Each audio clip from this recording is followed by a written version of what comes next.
The Gray Stage by Greg Fernandez Jr., Mind Body Soul Productions, 2020.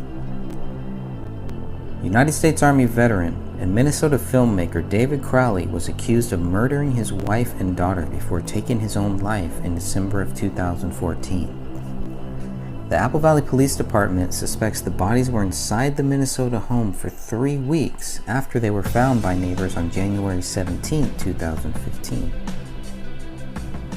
Within 24 hours of finding the bodies, authorities assumed this was a double murder-suicide. The culprit was deceased, and the public was not in any danger. Hey everyone, thank you for listening to the Gray Stage podcast. Before we get started here, I just want to remind you that if you haven't heard about Anchor, it's the easiest way to make a podcast. Let me explain. It's free. There's creation tools that allow you to record and edit your podcast right from your phone or computer. Anchor will distribute your podcast for you so it can be heard on Spotify, Apple Podcasts, and many more.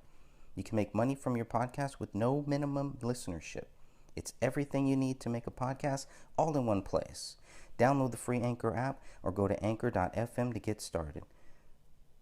On the day the bodies were found, authorities did not see a bullet hole in the living room ceiling or a bullet in the living room carpet. These were two of the most important items in this case, as they were tied to David Crowley and his daughter. It was only after investigators were told of their existence that they returned to the crime scene on 2 separate occasions and retrieved the 2 spent rounds. What did authorities find in the Crowley house that proved David Crowley murdered his wife and daughter and then killed himself?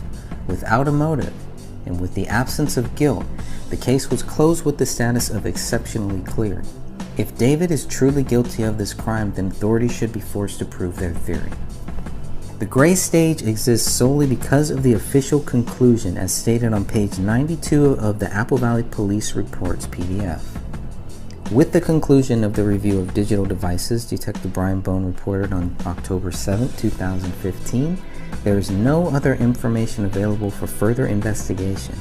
Throughout this investigation, the AVPD has not discovered any information or evidence that shows anybody but David Crowley is the perpetrator of these crimes, including the killing of his wife, child, and himself. This book, The Gray Stage, is a direct response to the allegations against David Crowley. Due to the lack of evidence against David, I felt it necessary to write this book. One of the reasons I decided to write The Gray Stage was to help convince the Apple Valley Police Department to reopen case number 1500303.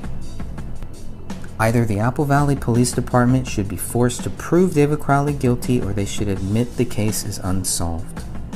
Because the official investigation failed to prove David Crowley guilty, I can only assume he is not. What other conclusion could I possibly reach under the current circumstances? My name is Dan Hennon. I live 30 minutes away from the Crowley family crime scene in Minnesota. I am the creator of the Facebook group called Justice for David Crowley and Family. I created this group on January 19, 2015, a day I'll never forget. Almost 5 years later, we have roughly 2,800 members. And my closest ally in the search for the truth is Greg Fernandez Jr. Although Greg lives in California, and like me, has no connection to this case, he has been drawn to the bizarre nature of this case. On a personal trip to California in 2016 to conduct interviews relating to the Philip Marshall family murder case in Calaveras County, I was able to meet Greg personally, as we are researchers in that case as well. I was struck by the similarities of these 2 horrible cases. As Greg and I are both Christians, I'm grateful that our paths crossed. We conduct faith-based research on several unsolved crimes. I consider Greg a brother and feel honored that he asked me to write the foreword to this book. As an accountant by trade, my focus is on banking transactions and anomalies that come into play relating to means, motive, and opportunity of a crime. Who benefits? Why was the crime committed? My attention to detail is something I take pride in. I'm continually amazed with Greg's tenacity to dig deeper and find the real deep details. He asks the hard questions and is persistent. Greg's attention to detail is something he's been blessed with, and is a very important skill that makes this book stand out, in my opinion. The chapters Suspicious Activity, Chapter 9, and 21 Questions for Detective Gummert, Chapter 11, are very interesting. The chapter Suspicious Activity is extremely significant, and to this day is the number one area where the law enforcement investigation fell short. The lack of follow-up on essential details was stunning. The fact that friends were in the Crowley home prior to the professional cleaning being completed is nothing short of astounding. Once the investigation ended, Greg summarized the remaining questions regarding the case that weren't answered in the police report. Greg's relationships with the lead investigator, Detective James Gummert, allowed these questions to be forwarded to the Apple Valley Police Department to be answered personally by Mr. Gummert. He took the time to answer the 21 questions, and that was appreciated by both of us. Regardless if we agree or disagree with the findings/conclusion, we were able to have a cordial, respectful dialogue with the AVPD. The Gray Stage book is a well-written, extremely well-researched book that doesn't answer the questions, but instead forces the reader to use critical thinking and challenges the reader to jump into this case with both feet. This book is more of a research tool and guide for those following the case, and leaves the conclusion up to the reader as to what may or may not have happened in the Crowley home in Apple Valley, Minnesota. Greg's straightforward approach and writing style make this a quick read, and one that could be accessed again and again during the reader's research. This is not a whodunit mystery book, but instead, it meticulously details the errors, missteps, and peculiar actions by family, friends, neighbors, law enforcement agencies, and various media outlets. Greg is careful not to point fingers, but accurately provides evidence why certain concerns are valid in a polite, respectful way. Greg has written many articles about this case, but he makes sure not to make this book a compilation of those articles. After poring over lab reports, ballistic reports, DNA analysis, and investigators' handwritten notes, Greg can pull tiny nuggets of useful information into the broader picture. Greg has appeared in numerous internet podcasts and radio shows relating to this case, and he and I are both interviewed and appear in the Netflix documentary A Gray State, produced by Eric Nelson. This book is a one-stop shop for all questions surrounding the case. The reason this case stands out is simple. It isn't a case that took place in the past, but a case that took place in real time on social media that evolved during and after the actual investigation was completed. This group uncovered Facebook posts on David Crowley's personal page that were hidden or removed after the bodies were found. We've tracked the dishonesty that family and friends were caught in the aftermath of this, and have exposed inconsistencies in witness statements provided to police. Our ongoing investigation continues to this day that involves dozens of talented citizen investigators on various media platforms that could lead one day to the actual solving of this crime. Much has been done to get this story into the hands and minds of the general public, but to date, there hasn't been traction on a case that we feel is exceedingly important. Getting a book like this published is crucial to raising the awareness of this case. Greg wants the readers to share this material and the book itself with others. This book is not intended to collect dust on your bookshelf, but instead be a resource that can be utilized, marked up, and sections highlighted to use along your journey to find justice for David, Comel, and Rania Crowley. The index to this book alone is 10 pages and provides the sources for each piece of information provided in the book.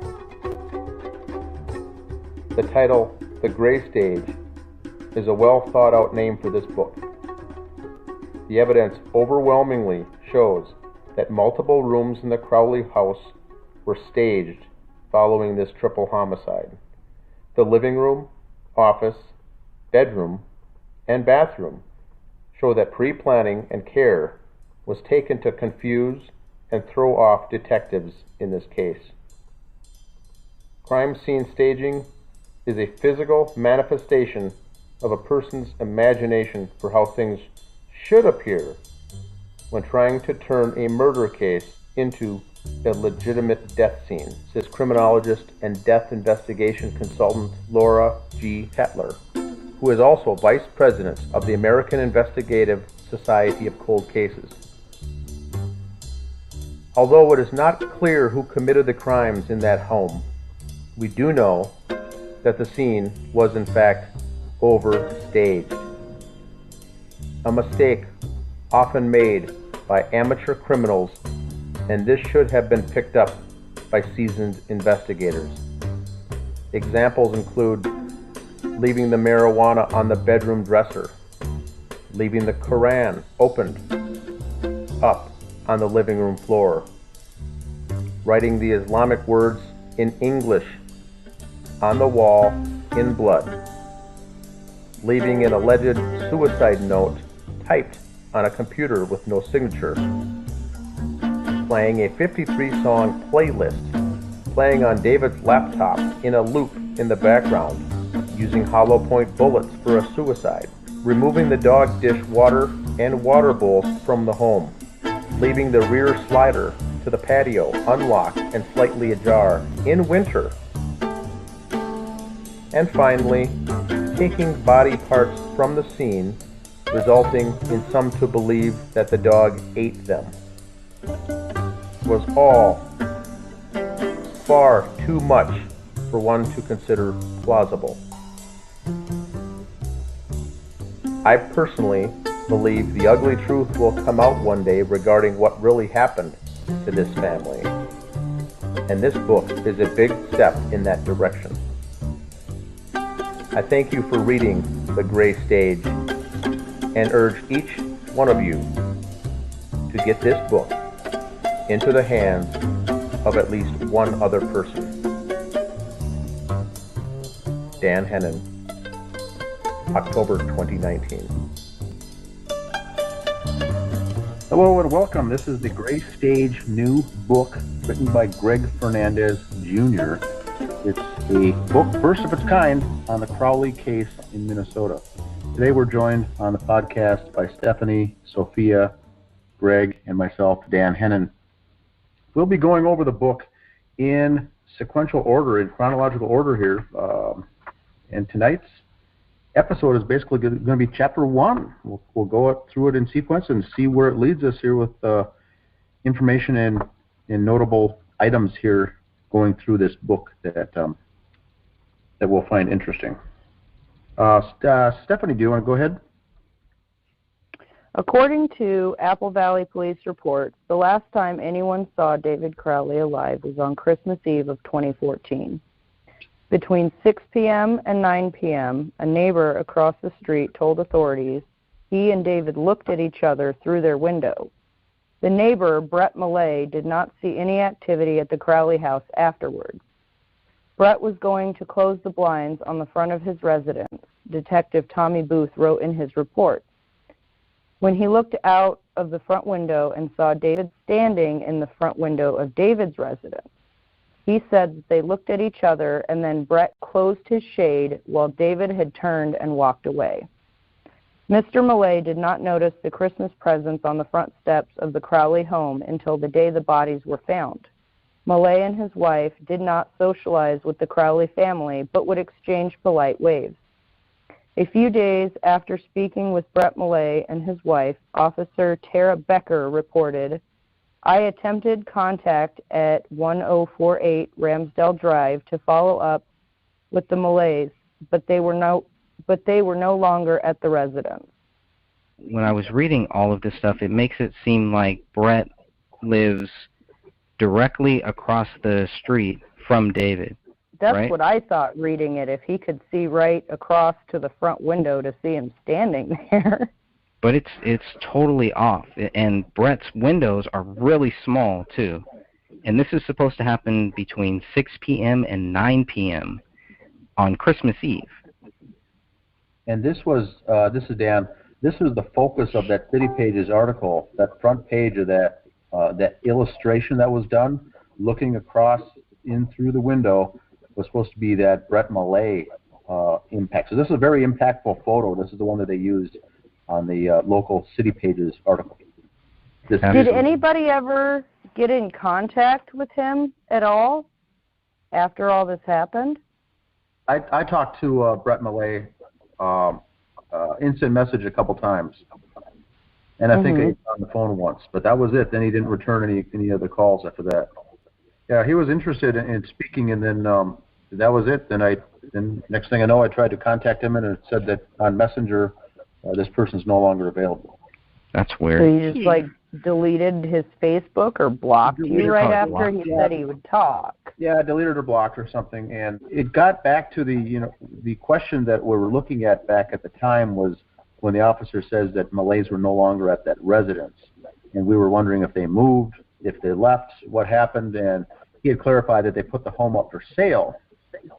It didn't sell, and they ended up taking it off the market, and they stayed there and then ended up selling it a year or two later. But the question was, after a triple homicide like this, they were quickly, we thought, did they move out that fast? And he said, that wasn't the case. We had previously planned to put our house up for sale, but it was Tara Becker's statement that was strange because it said we tried to follow up, but they were no longer at the residence.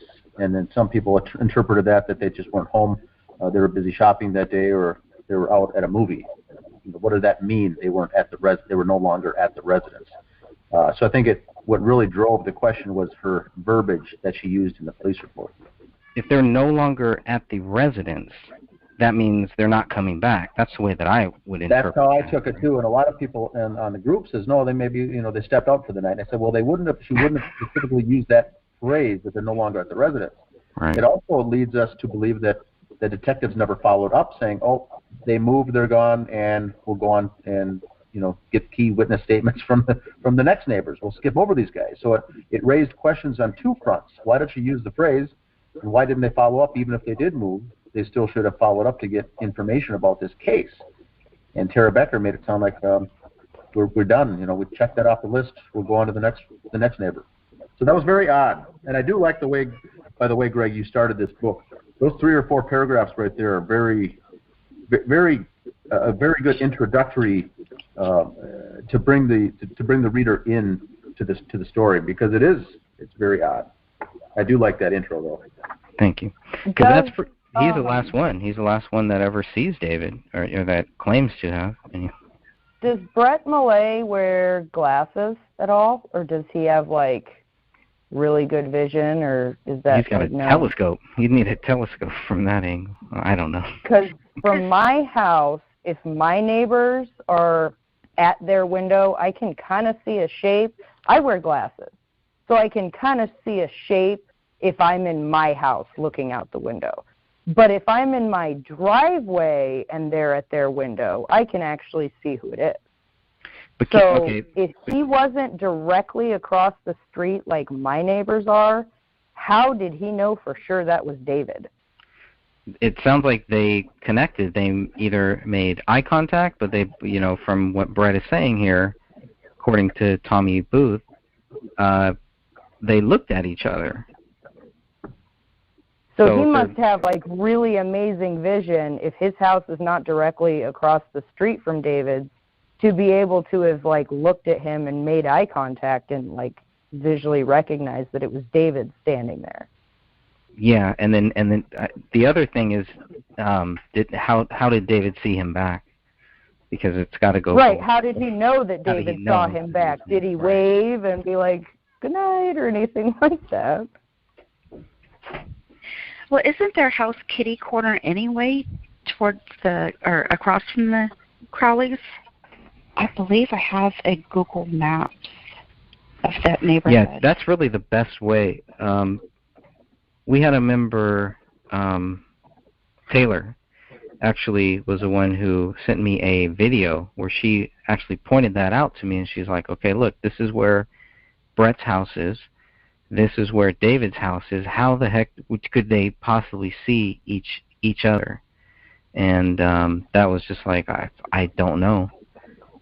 That's what I'm thinking, because if I'm looking at my neighbor's house that's kind of kitty corner to my windows, I can't see who the person actually is, much less look at their eyes to see and recognize who they are. I can see a shadow. That's odd that he was able to. Maybe it's not odd. Maybe he's got like really good eyesight to see that far. I don't know. And it's too bad he just never clarified. Right. That's really too bad. I think what he saw, that would be interesting to hear. I think what he saw was an adult male across the in the window, and it wasn't that clear like it made it sound. So it's the whole entire comment is very suspect. I think personally, my opinion, it's kind of half right and it's kind of half wrong. It's partially right. It's not the direct view that he saw David standing there and they made eye contact. I think it was kind of kitty corner, and he saw someone standing there, that it obviously wasn't a child or a woman, so he assumed it was David. I think he saw someone else, though. Well, that's so dangerous, though, in a case like this, to assume anything. Correct, exactly. Assuming is what happened, like that's where mistakes are made, when you assume things. Well, that's what I could assume that, the police department hid this and said David did it. That doesn't mean it's true.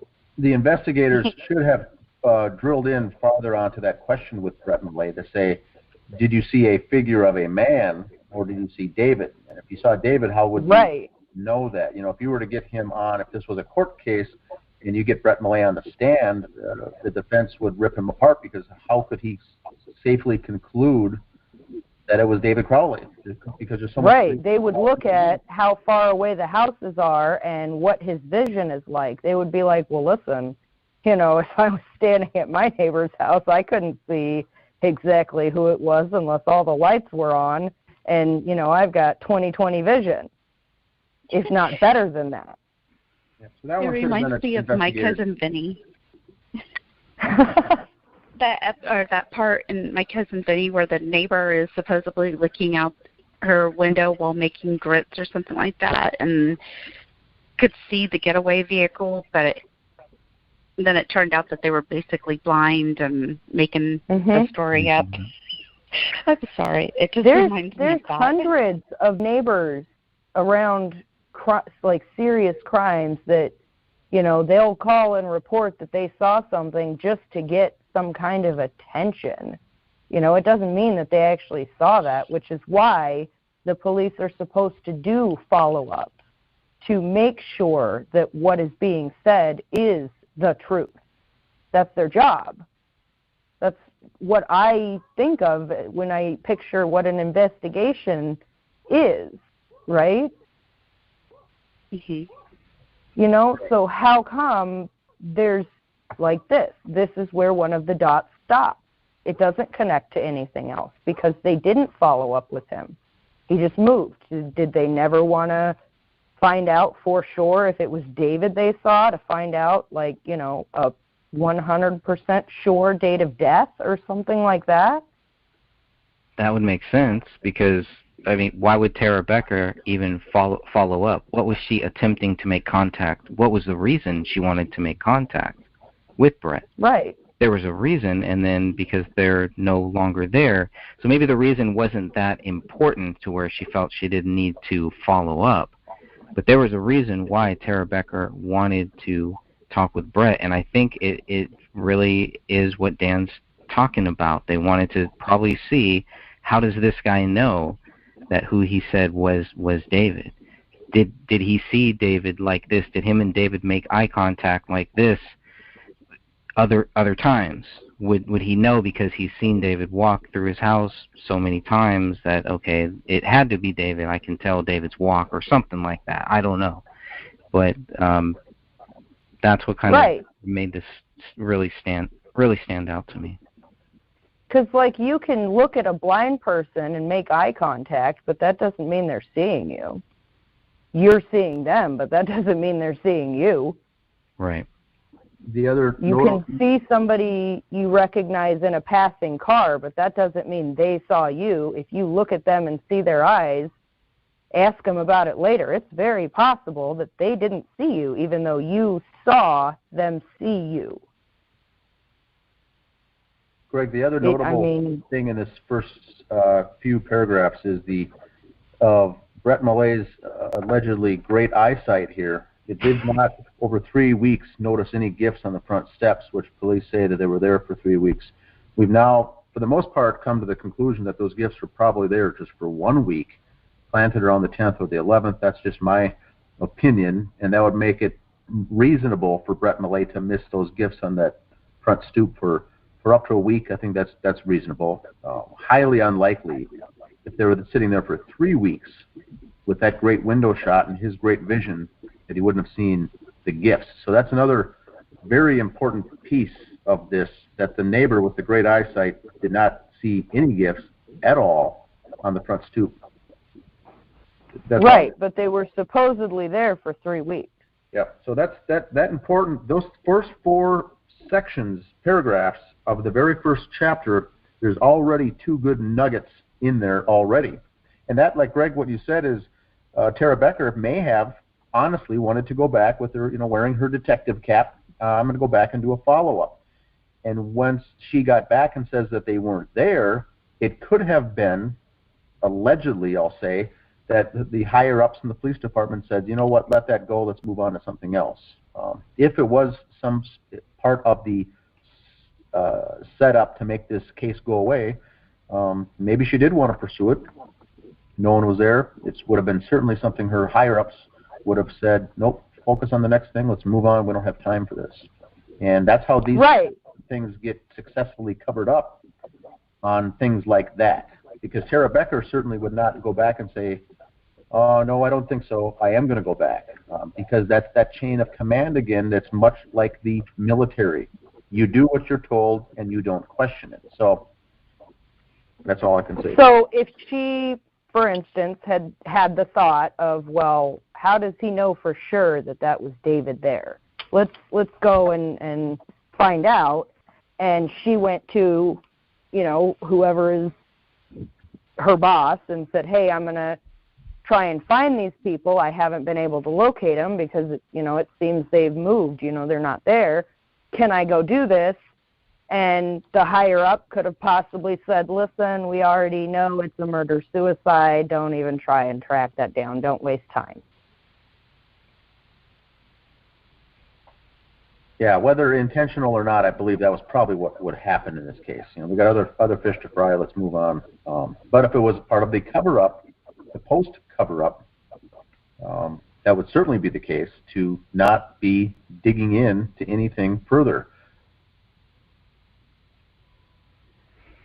And then Tara Becker was the unwitting victim in that case, and probably she did have good, well-meaning intentions to do her detective work, but was told not to.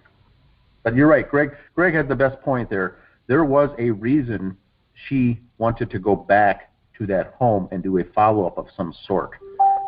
This wasn't something that she just wanted to bop in and follow up. She made a point to follow up.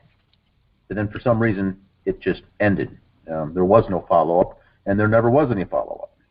That's the thing that concerns us as investigators looking into this. Why not the secondary follow-up? Why didn't that ever come to fruition? Why did that never did happen? And there's your answer. It was probably told by some higher up not to do it. Don't waste your time. And let's move on to something else. That's probably how these chips started to fall into place. All right, this stands in a good spot. All right, Officer Tara Becker. Once again, we're just talking about Tara Becker, but Officer Tara Becker also spoke with the neighbors who lived directly across the street from the Crowley family, William and Anne Marie Hickson. Mrs. Hickson didn't know their names, Officer Becker reported. She only indicated that a white male lived there and that he appeared to be a good father to their little girl, who was approximately 5 years old. Mrs. Hickson also saw a light or candle come on inside the Crowley house every day since Christmas, according to Officer Becker's report. Teresa Shepard lived behind David Crowley on Lowell Drive. According to her interview with Detective Brian Bone, Shepard was out of town until December 23rd, 2014. Unlike Mrs. Hickson, Shepard did not see any lights on at the Crowley home and wondered if they were on vacation. Shortly after Shepard arrived home, Detective Bone reported she noticed that the rear sliding patio door was standing partially open. She said from her vantage point, she could not say if this was the patio door or the screen door that was standing open, but she could see a door was ajar at the rear patio door area. Shepard did not hear or see anything else unusual at the Crowley residence. At the end of his report, Detective Bone noted, quote, Shepard did not call the police about the door that she had seen ajar. You have this other neighbor who sees this light or this candle, but Brett doesn't talk about a light or a candle or anything like that. So maybe that was another reason why Tara Becker wanted to follow up, because maybe to ask about this light. What is this light? Because what lights were on there? What lights were on in this house? Just the one kitchen light. That's what I was wondering, is what light she could have been talking about. Because if it was a candle or a light, would she have been able to see it on during the day if it was just left on? I agree. Did we notice anything in the crime scene photos that would have been on a timer? That's I also, didn't, yeah. That was one of that was one of the good theories, was that maybe there was some timer. Maybe those Christmas lights that we see strung behind the back, maybe they were on some type of a timer. That would. And I also have an issue with the whole door being ajar, because it was slightly cracked open, a fourth of an inch, supposedly, from what the police reports say. How would she be able to see that from her window? Well, now it was. That's Shepard. That's a different person. That's Teresa Shepard, who lived behind David.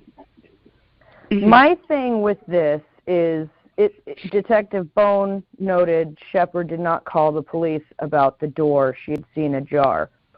If she didn't know anything was going on over there, why would she be suspicious that their door's open? So here's what I think.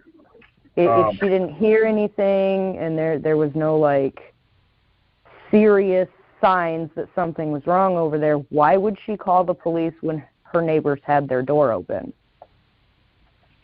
That'd be like calling the police on your neighbor for their car not being in their driveway. Yeah, these are some good points. I'm going to circle back and finish up with the Hickson item, okay. And I don't know, Greg, if you have anything more with Hickson either, but here's what I see in the Hickson.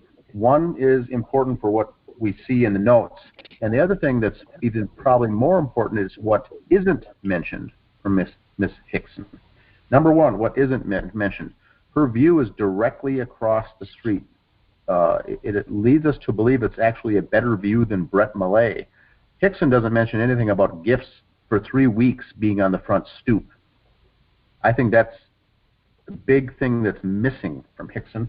And then the other thing she says is that light or the candle, and I agree with Stephanie, it could have been something that's on all day long. She just wouldn't have seen it during the day because the sun is out. And she would have seen it, of course, every night when the sun goes down. That could be easily explained away as something on a timer as well. So I don't know what that relates to.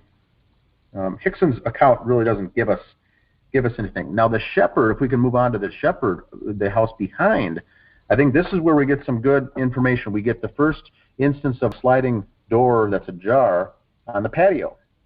Now when we know that the officers first appeared on the scene, the back rear slider was slightly ajar. We're talking a 1/4 of an inch, something very, very small.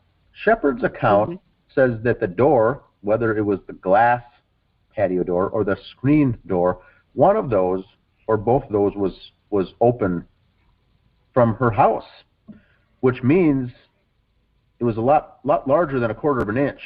She wouldn't have taken note of something being just open a 1/4 inch. I'm thinking this was 6-7 inches open or something. Would have been noticeable from the neighbor's house.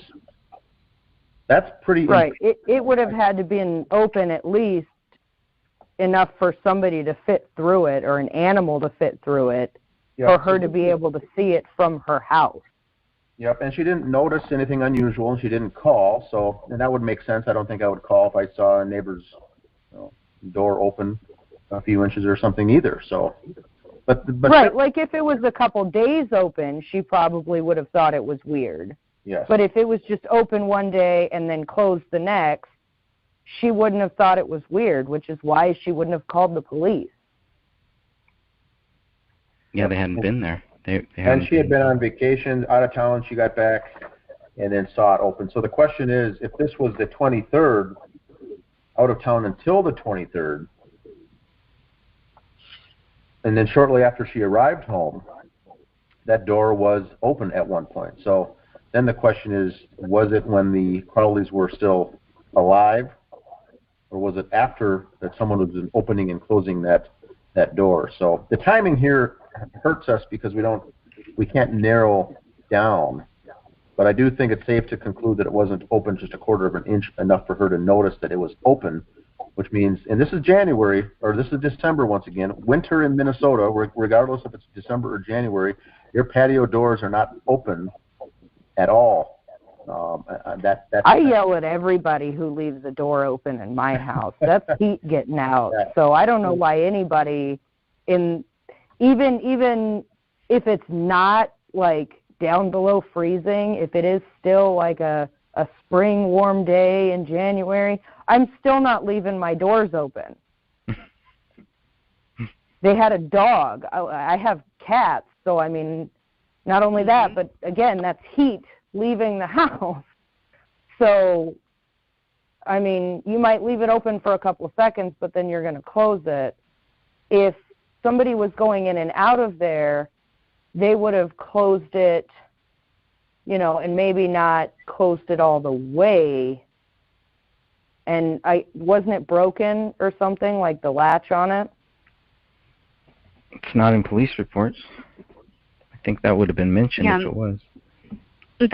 It's only been mentioned by the friends saying that it was broken, and everybody who knew David and Kamel knew that the back door was broken.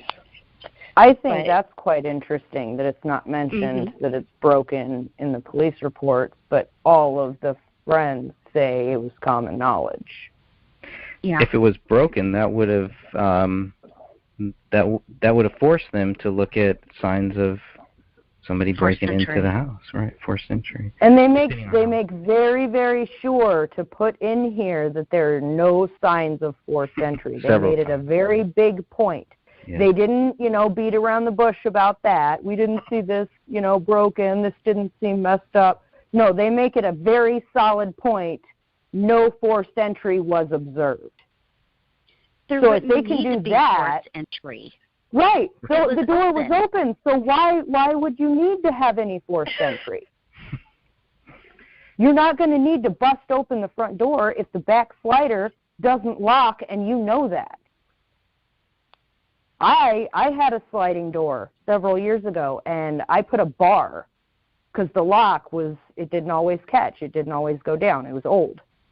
So I would put like a curtain rod in there, like in the track of it. So even if, you pulled the door, it would only open like a quarter of an inch. Well, so, David built his own bathroom. He built a lot of stuff. Are you telling me he didn't know how to fix a broken rear slider? I'm just not buying that either. That's especially a good with point the, too. With the child in the house and it's winter. No, that doesn't make sense. But I don't see any proof that it was broken either. So, and I think if it was, I think they would have said so. Anything else on Shepard? It's also kind of weird how Shepard, she doesn't see any activity in the house from December 23rd. Once she gets back, were they already dead? I guess that's when I read her statement. That was my first thought was, well, maybe they were already dead. But then you see Brett, who sees David on the following day. So, but then like Christmas, nobody. That's what leads into the theory that they were taken out of the house or they were being tortured because none of the neighbors noted any activity at weird random times that don't match up with how long the bodies had been decomposed for. Right. Nobody's saying, okay, we know, this is when we last were the family was gone from this time. Everybody just thought that they were gone for Christmas. What was the date that everybody was last seen? It was December 19th when they picked up their daughter, right? Mm-hmm. That's pretty much from the school. Yeah, from the school. Maybe I'm getting ahead of myself with that there, but anything else on Shepard? Just to clarify that Shepard didn't see anything unusual at the house. It doesn't say that she didn't see any activity at the house. She just said unusual. So that could be taken a variety of ways. And because they're behind the house, Shepard seeing the gifts would not come into play here. I see. Right. She wouldn't see the front of their house unless she was driving by over there. That'll tie in, I guess, with what one of the other neighbors behind their house sees, too. So, okay, I'll go next for Larry and Lorraine Tuppy. Larry and Lorraine Tuppy lived one house east of the Crowley family on Ramsdale Drive. Officer Tara Becker spoke with Lorraine Tuppy the day the bodies were found. Her husband was at their cabinet up north, and Mrs. Tuppy didn't see the Crowley family in over 3 weeks, did not know the family very well, and couldn't remember the name of David's wife. And Mr. Tuppy conversed with David more than Mrs. Tuppy did. According to Officer Becker, David Crowley told Mr. Tuppy about a screenplay he sold. Tuppy stated that she knew David to be somewhat of an artist, wrote Becker, in that he was doing some work with screenplays and films and had told her husband that he had sold a screenplay and was working with some lawyers and that it had something to do with guns and gun control and or possibly the gun industry. Directly behind David's house on Lowell Drive lived a father and daughter. Both spoke with Detective Michael Tietz and Detective Sean McKnight. According to Detective Tietz, Mark Torkelson and his daughter said the Crowley home had been dark since Christmas and that they hadn't seen any occupants in a long time. The daughter said her room was on the back of the house and that lights on the back of the neighbor's house would shine into her room if they were on. This female stated she hadn't seen anyone at the Crowley residence since the weekend before Christmas school break, which started 12/19/14. Also, the daughter told the detective she never heard David and Kamel fight. At some point, the female was going to babysit for Rania, but thought David was against the idea. Did anybody ever find out why she thought David was against the idea? Was that followed up on? No. No. Never followed up on. So why are all these neighbors' accounts not matching up? Like, they say the lights were off, And the other neighbor said she saw either a light or a candle. This daughter says that she would see any activity if there was any activity in that house, if there were any lights on. So the other neighbor, going back to Shepherd, and she doesn't see any lights on. Right. At the same time. So you have some people seeing lights on, other people not seeing lights on. And it can drive me crazy sometimes thinking about that. When was the last time these people saw them? Go ahead, Sophia. Would it make a difference whether it was people in front of the Crowley house that were seeing lights versus the people behind the Crowley house? Well, I think that the people who lived in front of the Crowley house should have the same story, and the people that lived in the back of the house should have the same story, in which the facts should meet up on whether or not the lights were on. Shepherd didn't see any lights. Neither did the other neighbors behind. They didn't see any lights. So it was only one person who saw lights, and they were at the front. People in the back aren't seeing lights. People in the front are. Mm-hmm. Got it. I wonder if it could have been a flashlight. That's just on? I don't know. It's just weird. Unless there was something that had been on a timer. If you go with the theory that they were out of that house, it is possible that whoever committed this, if it wasn't David, that they were in there staging things, like the blood on the wall, and I don't know, who knows what all they did. Who knows what all, maybe they're the ones who neatly put everything back on those shelves. You know, who knows? But this is a small town, and if you're going to put a body back, to move a body back into that house and then to stage, they would still have to stage a lot of different things. But at night, if you think about it, at night, if you knew the yard you were walking through with, like, the back of your hand, you could walk through it in the dark, right? Right. And then over a 3-week period, those footprints of somebody walking through the backyard would have disappeared if it snowed or the wind blew or it rained or anything. So theoretically, you could, under the cover of darkness, get into the back of this house without neighbors noticing you, put the bodies there. Before you put the bodies there, go in there and, like, stage things, and maybe that's the light that they saw, and then, you know, go and draw open the blinds and call Dan up and say, hey, come on, let's put those presents there. Nobody's found them yet. Or however it was done, you know, because this is theoretical. We can't find the proof yet. We're trying. That's the whole point. You could almost write a whole book of just questions on this. You'd go crazy. Oh, yeah. Yeah, you could. 500 pages of 500 questions. Question each page. Just on questions while you're reading this. You know, start at the front of a notebook and don't stop till you get to the end of this book. I mean, just questions, not facts, not anything. Just questions you come up with.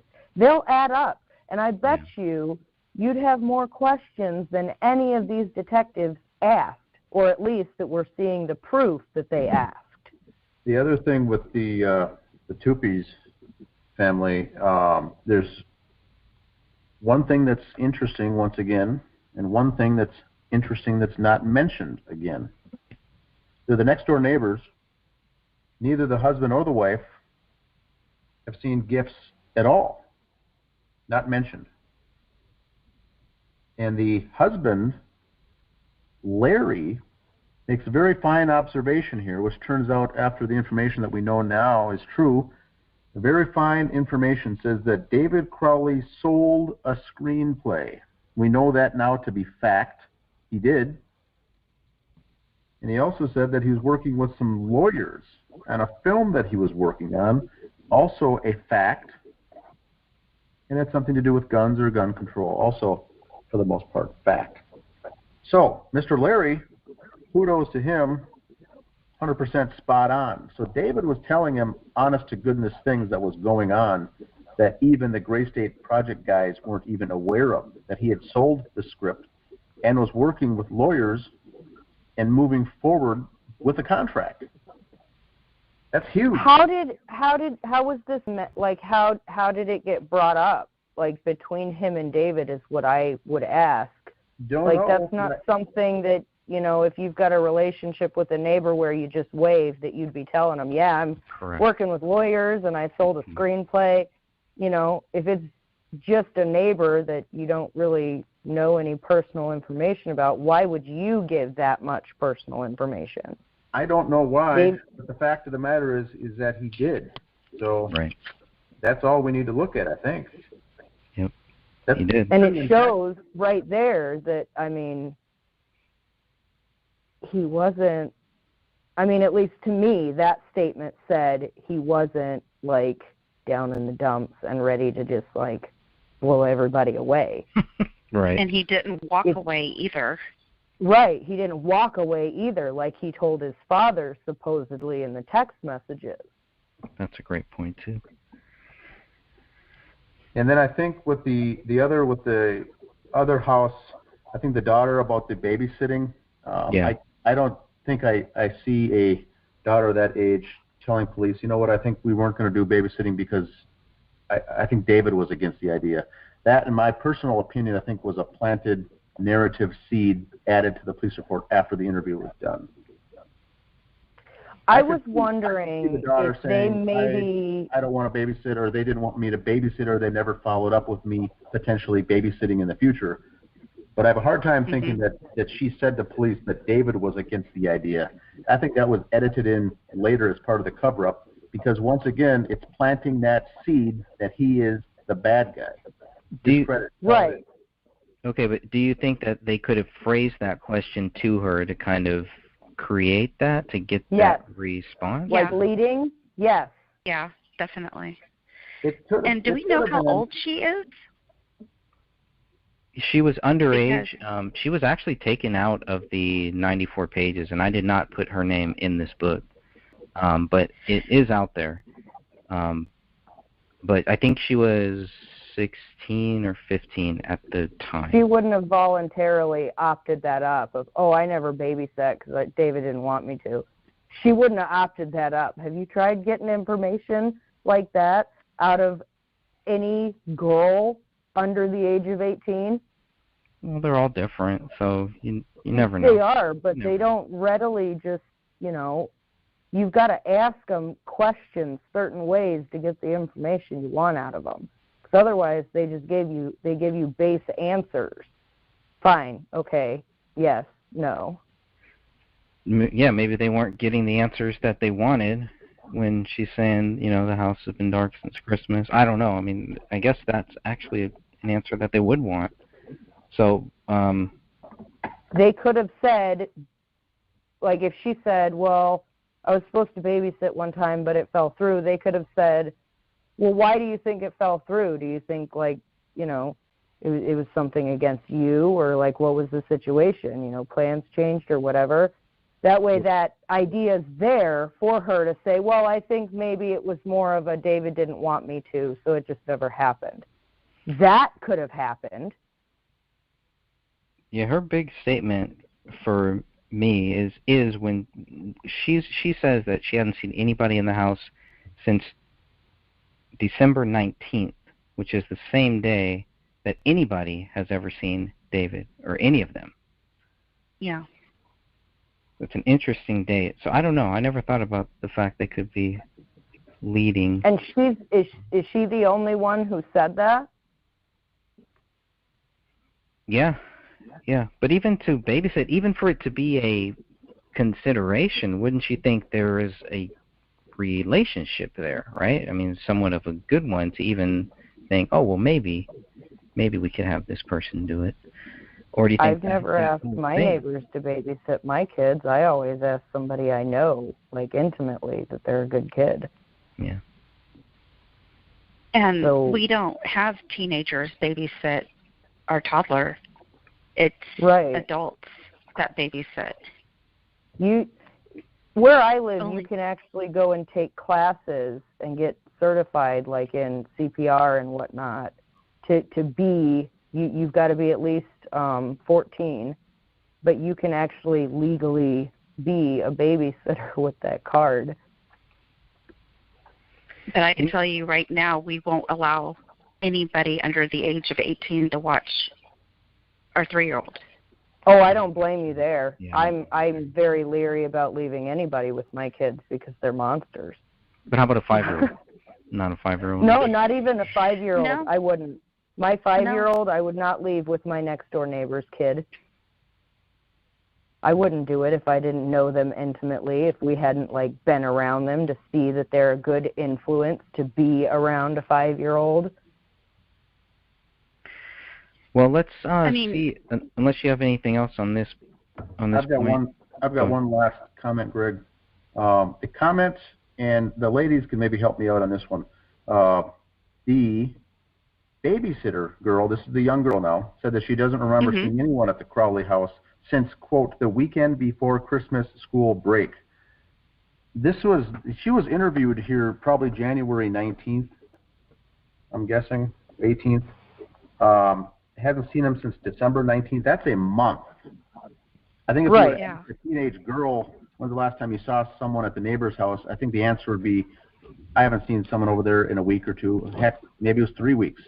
But to say, since the weekend before Christmas break, that seems to be either something that quite specific. Once again, just to plant that seed, that I don't see a teenage girl saying, since the weekend before Christmas break, the 19th of December. That's something that happened a month ago. And a teenage, they probably, they're not thinking too much, probably forgot what they did the week before at that age. Boys and girls. Unless something specifically, like, important to that girl happened around the time that she last noticed anything at the Crowley residence, and I do not believe that in a month's time she would be able to recall, and that's just based on her age. I don't know her. I don't know if she's like an exceptionally smart kid who's got a photographic memory. We don't know. But for her to be that young, if she had imprinted in her mind that the week before Christmas school break, she had to have had something significant happen within the few minutes of time that she had seen whatever activity at the Crowley house to remember that date specifically. Yep, and that would also be in the police report. My cat died that day. That was why I remembered it. There's an accident. Right, that should have been in there. Nothing else was in there, so it seems to me that it's just inserted in there for God knows why, what reason. But I just saw that. That struck me as odd. That's all. Yeah, I agree on that one. Me too. To be that specific. I kind of think because it's Christmas school break, that's a big deal, right? I mean, you would kind of know. It's kind of like a marker. You're like, hey, I'm out for 2 weeks now. Of course, that's one of the dates I would remember. No? I always look forward to it. It was always a Friday. Well, this was a Friday. I agree she would look forward to it. The teenage daughter would.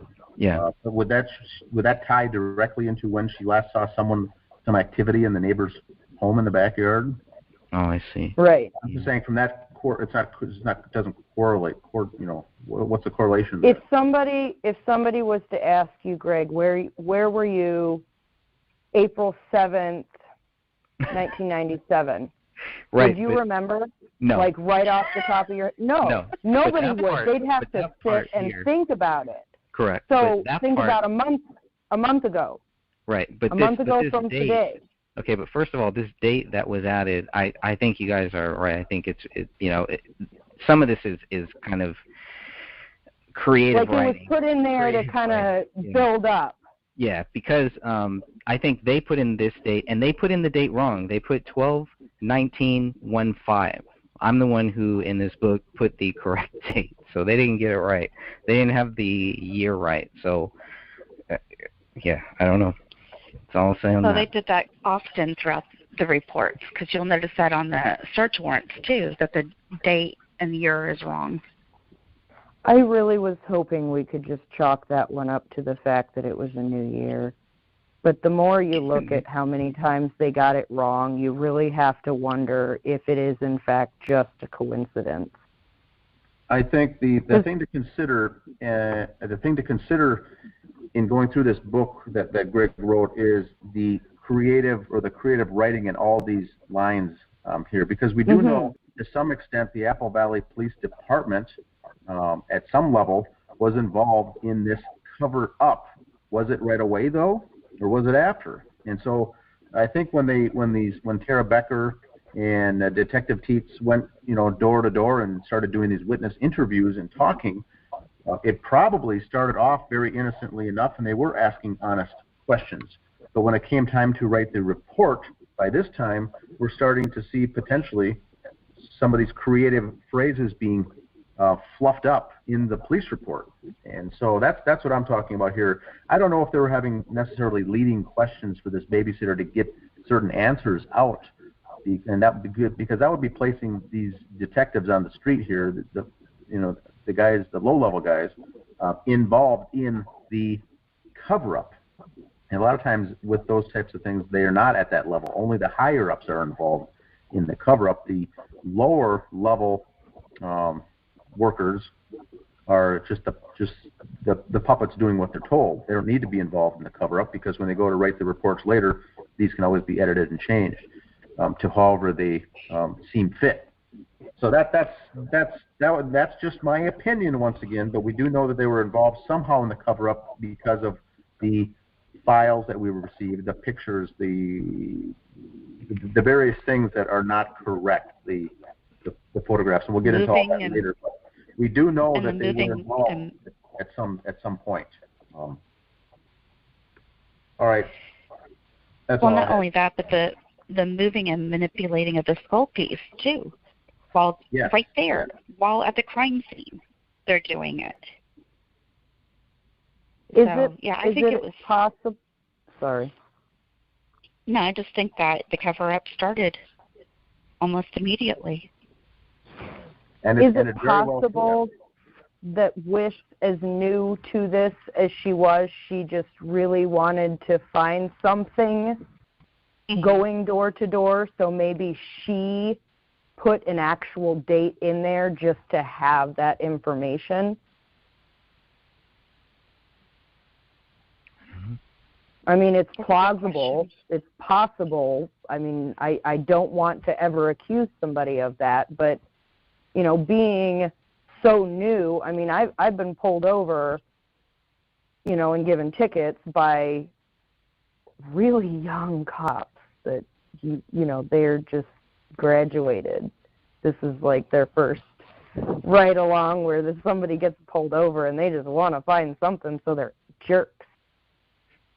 They want to find something, so they're trying to make something appear, And it's not really that they're purposely trying to mess up an investigation. It's that they want some sort of recognition as them having a part in a big case, if it was to go there. Is that like not online with this woman, or is it known, or? Speculation, I think, right? So I don't know. I mean, that was just my question, my thought. Mm-hmm. I have no idea. I definitely wouldn't want to ruin this woman's reputation by saying that, because I don't know. Right. And that's why I I try to stay away from the speculation, all that stuff, as much as possible, but you can't help it. And there's nothing wrong with playing these scenarios out and thinking about this stuff. I think it's sometimes people will just kind of hook onto one theory or hook onto one thing and kind of they won't let go to it. In this case, that's really hard. If you're going to do that in this case, it's going to be really hard to really grasp all of these different things that are happening, all these spider webs that are just kind of leading into different areas. And it's very easy to just kind of get lost in this case and then just, give up There are a lot of cases where they end up finding that it was a staged scene because one detective didn't like what everybody else thought. You know? So who's to say in this case all these cops didn't just say, "Oh, you think it's that? What about you? You think it's murder-suicide? All right, yeah, let's go with that." Right. Yeah, and that's why we want to keep those doors open, because we don't know. We don't know if there are people out there in law enforcement that are trying to help us. We don't know if there are, people out there in law enforcement that are trying to help us or trying to do the right thing in this case, which is just to help us get the case reopened to figure out a lot of these unanswered questions. And the biggest question is, what proves David Crowley guilty? And I think if we ever get to that point, we'll get our answer. So, Sophia, if you want to at least read the next 3 paragraphs, that would be great.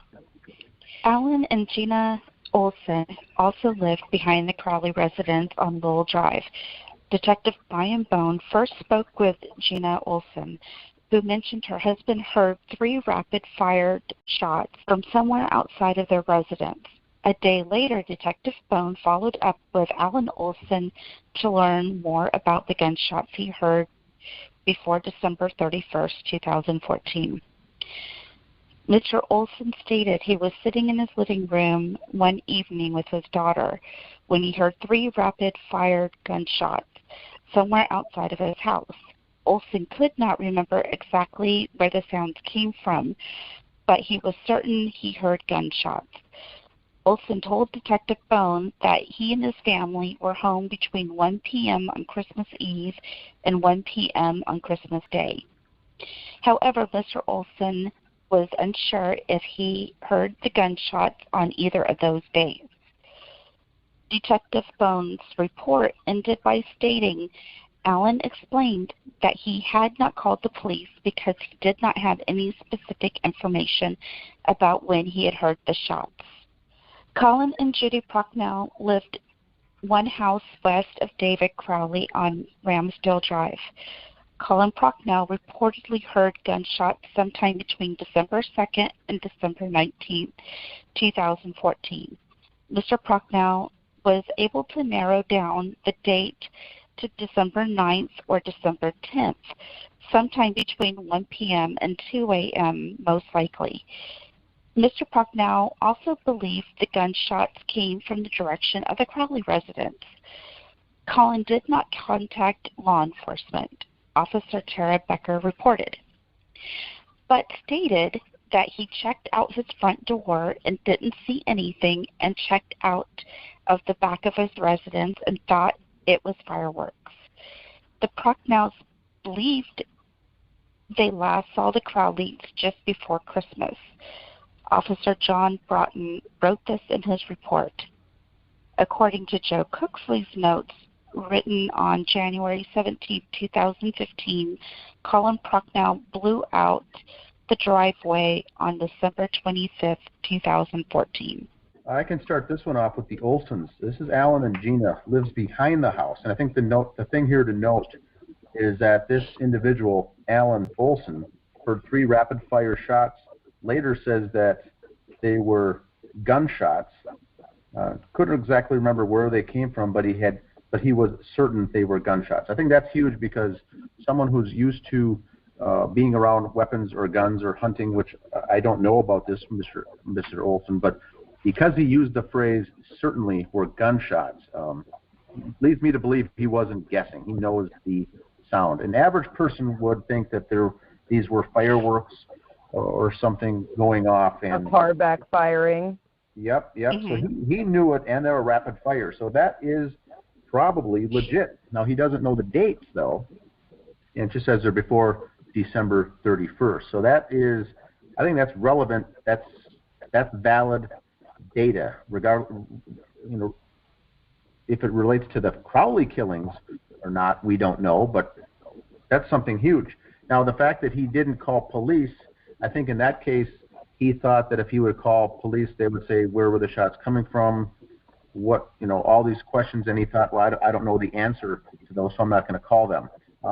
The difference with that is you would still potentially call police to report suspicious activity, gunshots going off, even if you can't locate what direction or any, answer any other questions to it. At least you could have something on record with police that gunshots were fired or heard in that neighborhood on that specific date. That would have been helpful if he would have called, even if he had no answers, just to get it on the record books that there was suspicious activity in the house.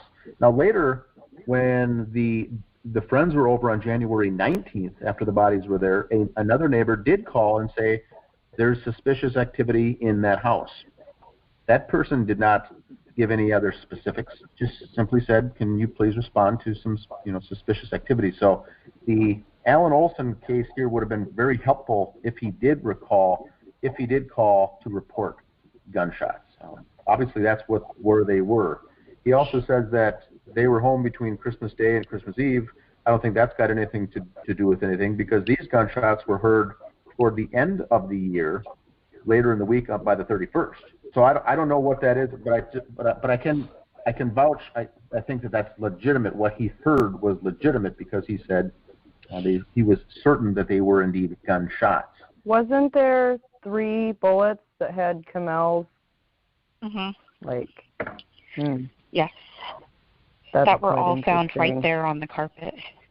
And but then we also have the bullet in the basement, Ronnie's bullet, another bullet laying on the carpet. It was a whole bullet with the casing. It was an unfired one.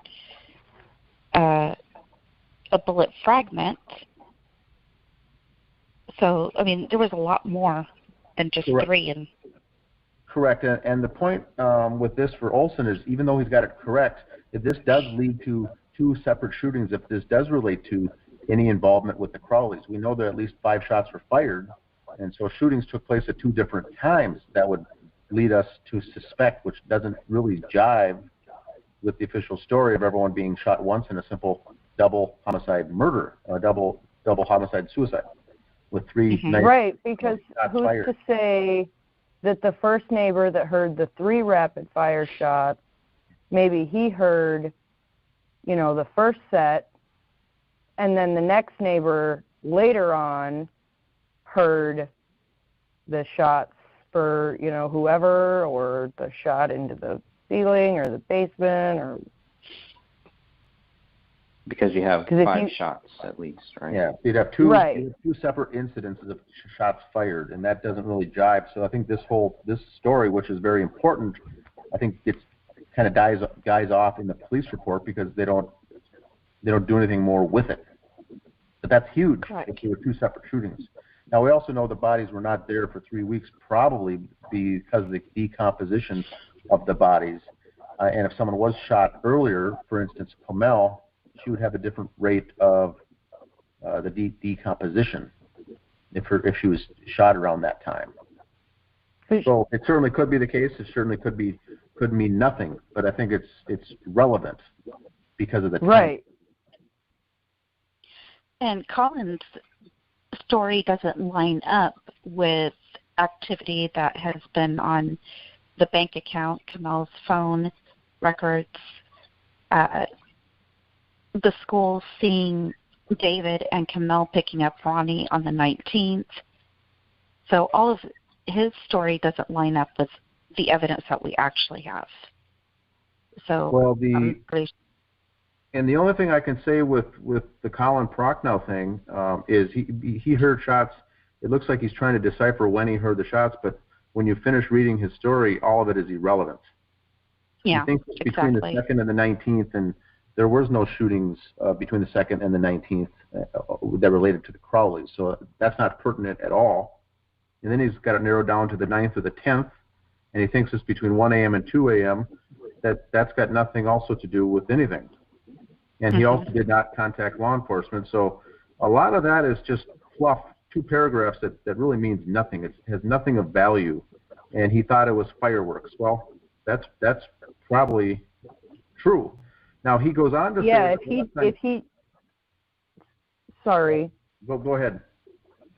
If Colin didn't know, like, what a gunshot sounded like, he could have related it to fireworks. Correct.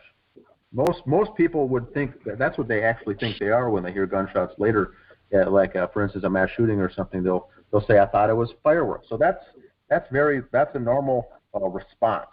Now he goes on to say that the last time he saw them was, quote, just before Christmas. So once again, we get this 3-week narrative that the family was missing from all the neighbors all nicely lining up the last time we saw them. So I think that's goofy or strange. And then he goes on to say that he blew out the driveway on the 25th, which I think we can conclude that is not a factual statement. I was kind of bothered by that because my neighbors don't shovel for me. I've offered to shovel for my neighbors, and they give me dirty looks and tell me, "No, I got it, thanks," in like a really terse tone. So if he is the type of neighbor that does that, I mean, more power to him if that's what he did. That's really nice. But I don't know a whole lot of people like that. Stephanie, are you in California? Where are you located? I am in Western New York. Okay. We've been having a lot of snow, and we have a plow that goes by on the streets and on the sidewalks, and everybody just pretty much does their own sidewalk and driveway. So there's a lot of folks following this case from other countries and also from the South here in the U.S., and we've had to go over this a couple times just to get the verbiage here as far as what it's like in winter in Minnesota. One is you use the phrase shoveling, and that is certainly something that we do here. That's something that happens with maybe less than an inch of snow, maybe an inch or 2 inches of snow, is shoveling the driveway, shoveling the sidewalk, those types of things. You don't get your snow blower or your snow thrower out unless there's 2 or 3 or 5 inches of snow from the night before. So, right. And if you're going to snow blow, if you have a snow blower, get the shovel out. And if you're going to shovel, you're not going to get the snow thrower out. You're going to use one or the other. Now, the records of the history in Apple Valley for those 3-week period of the weather forecast, the precipitation shows that there was some days that there was flurries and a light coating of snow that came down. Other days there was some rain, but there was no snowable, plowable snow in that 3-week period in the state of Minnesota at all. So then why was he blowing the driveway at all? He wasn't. So the question is, why did he insert that comment? Now, one thing you did. Now, Stephanie, you made a relevant point that others, I think, take note here. Even when you don't get a lot of snow, when the snow plows go through on the streets, it does pile up on the end of your driveway that you may not have to use the snow blower to get the driveway clean, but at the end of it, there might be 5 or 6 inches of snow that you cannot do with just a simple shovel. So you do need to blow out the end of the driveway. Now, Colin Prochnow perhaps did that. If there was some substantial snow in Apple Valley, Minnesota, that would have meant just doing the end of the driveway, where the snow piles up. But if there wasn't any significant snowfall or rain, that you said there was rain even during that time. There was rain. You wouldn't really. There was 8/100ths of an inch of rain and 3/100ths of an inch of snow, and one other time there was 1/100th of an inch of snow. So there was none of those. So why was he? There's no way he would be blowing anything. Correct. Is he blowing water around? So Colin Prochnow did not blow anyone's driveway out on any of those days. So the question is, why was that inserted into the police report? I think it's to make him look like a nice, concerning neighbor, and it's that whole good feel. So a connection, so that his whole side of it would have more validity to it. Validity, that they were the caring neighbors. They were watching the house. They were making sure they were gone. Possibly. This is how we know they're very credible. They talked. He blew out their driveway for them. It's another way to insert credibility into the people. The same way as the babysitter did discredit to David by saying, David and Comel didn't want me to babysit because I think David didn't want it to happen. It's how crafted, the statement is crafted to make David Crowley look negative in all these lights and to make the caring, loving neighbors of the Prochnows look like credible, upstanding, elderly grandparents that are just doing the right thing. Well, and they're the first people to say that this was either a murder or a suicide and that the dog ate these bodies. So, but she's not suspicious. She's not suspicious like that. No, just us people are suspicious like that. Her words. People like us. How do you jump to murder suicide if you're not you can't say you're not a suspicious person, but your immediate Colin didn't suspect anything suspicious. He thought they were dummies. So Judy, who claims, she quoted herself, she said that on record, I am not a I am not a suspicious person. I don't immediately jump to murder. But the first thing she said was, I think there's been a murder or suicide. It's weird. So that discounts her. How do we know that she's credible? So like Dan said, you add into certain statements little snippets here and there of, oh, they blew the driveway out.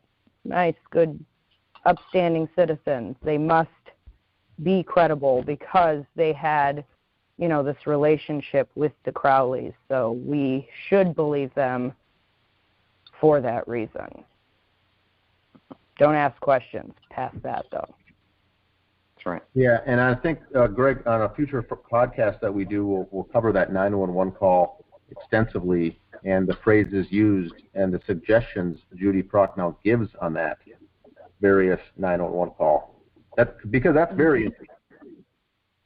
Yeah. Oh, yeah. For sure. We'll definitely get there.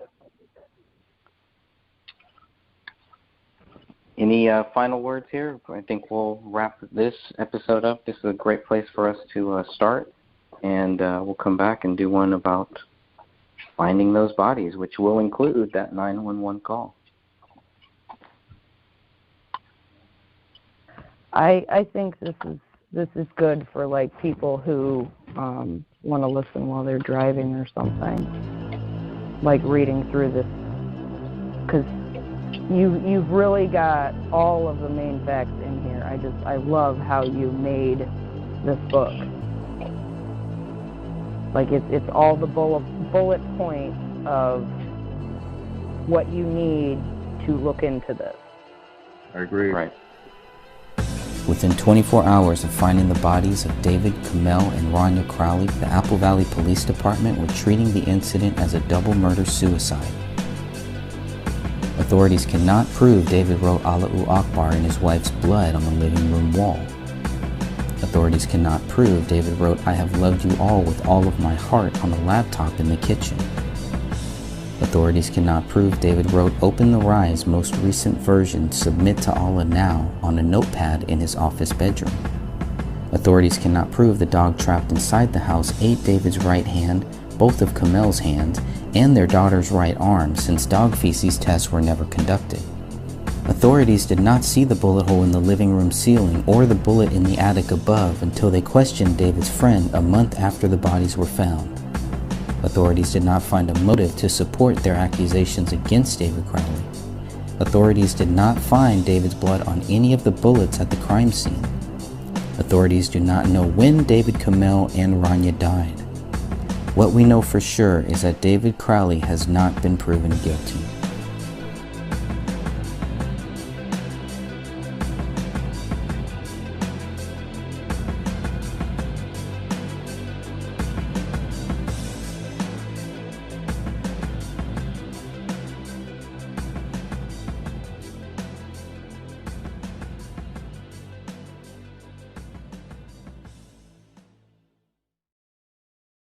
Shawty got love. Love getting prices that are lower than low on food that's fresher than fresh? Then shop at Fred Meyer. We give you more ways to save on the fresh you love with tools like the Fred Meyer app, where you can find personalized coupons on top of weekly sales, giving you prices that are lower than the everyday low.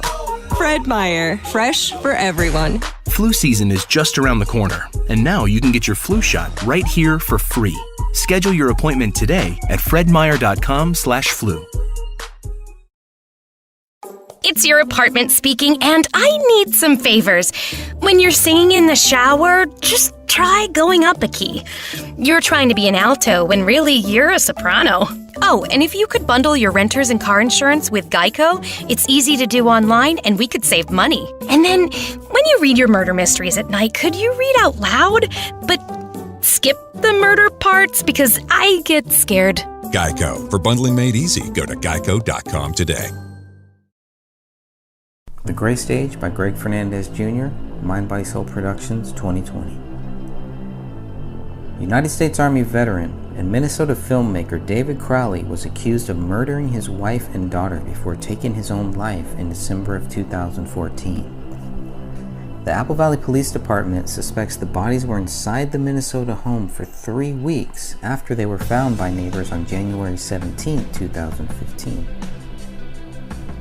Within 24 hours of finding the bodies, authorities assumed this was a double murder-suicide. The culprit was deceased, and the public was not in any danger. On the day the bodies were found, authorities did not see a bullet hole in the living room ceiling or a bullet in the living room carpet.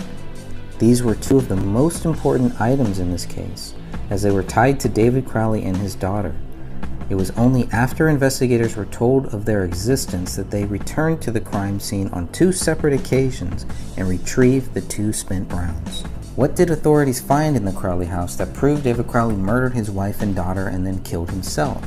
Without a motive, and with the absence of guilt, the case was closed with the status of exceptionally clear. If David is truly guilty of this crime, then authorities should be forced to prove their theory. The Gray Stage exists solely because of the official conclusion as stated on page 92 of the Apple Valley Police Reports PDF. With the conclusion of the review of digital devices, Detective Brian Bone reported on October 7, 2015, there is no other information available for further investigation. Throughout this investigation, the AVPD has not discovered any information or evidence that shows anybody but David Crowley is the perpetrator of these crimes, including the killing of his wife, child, and himself. This book, The Gray Stage, is a direct response to the allegations against David Crowley. Due to the lack of evidence against David, I felt it necessary to write this book. One of the reasons I decided to write The Gray Stage was to help convince the Apple Valley Police Department to reopen case number 1500303.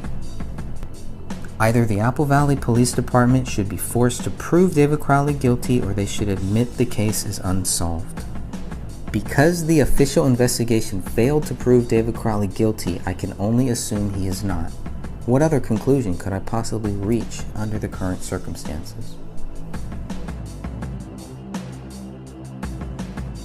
On the early morning of January 17, 2015, Paleo's barking attracted the attention of Colin Brocknow. Colin indicated that he heard and saw the dog inside of the Crowley residence, Officer Becker reported, early this morning, and thought it unusual since he had not seen anyone come and go from the Crowley residence. Mr. Brocknow returned home to discuss the situation with his wife, Judy. Judy asked her husband if there were Christmas presents still on the front door stoop of the Crowley house. The Brocknows first noticed Christmas presents on January 10, 2015. Colin then went back to the Crowley home and saw Christmas presents scattered near the front door. Colin was going to collect the gifts and bring them home, but he decided to stack them up by the front door of the Crowley residence instead. That's when the dog attacked the front window, according to Judy Brocknow. Early media reports stated Dan Crowley Jr., David's older brother, dropped off a stack of Christmas presents and several miscellaneous items on December 26 or December 27, 2014. However, the police report clearly states Dan Jr. dropped off the items on December 28th. Dan Jr. saw Paleo in the front window but stated he did not knock on the front door and did not look through the front window. Items Dan Crowley left in front of the Crowley home included a $50 invoice for general services rendered by the Lamin Abdel Law Firm. The invoice was dated October 31st, 2014 and billed David Crowley for services related to negotiations with the Michael Entertainment Group. David Crowley and MEG were going to pitch the Gray State Project as a television series. The $50 invoice was originally mailed to Hothead Productions, LLC, to David Crowley in Owatonna, Minnesota.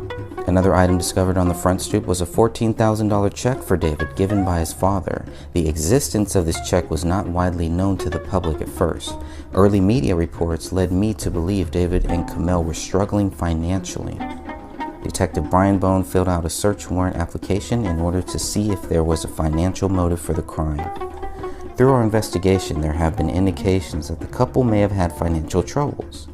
Based on my training and experience, Detective Bone continued, money and debt can be a contributing factor for motive in cases of homicide. Due to the circumstances of the couple's death, I am requesting a search warrant for each of the banks and with AAA credit screening to obtain records of all known accounts, to verify the financial state of the couple and to verify their financial state at the time of their death. In reviewing the records from Wells Fargo, Detective Brian Bone later concluded, I found that the Crowleys had money in the bank but were decreasing their savings and checking account balances during the time from July 2014 and January 2015. With a $14,000 check on David's front doorstep and a working deal to make Gray State a television series, it's easy to understand why a financial motive was never found. Had it not been for the Christmas presents near the front door and the barking dog inside the Crowley residence, Colin Prochnow might not have discovered the bodies on January 17th. Officer Tara Becker recorded audio statements from both Colin and Judy Prochnow. According to one of Officer Becker's supplemental reports, Colin looked through the front window and observed what he thought to be dummies. Colin stated that he now knows that they were the bodies of the deceased, but initially he thought that they were dummies or some type of props that were left in the residence to appear as though they were home when they weren't. Mr. Prochnow then returned home to explain what he saw to his wife. Colin saw what he wanted to be mannequins, Judy Prochnow told me on March 24, 2017. And the reason he said mannequins is because of the condition the bodies were in. Without heads and things like that, you just don't expect to see headless bodies anyway. Judy also explained to me what she saw when she looked through the front window. I saw David lying on the floor, away from Camille and Ra and the baby. I thought it was a mannequin at first too, and then I realized it wasn't. I couldn't figure out what was wrong until I noticed that there was a spine with a small piece of skull attached. I looked by the couch, Judy continued, and I saw a big bundle of things. I thought at first it was a big butt, and then I saw a little hand. Then I realized that they were all dead, and it was our neighbors. Judy was certain the three bodies were David, Camille, and Rania before she contacted authorities. Mrs. Prochnow then went home and dialed 911. Police and fire dispatch received her call at 12:56 p.m. Yes, this is Judy Prochnow and I live at 1055 Ramsdale Drive, yes. Judy then told dispatch, I think there's been a murder or a suicide next door.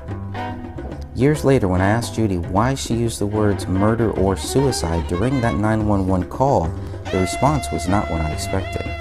I'm not one of you, Judy told me. I'm not suspicious if someone dies, I don't automatically assume they were murdered. Yet Judy specifically mentioned murder or suicide to the dispatch operator. I meant murdered as in Camille and the baby, Judy clarified. It just jumped in my head because they were all dead. That was the only way I could think of that they would be dead, is that he murdered them and then committed suicide because there was a gun next to him. It just looks like there's a pile of bodies, Judy explained to the dispatcher. And one like the head is eaten off. Oh no, the dispatcher responded. I suppose by the dog, Judy continued. And my husband thought they were dummies, but the hands look real, and they would have been there since before Christmas. Welcome to the Gray Stage Podcast, episode number 2, Finding the Bodies. I'm Greg Fernandez Jr. Today we are joined by Dan Hennon, Sophia, Stephanie, and our good friend Anne. Today's topic will cover what we just read, Finding the Bodies, from my book, The Gray Stage by Greg Fernandez Jr. You can download that right now if you go to thegraystage.wordpress.com. You can download it for free. Don't forget to join the group, the Justice for David Crowley and Family Facebook group, if you haven't already, a group that Dan Hannon started, and we're almost at 3,000 members. That's awesome. So thank you all for listening. Thank you all for everything that you do. God bless you all. Let's get to the show. Can I ask everybody, who else goes over and rearranges their neighbors' doorsteps? I wouldn't. I wouldn't. Yeah, I don't either. I mean, especially with all the packages that go missing, you're likely to, somebody would think you're trying to steal the packages off your porch if they were over there messing with them. Yeah, I live in an apartment complex, and the people right across from us were on vacation for 2 weeks during Christmas, and one of their HelloFresh boxes was out there. I didn't touch it because, I let the manager know about it for the apartment complex, but I didn't touch it because you just don't know. You don't know what could be in it. You don't know. Yeah. You don't know anything at that point. And, I just didn't want to get blamed for anything that happened. So I think the apartment complex sent them an email, but that was about it.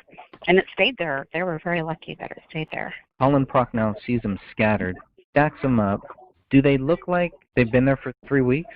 Look like they had been there for a few days, especially because one of them looked rather damp. The one that was wrapped, that looked pretty damp. The paper looked warped. So, to me, it looked like a few days, but 3 weeks? No. I mean, they're not noticed until January 10th. I don't see that paper bag not being just completely saturated if they were there for that long. Yeah, I'm surprised that the paper bag stayed on that doorstep. If it had been windy and knocked those packages everywhere, I could see that taking it down the block if something wasn't weighted on top of it. I was going to say that walkway wasn't plowed or shoveled. There was snow accumulated on that. So it must have taken some effort to get from the driveway, which was plowed, to the front door, and then to make the effort to rearrange all the packages. If they really thought, hey, why are these packages sitting here? I haven't seen my neighbors. Why wouldn't you just call the police and do a safety check? Yeah, that's a really good point. Okay, so Dan Jr. dropped these gifts off on December 28th. You only have one person, really, who sees them January 10th. I don't think any of the other neighbors mentioned seeing any gifts aside from that day. And then, of course, you have the $14,000 check, too. Which I find is odd because Dan Crowley Sr. wasn't calling to say, hey, how come you haven't cashed this? There's no mention of any emails or text messages, from Dan Sr. I think that out of everything, that would have been a major key to reach out and ask about. I think that check being there is what really made me go, wait, what? Because, if it's just like little presents that don't really have much value, yeah, if I was going to leave presents, I probably would, but not a check that big. A check that big, I would never leave on anybody's doorstep. I don't care how rich you are, you're not going to leave that much money on a doorstep and not at least contact the person or knock on the door or something, like either when you're doing it or shortly after you've left them there, to make sure that, they got that check. Here's what I would say about the check, because this has come up over the last 5 years. So the concept is this: the size of the check is huge, and some say it's really large, some say it's not, and we found out that it's the tax amount that's I think the maximum you can give someone on a tax year for tax reasons to consider it as a gift. And so if Dan Crowley Sr. did this for each one of his 3 children, it would make sense. Now I also think that he gave that paper bag and along with some gifts, because he's 45 minutes away, Dan Jr. probably offered to say, I'll drop the gifts off at David's house on the way through to my house, which is where he was living on the way to St. Paul at the time. And so that part makes sense, which we have to assume that if Dan Jr. dropped the gifts off, is more than likely 100% true, Dan Sr. wouldn't have known that he wouldn't have stopped over, opened the door, dropped, given a hand-to-hand to David. We hear a lot of, why would the check be left there? Number one, Dan Jr. didn't know a $14,000 check was in that bag, more than likely, and Dan, he was probably mortified when he found out later that Dan Jr. just dropped everything off on the steps and left. So I don't believe it was intended on purpose that it was left out like that. Now, the other thing is what I have brought up myself right after we found out this information. I would be cognizant of the fact if I gave someone a $14,000 check to check with that person to see, assuming they would have cashed it right away. That's the intent, that's the purpose of the whole thing.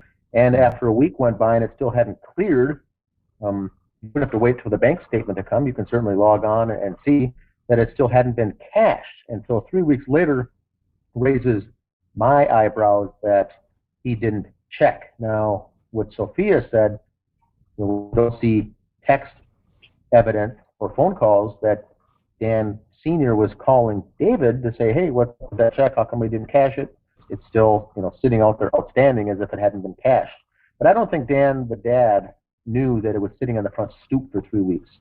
Even if it wasn't sitting on, maybe it was only sitting there for a week, I still think that he took all that stuff from Christmas when he left the residence from celebrating Christmas, and maybe he hung on to it for a couple of weeks and then dropped it off on January 10th or so. As far as that's the first evidence that we see of any of the neighbors physically seeing gifts on the step.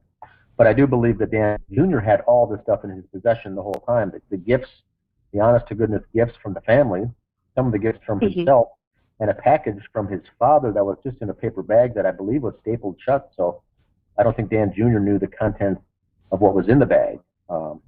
If he did, he probably would have signed over that check for himself, I guess.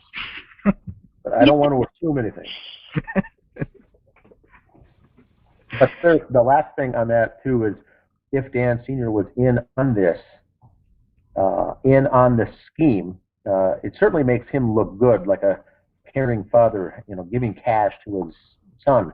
Well, we know they were on bad terms and they weren't speaking, and David wasn't telling him the truth of what was really going on in his life. If Dan Sr. was in on it, that's a great alibi here. A big sizable check there, knowing that the recipient would never cash it. It's only going to make him look good when the investigators get there. So that was also tossed about as an option, that he left it on purpose, that amount, that huge amount, as a gift at Christmas time as a loving dad and a doting father to his son and wife and granddaughter. That could also be the case, because that's what alerted me when I saw the amount and the size of that check. I thought that's very convenient, because who's going to blame or even want to point a finger at Dan Sr. by being such a nice, caring, doting dad? But if he did that on purpose, knowing that it would never be cashed, I'm surprised he didn't write a check for $50,000 or $100,000. But it was at $15,000, which means he probably did have some logic in there about that tax code. Maybe he had done this in the past.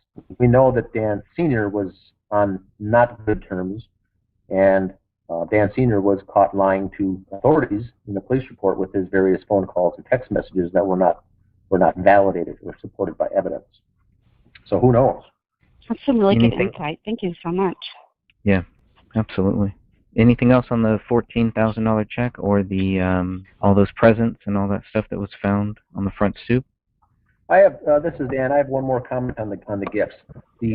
Some of the presents, if you did look at those photographs of the contents of the gifts that were Christmas gifts from the brother Dan, there were target and shooting practice and targets, not just of regular, simple bullseye targets, but they were all morbid and zombie type of images and skin falling off and skeletonized kind of images, which leads one to suspect that this was planned and arranged and he was included in the killing. Was this some type of a message sent or a code or something else? That the images in some of those of the hand, of the skin coming off the hand, and the skeletonized fingers of these dead zombies, on the shooting targets were very strange. And those were the gifts from Dan Crowley Jr., the brother of David, who dropped them off, and who was more likely connected with this case in some way, shape, or form, either directly or indirectly, was connected. Did he buy those on purpose in the target practice? Very, very strange. Remember, he had been not on good talking terms since August of that year with his own brother, and whatever was said by Dan Jr. resulted in David ultimately crying, and Comel had to console him after whatever happened. So we know whatever it was pretty serious, and it caused the irreparable connection there with that they stopped talking altogether. It damaged that relationship so bad. But who knows? But then to go out and get them nice target shooting gifts and be nice to drop off the gifts there, who knows? It was very, very strange. And then to go back earlier to the dates, we know we got the dates wrong, but just to clarify, it wasn't Dan Jr. who got the dates wrong. He said to police that it was the December 28th that he dropped them off. The Star Tribune article that was quoted by another friend, Mason Hendricks, said that he thought that the brother Dan dropped him off either the 26th or the 27th. He couldn't remember. And so he may have gotten the dates wrong, or it may have been what Dan told him. But we don't have evidence that Dan Jr. Told Mason that it was the 26th or the 27th. So we don't know that Dan got it wrong. He certainly may have, but we know the Star Tribune just quoted what Mason said, and he said 26th or 27th, and that was coming right from Mason Hendricks. Okay. We really don't That's know. great. It may have been on purpose once again, all to serve as a distraction, being the first two dates were wrong, and then we finally get the 28th, and now we find out 5 years later that the 28th more likely wasn't true either. All three of those dates could have been set as a trap, as bait, to get us focusing on what date they were dropped off, when in all reality, all three dates were wrong. Yeah, because they have a habit of giving us wrong information. Correct. And I think it's just a game to them. That was done on purpose. That could have been a misinformation. The difference between, for the newer listeners out there, the difference between misinformation and disinformation is really one word. It's the word intent. Misinformation is you honestly didn't know, you just got the dates wrong. It sounds like that's what Mason Hendricks happened here, was misinformation. But we know that Dan Crowley potentially lied to police when he did tell them it was the 28th. If those gifts weren't laying there that entire time, then that's a lie. And then all three dates would then potentially become disinformation, meaning it was done on purpose to sidetrack, to mislead, to deceive. And so that's more than likely, I think, what we're dealing with here. But we don't have anything to support that. The only two questions I would have on that $14,000 check was, like you were saying, is this something that David's dad does for him every year? The other thing I would like to know is what date that check was dated. What date was that check signed on? And the other thing with the $14,000, just to jump in here, is that's something that Dan Jr. or even Allison, the sister, could have come forward with either on our page or left a message or a note to say, look, Dad's been doing this for all three of us kids for 5 years, something to the effect. Or, heck no, we've never heard about it. Why the heck was he giving it to David, not us? We could have given something like that. We could have been provided something like that. But then keep in mind, if they did willingly provide some kind of information like that, it would have probably been doubted or scrutinized anyway. So I think that's more of it's a horse apiece there. But the $14,000, very interested. It does seem to lend credence to the fact that the family was having trouble financially, which they also thought that David and Camilla were having financial. They were fighting off some debt. They weren't able to pay bills. And here you see this big check that kind of, to young investigators, homicide detectives like this, they probably thought, wow, they were having a hard time. So maybe he did snap.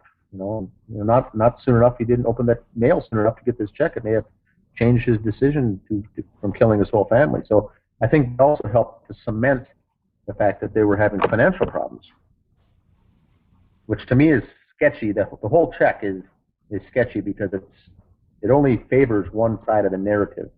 Dan Crowley looks better for sending it. David Crowley looks worse for potentially, allegedly needing it. When in fact, if it was just a gift and no one needed it, Dan Crowley Sr., the father, was known in the Owatonna area.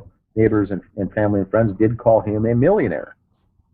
Whether that's true or not, he did have money, he did have extra cash, and he was successful. And at the end of the year, if he wanted to get rid of some of his tax debt or tax burden and give gifts to the children to help defray that, that would certainly make sense. That does not mean to say that David Crowley needed it because he was constrained financially. And that's what I think the young detectives thought. They saw the money, they said, well, this guy must be struggling to make ends meet, and sure enough, here's a check from his loving father, trying to help do what he can to, make the family succeed. And really, that had nothing to do with anything. It may have been just an annual event that check came that time of the year. Who knows? That's what drives me crazy about this case, is that there are assumptions where people are saying, oh, they were struggling. No, they weren't. They had money. Their bills were paid. They weren't in debt. They were paying for a house and stuff like that. But they didn't have negative credit or past due bills and delinquencies on their credit report, that kind of thing. Yeah, I agree, Sophia. I agree, because even that narrative was pushed all the way up until we received the bank statements that they were in financial straits. They were struggling financially to try to make ends meet. Once there was bank statements from Wells Fargo and the checking account statements and the credit card statements came through, we all got to see very clearly how frugal this family was, spending very little here and there, and making bill payments on time, making the mortgage, setting aside a budget to get things done on time. We've seen in some of the notes to make sure things are paid. There was only one instance that I saw over the entire year that they were late on a payment and did get hit with a late charge. And that was it. So that was not a regular occurrence. They were very frugal, prudent people as far as young family, a young married couple with a child paying bills. That they were not behind, they were not ahead. They were, I think they were very good. They were very prudent. And after looking at that, really impacted me by looking at those statements. And it reminded me a lot as a young married person with children, the type of bookkeeping and the accounting that I myself did. Notes here and there and reminders to pay bills and things like that. So they were very, I think, honest to goodness, doing the right thing, having the bills come in and paying the bills, paying their bank statements in full, and living not outside their means at all. They were not living extravagant at all. Didn't they have some real estate company in California that was running a credit check on him and Kamel? Yes. It was ran 2 times, I believe, once in October or November, one of those months, and then again in January. Though, if you spread the story around that they're, broke and having trouble making ends meet, and he lost his book deal, he lost his movie deal, he lost his TV deal, decided to walk from, the California deal because it didn't feel right, then it kind of makes sense why he would have killed himself. But if you look at all of the credit reports, all of the financial information, that's when that whole story falls apart, because you realize that nothing in any of their credit reports or credit history at all shows that they were struggling at all, anywhere. Hey everyone, thank you for listening to the Gray Stage Podcast. Before we get started here, I just want to remind you that if you haven't heard about Anchor, it's the easiest way to make a podcast. Let me explain. It's free. There's creation tools that allow you to record and edit your podcast right from your phone or computer. Anchor will distribute your podcast for you so it can be heard on Spotify, Apple Podcasts, and many more. You can make money from your podcast with no minimum listenership. It's everything you need to make a podcast all in one place. Download the free Anchor app or go to anchor.fm to get started. then Camille makes 2 phone calls the very day that the payment for the house bounced. And basically that was just a automatic withdrawal from David's other account. I'm trying to remember this. Like it was set up already. It was a transfer into one account. Correct. And so she just made 2 calls, and the second call was the one that transferred the money from David's account to that account, their joint, that paid for the house. So it was done very quickly and settled. And there was a rumor going around over the summer saying that their house was in foreclosure at the time of their deaths, and they were behind in their bills and struggling and everything, and that was not the case whatsoever. Yeah, I was going to say, I think it was in the Apple Valley Police Department report. Did they find some, like, silver bars in the basement, too? I remember seeing that. Or gold coins? Yes. Yeah, something both like of them. that. Yeah. So Silver. if they were struggling financially, they could have just cashed in. Right. That's a really good point. They had so much in that basement. They had so much stuff in that basement that he could have taken to a number of places and gotten enough money to make a mortgage payment. If he was really honestly struggling for the money, that is. I'd like to, bottom of page 5, just clarify 2, what I would call carefully crafted statements by police, whether it was intended or not. But you do see that Detective Brian Bone says that through our investigation, there have been indications that the couple may have had financial troubles. Key word there is may. I think a statement like that could be written about any family they find in a murder, suicide, or a murder. It's very open-ended the way he phrased that there may have been financial difficulties. That could be with anybody. And then he goes on to say, based on my training and experience, which is very interesting to say, this is it's beefing up his credibility, a statement like that. It says money and debt can be a contributing factor for motive in cases of a homicide. That statement I would agree with 100%. That's most of your motives for crimes are that, money and debt. He's not saying anything about the Crowleys here. He just says history and training shows that money and debt can be a contributor to homicide. That's a fair statement. Yeah. He goes on to say that due to the circumstances of the couple's death, he's requesting, a warrant for the banks to verify the financial state at the time of their death. I think that's fair to say, and he did get that. He did get the information from Wells Fargo. Then he goes on to say, and this is the last thing, is I found the Crowleys had money in the bank, but were decreasing their savings and checking account balances during the time from July to January, 2014 to 2015. That I feel is a very interesting word sentence by Detective Bowen. It helps lend credibility to the fact that they were canceling and closing out everything on their way to being despondent and depressed and to kill the family.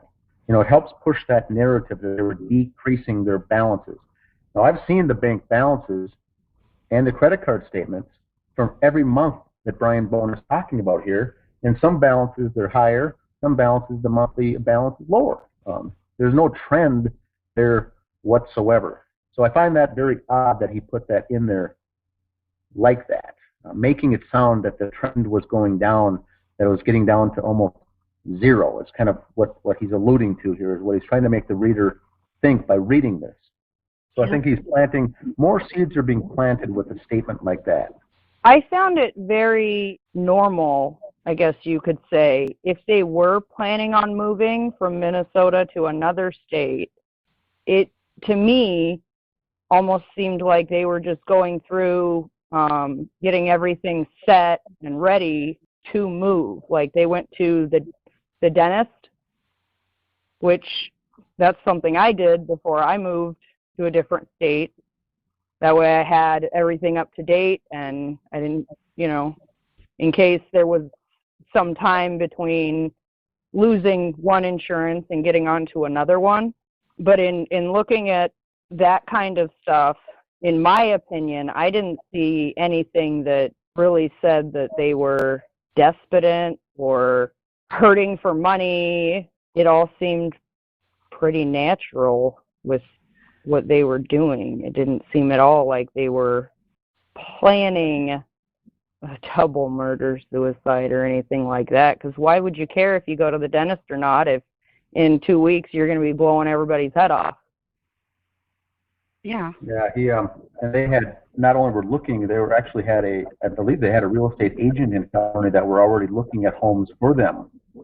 And so they were planning on moving, and they had already decided, which state. It wasn't just simply to move, and they had zeroed in on a location in California that they were looking at homes already, narrowing down the criteria search as far as what kind of home they would like to live in. So Detective Bone, I think, was wrong on that information. He could have done further drill down searches on this to conclude that they were not having financial problems. In fact, they were looking to move because of this contract deal. And the other thing to consider, too, they had their daughter enrolled in a very expensive school. Yeah, I didn't think about that. That is correct. That was in Minnesota here, that type of the Montessori that she was enrolled in was no cheap school. That was a higher end learning option for her at that age. And you got to go through, and they'll do a credit check and a background, and you got to qualify just to send your child to that school. So I think all this information lends with the actual evidence that lends credibility to the fact that they were not in financial dire straits. Comel had even went to this at length to say that she was writing a book and let her dietitian license in the state of Minnesota lapse. She let it expire. So that also leads to the fact that she's probably looking to re-up her license in another state. Then we go to Officer Tara Becker, and we get to what Colin actually saw. Colin looked through the front window, and he observed what he thought to be dummies. Here's the thing. He thought that they were dummies or some type of props that were left in the residence to appear as though they were home when they weren't. I mean, it's not only weird to just think that these were dummies, but looking at how the bodies were actually laid out, what happened to those bodies and everything, that was made, it was made so that somebody would think that they were home when they weren't. I don't see how the way the bodies were laid out, how anybody could assume that it was purposely done, because I don't know anybody in their right mind that would lay dummies out like that. Right. I mean, to me, that's a great way to get somebody to call the cops and say, hey, look, you better go check that out. I do think that right there, where he thought they were dummies at first, would be what someone who is not a suspicious person would automatically jump to. Correct, I agree with that. Because if you're a suspicious person, your automatic response is, oh, they were murdered or they killed themselves. If you're not a suspicious person, I think this is a perfect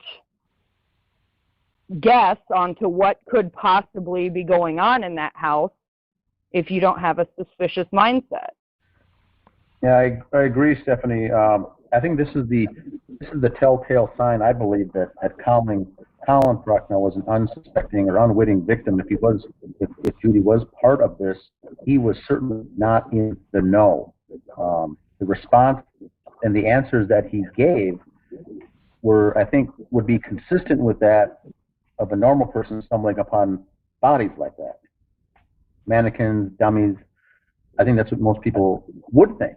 Now, right. The part that I agree with on Greg is I don't like the fact that he used the phrase, they were set up to make it look like someone was home. And I don't know if that's just Colin not knowing what he said, or if he was in a state of shock when he made that quote. That doesn't make sense. It's not like they were sitting up in chairs fully clothed, like some kind of a prank or something, or for a movie set or a prop or something. They were lying on the ground with missing limbs. I don't get that statement as far as made to look as if someone was home. But I do agree with the mannequins and dummies. I think a normal person seeing something like that would probably think that's what it was. And so I think that's when Judy, I think at that point, had to do something to get him back over there, because I feel she was in the know, and they were intended to find the bodies. And she said, no, I think you better go back. Her response is not a typical response of someone that's consistent with being shocked at what they've seen. Her 911 call was very suspicious, and this whole thing. Colin does seem to be an unwitting person here that's not in the know, is what it seems like to me. He's not acting. He has everything that he does seems to be authentic and organic. His response, his 911 phone call, he's just shocked. Judy's is more of a script or bullet points that she's reading off and rattling off to 911 dispatchers and saying, Colin, go back over there, check it out. There's no way they're mannequins. And then the neighbor wants to come over and look inside, and she says, no, don't look. It's awful. So she's the one. Judy's the one giving leading questions and planting seeds. Colin, I think, is just answering a normal way a grandfather would probably answer being shocked like that, not knowing. I think he would think they were mannequins or dummies. I just don't agree with that they were made to look like someone was living there. I don't understand that. I also want to jump in and say, like, if you look in here, Judy tells the neighbor, don't look in the house, it's awful. But she was also one of the people who came to the justice page early on. And initially, people actually were very sympathetic towards her and felt bad at what she saw. And she went into graphic detail early in this case about the condition of the bodies. I mean, it's strange to me. She tells the neighbor not to look, but she's going to go on a public Facebook page and describe graphic details of what she saw that's not consistent. And I remember when she was doing it, it was really quite shocking and disturbing at the time. And that was 5 years ago today. Yeah. Oh, she's still joking about it to this day, about the state of the bodies and the tragic deaths of David, Camille, and Ronnie. To this day, she is joking about it. It's incredibly sick. That's just as sick as the friends online putting on public forums all the disgusting comments that they made. Like, if this is your friend and you believe that he committed this crime, why on earth would you be making a sick joke like that? Or it's not just one thing that they said. It's at least 10 different comments that several of these friends made. Everybody was sympathetic to all of these friends and Judy until the comments, because those comments are what say, oh, you don't need our sympathy. You're talking about the dog barking at the window and Jan Jr.? Oh, I was going to say, Jan Jr. said the dog attacked the window. There was somebody on the justice page, knickknacks and books, and none of the knickknacks are disturbed. There's still dust sitting on there. The books are straight up and down. How did the dog get to the window? If he was jumping on the shelf, wouldn't the objects on top of it be falling to the floor or something? That's a very good point, is they should have fallen if he was viciously attacking the window like it was said. Yeah, and those, for the newer listeners, the newer members of the group, it was not a sturdy bookcase there in front of that window. It was kind of a wobbly, flimsy case there that did have books on it and some knickknacks at the top. Beside those two bookcases, I think there was two, there was a very little space in the middle for a dog to get in to jump up at the window, and there was no space on the left side of the window because that's where the Christmas tree was. The right side of the window had a little space from the bookshelf to the opening of the window that the dog could have jumped up on to do the barking. But we see images from the crime scene showing that curtain was closed, overhanging that section of it. But then later on the same photos that they were taking, that curtain was subsequently wide open. So the curtain was moved, but it does allow us to see where the dog could have potentially jumped up to attack the window, but that space was very small to do so. And none of the knickknacks, like the gal said earlier, were disturbed, knocked over. If a dog jumped up there and attacked, those things could have been flying all over, those little knickknacks, but they weren't.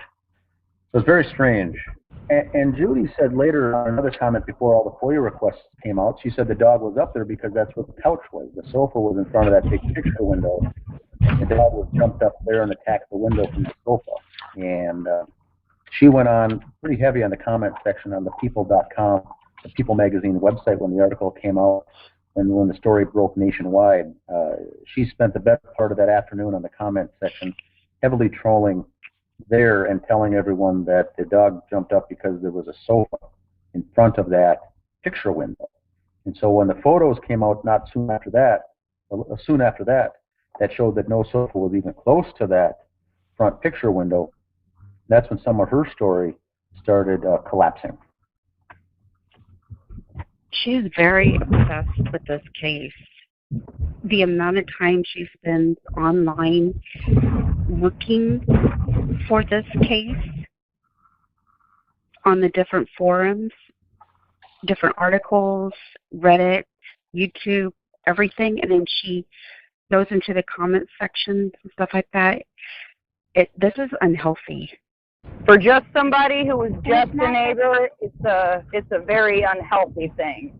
To play devil's advocate, you could say fairly that, I myself have a very unhealthy fascination with this case. However, as Ann just pointed out, Colin, as Judy told everybody, Colin was having a very serious, a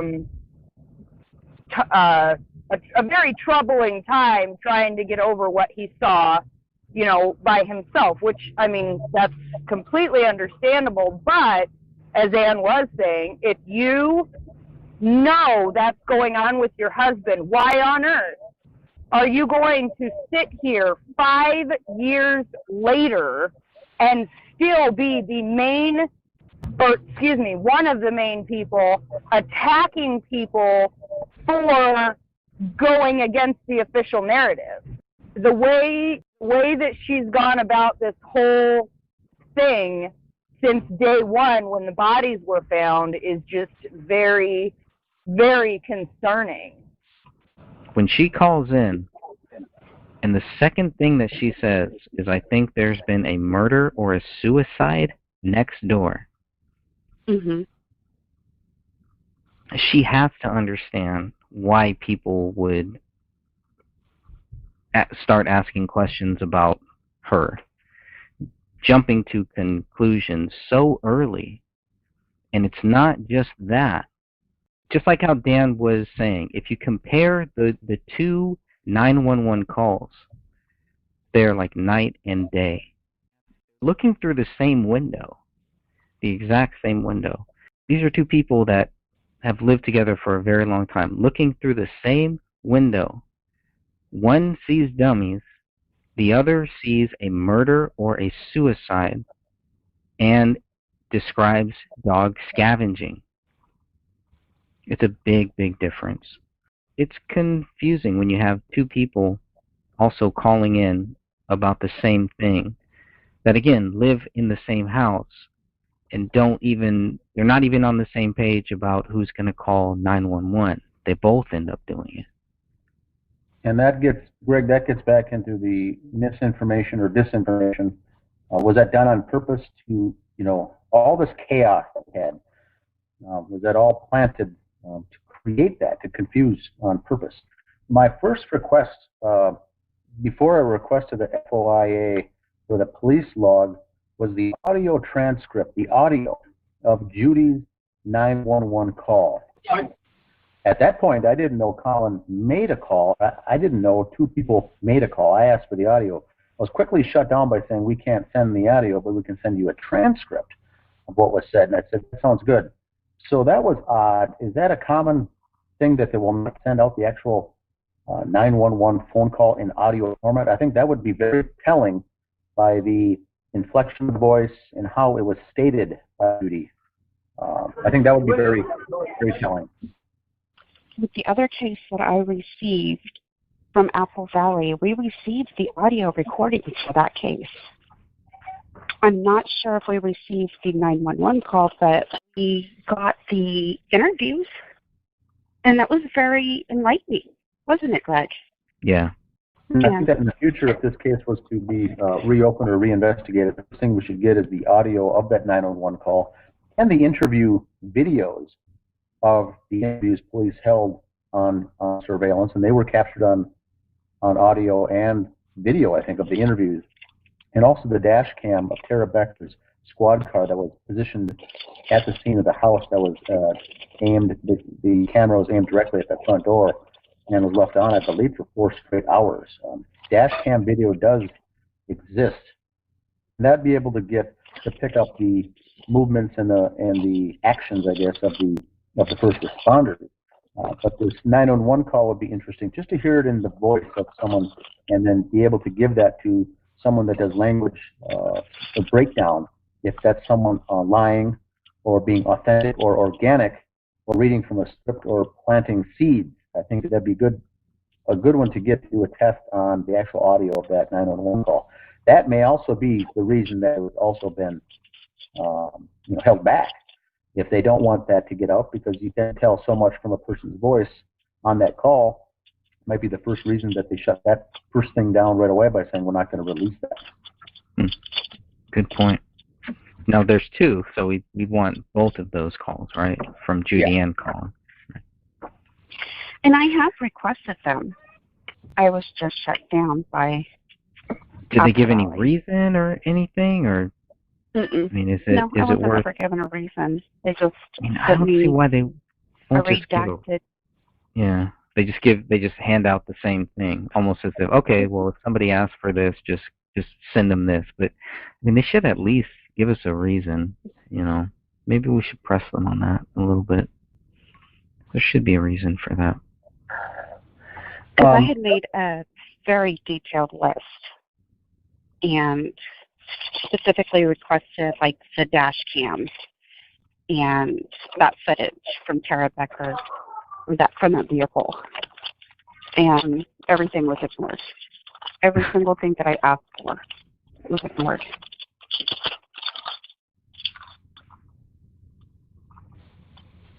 So, and Dan, I'm happy to give you a copy of that for you so that you can see exactly what I had requested. Yeah, a screenshot of that, or just a 1 page of that particular request would be good. You can shoot that over on an email or something. I do think that they're not going to provide that for sure.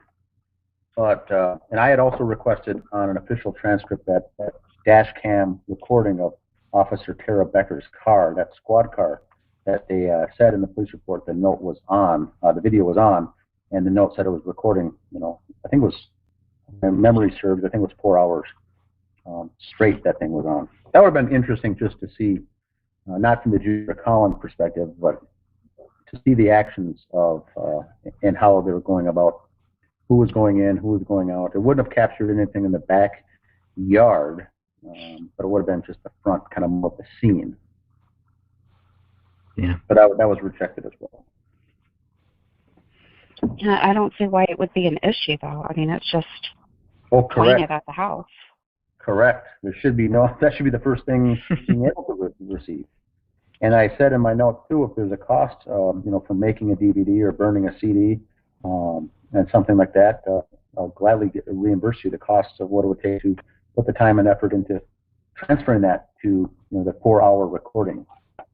And nope, that was still shut down. So I think by this time, when the FOIA started coming through, I think at this time, one can conclude that the higher up in the Apple Valley Police Department already were given the order to start limiting what's coming out in this case, or one could call it the cover-up on the aftermath of all this, because what we got versus what we didn't get was already It was already censored right at the beginning, what we were getting and what we were told. Right. And Right, that's because it was after that point is when I went to the Apple Valley Police Department Facebook page and gave them a 1-star review saying the detectives handled this case very poorly. And it wasn't done in bad taste. I didn't use foul language or go in there yelling and screaming. I just left a note saying that 1 out of 5 stars that the investigators handled this case poorly. And it wasn't but a couple of weeks later that it was that comment was removed. And then I asked who removed the comment and why. That's the whole purpose of having ratings and comments, much like Yelp for a restaurant review. You want to see the good and the bad. And I had nothing written poorly or in distaste. It was an honest feeling that I have to this day. It's a 1 star out of 5 of how the detectives handled that case. And they never got back to me as far as why it was removed, who removed it, and for what reason would they take out a review on their Facebook page. So all these things lead back to the suppression of information started at the very beginning with these folks. And that's not to say they were involved in the murder. That just lends, I would say, it supports the evidence. It supports the fact that they were somehow covering up in the aftermath of this event. Yeah, we're going to go ahead and wrap it up unless anybody else has anything else on the 911 call. I think that's a great place to kind of end it. We'll end it on page 9. I'd like to make a quick comment about the 911 call, and that's if you were looking in your window of your neighbor's house and seeing these horrific scenes, you have no idea what happened or if there's a danger in your neighborhood. Why would you leave your spouse and make 2 separate 911 calls? If it was me, I wouldn't let go of my spouse. I'd want to keep that person in eyesight and be safe. I just thought that was bizarre. And then they didn't seem to realize the other was calling. Around this time, Colin Prochnow called 911, but before he did, Colin went 1 house east of David's and spoke with Tuppy. Now, Officer Tara Becker reported what happened next. Tuppy stated that the Crowleys were brought to her attention today when her other neighbor, Colin Prochnow, came over and asked if she knew where the Crowleys might be. Tuppy stated she thought they had possibly gone to Texas for the holidays and just weren't back yet. So she called David's landline. Is that the landline number? The 0461? I thought it was a cell phone number. They didn't have a landline. I didn't think they had a landline either. Okay. And that's possible that she just got that wrong or that... I thought maybe Mr. Alam, wasn't he paying for their cell phone lines at one point and then he stopped so they had to get new numbers? I just kind of thought that was the reason that the call didn't go through, but I agree. It's odd that it's almost like Judy had to race Colin to the phone, and then the 911 operators, the way he spoke to Colin, I thought that was really rather odd because wouldn't you be wanting to, right, wouldn't you be trying to get as much information as you can, you know? Like, it's almost like they were like, listen, we already talked to your wife, so why are you calling? Like, it's wrong that he was calling, which, I mean, maybe I'm wrong. Maybe they only want one person to call to report a crime, and that's it. The way they don't have to track down as much. Who knows? If you looked in your neighbor's window and saw this, why are you leaving your husband at all? You don't know if there's somebody still stalking around coming to do the same thing to you next. Like in every other 911 call I've listened to, it's, okay, hold on, stay on the line with us, help is on the way, not, okay, goodbye, get off the phone. I think the only other thing that I want to get everybody's thoughts on are this gun, because if you read the 911 transcript, it's not clear by that if Judy saw this gun. Just in this call, if we're just looking at this call here, She's saying that Colin saw it. She never really says that she saw it. And that kind of bothered me because I wanted some type of statement in this thing. She's so clear about all of these things, it should be clear whether she saw that gun or whether she didn't.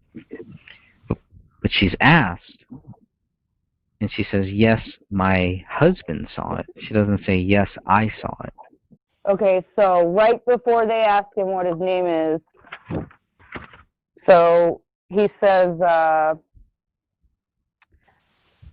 yeah, it's 10:51. Would somebody like to come over and, what is it, do a welfare or well check or something like that? Mm-hmm. And the dispatcher says, okay, you said 10:51 for them? And Colin repeats 10:51. The dispatcher says, okay. And then Colin says, and I looked through the front window and there's like 3 dummies on the floor. I don't think they're any bodies, but it looks like there's a gun next to one, a handgun. And then they say, okay, and what's your name again? And he spells his name, and they ask for his phone number, and they give a cell phone number, a house number, and then the dispatcher says, okay, all right, just 1 second. And then Colin starts explaining that, they were out of town and they saw presents. And after he gets done saying this, the dispatcher says, okay, did you already call? And Colin says, what? Yeah, we tried calling that cell number and nobody answered. And the dispatcher says, no, I mean, did you already call us? Your wife already called us. Judy just called us. And Judy says, the dispatcher says, okay, you saw the gun on the floor. And Judy says, yes, my husband saw it. He's not here right now. He's talking to the other neighbor. We hadn't seen any movement over there and all that. So Colin saw the gun. She didn't. But it's not clear. Right. It's not clear if she did. Right. Right? Right. If she did, she does not specifically say it anywhere. She does specifically say her husband saw it, but she doesn't specifically say, yes, I saw it too. Which, if she could see in such detail the fingernails, wouldn't you think she would have noticed the gun? Because that's something more recognizable. You could recognize a gun better than you can a body that's just got like a little bit of a skull and hair stuck to it. It's kind of how you don't call 911. They should use that. Yeah, this is the exact way you don't call us. Don't do this, because it's just really bad. I mean, there's nothing here that you just go, oh my, like what are you talking about? It's way too much guessing going on. Okay, I want to thank you all for listening to the Gray Stage Podcast number 2. I really appreciate all of you. This will be a monthly podcast. We're going to try to put out something new every month. Our goal is to try to reach as many researchers as possible to put the information in this book in the hands of as many people as possible. That is the goal of this podcast. That is the goal of the book that I wrote.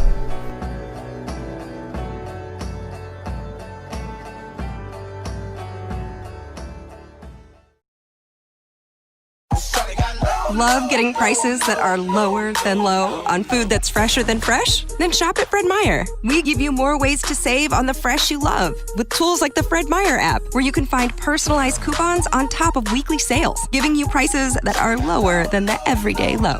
Fred Meyer, fresh for everyone. Flu season is just around the corner, and now you can get your flu shot right here for free. Schedule your appointment today at fredmeyer.com/flu. Did you know Geico's now offering an extra 15% credit on car and motorcycle policies? That's 15% on top of what Geico could already save you. So what are you waiting for? Your teenager to help around the house? Okay, Mom, I emptied the dishwasher, vacuumed the basement, and folded the sheets out of the dryer. Wait, what? Oh, and next, I'm going to clean Mitten's litter box. Are we in some kind of prank show or something? That's a camera, isn't it? There's never been a better time to switch to Geico. Save an extra 15% when you switch by October 7th. Limitations apply. Visit geico.com for details. Welcome to the Gray Stage Podcast. My name is Greg Fernandez Jr. I'm one of many researchers looking into this case. I began looking into this case trying to prove David Crowley guilty. 5 years later, I still don't have any proof. We have a lot of speculation, but we have a lot of speculation about many different theories, including what the investigators told us. We're going to go over my book thoroughly, looking at all of the different points made in that book. And where we go from there, we'll see. This is the monthly podcast, and I want to thank everybody for joining us here. God bless you all. Let's get to it. First responders. At 1:04 p.m. on January 17, 2015, Apple Valley Police Sergeant Greg Dahlstrom arrived at the crime scene. There he saw Colin Prochnow standing in Lorraine Tuppy's driveway. Mr. Prochnow approached the officer stating there were bodies in the living room of the Crowley home. Sergeant Dahlstrom then approached the front window and looked inside the residence. I noticed several obviously dead bodies lying on the floor near the front picture window, Sergeant Dahlstrom wrote in his supplemental report. I noticed a black handgun on the floor as well. Lastly, I noticed a medium-sized dog barking and running among the bodies. I advised dispatch of my findings, Sergeant Dahlstrom continued, and requested the channel be restricted to emergency traffic. The sergeant then informed Captain John Bermel of the situation. Officer Tara Becker was the second responder to arrive at the crime scene. Sergeant Dahlstrom advised me that there were in fact 3 deceased parties that could be seen from the large picture window at the front of the residence. Officer Becker did not report seeing the bodies in any of her supplemental reports we received. Officer John Broughton arrived third. With all 3 officers standing on the west side of the house, they could smell the odor of decaying bodies. Officer Broughton was the first officer to check the back of the house. I was instructed to check the rear of the residence for any signs of forced entry, Broughton documented. The backyard is fenced in with a chain link fence and the gates were closed but not locked. Officer Broughton entered the backyard and saw fresh animal tracks in the snow. Signs of forced entry were not found on any backyard windows, but there was an open door. The rear sliding patio door was found open slightly 1/4 of an inch, wrote Broughton. I opened the door and found that it was not locked or secured with a bar lock. Paleo continued to bark as Broughton opened the rear slider. When I opened the patio door, there was an overpowering odor of decaying flesh. 1 light was on in the dining room, Broughton continued. The Christmas tree lights and other strings of Christmas lights were still on. After walking around the back of the house, Officer Broughton looked through the front window and saw 3 bodies on the living room floor. They were all badly decomposed, Broughton wrote in his report. 1 adult body was lying on its back with a black semi-auto pistol nearby. The second adult body appeared to be laying on its stomach and or side. Between 2 adult bodies was the body of a small child. Officer Adam Keeler arrived fourth and helped secure the scene until Paleo was removed from the house. Once Community Service Officer Brian Booth arrived, Officer Keeler opened the rear sliding door and the officers attempted to lure Paleo outside with dog treats. Officer Keeler reported it took 5 minutes for Paleo to come outside. The dog was scared upon arrival, wrote CSO Brian Booth, but appeared to be friendly. I was able to catch the dog with a choke pull and get it into the bed of my truck where it stayed until roughly 1900 hours. CSO Booth then took Paleo to Palomino Pet Hospital and advised the kennel to only feed and water the dog but not to do anything else with it since it was part of an investigation. Next, Sergeant Dahlstrom and Keeler entered the house through the rear slider. Prior to entering the residence, wrote Sergeant Keeler, I announced officers' presence. There was no response. The 2 officers cleared the garage first, then the main level, ending with the basement. I noted the writing on the living room wall, wrote Keeler, which appeared to say Allahu Akbar. It appeared to be written in blood with fingerprints. Sergeant Dahlstrom also noticed blood writing on the living room wall. I noticed letters on the wall that appeared to be written in blood. Dahlstrom also reported seeing several bloody footprints on the floor in the area between the kitchen and living room. Below the wall on the living room floor lay 3 heavily decomposed bodies, 2 adults and 1 child. At this time, Broughton reported, the bodies are presumed to be that of the homeowners David Timothy Crowley, born 7/7/85, and Kamel Rasul Crowley, born 11/20/86, and their daughter Rania Crowley. With all 3 levels cleared, officers left the house and waited for detectives to arrive. The Crowleys' mailbox was full. After Officer Becker photographed the mailbox, she opened it and removed 2 pieces of mail, one belonging to David and the other to Kamel. The postmaster was arriving at this time, wrote Becker, and handed me today's mail, which was placed inside the mailbox. An interesting note found in the BCA notes stated mail in mailbox, December 29th, /front packages 11015. Alright, so that was reading from pages 13 to pages 15 of The Gray Stage by myself, Greg Fernandez, looking at the first responders. 1, 2, 3, 4, 5 first responders is what we're looking at here. All before the detectives arrive and all before the BCA shows up. And obviously, way before the medical examiner shows up as well. What you'll see here is some of the most important information about what happened to the Crowleys. And with that, we're going to take you right into our call with Dan Hennon, Sophia, Stephanie, and of course, our good friend Ann. We'll be covering the chapter called First Responders in tonight's show. This is basically pages 13, 14, and 15 of the book, A Gray Stage. I think what is really important here is the first responders should all have the same story. They should all look at the same bodies and report them the exact same way. So that's what I was looking for here. People can judge that for themselves, whether all of these officers who entered that house or who showed up to the scene and looked through the front window and saw these bodies, did they all see the exact same thing? Sergeant Greg Dahlstrom was there 1:04 p.m. He arrived, and he was the very first person. He looked in, approached the front window, and looked inside. So he was the very first responder on site. And he goes on to say that, quote, I noticed several obviously dead bodies lying on the floor near the front picture window. That's what he wrote in his supplemental report. And, quote, I noticed a black handgun on the floor as well. Lastly, I noticed a medium-sized dog barking and running among the bodies. In my opinion, I think Paleo was probably happy to see somebody alive and looking in the window. Maybe that a protective instinct also kicked up in him. I was thinking it was more of a, like, this is my house, what are you doing looking in the window type of thing from Paleo. That's at least what the feeling I got from reading all the reports when they talk about how frantic he is. But I've kind of changed my view on that a little bit. I'm not so 100% on that because of the smudge marks on the window. The window was surprisingly clean for a frantic dog being near it.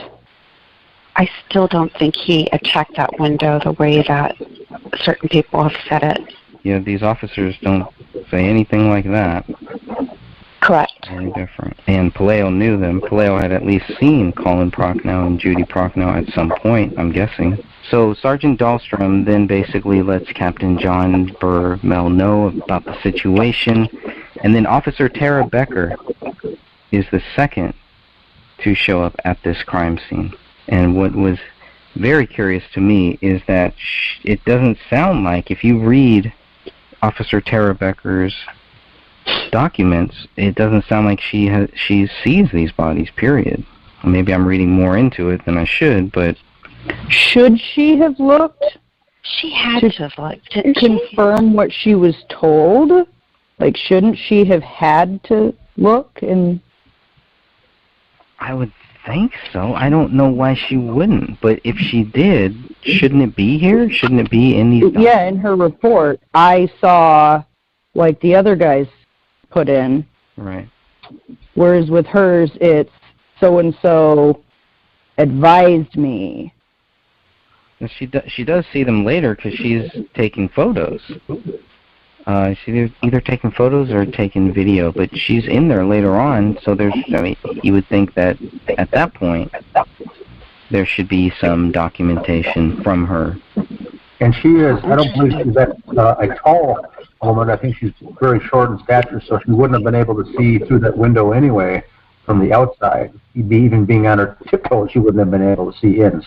So that would make sense. I agree that she wouldn't have seen by first responding, officer until she actually went around through the back and went into the residence.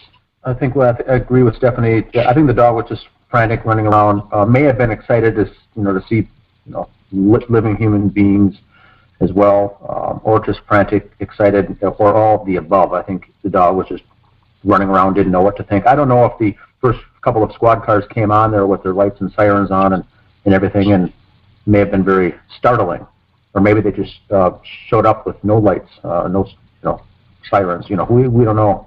The dogs above us, every time that sirens go by our apartments, they freak out. And I don't know how Paleo was, but if they came in with sirens on, it's very possible that could have set them off too. Now, I know that like ambulances or police that go by our apartments, when they turn into a residential area, they leave their lights on, but their sirens are turned off. But we're next to a really busy boulevard, so when they're on that, they leave them on. But as soon as they turn down the residential road, they turn the sirens off, but the lights are still on. So I don't know what the procedure is in Minnesota or Apple Valley.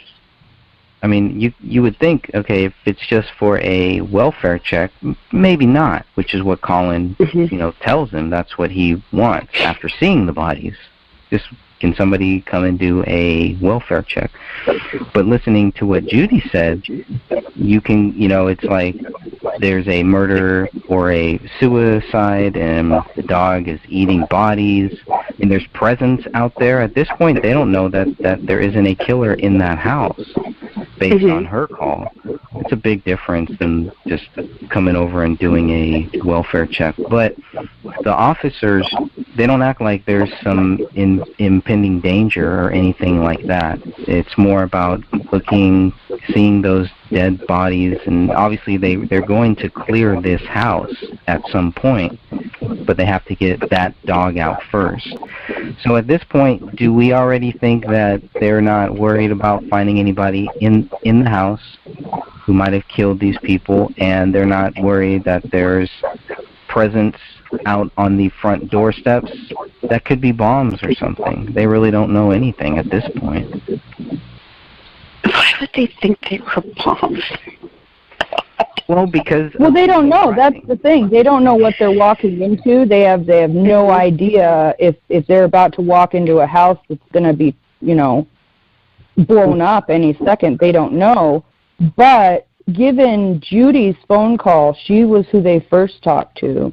And from her phone call, it doesn't sound like there's kind of any imminent danger. And then, you get to Colin's part, and it's more or less like, okay, well, there's dead people in there, but there's really no threat anywhere else. Correct me if I'm wrong, but I don't remember reading anything outside of the gossip from the friends that there was any suspicion of bombs.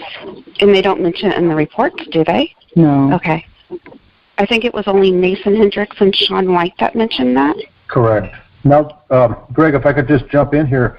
When the first officer came, Dahlstrom, he did see the neighbor, Colin Prochnow, standing in the driveway of the other neighbor, chatting, and then he came up and told him that the bodies are in the front in the picture window. So I think the imminent danger may have been relieved at that point when they saw the two neighbors just chatting calmly in the driveway and saying, yeah, they're inside, the bodies are inside. So maybe that led them to assume that there was no imminent danger, perhaps. I don't know. It's just weird.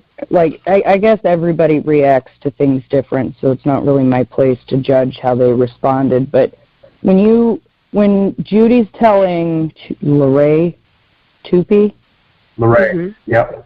To don't go look in there, don't do it, don't look in there.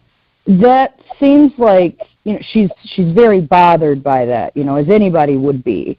But if Colin and her just kind of standing there chit-chatting when the cops get there, it kind of makes me wonder if there's not more to the neighbors calling and saying what they said.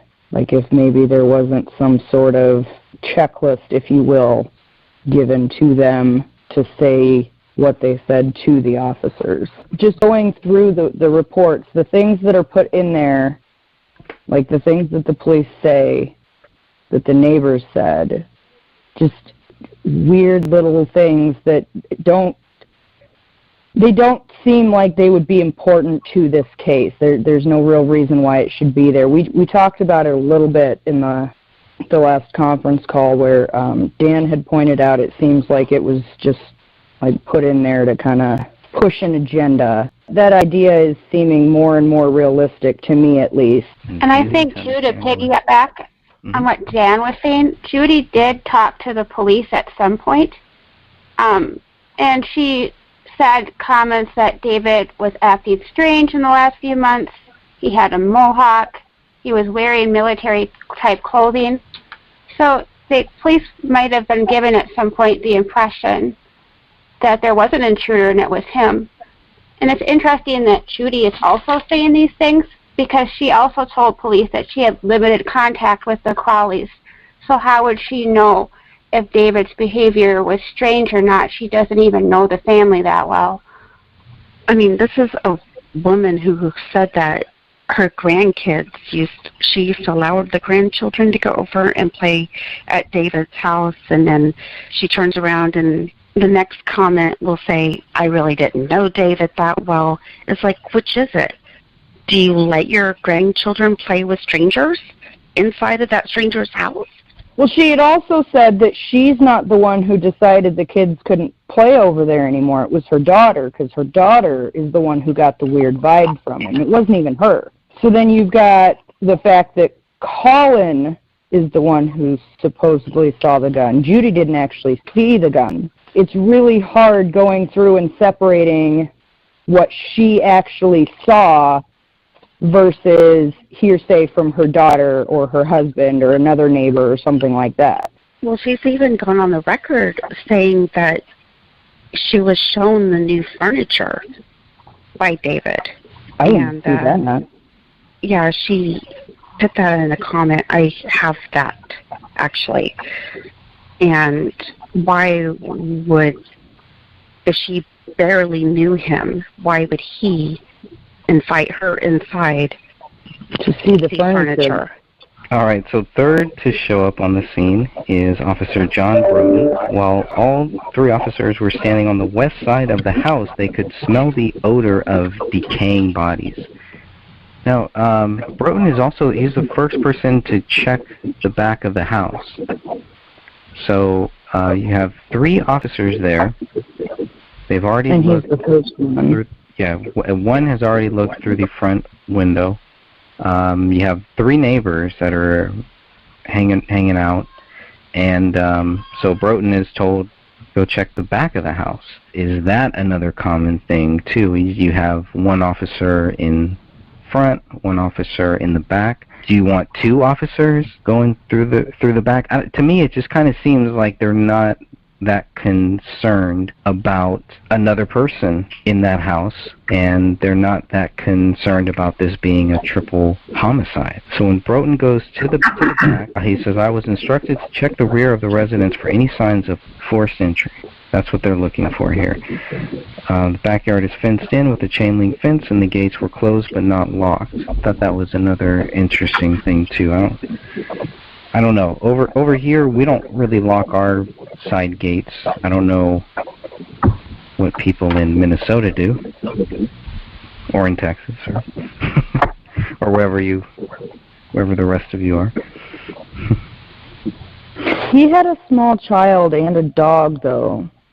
I would think that would be like the back door not being secured, even if it was broken. That not being secured, plus the gate not being locked, you wouldn't have need to force your way into the property. You've already got a clear path. The back gate's unlocked. The back door's broken. Why would you need to break your way in? Here's what I think here. You get these, the calls come in from dispatch, 911 dispatch. And so the people responding are just typical patrol, traffic patrol officers, and they're showing up to a scene with bodies inside and a dog running around. So I think they're mainly waiting for instruction as far as what to do and what's their role there. So they're chatting, and the house faces south, and the back of the house faces north. And so I think when they get to Broughton showing up there, the officers were at that time wandering over to the side, which is the west, and that's where they can first get the glimpse of the smell. The front door and the side doors and windows were closed. Only in the back was the door open just a little bit, that slider. So I think when they walked to the west and were about to go into that gate is when they caught the first whiff of it, which would make sense. They're getting closer to where the door is open. And Minnesota, not common to lock. You have a chain link fence like that. There's just a clasp that closes it. There's not a lock. I don't know of any neighbors that have locks on it. And that fence, as I stood there before on the scene, was, I think it's a 4 or 3.5 foot high fence, very short. It's like just for dogs, pets, and little kids. Any adult can just basically jump over that fence or leap right over it. So it's very small, but so that would make sense. Now Broughton goes out of his way here to mention all these steps, and I think this is all just protocol. He's throwing in there, we're looking for forced entry. We're seeing if things are locked and things are not locked. Those are the kind of rhetoric that I think that's how cops speak when they enter a scene like that, or what they're instructed to say. So he's making sure that there was no forced entry, and there wasn't. And so that's, I think, that's what we're hearing a lot from his statement. The door was less than 1/4 of an inch opened slightly, and they found it was not locked or secured with a bar lock. So he goes out of his way to, clearly explain how it was seen. It makes sense. I'm just wondering if they had found signs that somebody had forced their way into that house, would that change what they did from that point on? I don't know. I'm not sure. I think they're trained in a certain way. Like when the crime scene photographers came in, all the time they spent right off the bat was taking 18 photos of the door, because that's their training, is to show was anything on the door the jam, was it jammed, was it locked, was it pried open, how was the door open? So like Broughton here enters, the first thing he's on his mind is there any kind of forced entry? Now I think with the neighbors standing around, that I think lessened their alert for someone in the house, and the dog barking, and the first call came in saying that bodies had been here for a while, but I don't think there was any urgency that there was a threat on the scene. But they still have to go through the process of clearing the house, which is coming up on the next pages. Well, they did a good job starting out with protocol, so what happened? Because protocol is not touching things and moving things. When you're just doing your initial picture taking, you're not supposed to be moving anything. You're documenting what is there before anything's moved. So they started out strong. And Officer Broughton has been there a while. He's since retired. So he was a senior level. He was a veteran. He knew what was going on. You can tell by his comments and his statements and his reports that things were very well detailed. I mean, he said, I opened the door and there was, he said, quote, an overpowering odor of decaying flesh. Now that would make sense for bodies being there. That is obviously what the smell would be. And he goes on to say that there's a light on in the dining room. Christmas tree lights and other strings were still on. And he walked around the back of the house and then looked through the front window and saw 3 bodies on the living room floor. All were badly decomposed. One adult was lying on his back with a black semi-auto pistol nearby. Second adult body appeared to be laying on its stomach and or side.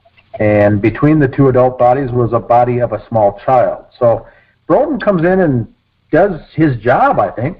Describes everything, checks, goes around the house.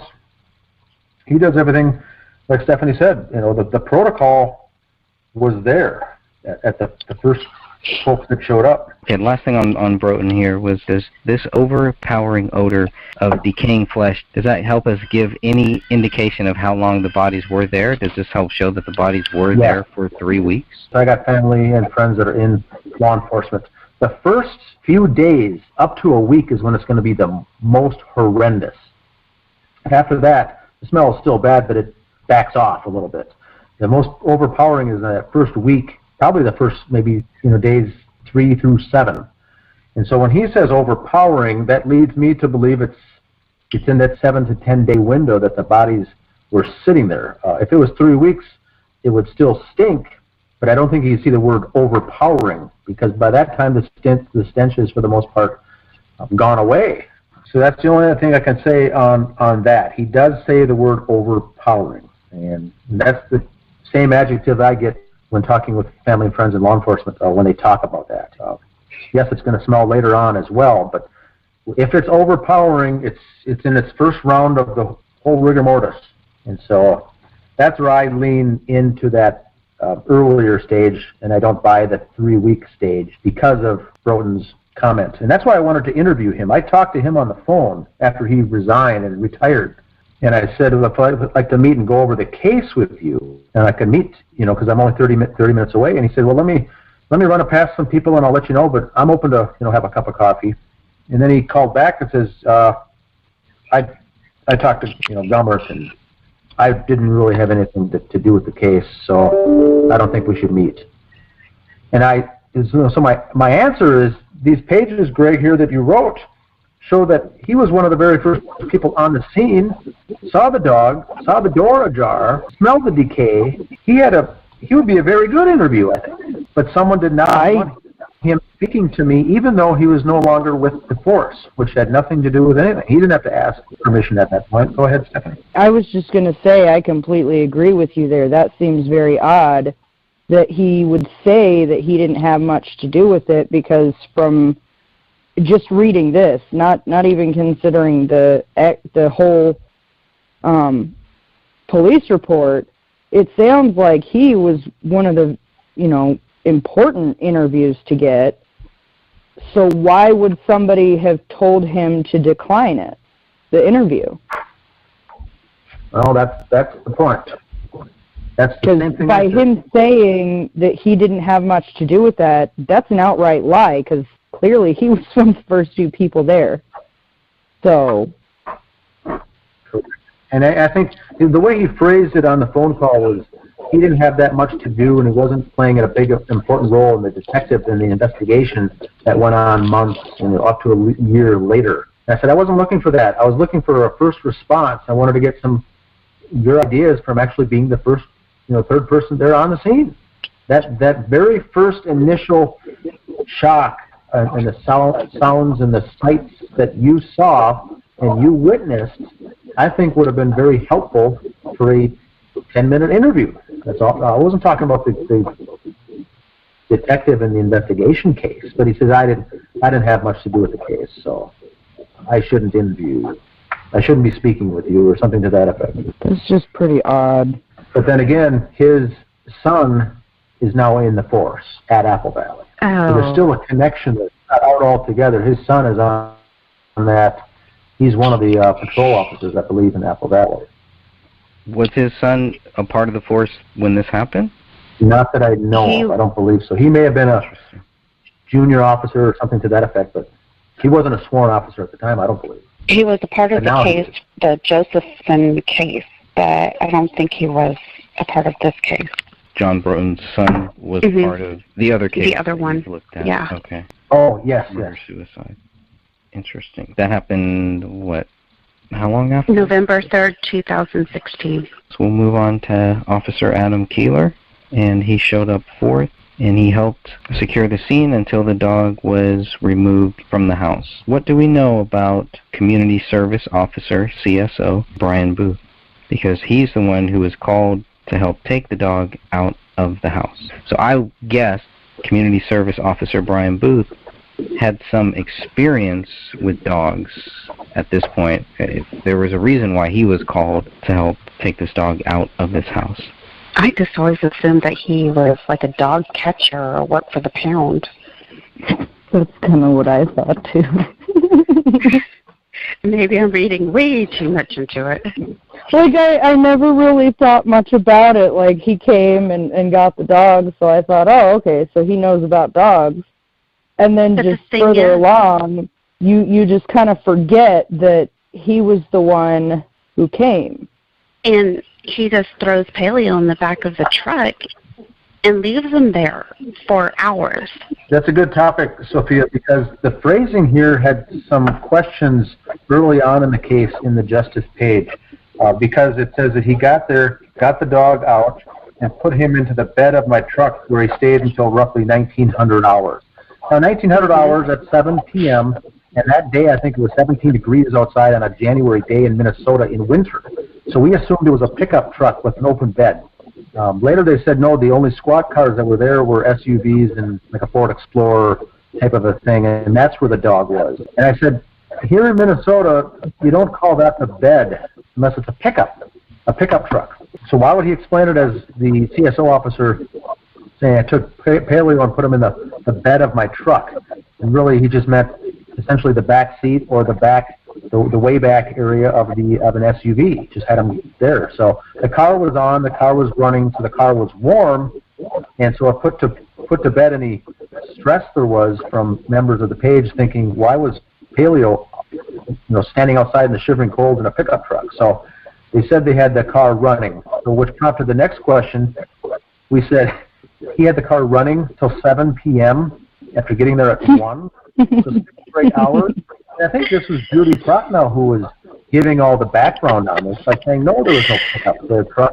And I said, but well, why was the truck running for 6 straight hours? It would have ran out of gas, potentially. Mm-hmm. She said, well, maybe... Well, I mean, maybe somebody went and made a run and brought a gas can or something. But you're right. The paperwork shows that till 1900 hours, that dog was there. They didn't take the dog to the pound or anything. Basically, he was just quarantined with no food. That they may have given him some... I don't even think they can get him any treats at that point. I think they had a bowl of water or something. They still didn't know what was in his system, so I don't think they were allowed to give him any food. Yeah, they had treats to get him out. So they had some treats, but I don't think they were allowed to give him any food. Then they took him to the Palomino Pet Hospital and advised the kennel to only feed and water the dog, but not to do anything else because it's a part of an investigation. So that was Brian Booth and Officer Adam Keeler. But that was very strange. Some of the words that were used, the length of time that was mentioned. See, when I think of them wording bed of truck, I think of like an F-150 with one of those hard shells on the back of it. And oh, yes. I was thinking that too. Yep. Whether or not it was open, it could have had a topper on it or something. But we're thinking of kind of a pickup truck here in Minnesota is what we think of. F-150 with or without a topper, but still with the topper on, 17 degrees is not insulated. And with no topper on, 17 degrees is exposed. So either way, that doesn't make sense. And then I think that was at the time that Judy said that they were like all Ford Explorer type of SUV patrol cars that the dog was in. And I said, I still wouldn't say that I put the dog in the bed of my truck if it's an SUV. So I said, the terminology seems odd. But regardless, if they were there at 1 o'clock, 1700 out, 7 o'clock, that's 6 hours that the dog was sitting there doing nothing. And for all they know, he hadn't eaten for 3 weeks. I guess they had already seen what the living room was through the front window, through the back window. Why clear the garage first? Was it right there next to, because you come in through the back, and there's that fireplace, the kitchen. The garage is right there in that same area? Right. Yeah, the door leads right into the garage from that area. So if protocol would be to sweep the house going from right to left. Hey everyone, thank you for listening to the Gray Stage Podcast. Before we get started here, I just want to remind you that if you haven't heard about Anchor, it's the easiest way to make a podcast. Let me explain. It's free. There's creation tools that allow you to record and edit your podcast right from your phone or computer. Anchor will distribute your podcast for you so it can be heard on Spotify, Apple Podcasts, and many more. You can make money from your podcast with no minimum listenership. It's everything you need to make a podcast all in one place. Download the free Anchor app or go to anchor.fm to get started. Sure. Whenever you come in, that would have made sense. And they both went together, so they cleared the garage first. I don't know if that's strange, Greg, or not. I didn't read too much into that. They saw the writing on the wall in blood, and then Dahlstrom, who's also in there at this time, Noticed blood writing on the wall and several bloody footprints on the floor.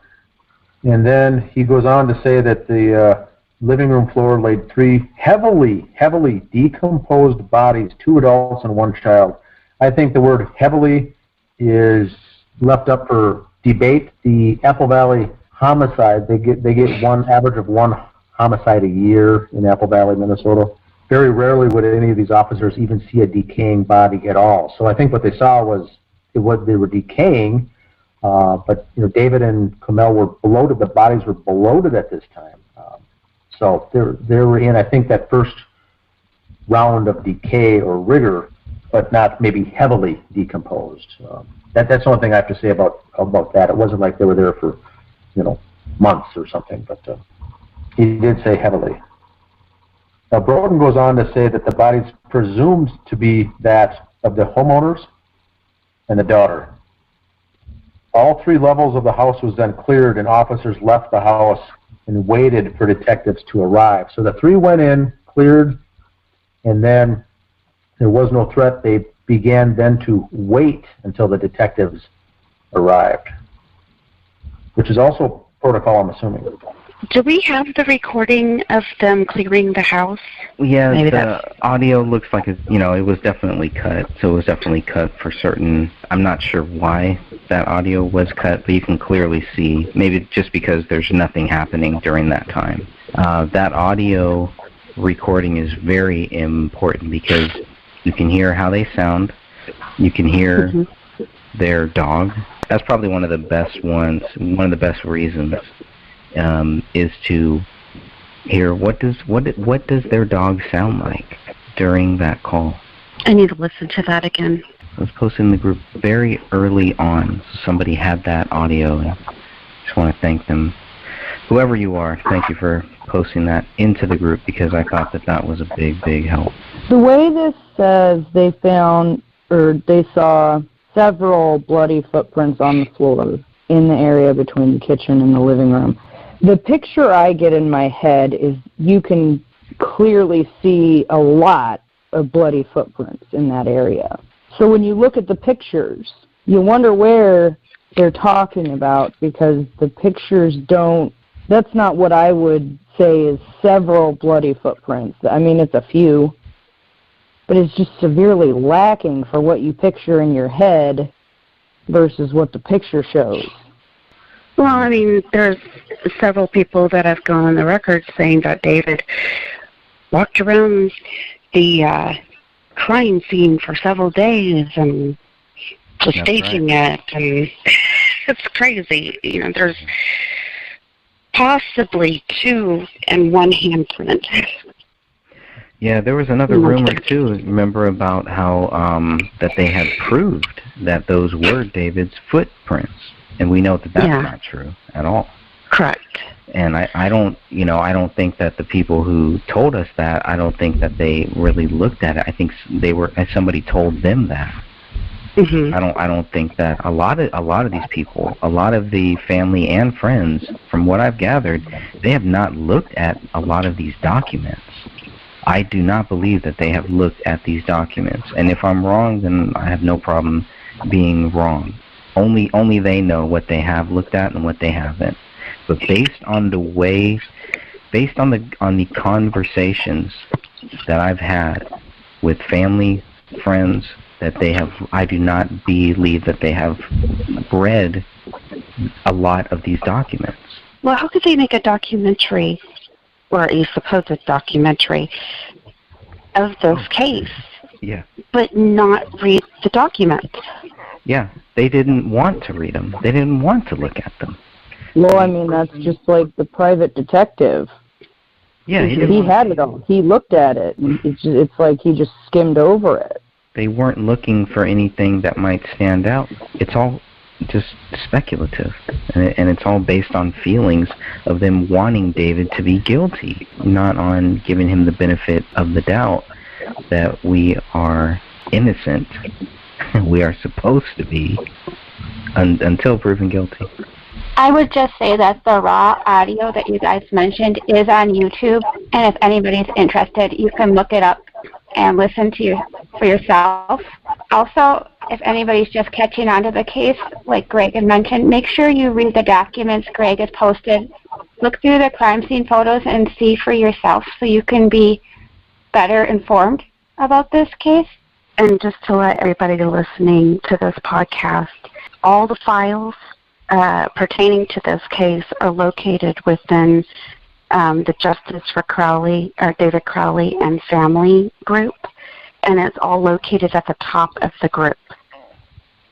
They've been added by different members, Greg, Dan, myself, everything from that we've received from Apple Valley and the BCA is all up there. We still got one more paragraph here to cover. So the Crowley mailbox was full. After Officer Becker photographed the mailbox, she opened it and removed 2 pieces of mail, one belonging to David and the other to Kamel. The postmaster was arriving at this time.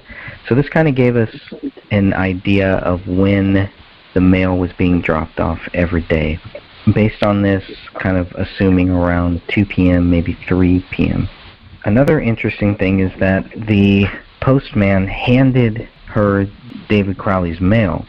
Where the mailboxes are, because this isn't like David Crowley's mailbox is at his house. It's actually towards the sidewalk with 2 other mailboxes too.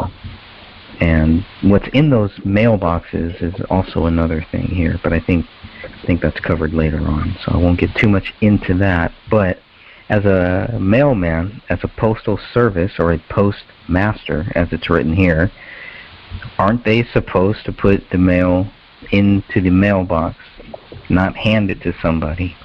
My mail people won't even hand it to my kids. Like, if I ask them for it, they'll walk up to my door and still put it in my little slot. When we lived in another town where we had a mailbox, like kind of connected with the other neighbors, they still wouldn't hand it to any of my kids. They would go and put it in the box. So I'm wondering why this postmaster handed it to her Officer Becker. Maybe that's why, because she's an officer? She's an officer. I've walked up to our mailman plenty of times and asked him before he's started putting mail in the mailboxes and asked for mail for 2201, and he hands it right on over. But he drops packages off at our home all the time, so... Well, I would think if Tara Becker, if she asked for it, I think he would give it to her, but maybe he just felt like, okay, well, she needs to have this, because she was going through David Crowley's mail right at that time, at the same time. So, well, she talks about 2 pieces of mail, but the mailbox is about 2/3 filled. I'm looking at the photo right now. Right, and we don't know if that photo was taken after, because after she does all this, she puts everything back in there. I do believe it's put back into the mailbox, if I remember correctly, and then it's filmed, or then it's photographed.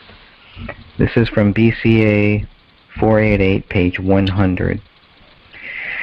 This is a note found in the BCA notes that states, there's mail in mailbox, and the dates are from December 29th, front packages 1/10/15. The 1/10/15 date is something that still baffles me. I don't know what that means. So if anybody wants to look that up, you can look that up in the BCA 488 PDF on page 100. Okay. Joe Cooksley writes this. So, quote, mail in mailbox December 29th / front packages 1/10/15. So the 1/10/15 is what really interests me here, because that is the first day that the packages are seen. So maybe that's what they mean by the front packages 1/10/15. It's just not really clear. Well, the great thing about this book is it's like Dan said in the foreword, that was amazingly well the way he put that. It's not to tell you who committed this crime.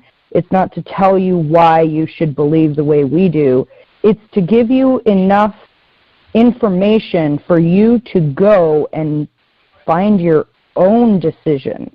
It's a tool. It's like a reference guidebook, if you will, of the basic facts that you need to know of what happened, so that then you can go and track it down and decide what you think happened.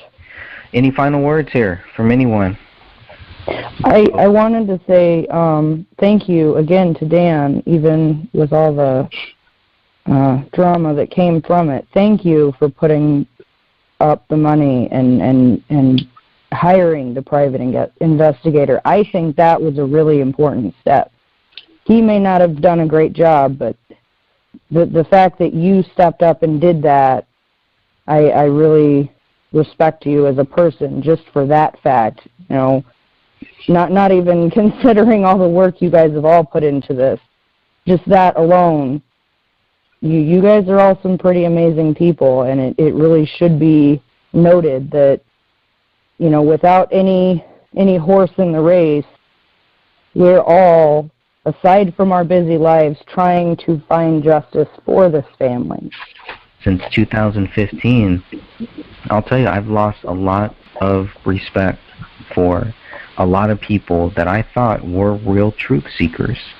I really thought that these people were looking for truth, and now I don't. You know, now I think it is all about money, and it's all about fame, and it's all about them. It's not about truth, because this case is so toxic. There is no winner in this case. You know, nobody wins here.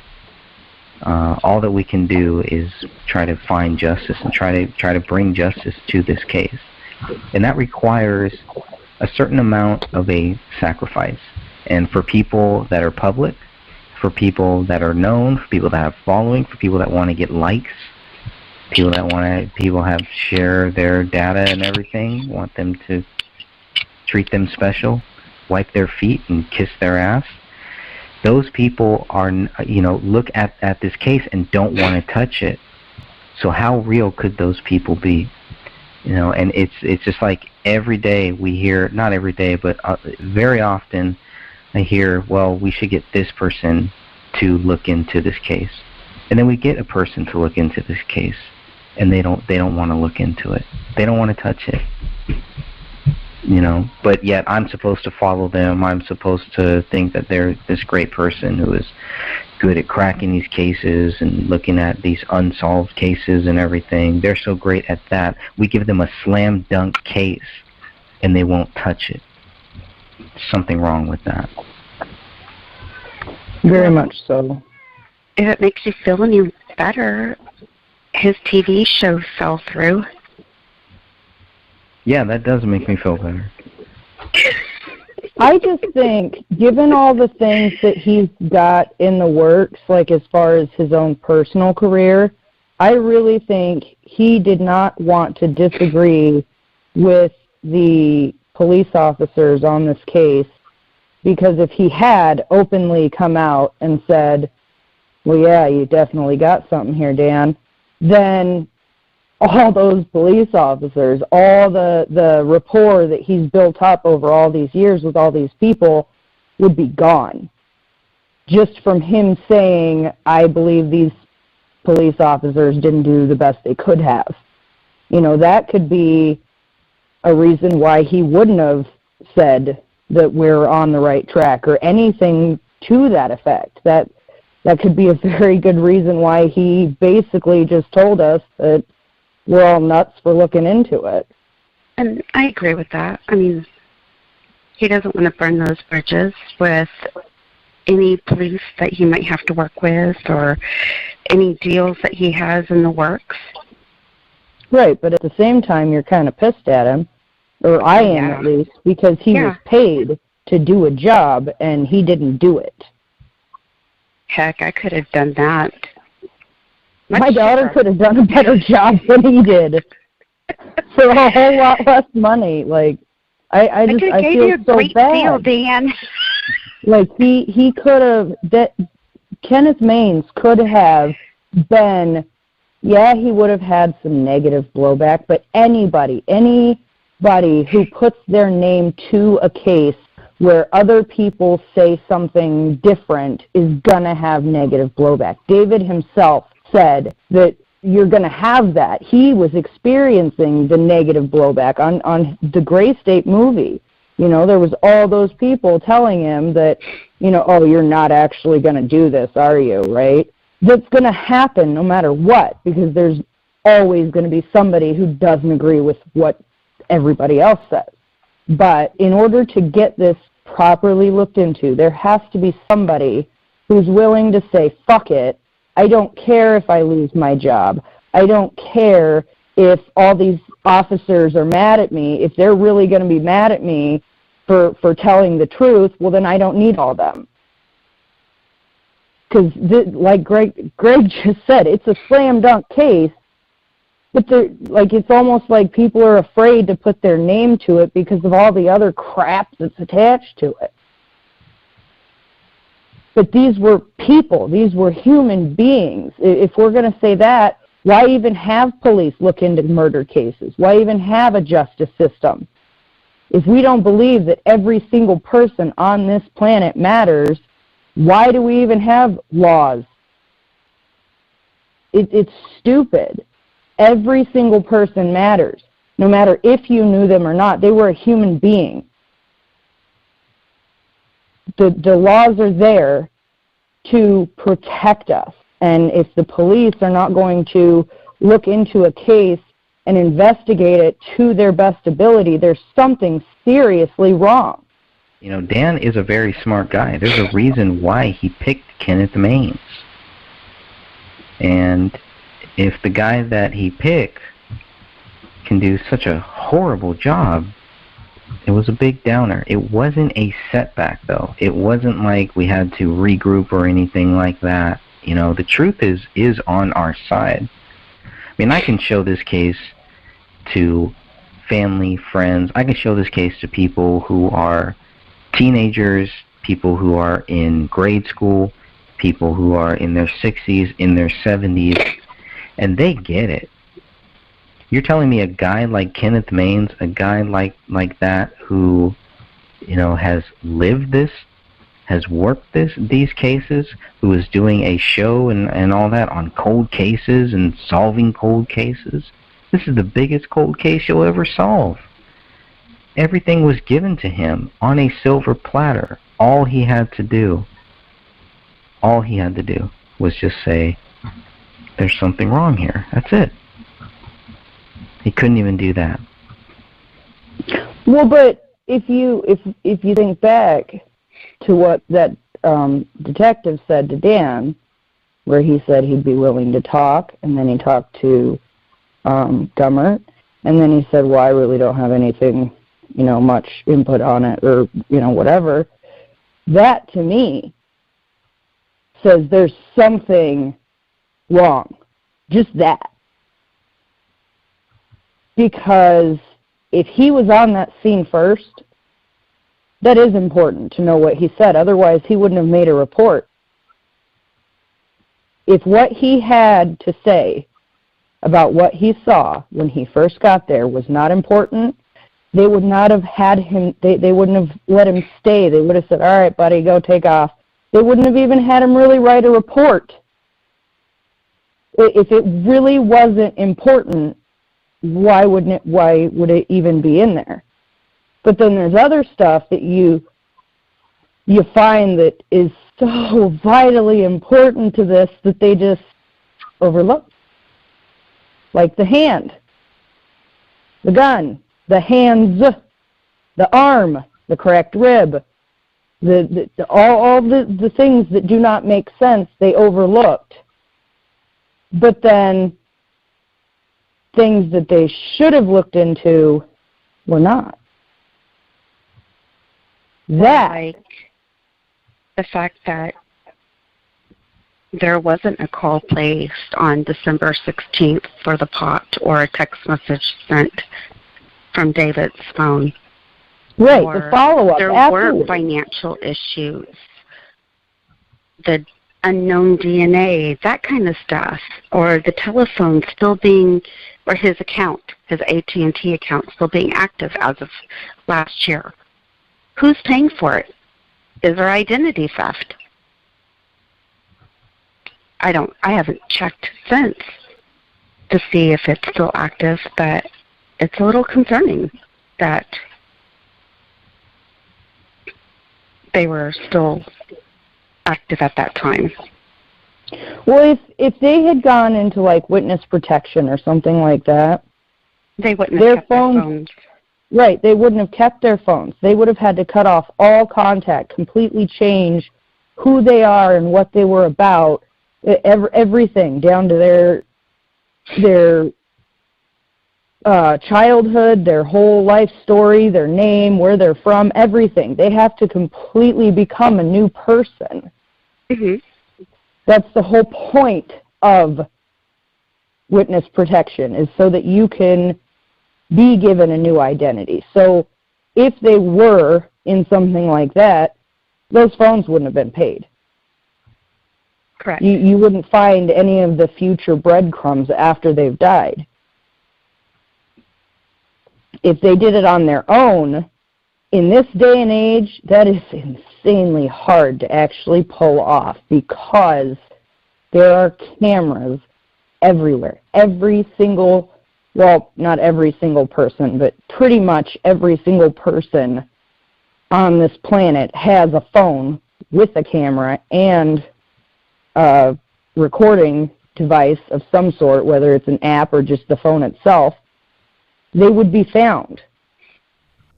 All right, I want to thank you all for listening here. This is episode 3. I hope you enjoyed this discussion with Dan Hennon, myself, Greg Fernandez Jr., Sophia, Stephanie, and our good friend Ann. So these 3 pages are from the first responders and what they saw when they first entered that house. This is what happens. This is the gray stage. Right now we're going to play the audio from when the first responders enter the house and clear this house. The 2 officers to enter the house and clear the house are Sergeant Greg Dahlstrom and Sergeant Adam Keeler. From this audio, I'm not sure which officer's voice you will hear. This is the raw audio from one of our members, Ken Pasquale. 45S41, I'm in the area of the switch vehicle, territorial drive. 10-4. 10-4, go ahead. 2933 Sam 14 for suspicion, 1055 Ramsdale Drive. Cop reporting suspicious behavior next door. Went over to the home to the right of the RP, sees dead bodies inside the house, dog inside, sees a gun in the house on the floor. 933, copy. Sam 14, copy. 2933 additional. Go ahead. According to the RP, residents have been out of town since before Christmas. Now there are Christmas presents out front, a dog inside, and what looks like possibly bodies inside, a gun laying on the floor inside. Copy. Want me to start medics? You can start them. I'll be en route in about 1 minute. Received. 2920, you can put me on that call. Just 10 minutes when I'll have comments later. Sam 14 is 7 medic stage. Yep. Of the residents where the bodies are is 1051. 1051. Sam 14, I'm out. 10-4. 1305. 49, Sam 14. 49, Sam 14. Stand by, man. 10. 4920, I'm out. 934, send me the ramp, so I'm out. 49, Sam 14. 49, Sam 14. There's several obviously deceased bodies in the front. Why don't you give us 1033? Wait for 34 to get here and we'll make entry. 1033 traffic for 4900 squad. All others go to TAC 10. 1033, 4900, 1307. 1034, still on it. Separation. 49, Sam 14. 49, Sam 14. Do you have our CSO come with his catch pole as well? Very angry dog inside. 10-4, 49 Charlie, 1 copy, I'll clear you. 4933, rear slider is unlocked, slightly ajar. Copy, rear slider, unlocked, slightly ajar. Charlie, 1 copy. 33 up 2. 352. Okay, just let Apple Valley know if they get busy with pending calls, we can help out. 10-4. Copy. 4934, 76. 10-4. 3517, I copied. I'll take care of it. 10-4, thank you. 49 Sam 14. We're going to make the entry as soon as GSO can get here near this dog. 10-4. 3311 for 3 vehicle, 1050 display and pilot. 11, I copy. And they're pulling into the gas station. 10-4. 1315. 34 is C1 on the main. Go for C1, go for C. What's your 20? Right around the corner. Alright, when you get here, bring your pole over back. Copy. 4934. 4934. You make an entry into the house. Copy, making entry. 10-4. 49 14. 49 Sam 14. First floor search complete. 3 obviously did. We're in the basement. 10-4. First floor search, now in the basement. 4934. 4934. We're code 4. Let's just keep the channel for a little bit. 10-4, code 4, keeping the channel. 4934. Go ahead. Can Alina clear, or do you want them in? Sorry, Alina can clear. 10-4, Alina clearing. 49 Sam 14. 49 Sam 14. Page out all investigators and we'll to our PD. I'll be in contact with 901 here shortly. 10-4, page out all investigators. 34. We don't need to block off the street. Just put your squad there. 45 I'll be in the area. I go here in PDF. 10-4, 1338. Well, I'm also in the area. 10-4. 49 Sam 14. 49 Sam 14. We get BCA call. Have them call the number on my login screen, please. And what you have are people that are accusing David Crowley of this crime without the evidence. Looking through all the evidence here, as we are going to do by going through this book, is to show that there is no evidence that proves David Crowley guilty. None of this does. It's all based on feelings. It's all based on what the investigators quote-unquote believe. And it doesn't mean that all of the investigators have come to the same conclusion that their superiors have. But it's very clear at some point the investigators and everybody else had to fall in line with what the official theory would be. And let's not forget how quickly that the Apple Valley Police decided David Crowley was guilty and the public was not in any danger. We're talking within 24 hours, possibly within hours. We can clearly see by the 94 pages of police reports, by the over 500 pages of BCA documents, and by the medical examiner's report, there's nothing in here that proves David Crowley guilty. They can suspect him. He might be their suspect. But being a suspect and being the perpetrator of the crime are two completely different things. Give this to people. Hand this book out. Share the information in this book. You can download all of the information for yourself right now by going to thegraystage.wordpress.com. Scroll down to the bottom of the homepage and you can download all of these documents right now. A lot of these documents can also be found in the Justice for David Crowley and Family Facebook group and Dan Hinnan's website, theuglytruth.info.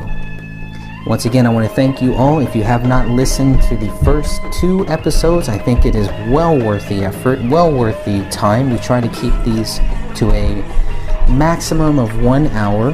about 60 minutes, and these will be released on the 1st of every month.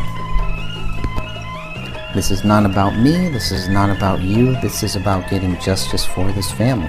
That is the purpose here. And it's very clear. We have a slam dunk case.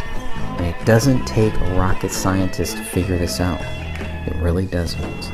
But it does require you to remove your personal feelings and to remove what you think happened here.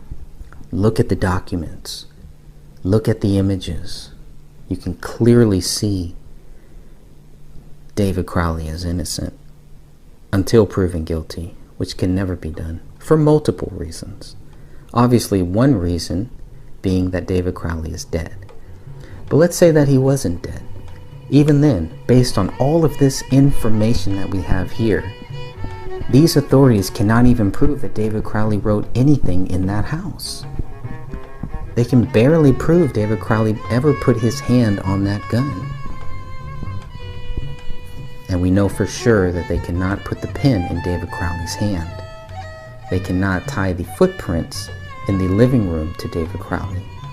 They cannot tie any of the prints on the laptop in the kitchen to David Crowley. And they cannot tie the blood writing on the living room wall to David Crowley. More so, they can't even find the bullet that killed David Crowley. His blood is not on any of these bullets. That's about it, my friends. I want to thank you all. Alright, I want to thank you all again for listening to the Gray Stage podcast. This has been episode number 3. We truly appreciate all of your help. Please consider joining the group Justice for David Crowley and Family Facebook group created by Dan Hennon. Think about joining some of our live calls on our YouTube channel, The Gray Stage. And of course, we want to thank you again for listening to this podcast, for listening to every episode of this podcast, and for helping to spread the word to let people know justice is coming. Justice is coming. It will be coming. Don't worry about that. Until next time, episode 4 will be next month. And of course, episode 4 will be the suspicious deaths. That will cover pages 19 all the way through, it looks like pages... That will cover pages 19 to 24.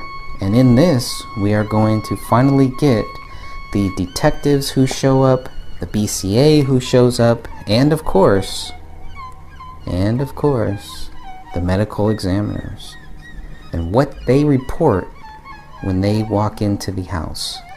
When they go through the house thoroughly and find everything. Oh, but 2 important things they don't find. Item 53 and item 57. Item 53 is a bullet hole that rolls out of the living room carpet a few days after the investigators leave the house. And of course, item 57 is a bullet that is found 1 month later.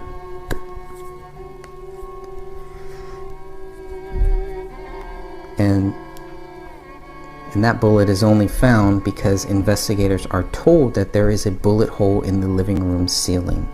So again, investigators, BCA, medical examiner, cleaning crew, everybody except for some of the friends of David Crowley, everybody missed the bullet hole in the living room ceiling. How's that possible? Well, we're going to talk about that on our next show, Suspicious Deaths. We'll see you then. This is the Gray Stage Podcast.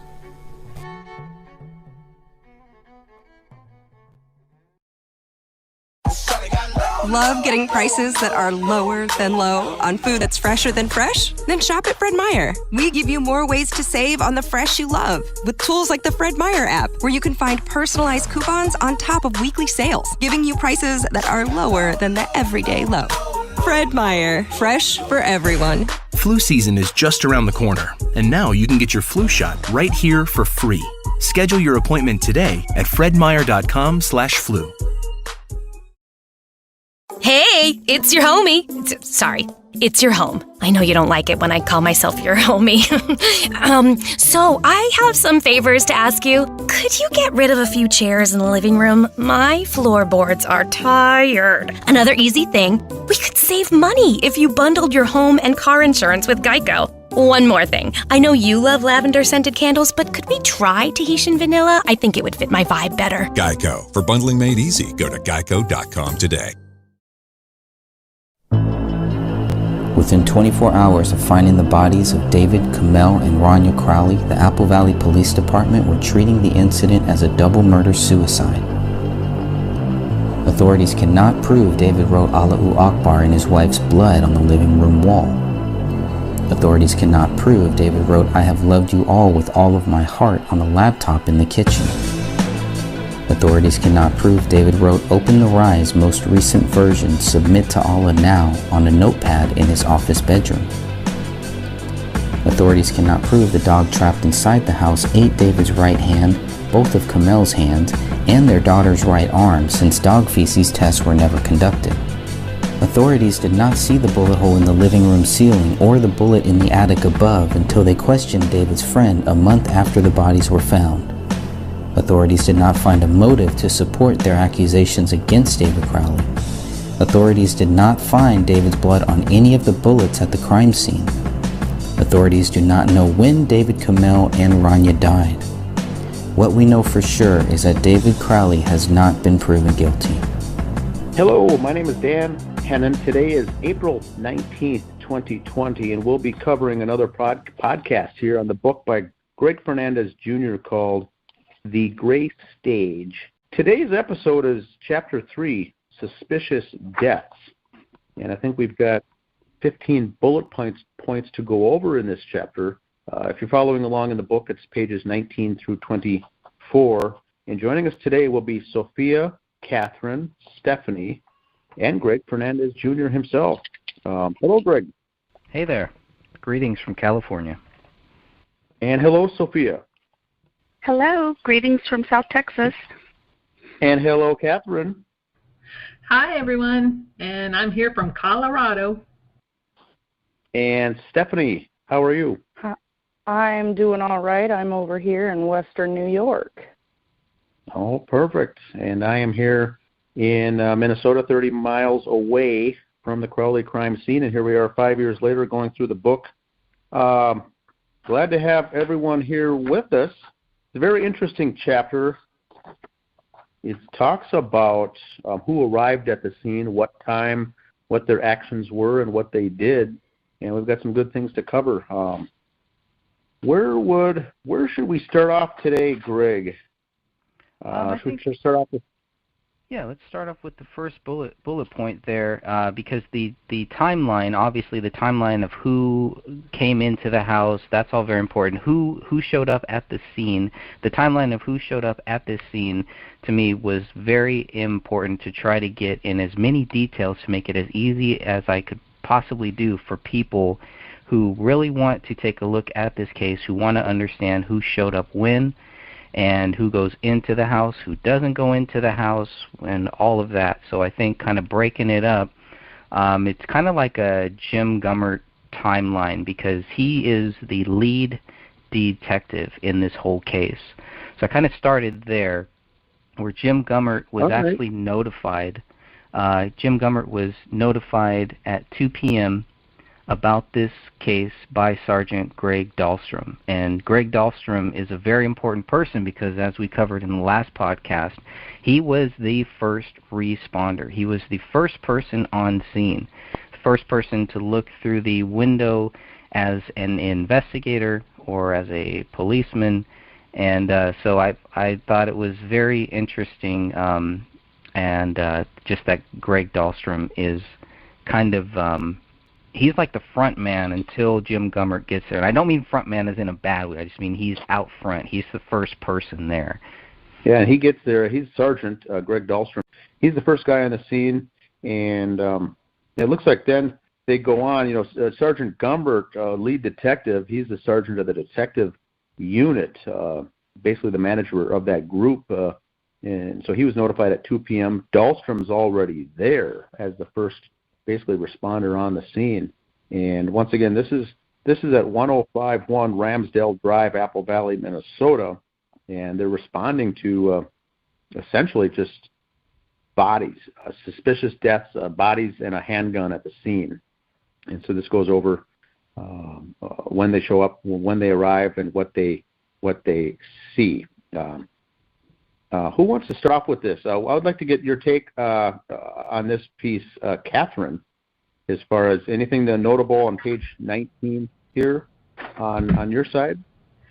On page 19 itself, I mean, not really. I really liked this chapter, though. I thought it was very informative. I really liked how, so far, Greg, it's interesting. I've stopped off at, I ended at chapter 3. So when you said we were going to cover chapter 3, it was like, that's really good. But, you know, right now I really don't have much to say, just because I've been out of the loop for a little bit. Is it okay if I kind of take a back seat for a little bit until I can get caught up? Oh, yes, no problem, no problem. One thing I will mention here, this is Dan, as Detective Gummert arrives at the Apple Valley Police Station, and six minutes later, a search warrant was filled out by Detective Brian Bone, and already it was signed by the District Court Judge, Karen Aspog, already. So the bodies were found at, what was it? It was a 1 o'clock p.m., and now we're at about the 3 o'clock time frame, 2 hours later, where they're getting search warrants and whatnot. The patrol officers were the first on the scene. Now the detectives are showing up, and they're getting what they need to go in, getting the warrants signed. And it says here that Gummert says that he proceeded to the residence to work with the patrol officers at the scene. And so at 3:30 p.m., and kind of goes through the timeline here, it was at that point that the police department issued the first of their 5 press releases in this case. And the very first press release that went out to the public saying that the deaths were treated as suspicious. The words murder and suicide were not even mentioned in this first one. So this was just the initial responding officers located 3 deceased persons inside the residence, the first press release stated. And it said that the investigation into this matter is ongoing. So, and there also says it goes on to say that they're getting assistance from the Minnesota BCA, the Bureau of Criminal Apprehension, and also was assisting the Apple Valley Police Department detectives. And the phrase "the apparent murder-suicide" line is not even mentioned until the following day. So that's when we first get the murder-suicide narrative. Right now, it's just suspicious deaths, 3 of them, 3 bodies, and that's why Greg's got the title here called simply "Suspicious Deaths." Sophia, what's your thoughts on this first couple of paragraphs? Well, I kind of found it interesting that just the time frame, the breakdown of what happened after the bodies were discovered, how the detectives stayed at the station. And now I understand why they did. It was because they were waiting for the search warrants. When I first started looking at this case, I couldn't understand why they stayed there for so long. And as we get further into this chapter, I'll have more to say because we haven't touched on it yet. And I'll go to one more section here, because to keep in mind, the Apple Valley police officers, only 2 had actually entered the home after the 911 call came in. 2 entered to essentially clear the home, make sure no one else was in there. And once they found and confirmed the bodies were there, they got a hold of the dog, got the dog out with using a catch pole, and then it turned into a detective case investigation. And so, but without that search warrant, they weren't even able to get in and do their work yet, so they were waiting on those things to be done. Now, in the meantime, they marked off the property with the yellow police crime scene tape, and Brian Booth was there controlling the entry and exit of the scene using a crime scene log. So this kind of brings us up to date as far as people showing up on the scene. Greg, did you have anything to share here before I get to the next? Yeah, just one thing. Because you have the so Greg Dahlstrom shows up at the scene at 1:04 p.m. Jim Gummert is not actually notified until 2 p.m. 4 hours later. Or I'm sorry, 45 minutes later. So the first question that I had is, how much did they do within that 45 minutes up until Jim Gummert was actually called?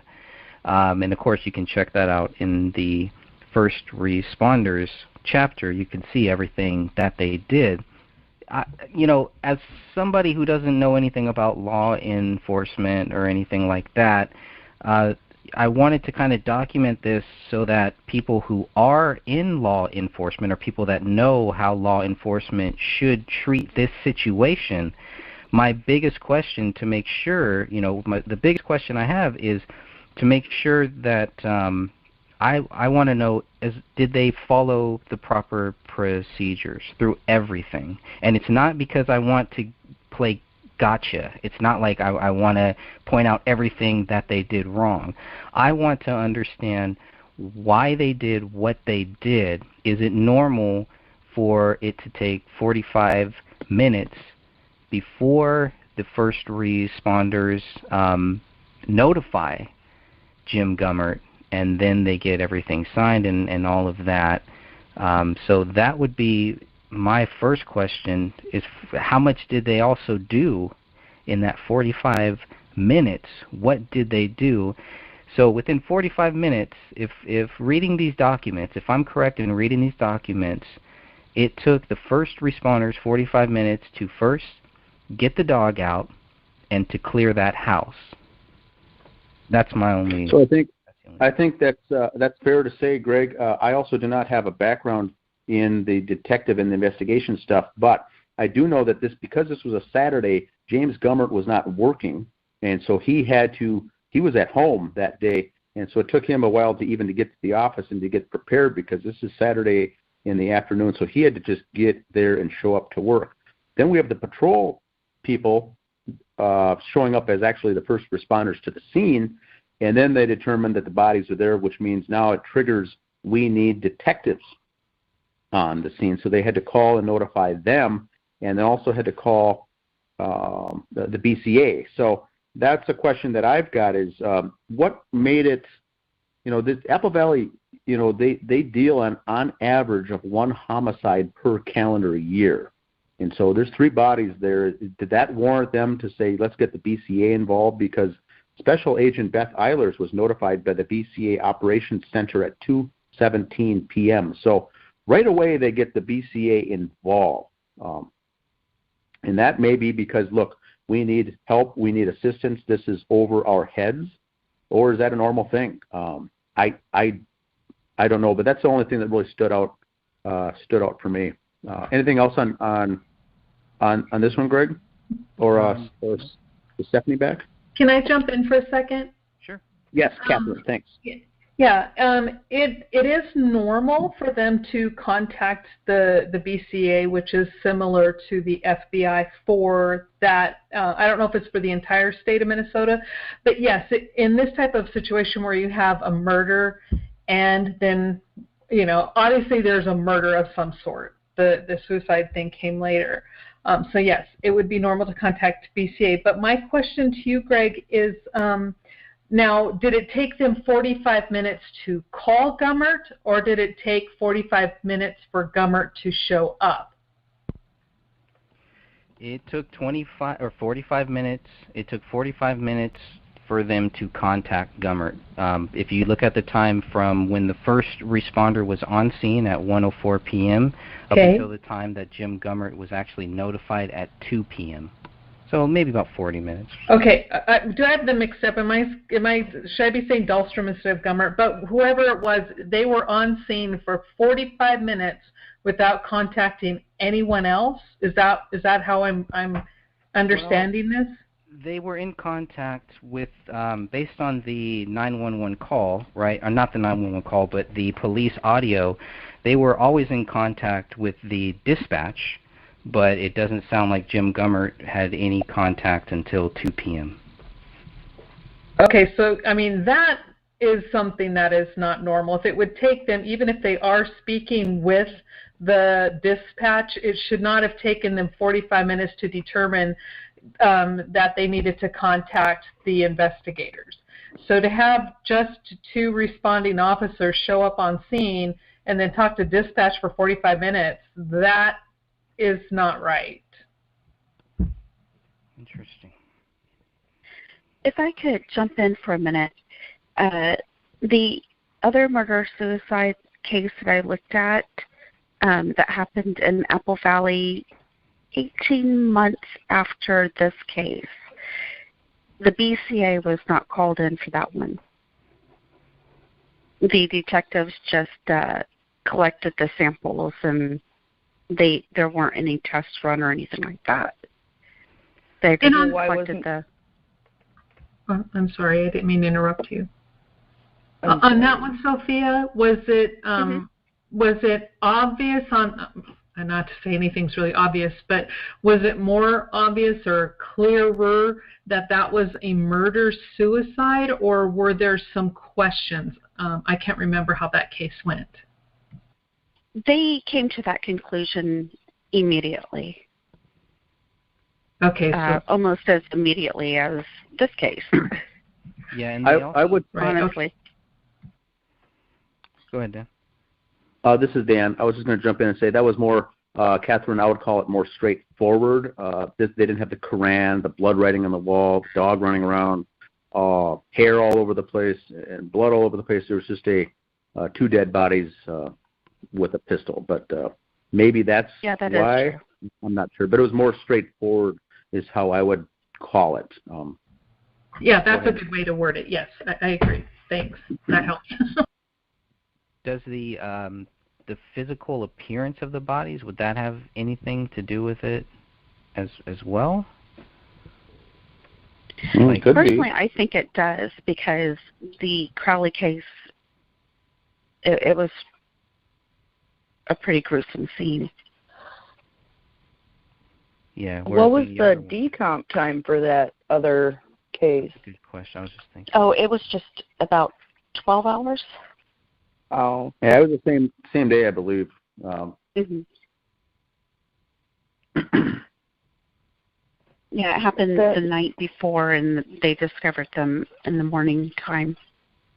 Yeah, they did have cats in that other case, but no dog. Yeah, they did. There's no evidence that cats ate on the bodies, even though some people have brought that up. The cats do, in some cases, eat on bodies. I don't know. It's a horrible thought, but it should not be what the investigators who show up at a house, that should not be one of their first thoughts, is that, the dog ate these bodies. But of course, because of Judy's 911 call, they have to take that into consideration just by default, because there is a witness there, and this is what they said. And it's so crazy because they blame paleo for everything. And so many people, this is only because the documentary left the information out, and I believe that they did it on purpose. But the dog food is right there on the floor. And he had 2 bags, right. He had food to eat. That's left out of the police documents too. I don't remember reading anything about the dog had a food source. You're correct. Yes, they did leave that out of the police reports too. I mean, there was the only way that we know is because of the photos. Right. There was an open box of dog treats on the kitchen counter. I don't know if that dog could reach up there, could jump up there, but it's there. So this is not along with what you guys are talking about, but I did figure out page 19 is not page 19 on a PDF. Correct. For anybody looking at the PDF, 19 is actually 36. Okay. So Yeah, good. Thank you for that. Thank you for pointing that out. Thank you, I was looking at 19 on that, and it's way back in the first couple chapters where we're talking about what the neighbors saw and everything, and I was trying to find where Dan was reading, and it wasn't even in there. So that is good. I will make sure that I note that in the future, because I do expect that more people are going to be looking at the actual PDF, that free PDF that anybody can download right now. But this all, with as fast as they got that warrant to go on in, why did it take Detective Gummert longer to get there? I mean, is that just Gummert standard was that he doesn't need to come yet, or? Well, he was on scene at 3 p.m. So at the Crowley house. He was at the Crowley house by 3 p.m. So Gummert is actually notified at 2 p.m. He goes to the Apple Valley Police Department, and by 3 p.m. Gummert is at the Crowley house. Now the search warrant isn't filled out by Detective Brian Bone until 3:06 p.m. So he's kind of there. They're kind of almost just like how Dan was saying, they're kind of like waiting for the right, until they have that, which is good. That shows me that they were following up until now. They standard operating procedure. Thank you. Absolutely. That's the way that I read it anyways, and that's very important, because we have people that do not want the investigators to talk to us. They want the investigators to think that we're just here to point out everything that they did wrong. We're here not being fair towards them, and they need to understand that that's not true. That there are some things, obviously, there's a lot of things that they could have, should have, and would have done, but when we're talking about just these basic things, so far, I don't know what everybody's view is on that, but so far everything looks SOP. And I agree with you, Greg. It's like Dan was saying earlier, the best explanation as to why it took them a while, at least until 3 o'clock, to get there, and even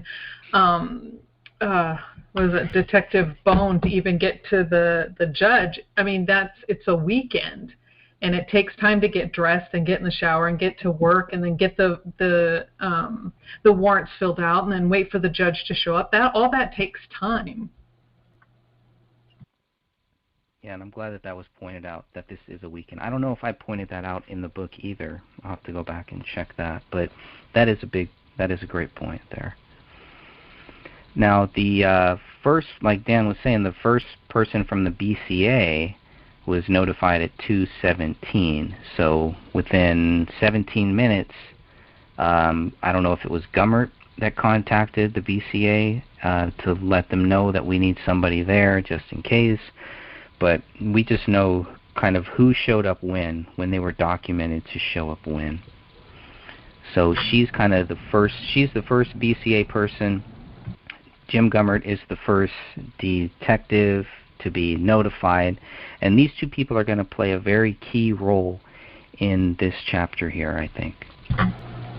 Well, I was wondering if anyone has anyone ever spoken with Sergeant Dahlstrom.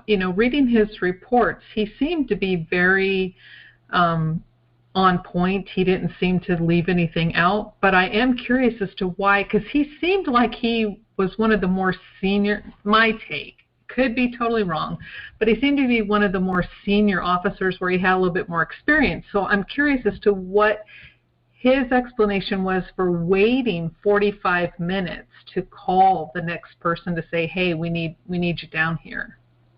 Right. And is that because it took them 45 minutes to clear the scene, because they first cleared the scene and then they got the dog out first and then cleared that scene? To me, that's the only thing that would make sense why at some point Greg Dahlstrom must realize, okay, we need to let Jim Gummert know, but I don't know. I think that's a valid question. And this is Dan. I want to jump in too. I mentioned earlier that it was Dahlstrom that retired from the force. That is incorrect. It was Broughton. Officer Broughton later retired. So Dahlstrom is still there, I believe, to this day. But yeah, you're right, Greg. They get there. They do all the right steps. I believe they assign someone to do the log of people coming in and out. The BCA crime scene specialists both show up. That's Joe Cooksley and Beth Wolf.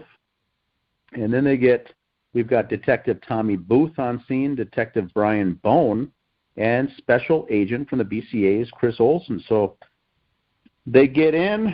Brian Bone smells this strong odor that he knew was decomposing bodies. Brian Bone, the detective, starts taking photographs of the crime scene. They see the Allahu Akbar written, which appeared to be in blood.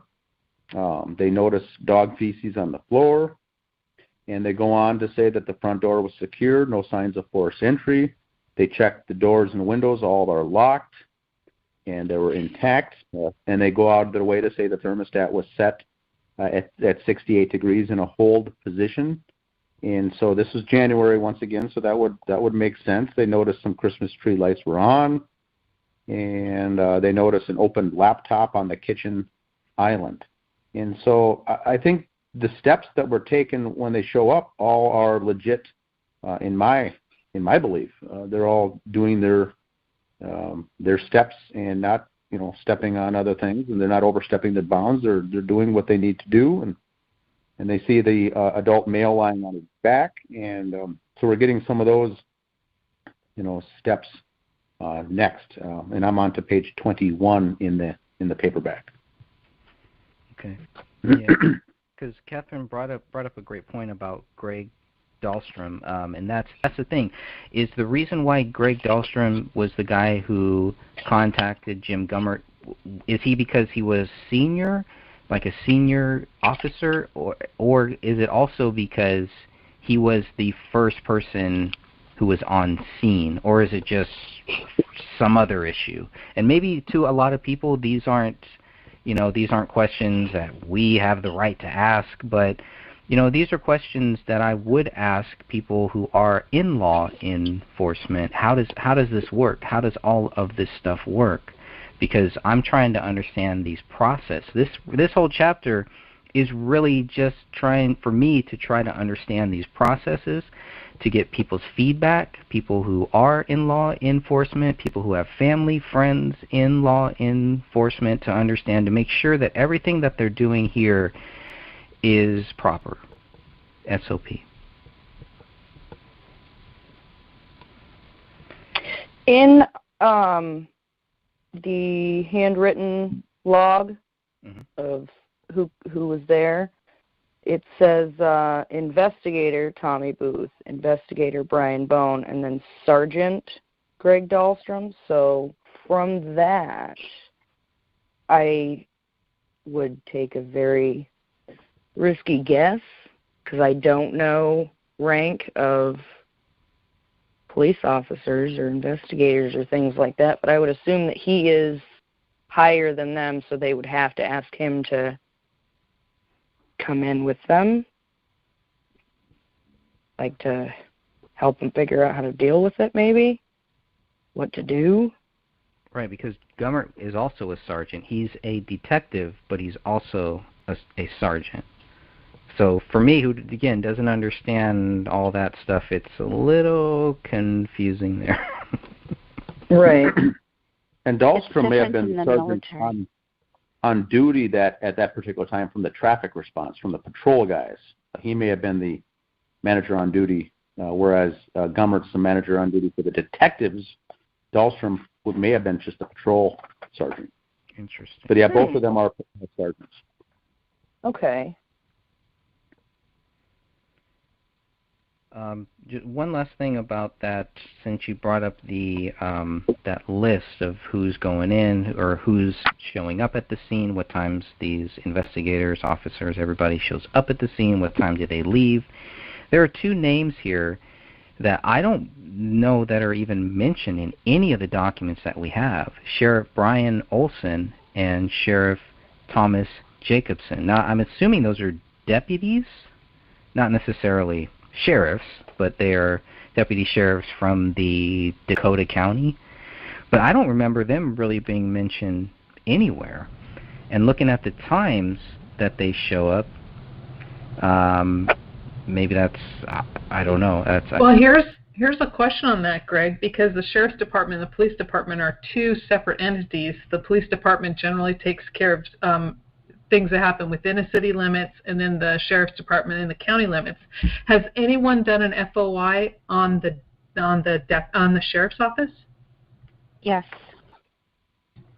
They said that they had nothing, that they did not respond to the scene, which we know is not true. Correct. Wow. How could they? They're here. Well, they're written as being here, so how could they not have responded if they were written as there? You don't just say, hey, I know this guy, let's write him being here, even though, he's across town. Well, here's the other thing about that list, and I know people listening to this podcast can't see that list, but it is in the BCA 485. It's a PDF of 485 pages that Dan Hennon got. And if you look at the time for Jim Gummert, it is 0152. So that was another thing that threw me off, because I know that they come back. I know that Jim Gummert is there on the 18th, and they're taking the guns out of the house and stuff like that. So that to me was also weird. Why would it say? And that's what threw me off when I first read this. Is, well, if Jim Gummert doesn't arrive to the crime scene until 3 p.m., why on this sheet does it say 0152? That led me to think that this sheet is talking about when people go into the house.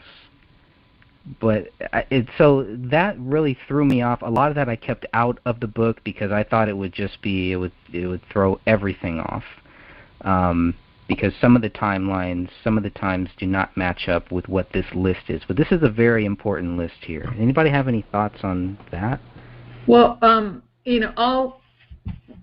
I'll give you, like, for an example, when we had to show up to scenes, or calls, whatever the case may be. I was an EMT, obviously not a police officer, but when it got to a point where they were actually writing down and we had to be logged in and out of a place, it was when we entered and when we left, not necessarily when we were on scene. So whenever we entered the place, we did what we needed to do, and then when we left, then we were logged out, but we were still on scene for the entire scene.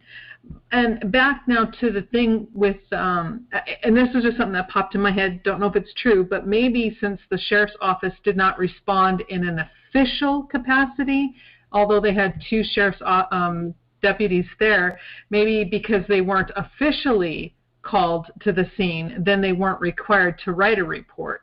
However, it would still be interesting to see if those two gentlemen would, or the two officers, I don't know if they're male, but if they would be willing to at least give a statement, or could they give a statement? I think that's a great idea. Yeah, because they're obviously here, and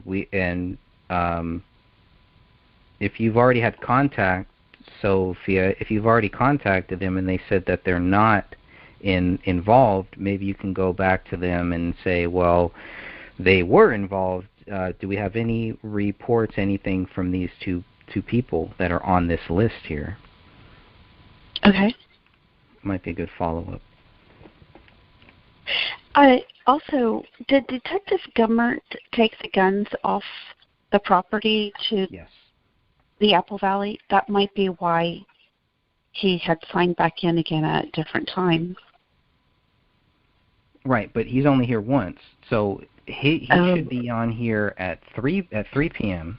January 17th, and then definitely that makes sense. The 1:52 p.m., which would probably be the early morning after the bodies are taken out. That's when they start taking the guns and everything, and then they stay until the early morning of January 18th. at 4:15 a.m.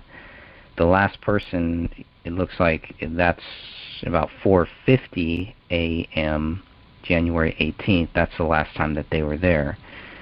But some people have dual dates. They have dual times. So like Adam Keeler has 1507 to 1532 and then / 1552 to 1656. So looking at this, I can see why I kept a lot of this out of the book, because I don't understand it yet, and I don't understand why these times aren't necessarily matching with the times that I have in my head. There is a logical reason for it. I just have not been able to find it yet. Mm-hmm. Yeah, you would think, this is Dan, but you would think that Officer Gummert would have a log entry sometime around 1500 hours, meaning 3 o'clock on that Saturday, and there isn't any. There's a 1:52, which is almost 2 p.m. or 2 a.m. or 2 p.m. on one of the days, but it may have been the early morning. Oh, yeah, it would have been the early morning hours, but nothing there as far as a 1500 hours entry date for Gummert. Yeah, which is a little odd. I think that's a little odd. And then, like that with Keeler, I think that would just be multiple times coming in and out. He would have multiple times logged. Now, Gummert is the lead detective. I'm sure he may not be wanting to log in and out every time he steps in and out of that house. He's probably busy with other things. But as far as protocol, I think you would have that. But that's just my thoughts. Yeah, and maybe the guy who was taking this list, which was CSO Brian Booth, AVPD CSO Brian Booth, maybe he just didn't ask Jim Gummert for that. I don't know. But his time is weird too, because he's, according to this, if you look at his time, it's from 1400 to 1507. So who is filling this out after 1507?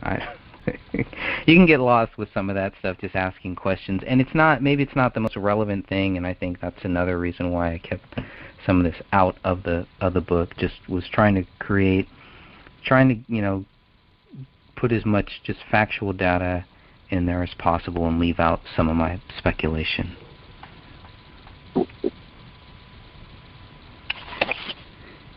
Anybody else have anything on that? So we covered the first AVPD press release was at 3:30 p.m. Just mentioned quote-unquote suspicious deaths. No mention of murder or suicide like Dan was talking about. That is not mentioned until the next day. And yeah, the other thing, Greg, just to jump in here, by living in the area, I was not aware of these earlier press releases. I did not see them, in the news and the media and TV or anything. I didn't even know about the deaths until I created the page on the 19th of January. So one of these FOIAs that came back had the email correspondence back and forth showing that they have the press releases and the various press releases. So that was helpful to see the number and the variations of the press releases that went out. Do you know where those would have been posted? To their website? I mean, because they don't even have a website. They have a sub-website of a website. Well, the email that they use is the one that I saw is they have a common. There was 9 email addresses of news outlets, TV and radio, that were used in all of these every time they send out a press release. So they just have a group email distribution, it seems, that they insert and then send something out. And whether or not newspapers pick up the story or not, they may not publish it, print it, but that's how it looks like. In reading the Apple Valley Police Department's email logs that have sent these out, it's to the same 9 groups is what I believe. Interesting. I wonder how I can get on that list there. So that's probably why it wasn't posted on their website. Yeah. Okay. Yeah, like Fox, Fox 9 News was on there, and some of the local stations, of course. So they must have I think just a group email distribution that goes out for press that hits those 9 individuals at those news agencies. Okay. Then we have the 5 people that enter the house. They're all led by BCA crime scene team lead Joe Cooksley. He leads that way. I think it was very important to note that before the crime scene team even showed up, before they go into the house, there is a time difference of when the first BCA people show up as to when the crime scene team actually shows up. So I found that a little interesting too. And then going back through that, it looks like the BCA, let's see, BCA Beth Eilers, looks like she was there at 6:28 p.m. And then Joe Cooksley and Beth Wolf and Chris Olson of the BCA get there at 16:51. So Beth Eilers is there at 16:28, and then Beth Wolf, Joe Cooksley, Chris Olson show up at 16:51, and there's another guy named Mike Phil and Gary Swanson, and they show up at 17:16. It's all over the place a little, and I was trying to understand that, why some BCA are showing up first, and then nobody's going in yet. They're kind of prepping everything, and then all of a sudden these 5 people go in.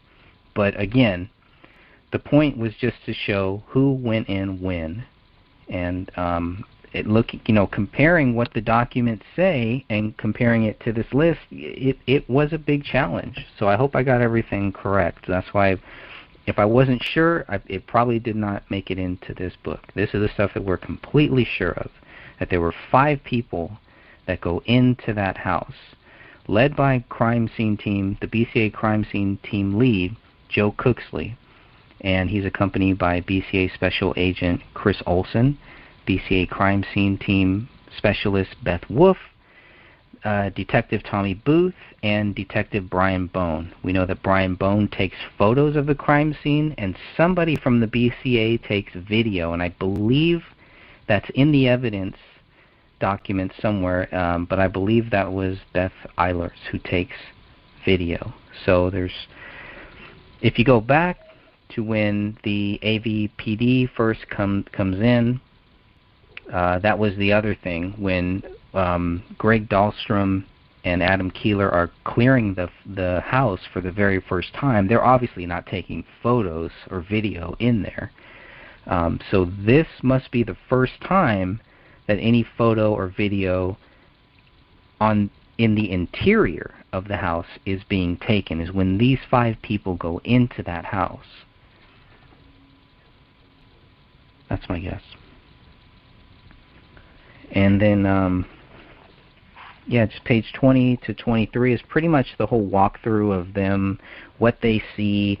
You can kind of see that who sees what, and it should match up. You have 5 people in the same house. They should all report seeing the same thing. The body is in the same way, same hands missing, same heads missing. Everything should line up. And so people, I know all of you on this call have read those documents. Does it all line up? Are they all seeing the same thing when they go into that house? No. Is there no, anything... if you separate the reports by officer and read it, you'll see that it doesn't actually line up, like Catherine said. And I think that for new members coming into the group, that big report is kind of intimidating and overwhelming at the same time. Plus there's supplementals thrown into there. But if you separate the reports by officer, that tells a completely different story. And it's easier to understand. That was a tip given to me by a good friend, and I'm very, very grateful for it. Awesome. I also wonder if these 5 people were, I wouldn't say coached, but obviously they were briefed before they go into this house. I wonder if they're briefed on what they are going to see, what they should expect, because Tommy Booth is talking about how the front door was fine, there were no signs of anybody forcing their way into this house, which again to me is a big deal, because they're walking in through the back door that is open. Why is there so much effort put into showing that nobody forced their way into this house when we all know that wasn't even necessary? It's almost like a moot point. I don't know. Yeah, to me that was the first hint of a pre-ordained narrative, was that right there. Yeah.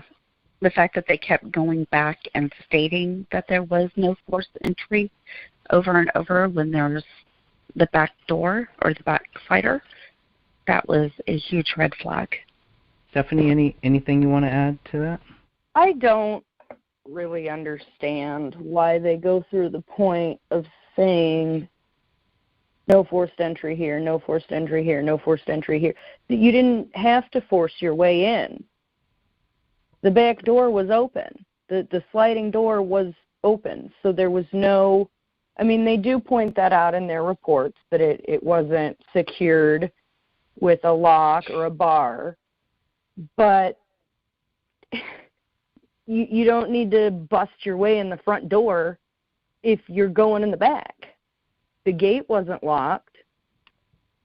So, I mean, I just, that's one thing that's been bugging me since I started into all this. That you wouldn't need to have forced entry into any residence if the back door and the back gate are open. Even if the back gate wasn't open, but the door is open, if you know that back door isn't going to be locked in any way, why would you break the front door? Well, and this to me is why I said that this part, like the rest of you, why this part is a huge red flag, because right here for me, this is where the narrative began. And the reason why I see them pushing there's no forced entry, no notice of forced entry, is because they're starting now to put together and piece together the final decision that they're going to come up with. So see, there's no forced entry, so therefore David had to have done it. He was the only one there, the only one who had access. The front door was okay. But even though we'll all briefly mention the back door's open, but we're going to document the no forced entry. And again, that's right, to lay the foundation for their narrative of David was guilty. Yeah, and when you think about what is mentioned in there, like the Christmas tree lights are on, there's a single bulb from a chandelier by the rear. To me, those are things, especially the proof that they looked up, that they at some point looked up at the ceiling, the front, to find that there was a single bulb from a chandelier on. They looked at the Christmas tree. They looked at the Christmas lights. They looked at all of that stuff, but yet nobody is seeing a bullet hole in the living room ceiling. Exactly. Right. All of these people that are in that house, nobody sees it. They see everything else. They see what is not there, so they report that there wasn't any doors or windows open, even though Joe Cooksley does say that there was a kitchen window with an intact screen that was open. But again, no signs of anybody forcing their way into it, which is weird. I don't know why you would need... If somebody was to force your way into a kitchen window, I don't know what that would look like. If it's unlocked, you just open it and close it. I don't... so anyways. Well, they did point out that the screen was intact in the kitchen window. Right. But it was unlocked. Yeah, so I mean, what they would be looking for would be anything knocked over from the windowsill, and was anything, that's what they're looking for. So if there would be something displaced, then they could say, okay, somebody came through the window in the kitchen. But yeah, like you were stating, I find that absolutely crazy or ludicrous that they would note all of these things that they would absolutely have to look at, specifically look at, and then they're looking up to see things, but they don't look up above the door right where they're at to see things on the tree. And then they don't see this hole. None of that makes sense at all. Sure doesn't. It says David's hands were fully extended, almost in a crucifix position. His right hand was missing. His right forearm was purple and black. David's mummified left hand was purple with a leathery textured appearance. They noticed a hole in David's head in a portion of his skull next to his spine. That's what Joe Cooksley says. And Joe Cooksley also noted the hole was in the back of the skull. So the back of the skull, where would that be? Because unless they turn the body over or something, I'm having a hard time understanding when they say the back of the skull. I guess if they get really close up, you can still see the back of the skull, part of the back of the skull. It's all on the left side, right? Well, the rest of the skull was missing, was it not? Just the only thing remained was the back of the skull. So they would have seen it without having to move or manipulate anything. But to see a small bullet hole, you would have had to have gotten close to identify that hole, right? Yeah, that's what they say. Only the back portion of his skull remained attached to his spine. So, I don't know. It's beyond me. Well, and here, Greg, too, looking at the autopsy where it talks about, David and the gunshot wound of the head, it says that on the left parietal scalp, centered approximately 9 inches above the left. Oh, okay. I don't even want to get started with this. Left shoulder and 4 inches left of the posterior midline is a gunshot wound consisting of a 2 by 1 centimeter ovoid defect with irregular edges. So if you kind of are trying to measure this out, and which doctor signed this? Let me check this out. Holy cow. Was this Lewinsky? Yeah, Lewinsky. Oh my gosh. Basically, if you're going and you put your finger right in the middle of the back of your head, and if you go toward your left of approximately 4 inches, so it's maybe right between where the back of the ear and the back of the head would be. If you go about midpoint there, say the middle of the back of your head, go over a few inches, and then that's where it's going to be. So it's not quite to the back of the head, but it's not at the side of the head either. Gotcha. So they could see that without rolling him over. Well, since all of the brain matter, the front portion of the face is missing. Yes, they're going to see a hole, so to speak, and then they would turn him. Hey everyone, thank you for listening to the Gray Stage Podcast. Before we get started here, I just want to remind you that if you haven't heard about Anchor, it's the easiest way to make a podcast. Let me explain. It's free. There's creation tools that allow you to record and edit your podcast right from your phone or computer. Anchor will distribute your podcast for you so it can be heard on Spotify, Apple Podcasts, and many more. You can make money from your podcast with no minimum listenership. It's everything you need to make a podcast all in one place. Download the free Anchor app or go to anchor.fm to get started. Gotcha. Right, because his head is kind of tilted to the... I always thought his head was like facing the ceiling, but it's not. It's almost like he's kind of turned, like if you look at the photo, it's almost like his face is tilted towards the camera. That's right. Like looking at you. Yeah, okay. Which is another thing that points to the bullet that went through his head was not the one that ended up in the ceiling. Right. There's no way, not from this position. Well, I mean, excuse me, there is a way. He would have had to have been moved, like a person moving him out of the way for that to have been his bullet. But if it was the bullet that killed him, it would have had more than touch DNA on it. Is there any way that the dog could have moved his body there?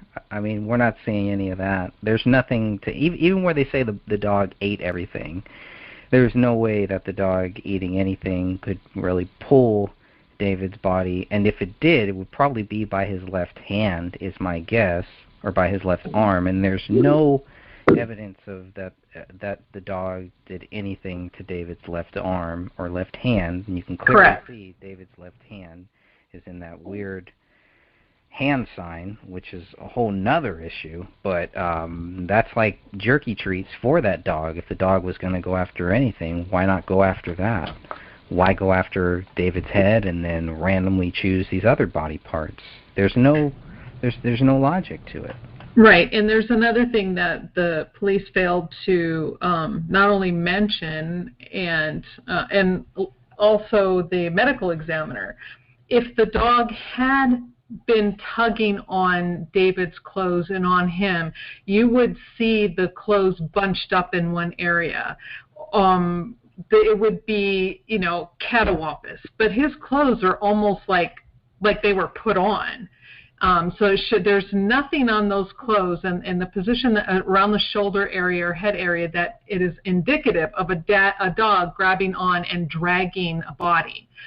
So to me, like you were saying, it would make no sense. There's nothing there that shows that he was moved by a dog. One last thing on that, I guess, just looking at going over page 23 of the physical book here, is there any reason why the temperature and the stiffness and the temperature would be checked for some people and not for all of them? Why check it for just one person or two people, but for Kamel, it wasn't checked? And they should have. That is another red flag. If you're going to check for rigor and body temperature, obviously her body temperature was going to be cool to the touch. You could tell that, but you could tell that by looking at all three of them. So they should have checked to see where her body rigor was at that point in time. But the fact that they didn't, another huge red flag. Now, this is from Joe Cooksley's notes. So is it possible when he says temperature and stiffness wasn't checked, is he just talking about by himself, or as the crime scene lead, he's got to be talking about everybody, all five people in that house, right?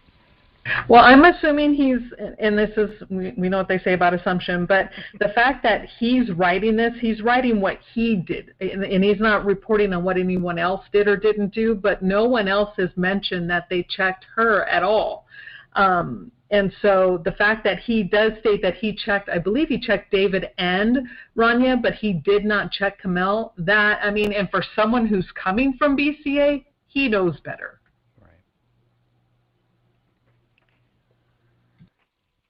Right. We know that there was, what Joe Cooksley also says, that there was a great deal of blood in the kitchen, the living room, and the hallway. That it can be disputed if you look at the photo evidence. He also notes that there's human hair and dog feces in the basement.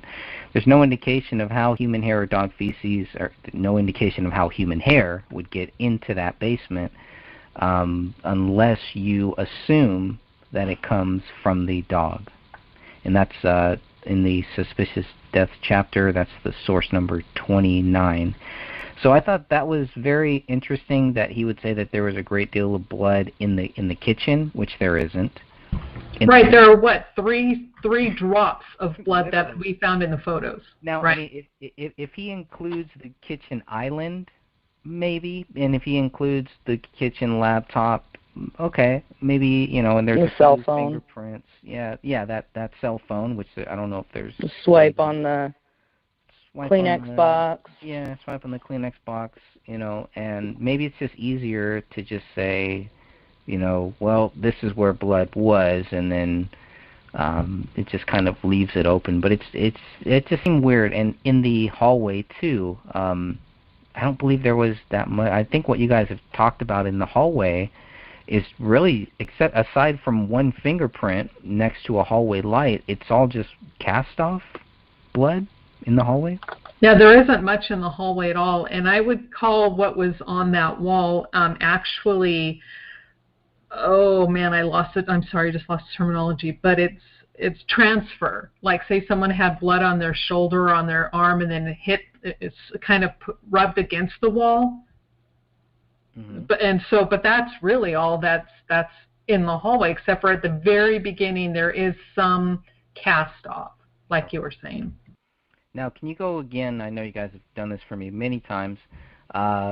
Low velocity, high velocity, medium in the photos. What do we mostly see? Medium velocity. Agreed. All right. And Catherine, could you go over that again? Because for all of the new members here, they may not be familiar with the low, medium, and high. Could you give a brief overview of what those are and some examples? Sure. Low velocity, it would be, another word for that is like passive. It's like, say, if you cut your hand and then you're dropping blood, it's kind of dripping off and it kind of lands. That's low velocity. Medium velocity comes from like blunt force trauma, anything. That would be like a bat, a club, anything that would hit a body and then produce a spatter pattern. High velocity is going to come from something with a very high projectile, guns, say a crossbow, something that's going to be shooting and flying relatively quickly is going to leave a whole different distinct pattern. That tends to be small aerosolized droplets that you will see everywhere. In the medium velocity, which generally comes from blunt force trauma, you will see what they, it'll be like a little spot, like a big round spot with like a spine coming off of it. And then that also determines direction. So they are very distinct patterns. And I do not see, there may be one area that could be questionable, that it could maybe be high velocity, but I've never called it high velocity. I've always said medium because it's in with the rest of the blood in the same pattern coming from medium velocity. So a spray, an initial spray from, say, a second or third impact may produce some smaller drops, but they're not going to be aerosolized like you would see in a true high velocity impact.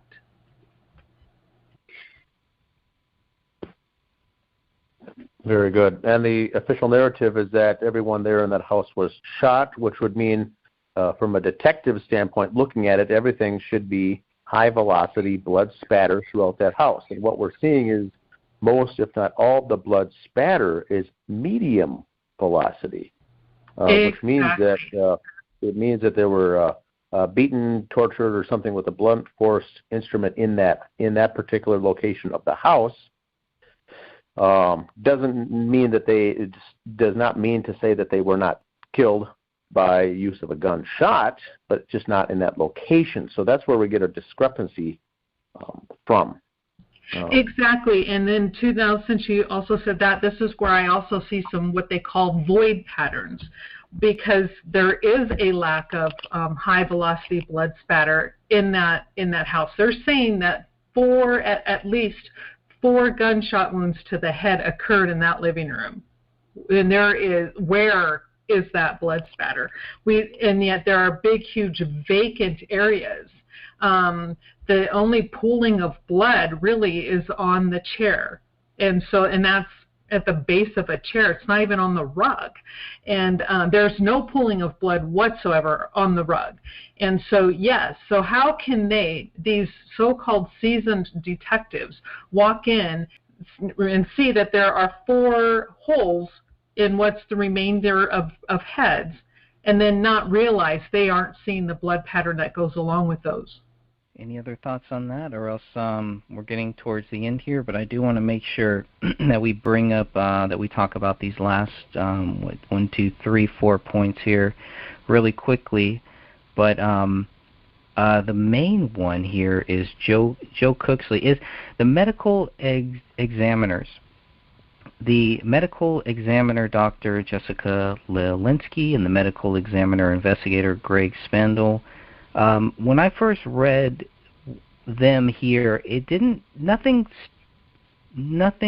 stuck out to me at first. And then I think one of you mentioned, maybe several of you mentioned, how long there was before the investigators, before the medical examiners went into the house.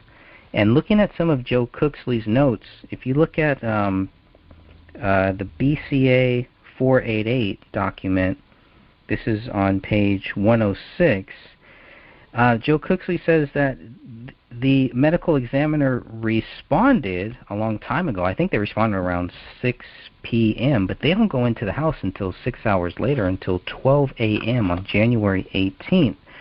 And he says, that they waited, quote, they have waited until the living room area is ready. I don't understand that. What would it have to be ready for? Excuse me.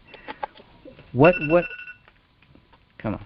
What would the area have to be ready for? Why would the medical examiners wait? What are they waiting for?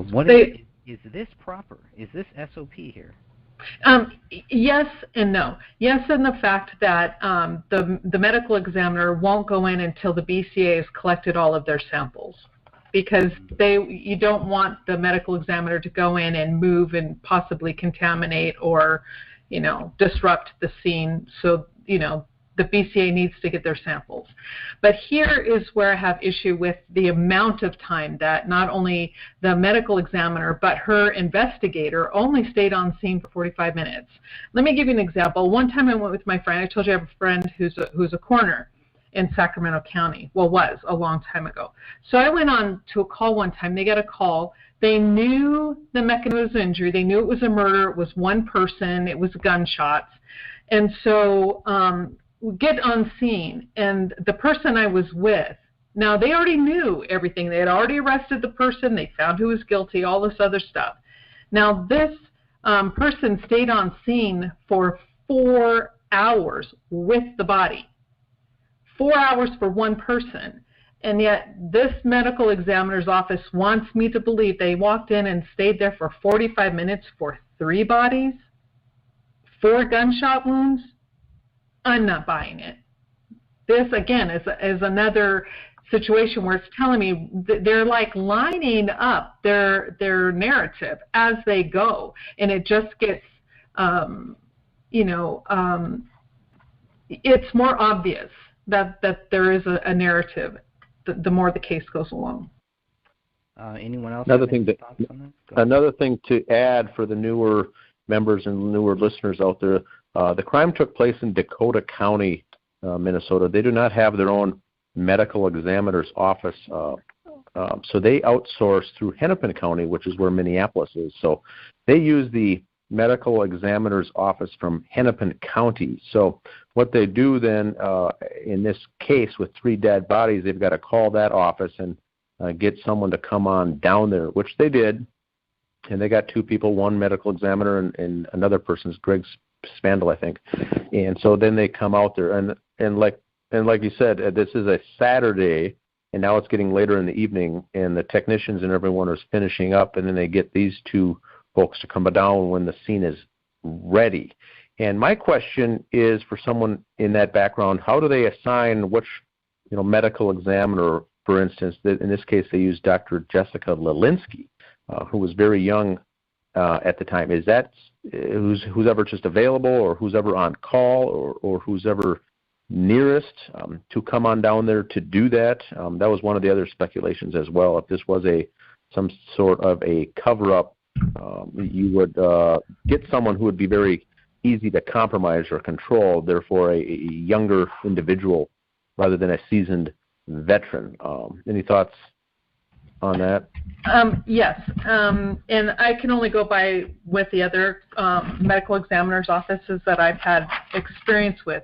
Now, looking at the autopsy reports, you see all 3 of the medical doctors that worked at the Hennepin County at the time.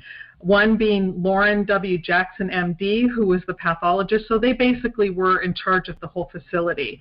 Then you have Mitchell Morey, who is the assistant medical examiner, and then you have Jessica Lelinski, who she is the deputy medical examiner. So if you're looking at rank, it probably went Dr. Jackson, Dr. Lelinski, and then Dr. Morey. And so basically, and then yes, they do a rotation, and either Jessica Lelinski was on call or she was the one who pretty much handled things in this manner for that office. Was that all you asked? Did you ask something else?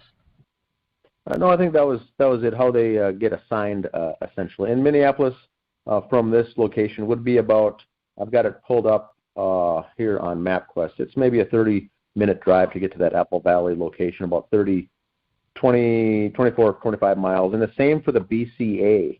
The Minnesota BCA is housed in St. Paul. And so that would be about a 24-mile drive for the BCA officers and agents to get there.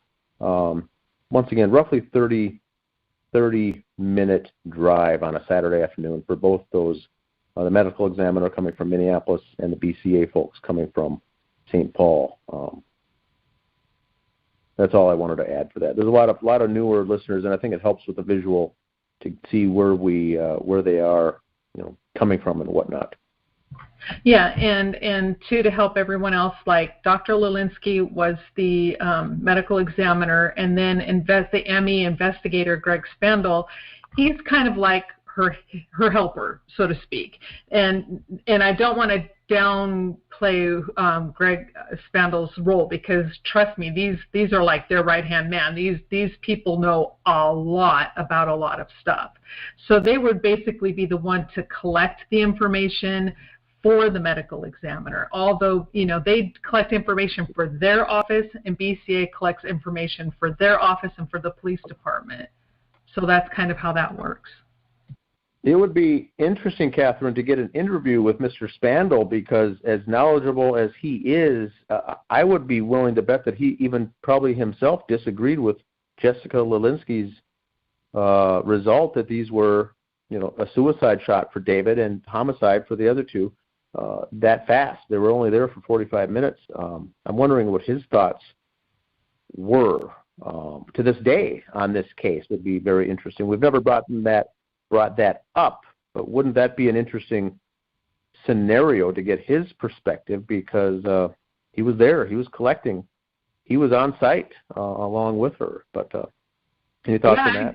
I agree. I think that would be a great idea. I'm not sure if they could speak. And with Dr. Lelinski, I'm pretty sure I heard it first from you, Dan, and I'm not sure if you were the first one that mentioned it, but I know I heard it from you first, that Dr. Lelinski, and in my research, she pretty much was just a newbie out of medical school when she ended up there. And with this course that she had to take to become a coroner, or a medical examiner, I'm sorry, that's different than a coroner.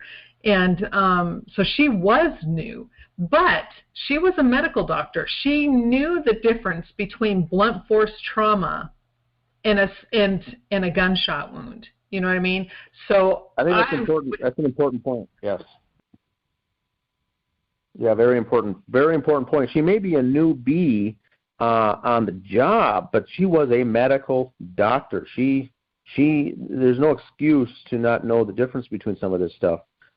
For someone like her. So that's where it raises the possibility of, well, was she coached, or was her decision steered in some fashion? Now, keeping in mind that she was new, she also left that position 7 months later. She is now working to this day in Milwaukee County in Wisconsin. And so the fact that she was new and then left, that's very interesting too. I would still like to this day get the reason for that job transfer, because it did seem to be very abrupt. It was the same week that David's mother, Kate Crowley, was found dead, is the very week that she moved. Yeah, because she was like right up in there. She had a great position with Hennepin County, and so to leave that, I just don't understand, to go from there to Milwaukee. But I don't know, maybe it was a personal choice, but it is very suspect. It's like, well, why? Why would you do that? And like I've said before, it is so commonplace when it comes to crime scenes that a narrative is come to, depending, and not everybody does this, and I'm not saying it happens in every single department, but it is more common than people are probably comfortable understanding and accepting. But to have the police and a medical examiner say, hey, hey, what do you guys want to call this? Okay, let's call it suicide because, geez, this is just going to be crazy. We probably won't be able to, figure this out anyway. This happens far more often than people realize. And that's kind of what has struck me reading these case files and looking at these reports all along. And it leads me down that path. I can't say for 100%, but that's why I've always leaned toward this was all predetermined. They came up with an agenda. They came up with a scenario and said, okay, we're all going to stick to it. Come hell or high water, nobody deviate from this because this is the official outcome. And, try to get that undone would have to be, that's a whole nother rabbit hole. I'm sorry, I'm going off topic. But yeah, it would be very interesting. I'm not sure, would you or Greg or somebody be able to contact Spandl and see if maybe you can get him to talk? It would be worthwhile to reach out. I've got no problem doing that, just to see, because I think he's still there. But it would answer the fact if they were there for only 45 minutes. If this was a predetermined thing, and she got the directive from the higher up somewhere to say, here's what it is, that's not going to. She's not going to have a need or a desire to stay there for hours upon hours. Look it over, and that'd be it. But a typical, if there was nothing handed down from above for a triple 3 bodies there, you would think that this person would spend multiple hours just reviewing everything. That's what stands out to me is the 45 minutes in and out. Exactly, because Spandl himself would have to take his own photos, would have to do the measurements, would have to do all of that, okay, kind of like similar to what a blood spatter analyst would do. He's got a whole lot of work himself he has to do. It's almost like doing double work, again, because BCA and Spandl are totally different. They have to have their own stuff for each place. Yes, they can switch information, but they don't want to have to wait.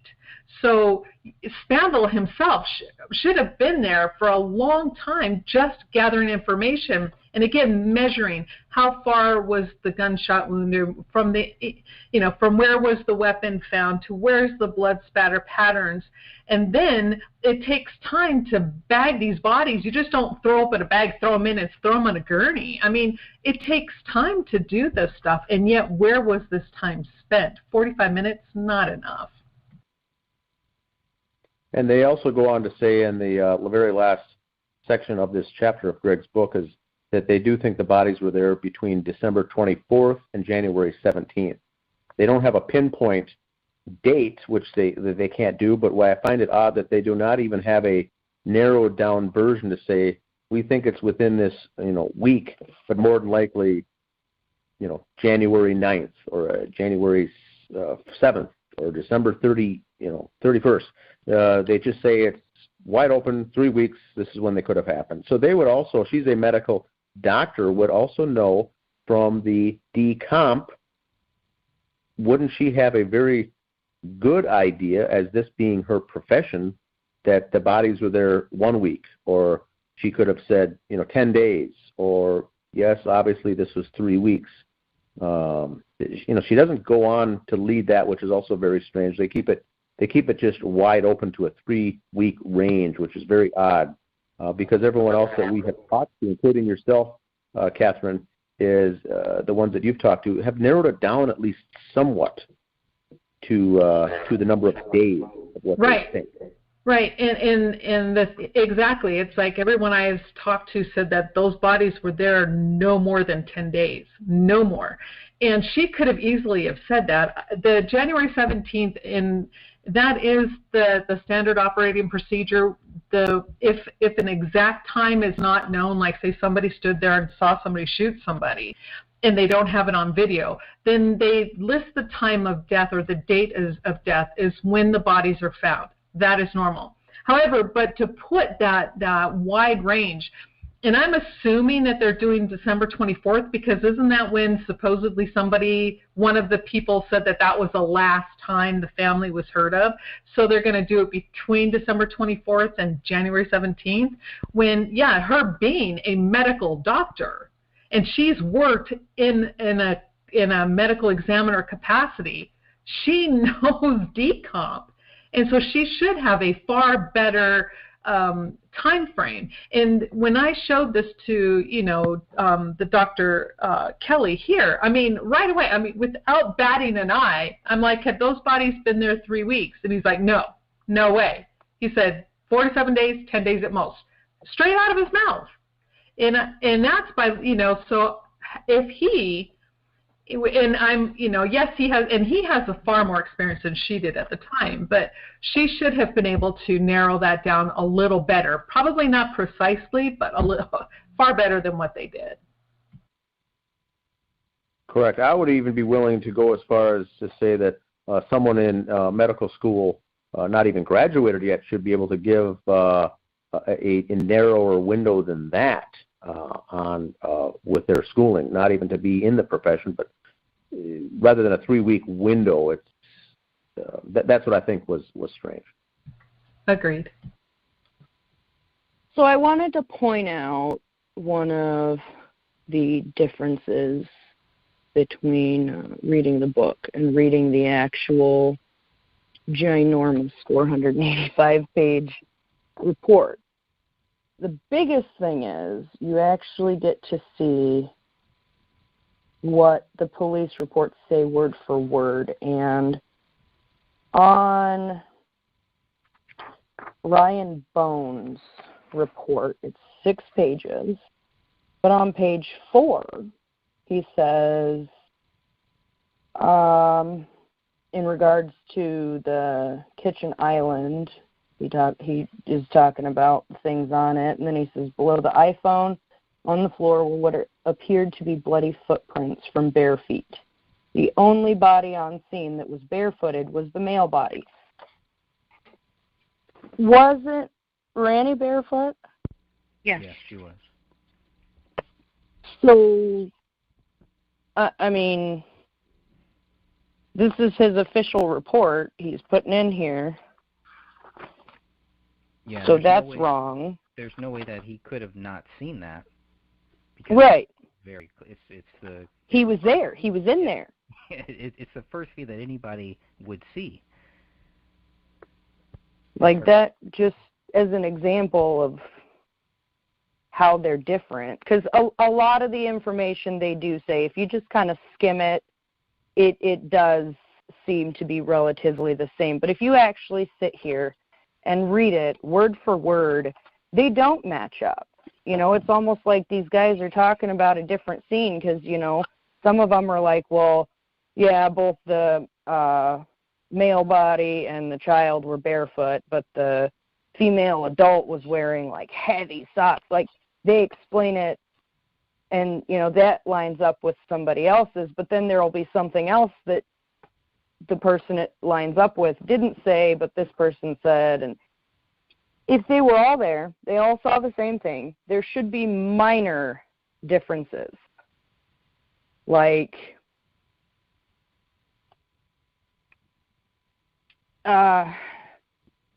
saying there was what appeared to be fingerprints in blood versus there was fingerprints in blood on the laptop. That would be something minor that, you'd be like, okay, whatever.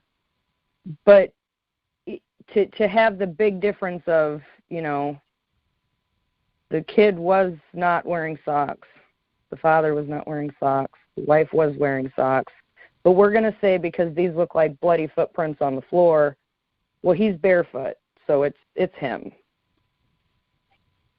In doing that to me takes away the whole investigation part.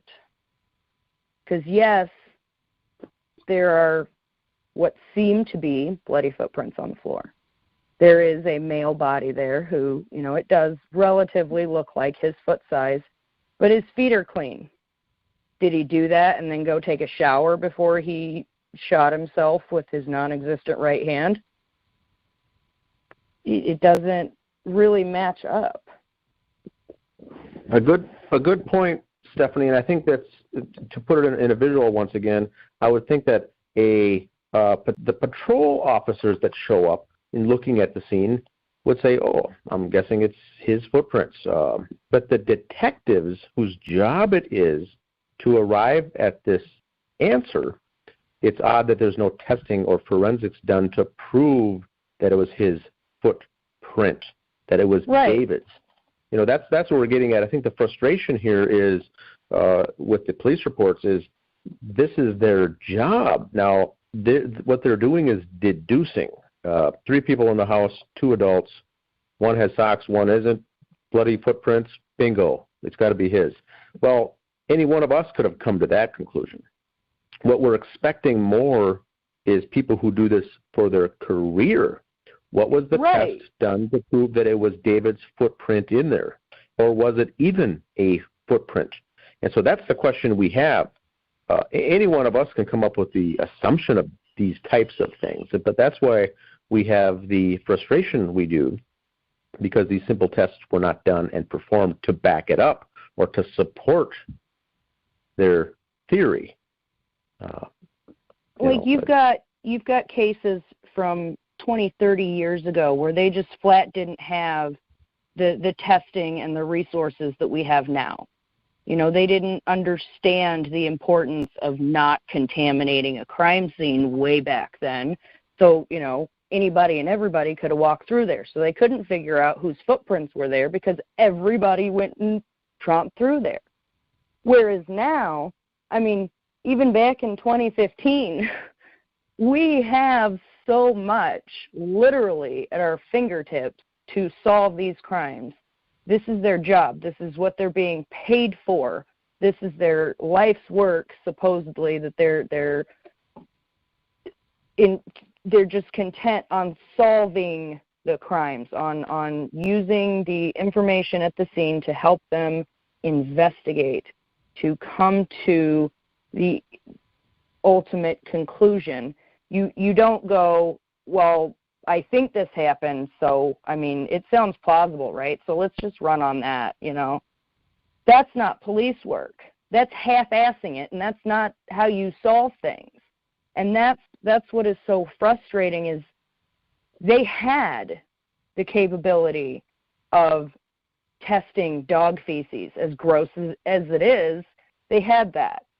They have the capability of going through hair by hair and testing every single piece of hair they found at that crime scene and figuring out where it came from and how it came off. And they didn't. And I can't even begin to understand what they thought, you know, walking into this, because I personally have never walked into a situation like that. But being that they are investigators and they did start out so strong with standard operating procedure of, okay, well, we can't go in until we get a warrant, you know, we got to wait for this, we got to do that. So they are just kind of standing around. But then once they finally get that warrant and they get in there, it's like everybody just lost their shit and was like, oh, well, let's hurry up and get out. Now, at least I would have been happy with it if it said, you know, we were contemplating doing the testing on the feet, but it would have cost X amount of dollars, or it would have taken 2 hours to do that, and we felt we didn't have the need to do that. At least the question was asked. That came up on some of the latent fingerprints and I think the handwriting maybe analysis, where they did some of it and then came back to the Apple Valley Police and said, we can do these additional tests. Would you like us to pursue those? And they said, no, we're good for now. At least the question was asked, and then they turned it down. Here, I don't think it was even, it doesn't appear in the police reports that it was even suggested or even brought up, you know, to look further into it. And so, which, if you're going to say a dog ate all these things, you've got to have. If David was alive and he was in jail right now, I guarantee you that test would have been done. Every single test available to do on an animal or feces would have been done to prove David did this. So the fact that he's dead, it's almost like, you know, well, why waste our time? There's other people that are alive to prosecute. And it's sad because that shouldn't be the case. It shouldn't be, well, he's dead, so, who cares? It should be, yes, he died. He possibly did this. Let's investigate and make sure he is the one who did it, not just say, well, yes, he did it, and that's it. You've got to have the lab reports to back it up. You've got to have all the tests and fingerprint analysis and handwriting analysis and all of that, and they didn't.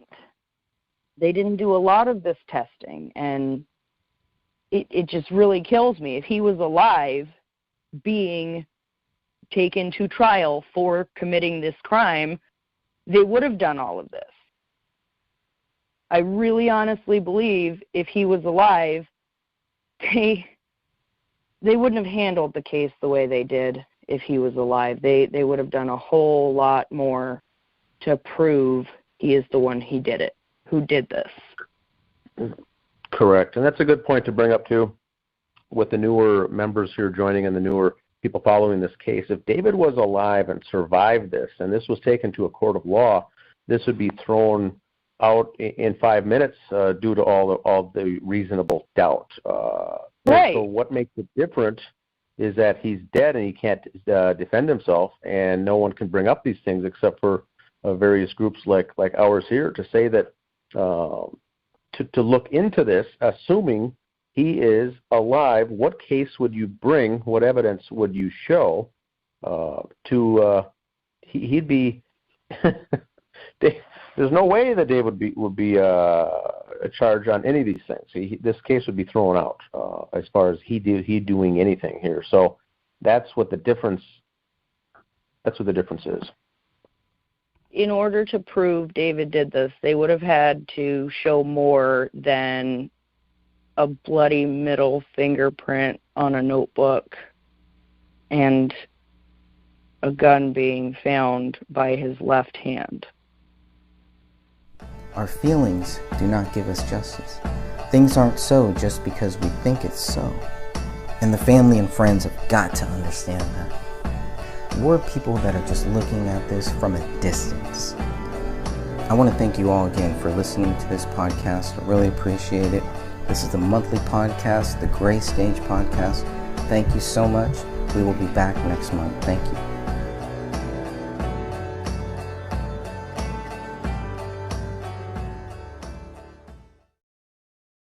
Did you know Geico's now offering an extra 15% credit on car and motorcycle policies? That's 15% on top of what Geico could already save you. So what are you waiting for? Your baby to let you sleep in? What? We could sleep in another half hour? Thanks, sweetheart. And you'll change yourself too? There's never been a better time to switch to Geico. Save an extra 15% when you switch by October 7th. Limitations apply. Visit geico.com for details. The Samson Barbecue Grill is the official grill of backyard fun for you and your mosquitoes. Whether you're grilling for one or feeding the whole brood of mosquitoes, our durable and portable grills are perfect for patios, backyards, and engorged mosquitoes. Don't let mosquitoes ruin the moment. Orkin, home is where the bugs aren't. Visit Orkin.com to learn more.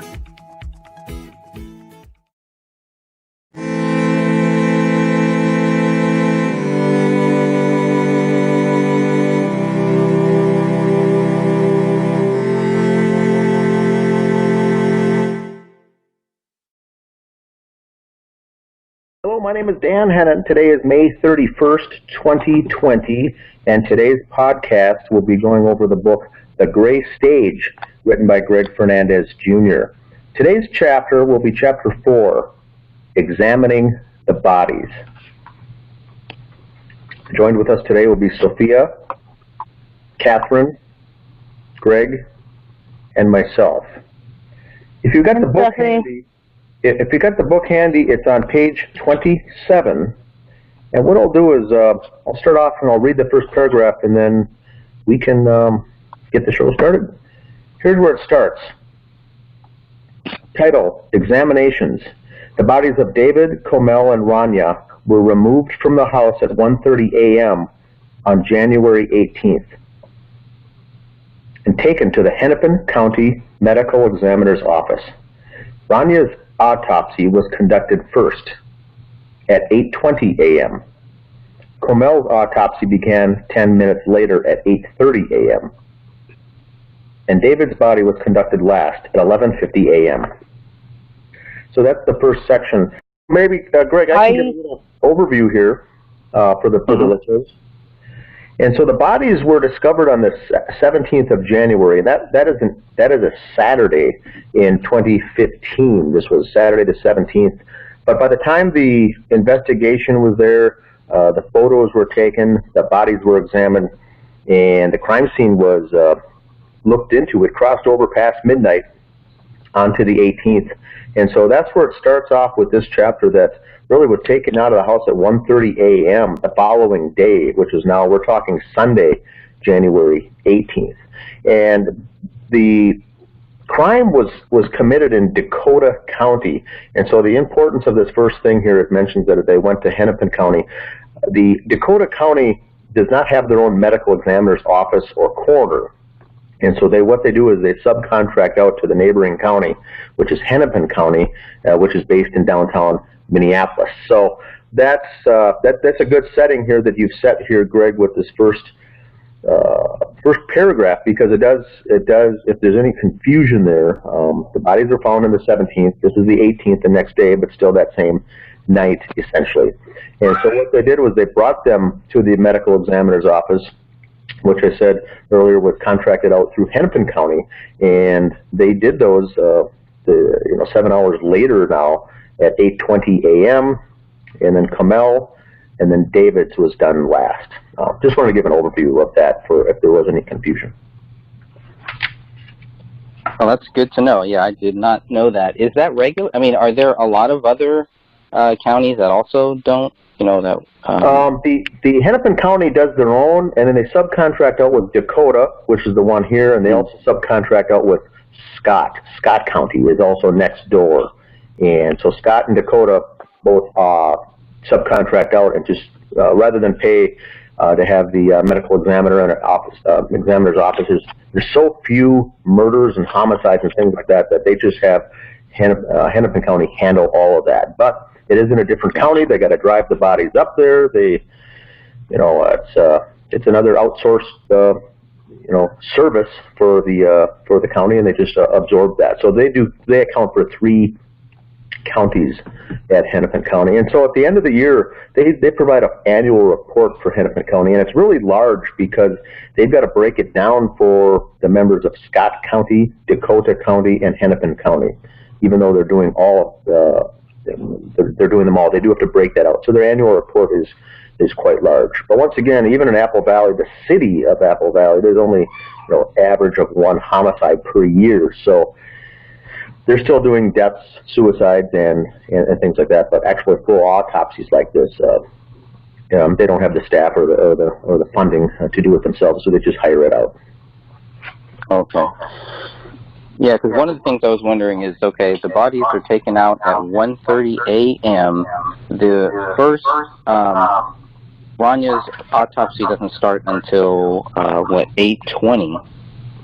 So again, I was just trying to understand if this is all proper. If everything that we're seeing here is just all proper, to me it seems like a long time, but I don't know if that's kind of standard, and maybe that's because they had to drive it, somewhere else, and maybe that's part of the reason why. Maybe Catherine would be a good person to start off with this, because I also don't know, but I'm just guessing that there was in a situation like this, there's still going to be a queue, a QUE queue, and once they get into the queue, maybe they're 7 hours later. Would it make sense that it would be that late? But I don't know.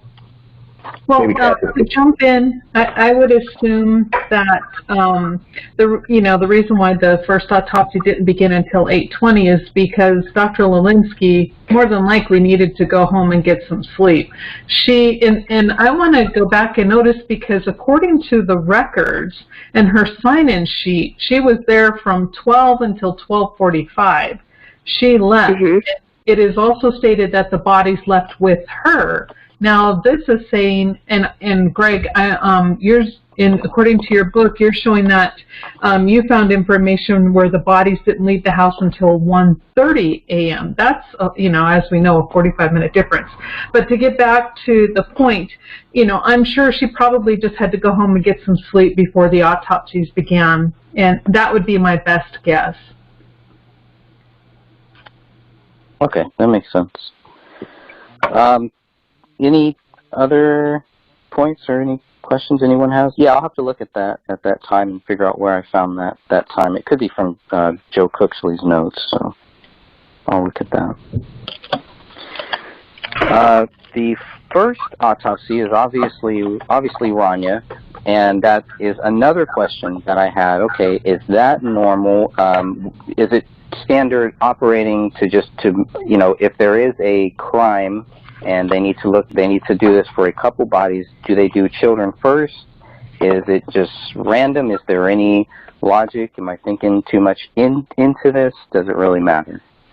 It really doesn't matter, and it's just, they probably just said, let's do the child first. It's, probably what was, easiest, or, but there's generally no rhyme or reason. They just pick a body and go from there. And they have, this is the only autopsy, I believe, where there are 4 officers. I think in the other 2 there might be 1 or 2, but not 4. So I was also wondering about that. Again, is that just standard too? Did they feel some special need to actually be there during this one, and not the same need to be there when they're looking at Kamel and looking at David? I think there might be 2 for Kamel, and then for David, I'm not even sure if there is 1, if there's any cops in there. Yeah, there is. There's 2. But why 4? And again, maybe I'm thinking too much into this, but as somebody who just wants to learn about, what they do, and what are the proper things? Is it normal to have that many people in there? Is it a little intimidating for the people that are doing these reports to have 4 cops standing right in there, or is it just not a big deal? Yeah, I can't think of anything or any reason why they would need 4 officers in on her autopsy. That makes no sense. There's no rhyme or reason to that at all. We don't know how big the autopsy room is. Is it a big bay? Are they individual rooms? We don't know, unless someone has been into the Hennepin County Medical Examiner's office. So to have 4 police officers with 2 medical doctors, that's 5 people in a room, and that's pretty crowded. So that doesn't make sense to me at all. It's just crazy.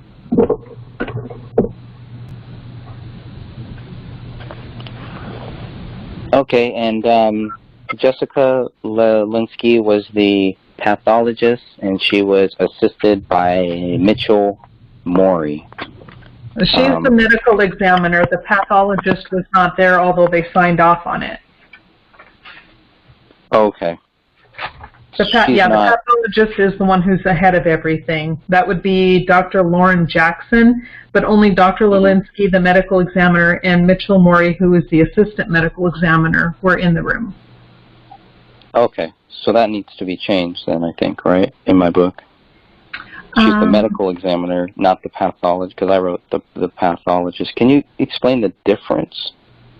Yeah, well, the pathologist... I'm unclear on that myself. Go ahead, Catherine. I'm unclear on that myself. Go ahead, Catherine. The pathologist is generally going to be the person who's going to be running the entire facility. They're kind of like the top dog.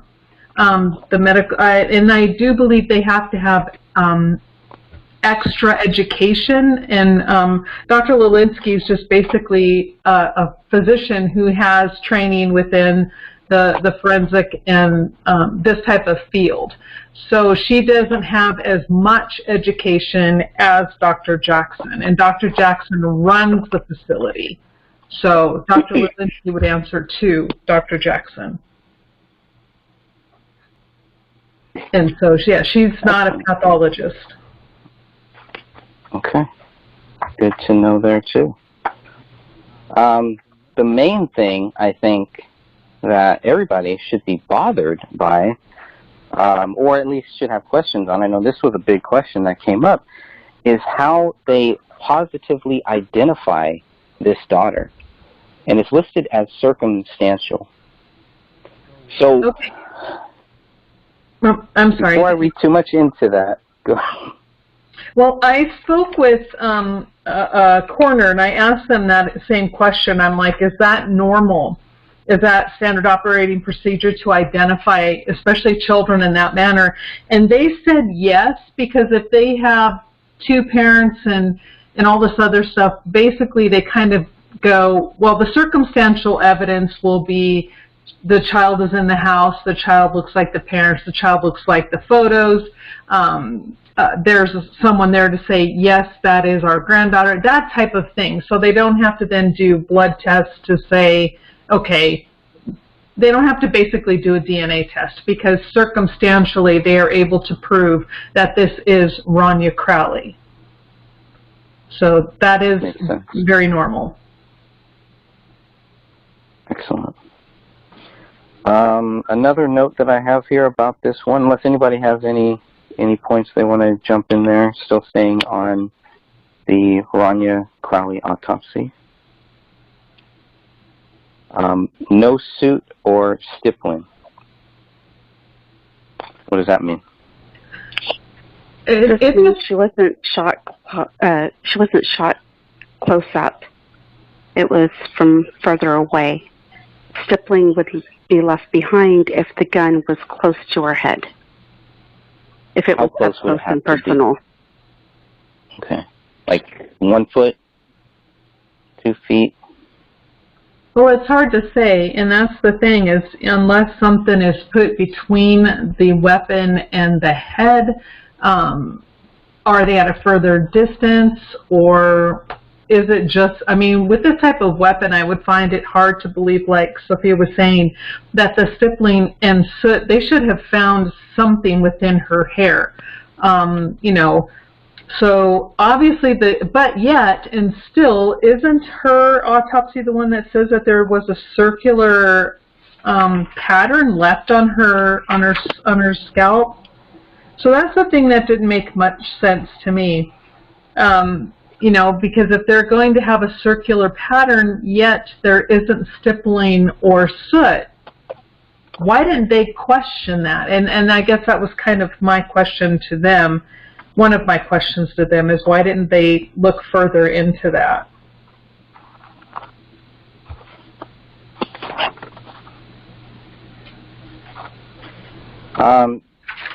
If she was, I mean, I guess I'm trying to figure out how far she would have to be, or does that mean that she was covered with something? If her face was covered, if her head was covered, could that be the reason why there wasn't any? It could be either or, yet they still don't explain the, let's see, what does it say here? It says the wound is surrounded by an approximately 0.5 centimeter wide faint circular impression. I mean, I don't even see anywhere did they measure that up against the muzzle of the gun. I see they didn't follow that up at all, so we don't know. But either way, it's plausible that something was placed between the weapon and her head, or it was farther away. One of the two. And it also This is Stephanie. Go ahead.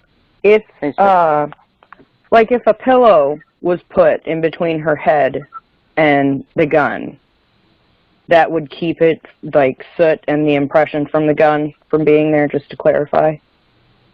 Well, again, it would probably capture the soot and the stippling or the little gunpowder pellets that shoots out. But I'm not sure if depending on how thick of a pillow, if it's thick, it's not going to leave an impression from the weapon. I think right here in this situation, we're guessing, we're throwing things out to the wind and seeing what's going to come back at us, because there's really not enough information, and they just did not investigate this at all. I see nothing in any of the records or in any of the reports where they did any follow-up to this situation. Correct. And they didn't test things for the gunpowder, so we don't know what covered her head, if anything. Correct.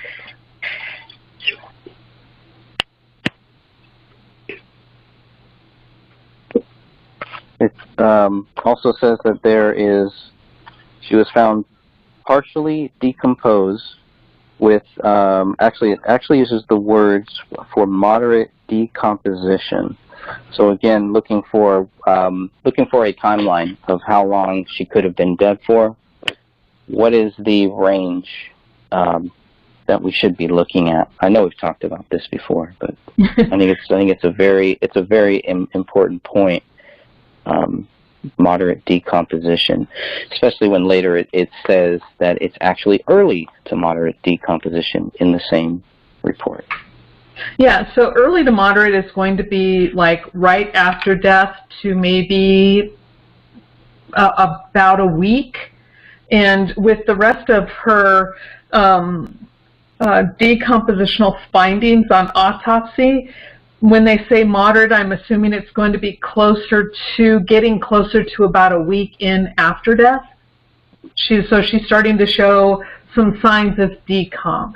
So it's not obviously a fresh death where, okay, something happened, they walk in and, okay, this child is now dead, where, we now have some type of skin discoloration and some blistering. So, again, roughly about a week.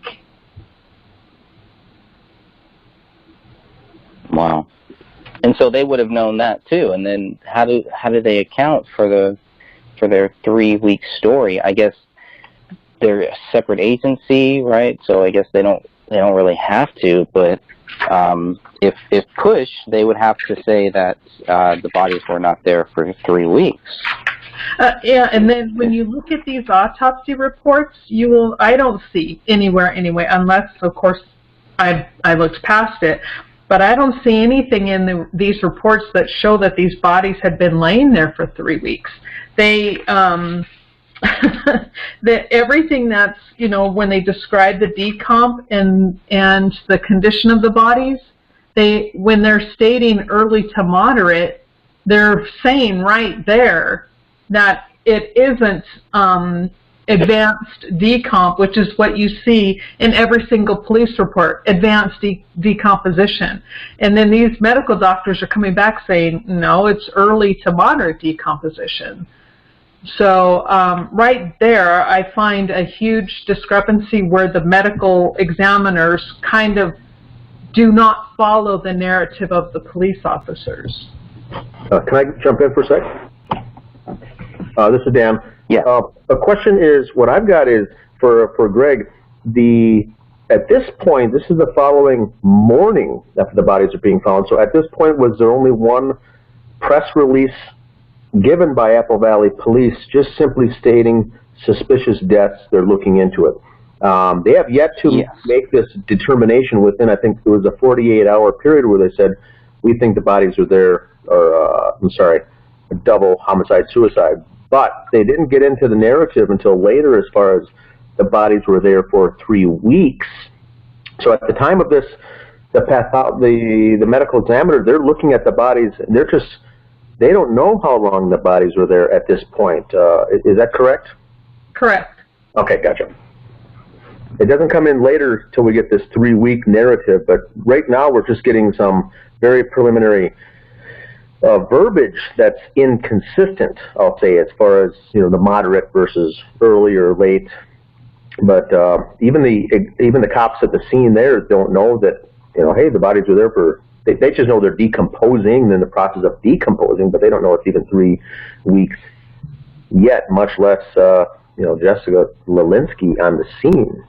They're just looking at the bodies knowing that they're decomposed. But wouldn't at this point, too, Catherine, they would at least have it narrowed down by saying, looks like the bodies had been 7 to 10 days or 11 to 15 days. They would start at this point already narrowing it down regardless of what they get from police. I would assume that these doctors should know, when they walk in on a scene, they're looking at the temperature of the room, they're looking at, the condition of the house in which they find the body or the scene in which they find the bodies, that she should have been able to say, okay, this is probably what we're looking at, and then not make an outright judgment, but she should have a really good idea, and then either it would be substantiated by the autopsy or she would find something different. She should have had a pretty good idea. Even though she was almost freshly out of school, she still should have known. Yeah, I think she would have been 30, 31 years old at this point. I looked her up today. I think she's 36, and this was 5 years ago. So she would have been roughly 31 years old. Does that match with being freshly out of school for her degree, her career? Well, it depends on how old she was when she started, but I think in my research of her, when I looked at when she graduated the medical school and then when she had started working there, it was just, it was either not too long ago, it was less than a couple of years. Okay. Yeah, she was young, a young person at the time in her position. Okay. Yeah. That's all I had for that. Yeah, I'm actually looking to see exactly when they mention, or if they mention, in the 5 press releases that they have, just trying to see if they mention how long the bodies were there. Just looking at it right now. I don't see it in the first 3. So, but that, again, goes back to, well, where did this three-week theory come from? Is it because people hadn't heard from them in 3 weeks? They hadn't been seen in 3 weeks? I had a hard time with that. Yeah, I'm assuming that's what they're going by, because a lot of people were giving false dates to begin with, because we know by the phone records and by following up and actually researching their testimonies that they were not truthful, but most of them were saying the last time they spoke to them or saw them were 3 weeks prior. So The final press release, which is dated January 23rd, 2015, does state that, where is it? Investigators have determined the last verified activity from the residence happened in late December. So maybe that's what they're going on. I don't know, but obviously that's not that's not a good way to find the truth in this case. That is not consistent with the findings of the autopsy. So, and sticking to the decomp, to the moderate, early to moderate decomp, says that the livor and the rigor mortis were not found. The livor, the discoloration of skin; rigor mortis, the stiffness of death. Those were not found. So that again helps us. Mm-hmm. And I wanted, the rigor comes and goes relatively quickly within, depending on when it falls in. It usually does its whole course. If everything is consistent, 12, 16 hours, whatever, it's pretty consistent. But the livor mortis, if she had been shot, if Rania had been shot and killed, and then if paleo had taken her arm after death, this young lady would have had livor mortis. Now, livor mortis is where the line of lividity, where there would be a marking of where the blood would then pool in the body upon her death. Wherever she laid and landed, it would have remained there, and you would have seen where that blood had pooled. Now, that is completely missing in all 3 bodies, which leaves very limited reasons as to why. So again, why, even the medical examiner, why did the medical examiner not look up and follow, especially on a young child? Why is the liver mortis, why is that absent? It shouldn't be.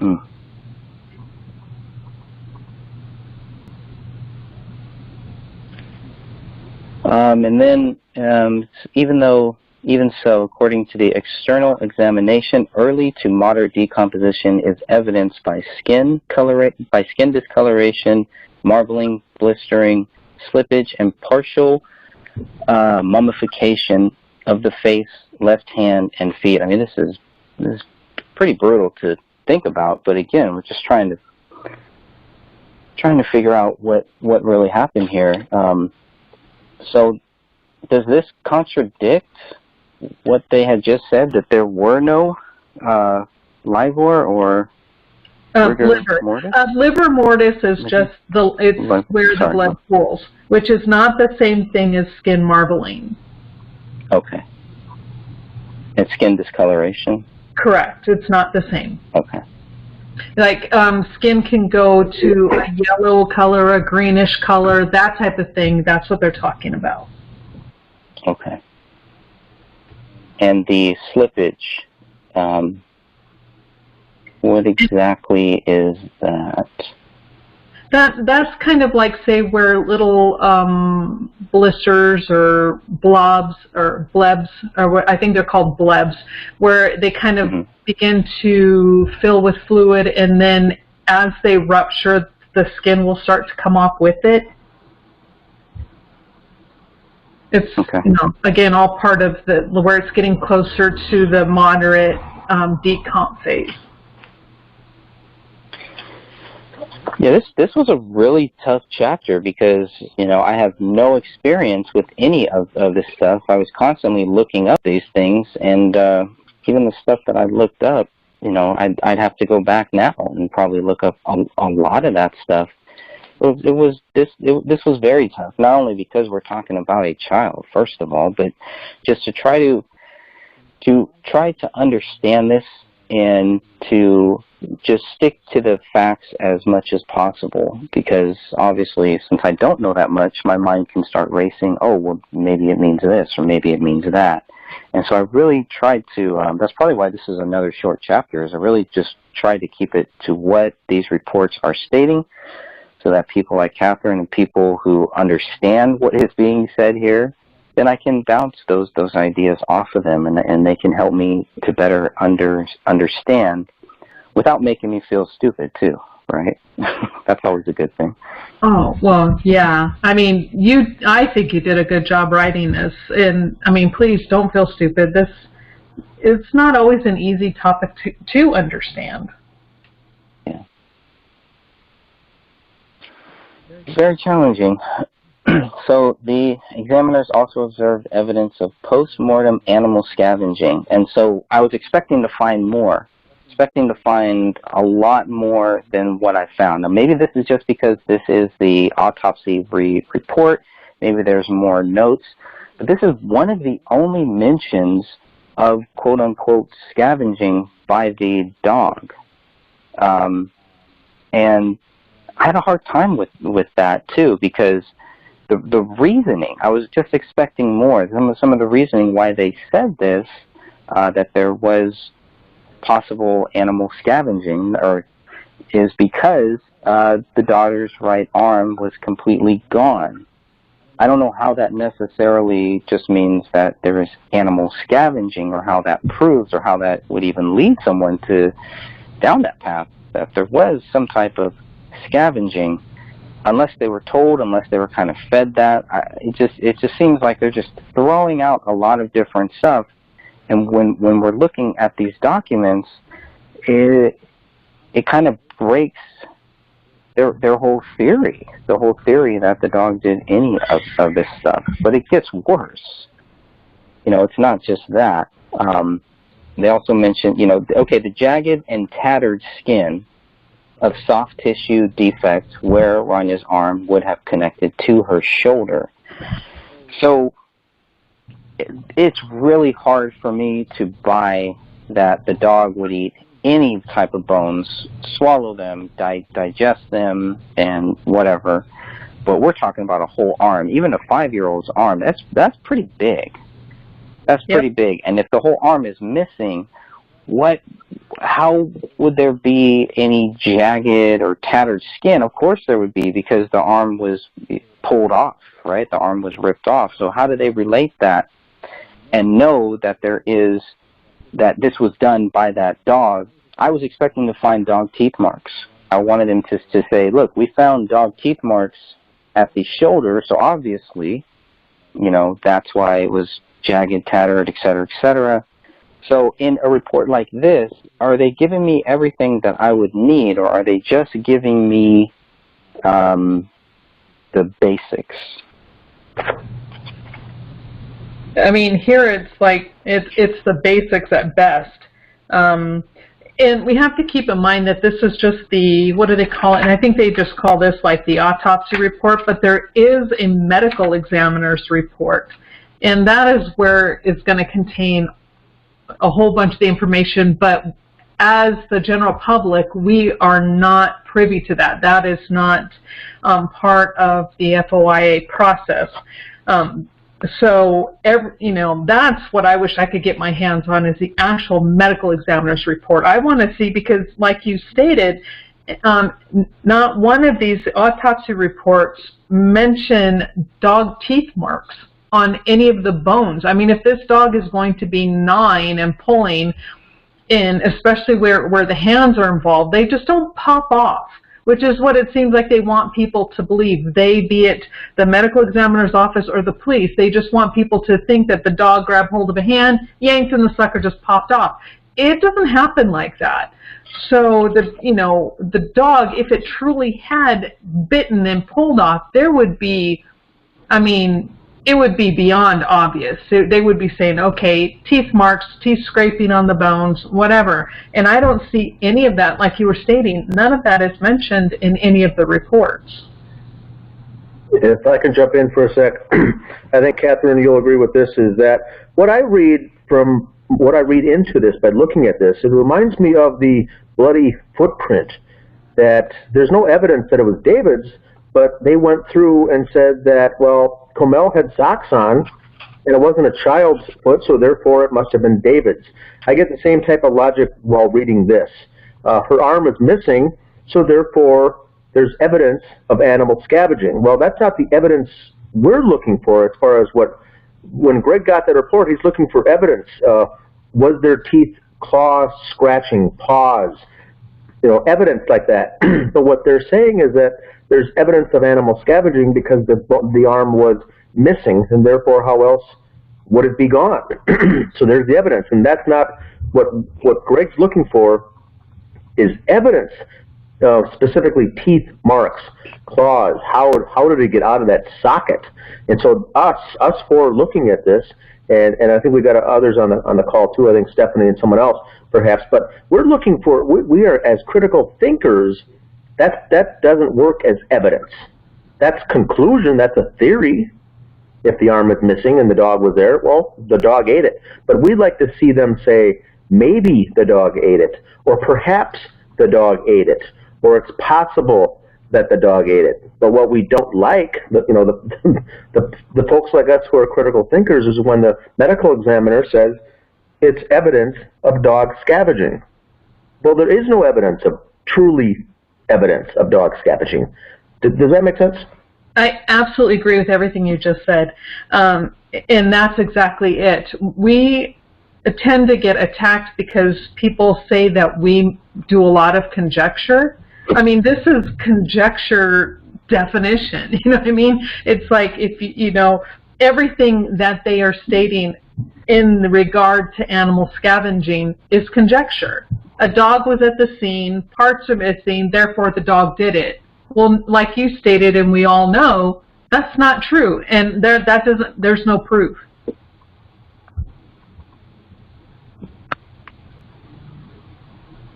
Is there a difference between scavenging and the dog being responsible for this, or is it pretty much the same thing? It's the same thing. Scavenging would be the consuming consuming, taking, eating of an animal on a body. Predation, scavenging, depending, I think, on predation, I think, really kind of goes to the wild animals, and scavenging would be considered maybe household pets. But yeah, basically the same thing. It would be the eating or tearing at a human body by an animal in the home. Okay. The only other thing I have on Rania is the fractured third rib. How does a rib get fractured? Even in a child's, for a child's rib. How hard, how difficult would that be? Have we ever heard of any dogs ever breaking fracturing a rib? What type of force would need to be? A lot of force. When people do CPR, oftentimes you can fracture and break ribs then. But when CPR is done correctly, you are pressing down. What you see on TV, it's a joke. That's not true compressions. I mean, you are pushing down with everything you have and as fast as you can. There's a lot of pounds per square inch being put on those ribs, so they crack and they break. The same thing, especially in this area under the arm, there's no way Paleo could have fractured her rib. None whatsoever. And so a lot of pressure would have to have been applied to that section of the body to fracture that rib. And where's the location of this rib, Catherine, for the listeners out there? It says that it is under, let me see, I think it's under... Okay, the lateral right first to fourth ribs are showing, and the lateral right third rib is fractured. Lateral meaning the outside, so it would be the side of her. Okay. So basically where the under the arm would be, somewhere in that area where that third rib is. And some have suggested on the Justice page in the past, years back, that maybe after she was shot, she fell awkwardly and maybe fractured it. Or was in an argument and her dad yanked her arm or something, and during a struggle that could have fractured it. And those are not examples of a fracture. No. At all. Okay. No. If anything, if there was a struggle or a yanking on the arm, there would have been maybe a slight dislocation. But I mean, you would have to pull pretty hard, even for a 5-year-old. Up until like young children, 1, 2, it's easy to dislocate their arms. So that's why doctors will, a lot of times, pediatricians will tell parents, don't hold your kids between you and swing them, right? Because that used to be a fun thing to do. But I can't tell you how many children every year come into the ER with dislocated arms because the parents are simply swinging their children, not doing anything to hurt them. And that's because the ligaments and everything truly aren't really set, so to speak. But in a 5-year-old, that would be extremely difficult to dislocate even a 5-year-old's arm, in the sense of, I mean, you would have to seriously yank and pull. And there is no evidence of any kind of struggle, or there's no bruising to her body that would show a struggle, ensued, nothing. So there's nothing to substantiate David dislocated her arm. I mean, her arm's missing too, but we know that who David was as a person does not fit with that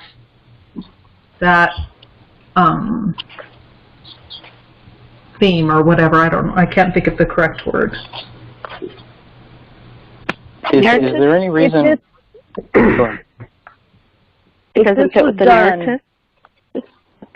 Sorry, go ahead.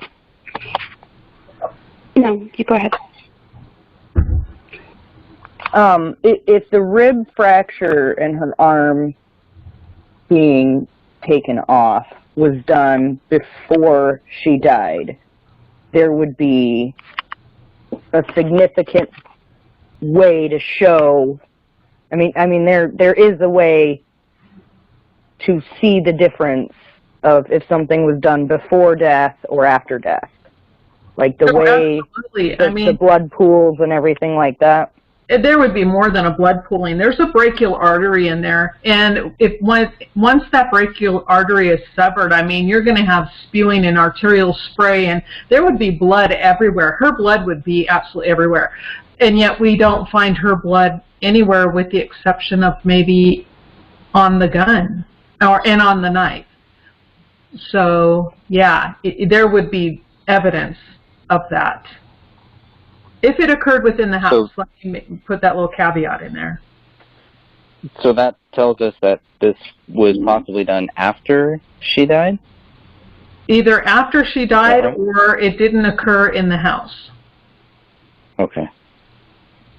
But there's no way to tell, based on what we have here, if this was ripped out or whatever, whatever you want to say, that it was fractured. If we'll put it this way, if they want to say that she died in the home, then the arm was removed after death. But if she didn't die in the home, then it's possible it was not after death. Correct. Okay. Is there any reason why it would be the third rib and not the first, second, and fourth? Probably because the first and the second ribs are going to be up higher to the clavicle. So they're kind of like a little bit shorter. And in the third and the fourth, that type of thing, it's going to be easier underneath the armpit to be able to either apply pressure to that area and fracture those ribs than it would be the first and second. Is there one stronger? Are they strong? Because we're going from north to south, right? 1, 2, 3, 4. They're all going to be roughly the same. It would take the same amount of strength to fracture any of those ribs, but it's just where they're located within the body, and where it would be easier to apply pressure to those ribs versus the first or the second rib. The first and the second aren't going to be as accessible to that type of pressure where the third and fourth ribs would be. Okay. Catherine, I have a question. The theory right now that we're working with because of this arm being off is that someone killed Rania and then threw their foot, leveraged a human foot in there and then yanked it off post-mortem. And then the dog may or may not have scavenged on it after that. But during this autopsy, would the medical examiner doing it see a footprint or a shoe print or an impression in that armpit that would be noticeable, or would that be something that would have gone away, or what are your thoughts? It's a little bit harder to bruise the skin after death because the blood ceases to flow upon death. Once that heart stops beating, blood stops flowing. And so you have to have like that blood going through that area in order for it to be, the vessels to be damaged and have that blood come out. Okay, as opposed to bruising, how about an impression, like a boot or a hiking boot or a shoe or a tennis shoe impression? Would that be left behind? And again, that kind of goes along with the same thing. You get the impressions by the damage that's done to the tissue, and is there going to be like, it would be harder on a fresh kill or whatever. Oh, I hate saying this because she's such a child, but I don't mean it that way.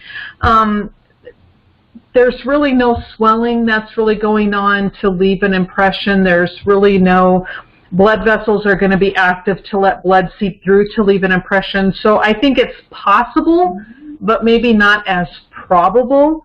But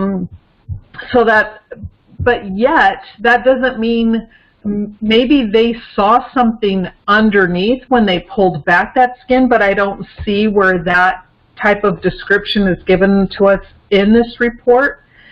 This is really so vague. Maybe there was, but we don't know. And then my last question is, if this was taken off and kept by the killer or killers as a trophy, what would the smell or the stench be like? A body goes through the phase of stinking, so to say. But would a body part, if someone kept that as a trophy, how well sealed or in kind of a plastic wrap or something, or buried? Would it cause a stench that would be noticeable, a body part? Yes. Decomposition and when tissue begins to decompose and rot and stuff, it stinks. Even if you have like a small piece of hamburger, like say you had raw hamburger the size of a hamburger patty, and you left that out, that's going to smell horribly within a few days. It's the same thing with the body part. It would smell horribly. However, if it's wrapped up enough, or was it stuck in a embalming fluid or something else stuck into a jar and something that would preserve it, then that could mitigate the smell.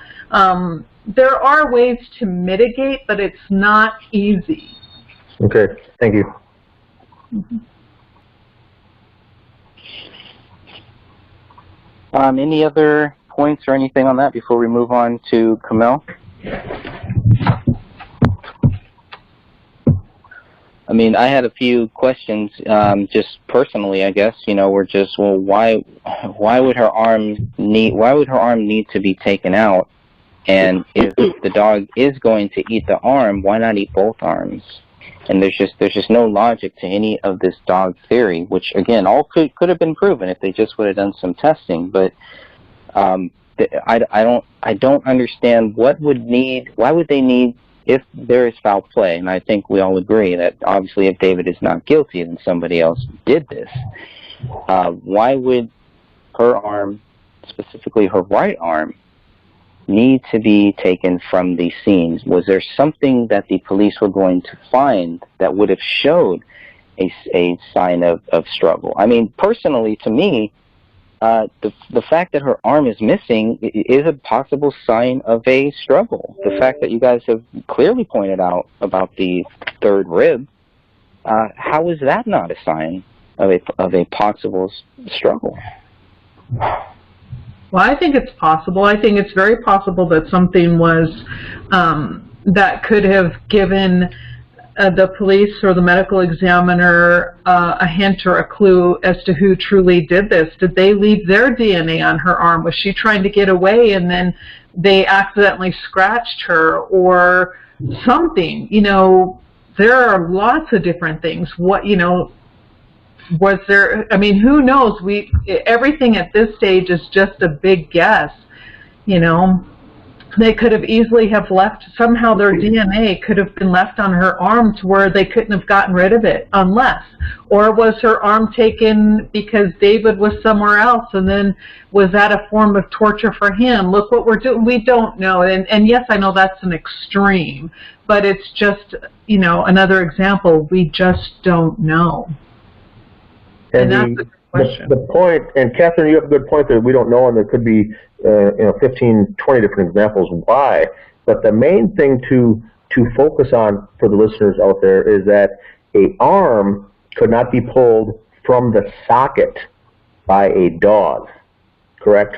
So there's human intervention in there at some point of this whole scenario. Some have gone so far to say that after 3 weeks of decomposition, there was not much left of the skin or the bones, and paleo did not have to try that hard to rip it out of there. The point we're trying to make on episodes like this on this podcast is the fact that the socket, after 3 months of decomposition, or after 1, or after 2, whatever, the dog would not have been able to pull a girl's arm out of its socket regardless. So some human did it, and that's the catch. Yes, there certainly could have been some torture involved, or evidence of torture left behind that warranted the killers requiring to get rid of that, or it could have been a trophy. It could have been, who knows what kind of symbolism. Maybe it was left behind, maybe it was a coded message or something, but we could talk forever on those possible examples. The fact is, and the fact that what we say the Apple Valley Police Department did not consider, is that the dog could not have done it. When I spoke with lead detective James Gummert at the Apple Valley Police Department in the lobby, I said, what happened to that arm? And he said, well, I'm assuming the dog ate it. I said, but where's the bones and, everything else? And how could the dog have done it? Well, I don't know. The arm wasn't there, so therefore the dog ate it. And see, we get back into that same thinking of what we're missing here is critical thinking. It couldn't have happened that way. What could have happened and what actually happened, I don't know, and we can only speculate. But if the arm cannot be pulled out of the socket by the dog, well, then we got an issue. And some say, well, then David did it before he killed everybody. Well, that's possible, but probably not very probable. The problem is someone pulled that arm out, and why? And so that's we're trying to get at the facts here, the facts, and steer away from the speculation. There could be a dozen reasons why that arm was missing. The point is the arm was gone, and it was pulled out of the socket, and something that paleo cannot do. So that's the question, is why. And so obviously with that broken bone underneath that armpit in that rib, I think there was some leverage used, and some can speculate, well, maybe Kamel did it during all this, and maybe David did it. Well, maybe so, but then where is the bone? Where is the bone remnants? Where are the bones? They're not in that home. And not only that, with the police trying to say that paleo took that arm, they have no idea when that arm went missing. Was it right after death? Was it a week after her death? Was it 10 days after her death? Because if they want, well, first of all, and like you were stating, a dog cannot pull that arm out of the socket, even 3 weeks. Even if they were correct and it was 3 weeks, that still is not enough to be able to allow that dog to pull the arm off. But since there's no indication and no proof when that arm was removed from the body, we know that a dog definitely cannot do it right after a person dies. We know a dog cannot do it a week after, 2 weeks after, 3 weeks after. And so I'm like, where do they even get this, that the dog pulled it off? When? Correct. And there's, evidence could possibly suggest with that rear slider left open and unlocked and ajar that the killer or killers made one, if not one or more visits post-mortem to that scene and could have taken it then. But the point is still, who took the arm and why? As we know for sure, it wasn't paleo. So that's the good thing that we've got here with a book like this with Greg, is we're pointing out facts. We're not looking at the speculation and the possible theories. Police investigators have got to get over the fact that that arm was pulled out of the socket. A crime took place, not by the dog. So that's the thing that we're trying to point out here, is that this is, not only was this girl Rania executed, what I call a single gunshot behind the left ear. That's an execution. And this is a 5-year-old girl in kindergarten that was executed. That's how disgusting this case is. And now we add to that an arm missing, a broken rib. This reaches all new lows when we get into this. And we haven't even gotten to the autopsies of Kamel and David yet. Correct. That's how shocking this case is, in my view. Yeah. I agree. Yep, I agree too. You're right on. It's well stated. Dan, I know you gotta jump off here soon. I do believe that when Kenneth Maines also found, he talked about the third rib too, right? That was one of the things that kind of stuck out to the private investigator that you hired. Yes, he had two comments. One was the arm was missing, and he thought that was strange, is all that he really said. He didn't expand. He didn't research it further. He didn't write anything more about it. He just said, "Oh, that seemed more or less." To summarize, he said in his report, "Oh, that just seemed odd." Well, that certainly is odd. But then, when I went back to a follow-up, and I gave him a list of questions that required follow-up. One was I said, "Kenneth, how do you explain a fractured rib under the girl's armpit of that? That would not just get there. That would not just happen. Something would have to be done." He goes, "Yeah, I agree that's something that I would look into, further, or, if I was actually hired to be a private eye in this case, to delve into it, that'd be something I would look into. So it raised his antenna, but the arm missing, he just simply said was strange. So. Have you posted any other stuff about his about the second follow-up? I don't know if I've asked you that or not. With Kenneth Maines? Yeah, with Kenneth Maines. Yeah, I think there was a list of, I don't know if it was 10 or 12 questions that I asked him, and then he did write back. He wrote back the answers to those questions, and then I posted that. This would have been last summer or last fall. I could certainly repost it because we're getting a lot of new members in the group, and that may be something to look at. But yeah, and I don't have much. And like I said, Greg, I do have to jump off here in a few minutes, but I don't have many questions. I think on the David or Kamel, but the Rania one was very interesting just because of those points. And we do have to remember too that her shirt that she was wearing was pulled up, kind of yanked up above her, kind of up on her chest. Her chest was exposed, and so, but nothing, as far as there's been no evidence of any kind of sexual assault on any of the victims. But her shirt was yanked up like that, and I think once again they say maybe the dog could have done that or whatever. But very, very shocking, the whole scenario with Rania. I think very disgusting. Yeah, because there's nobody else's clothes that are pulled up or anything like that. And, I mean, all that they would have to do is say, well, yeah, the dog, it looks like the dog, we found dog teeth, or we found something to show that the dog had done that. They don't even talk about that. There's many things that they don't talk about, almost like they were just hoping that people would never look deeper into it. And people would never get a chance to see the plan, to not have anyone do any further research. And, when we looked into where she was buried was another thing too, because it came back that said that Rania was cremated.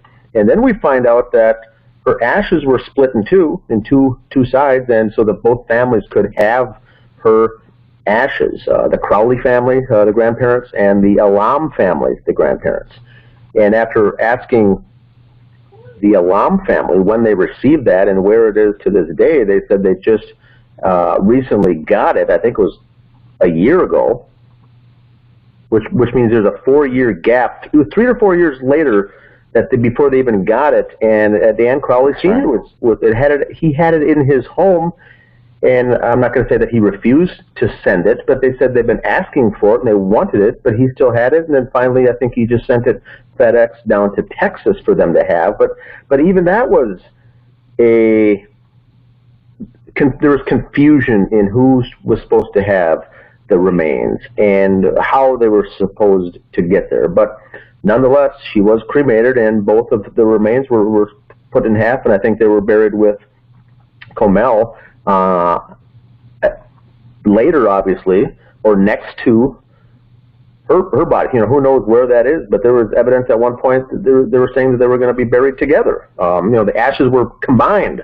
And so there was a lot of confusion with that too. But officially, I think both families have half of Rania's remains, but she was cremated. So there's no chance to go back either with to exhume a body to look into some of this further research because the body was cremated.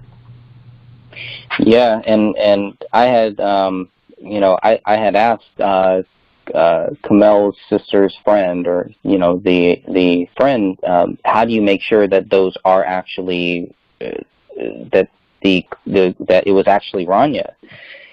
Now that it's cremated, how do we, how do they make? Is there any way to verify that the ashes that they got are actually hers? And I think that's a good question for anyone getting cremated, and maybe Catherine can expand on that. Do you ever know you're just given ashes? Who knows whose they even are? But you're right. Did Dan Crowley Sr. Mail off someone else's ashes to them, and so he's got the whole thing. I highly doubt that, but whatever he got, he was still sitting on for a couple of years before he mailed them off. And I think there was some, expense related to that, and it was expensive, and they didn't want to do that right away. But the whole thing was fishy with the remains. They were sitting in Dan Crowley Sr.'s house, both sets of Ranya's remains. So there had to be some level of trust between the two families that, okay, at least we know that we're getting Ranya's, that these, that it actually is coming from Ranya, that the ashes are hers. So I guess that shows that there is some level of trust between the two sides of this family, who have been mostly quiet throughout the whole thing and might not even know a lot of this stuff. And they might be listening now. And it might be a good time for them to go through these documents, to look at them for the first time, if they haven't. And they might have some of the same basic questions that we're all having now. Yeah, and I think, too, I wouldn't be so sure about that level of trust. There may have been a little, or maybe a small amount of trust, or maybe perhaps no trust at all, but I do know that it took repeated efforts to get Dan Crowley Sr. to mail those down. And it wasn't until he actually did it, when it got exposure on the Justice for David Crowley and Family Facebook group, when we really exposed that, is when he finally followed through and did it. So, I don't know if he, I wouldn't even say that we have evidence to show that there was even support between the families as far as trust, I should say. He may have done it begrudgingly, but it's because we brought it up and voiced the concerns that really brought the action to take place.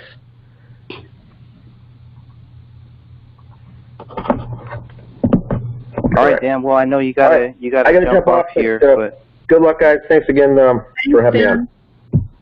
Thanks, Dan. for all your help. All right, bye-bye. There goes Dan. All of this is his fault. He started all this, and yep, that's it. Any final thoughts, anything else anybody wants to say on Ranya before we move on to Kamel?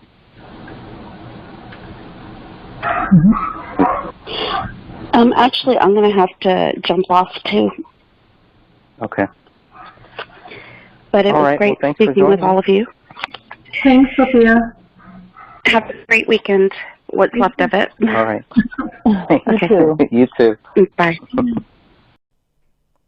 Hey everyone, thank you for listening to the Gray Stage Podcast. Before we get started here, I just want to remind you that if you haven't heard about Anchor, it's the easiest way to make a podcast. Let me explain. It's free. There's creation tools that allow you to record and edit your podcast right from your phone or computer. Anchor will distribute your podcast for you so it can be heard on Spotify, Apple Podcasts, and many more. You can make money from your podcast with no minimum listenership.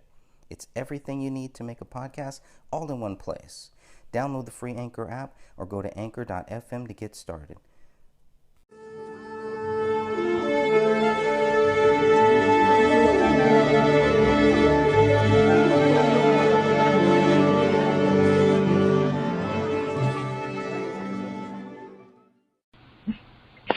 So Kamel's autopsy happens 10 minutes later after Ranya's. When Ranya's begins at 8:20 a.m., Kamel's begins at 8:30 a.m.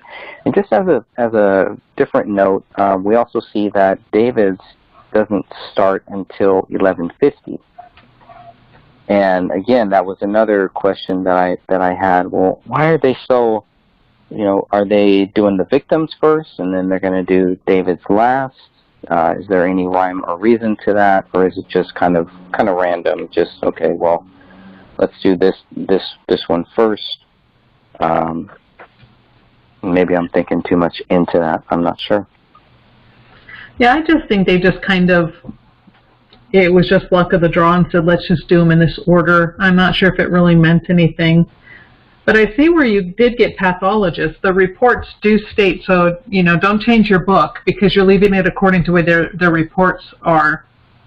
And it does list Walensky as the pathologist on Ranya's autopsy, and then Mitchell Morey on Kamel's although I will disagree with that just based on after speaking with some medical examiners and coroners as to the difference between a pathologist and a medical examiner. But I wouldn't change your book. Leave it as it is. Okay. Yeah, and maybe that's just how their template, you know, they just have a template and they just put whoever's looking at the body, they put that there. Yeah, that's what I think. For Mitchell Morey, so he's going to be the only, if you look at Kamel's autopsy report, he's the only one there. Yep. For that one, that's listed for that one. So that was another thing too. It's you know, I just wondered why that is. So he's there. He sees the first one. 10 minutes later, after Ranya's autopsy starts, Mitchell Morey goes to do the autopsy on Kamel. Is there a reason? I mean, could they have waited? Or? Well, I mean, we know that an autopsy takes a whole lot longer than 10 minutes.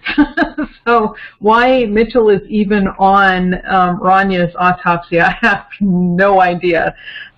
Because, again, it takes a while to do one. And then 10 minutes later, he's starting Kamel's autopsy. So they had actually had both of these going at the same time, really, both autopsies at the same time. Right. Maybe and they also they have just two figured, of the cops. Maybe they figured what? Maybe they figured it would be if he's not actually a pathologist, maybe he's put as the pathologist on Kamel because she was already on Ranya's. Yeah, he's listed as an assistant medical examiner on David's. And yeah, so every time that he signs, that's what he is. He is the only thing assistant medical examiner. Yeah, the only thing I can think of is maybe what they're referring to as pathologist on their report is the medical examiner who is actually conducting the autopsy. That's the only thing that makes sense by looking at this. Levinsky was doing Rania and Morey was doing Kamel.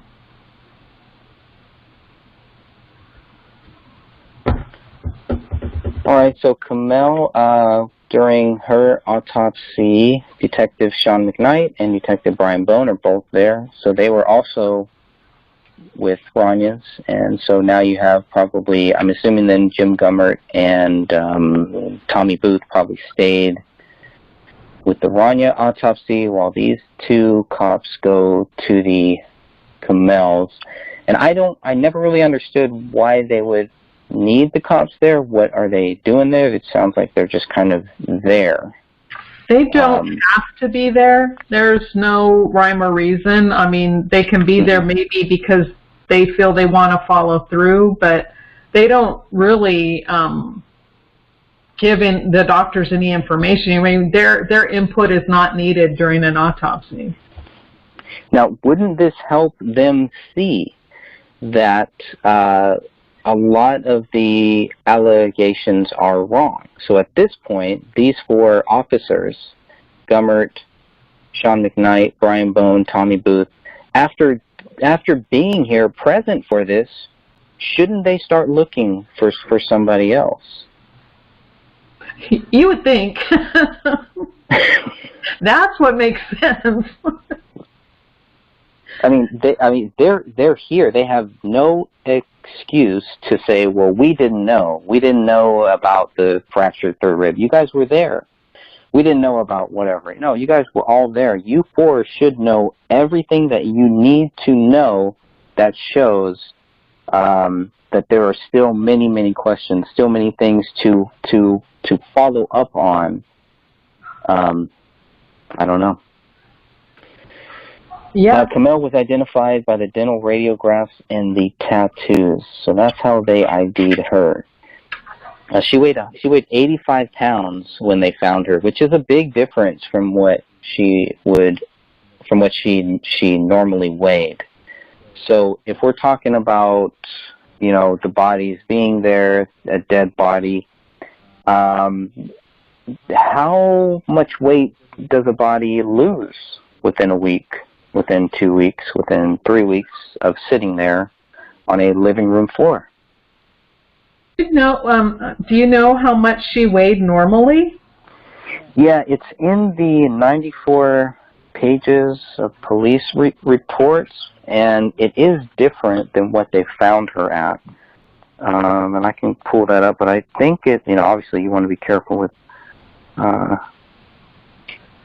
women's weight, but I do believe it was different than what was on her, what's in the 94 pages. Let me just look at that here. So there's David. Kamel was 130. She's listed as 5'4" at 130 pounds in the 94 pages of Apple Valley Police document. Wow, that's But here, she's 85 pounds.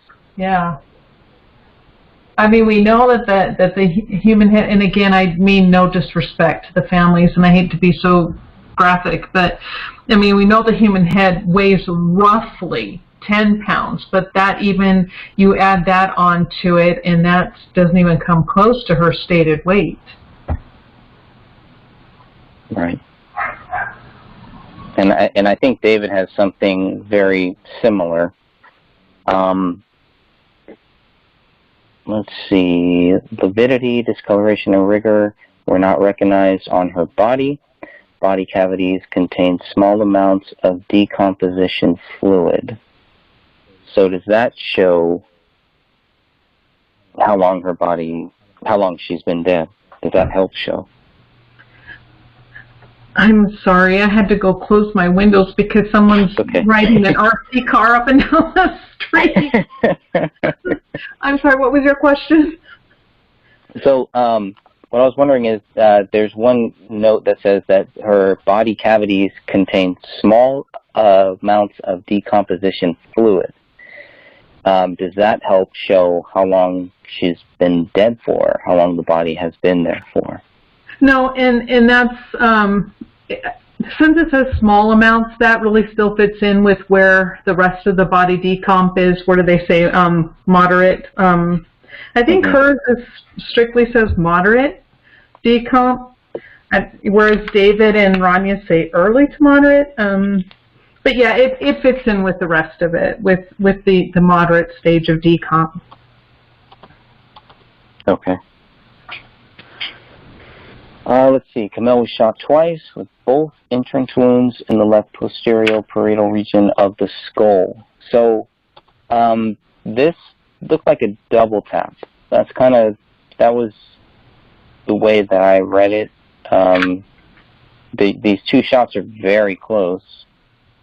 So I don't know. And that would kind of line in with some of that quote-unquote rapid fire that we've been hearing about from some of the neighbors in a previous chapter where they had heard several rapid-fire shots. So I don't know. But, the two gunshot wounds to her head, I mean, that would be like pow-pow. I mean, that would be rapid fire. And if they're hearing multiple rapid fires, there just isn't enough projectiles found within the house to say that had to have been the same event. So I think it's safe to kind of go past that theory and let that theory lie. Mm-hmm. And I think that's probably why the police never followed up with that theory, because it doesn't mesh up with what was found at the scene to have them appear to be the same events. Right, and they're also, I believe they're two separate dates too. So two different people are hearing rapid fire shots on different dates. Exactly. Now, what page? No, go ahead. I'm sorry. What page were you reading where it talks about the gunshot? I have her autopsy in front of me, where the entrance wounds are in the occipital region. Where are you reading that from? Oh, let's see. I wonder if that was from. That was probably in the. I wonder if that's the external examination. Then I was reading. Oh, from page 4, I believe, of Kamel. Okay. I think that's where it is. Yeah, there's some of that stuff there. I remember it was with the gunshot. Wasn't really mentioned. Yeah, that's talking. Yeah, page 3. I mean, not that it matters. I'm sorry. I shouldn't have interrupted you. That's okay. No, it's okay.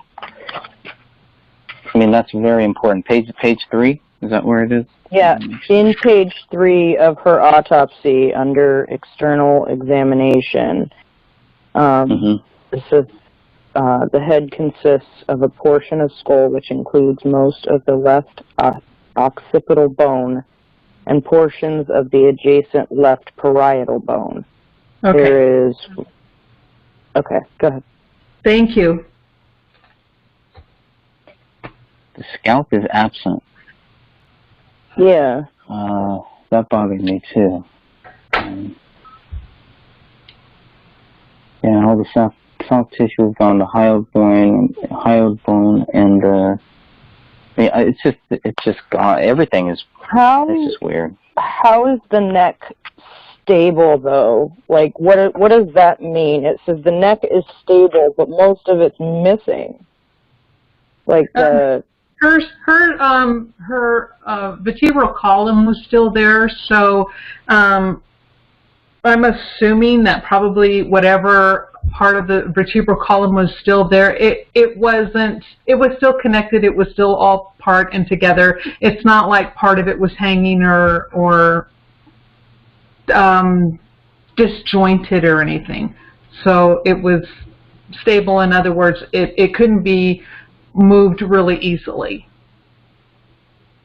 Okay. Yeah, so brain tissue was gone from the skull. How is that? I mean, canine scavenging. Yeah, because when you look at this, I mean, there's still occipital bone there, which you know that the C1 is going to be inside that occipital portion. So it would be so basically there was really not going to be, nor was there any damage to that vertebral column.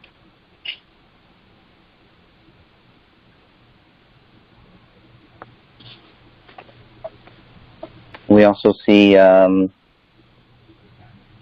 irregular bony and soft tissue margins were consistent with canine scavenging. That's really the only mention of canine scavenging. In Ranya's, it's not listed as canine scavenging. Now that could just be because we're talking about two different people doing different reports, right? Yeah, one is saying animal. Yeah, how they were wording it. Right. Most of the head and the hands were missing, and that's a big one. You know, when I tell people that, especially people in law enforcement, you know, you can see their eyes widen when you start talking about what is missing. The heads, most of the heads and the hands are missing. It's not something that should be taken so lightly, and I think that's one of the big ones. One of the big reasons why we were expecting the investigators not to guess so much on what happened and to just either say, you know, we have proof of it or we don't know. And those are simple things too. Very simple. Yeah, when you have people who have knowledge of crime scenes or bodies or death or decomp, you know, medical people, police officers, people who actually have a history within these workforce areas, looking at these autopsy reports, they're going to be like, excuse me? This doesn't make sense. But when you have the average Joe Blow citizen who doesn't have a background in these areas, they're going to take it at face value at what they say and go, oh, well, they say that, so it must be true. And it's like, you know, that's where I think a lot of times where cases are allowed to remain the way they are because the vast majority of people don't know and don't understand. And that's what departments like this who either don't want to investigate or choose to cover up, whatever the case may be, that's what they're counting on, is the general consensus of those who have no knowledge, that they can tell them anything they want. And since it's coming from a person in a position of power, they're going to believe them. And unfortunately, that's true more oftentimes than not. Most definitely.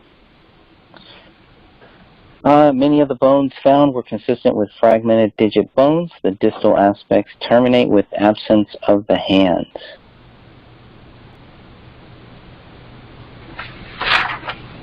And here, multiple bone fragments, wavy dark hair, and white cotton were all mentioned under the internal evidence section of this report. Amongst this bony material are 2 mandibles. One shows numerous restorations. In addition, there are 2 fragments of bone with 2 and 4 teeth. Multiple irregular bone fragments range from 1.2 to 8 centimeters in size. When they say irregular, what does that mean? Is that...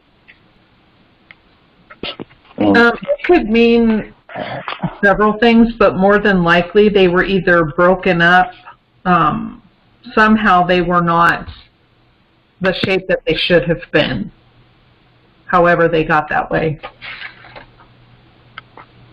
Like damaged, or, I mean, from a gunshot, or... Put it. Yeah. You know, regarding animals...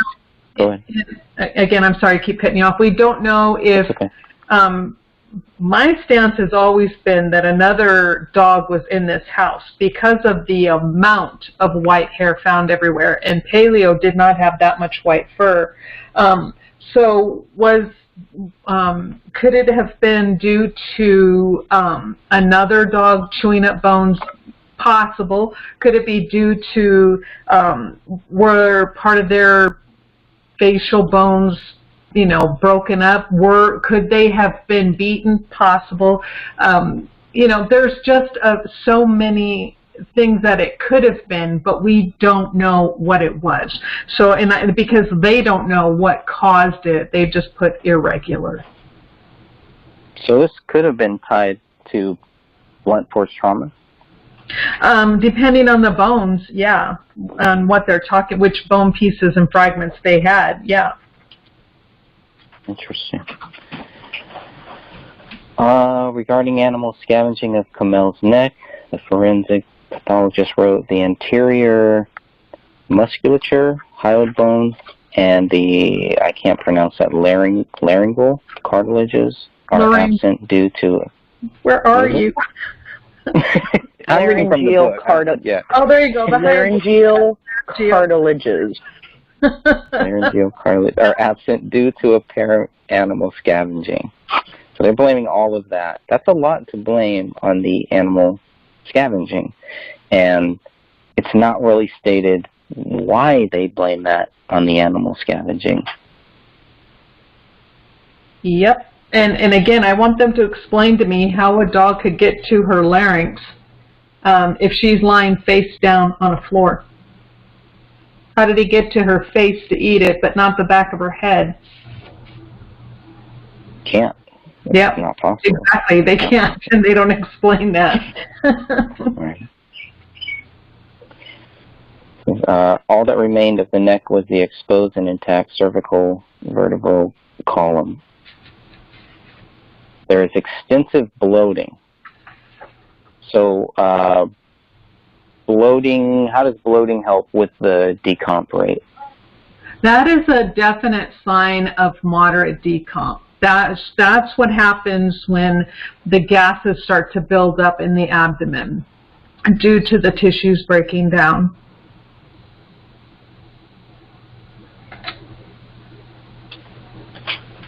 Let's see, hair was found on Kamel's right sock and anterior left leg. I thought that was kind of weird too, because it's not really I mean, it just doesn't say what type of hair, human hair, I don't know.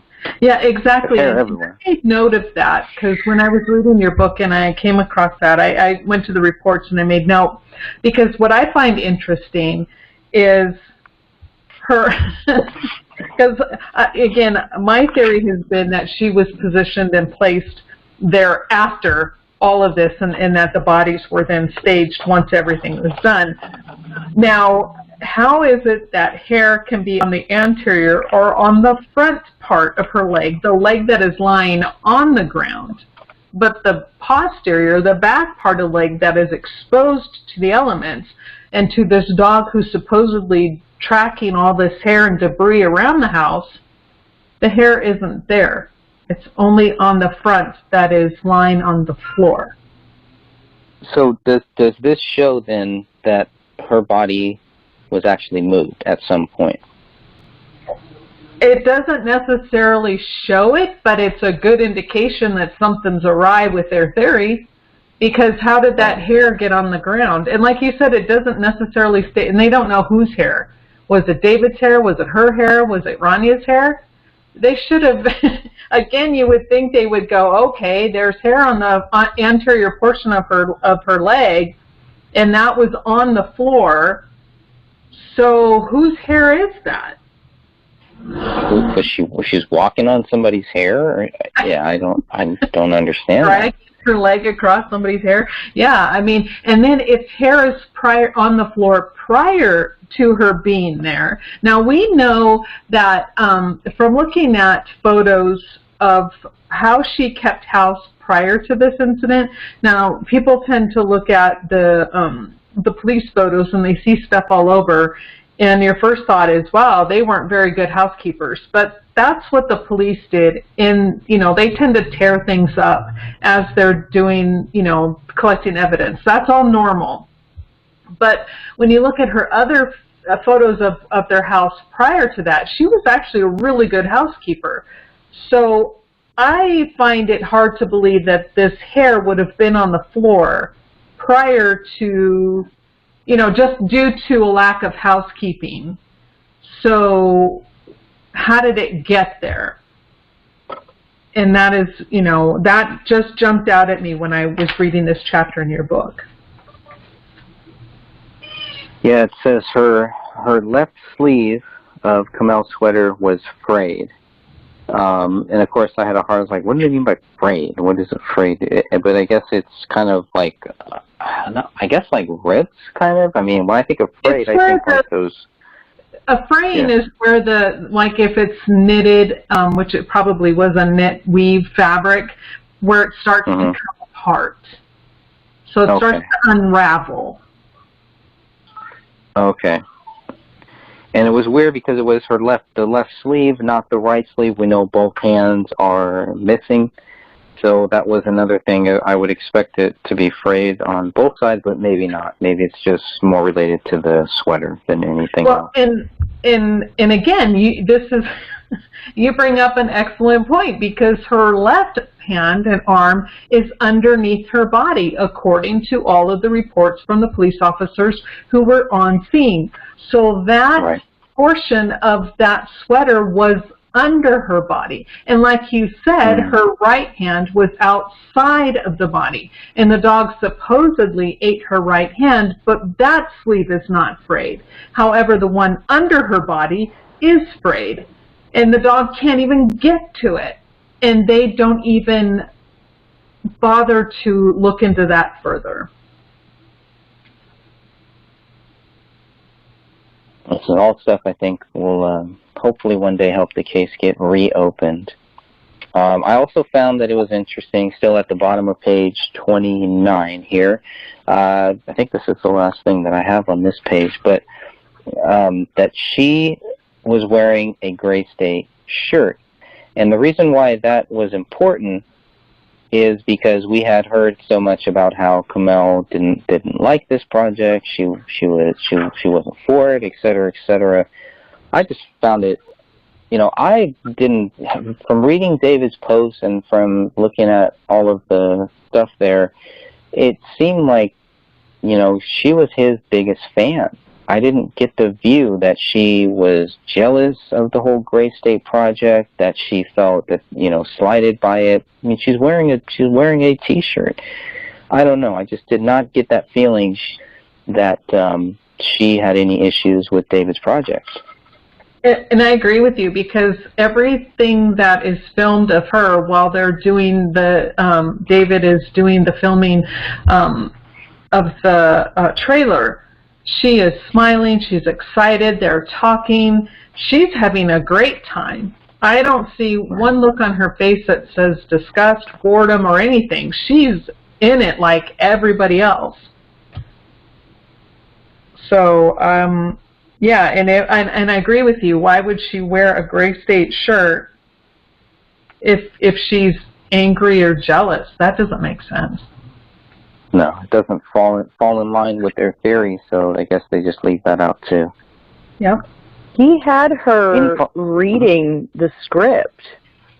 There was that clip of her he's like, so what'd you think of it? She's like, I wish I could watch it instead of read it. That's the only thing I hated about it. It seemed to me like she was, like you stated, his biggest fan. She was the one pushing him to do this. She was helping him. If she felt slighted by it in any way, she wouldn't have read it. She wouldn't have been standing with a computer on her head during filming. She wouldn't have been involved in it in any way. She wouldn't be happy about it either. Like, it's visibly, anybody who watches the videos with her in it, she's happy and smiling. She was promoting him, really. Right. And then, she was quitting. Go ahead. She was a model on the... That's right. For the T-shirt. It showed a picture of her smiling and with the front of the shirt, and then kind of looking back, showing the back of the shirt. If she didn't want to be part of it, he wouldn't have used her for that. He wouldn't have used her in the little snaps throughout his filming for the Gray State. Yeah, well, I would go one step further. Just with that is, if David was jealous, if he was so jealous of her and all that stuff, I don't think he would let her do that. I don't think he would want his wife on a poster with a T-shirt, posing like that. So that to me was just more proof that he was not as jealous as some might want us to think. Right. Right. Okay, any final words on Camille? Yeah, one thing I do want to add before we move on to David is we know that according to the toxicology report, Rania was clean. There was nothing in her system. We know David was completely clean. They did the toxicology report. We'll talk about that when we get to him. But with Camille's, hers was clean with the exception of salicylate being found in her system, which basically is just aspirin. So, again, she is clean too. There are no drugs, no alcohol in their systems at all, none. And when they're doing the toxicology reports on their liver, since they're doing here, this will follow through to David's as well. But with Camille, when they do toxicology reports, toxicology on liver, they use the liver because it tends to hold in drugs longer, because medications and everything tends to metabolize in the liver. So it will remain in the liver a lot longer than it would blood and urine. And when the liver drug tests come back completely clean, they had no alcohol, that means no absinthe, no marijuana, no drugs, nothing in their system, with the exception of Camille, who had aspirin. And wasn't she prescribed ibuprofen? That I don't know. There was some found at the house. Yeah. Yeah, like on the in one of the drawers there was prescription for Camille of, I don't remember if it was $750 or $800. Basically, ibuprofen.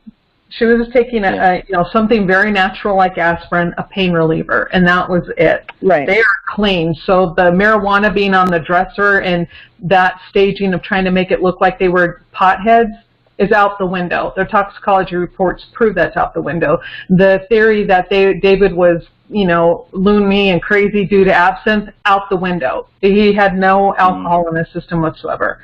So all of those theories, all of those stories can be put to rest, according to the autopsy reports. Interesting. Love it. Thanks for bringing that up, too. I think that's a huge point there. Yes, thank you. I've been wondering what that is. Salicylate. I mean, David had, I think he had back issues. He had some problems. So I was really expecting to find that here. I was expecting to find him on some painkillers or something like that. Yeah, something, because when the IED exploded and it damaged his legs and hurt his legs and his back, you would think, because he did state that he was in pain. However, I think he treated his pain with exercise, because he was always exercising. That's true. That is true. So for David, his autopsy begins at 11:40 a.m. on January 18th, 2015. No, that's not correct. The second press release happens at 11:40 a.m. on January 18th. 10 minutes later, at 10:50 a.m. is when David's autopsy begins. So by this point, they have already accused David of being guilty of killing his wife, his daughter, and himself. And 10 minutes later, they start to go over his body, which I did think that was, I don't understand why they were so quick to just, like they really needed to get the answer out first. But generally, we would want you to research first and then get the right answer, not just a answer. Go ahead. Right, and the whole thing is that they had no results from anyone's autopsy. Toxicology had just been, being done and collected, hadn't even been sent off yet. They had nothing. And then they just go ahead and they start calling it murder-suicide. And in fact, you I know you disagree with me saying this, but I'm always like, because that Chief Reitschel or whatever his name is, Chief R, he plainly states in again, in one of those newspaper articles things where he says within 2 hours they knew. And it's like, they talk about jumping to conclusions. You can't walk into a house like that and say, oh, okay, we know what this is. I don't care how much you have. You need to investigate it. That would have been nice. Would have been. Would have been logical, but not a lot of logic in a lot of the stuff we're seeing here. But yeah, within 2 hours, within 4 hours, that's just crazy. There's no way.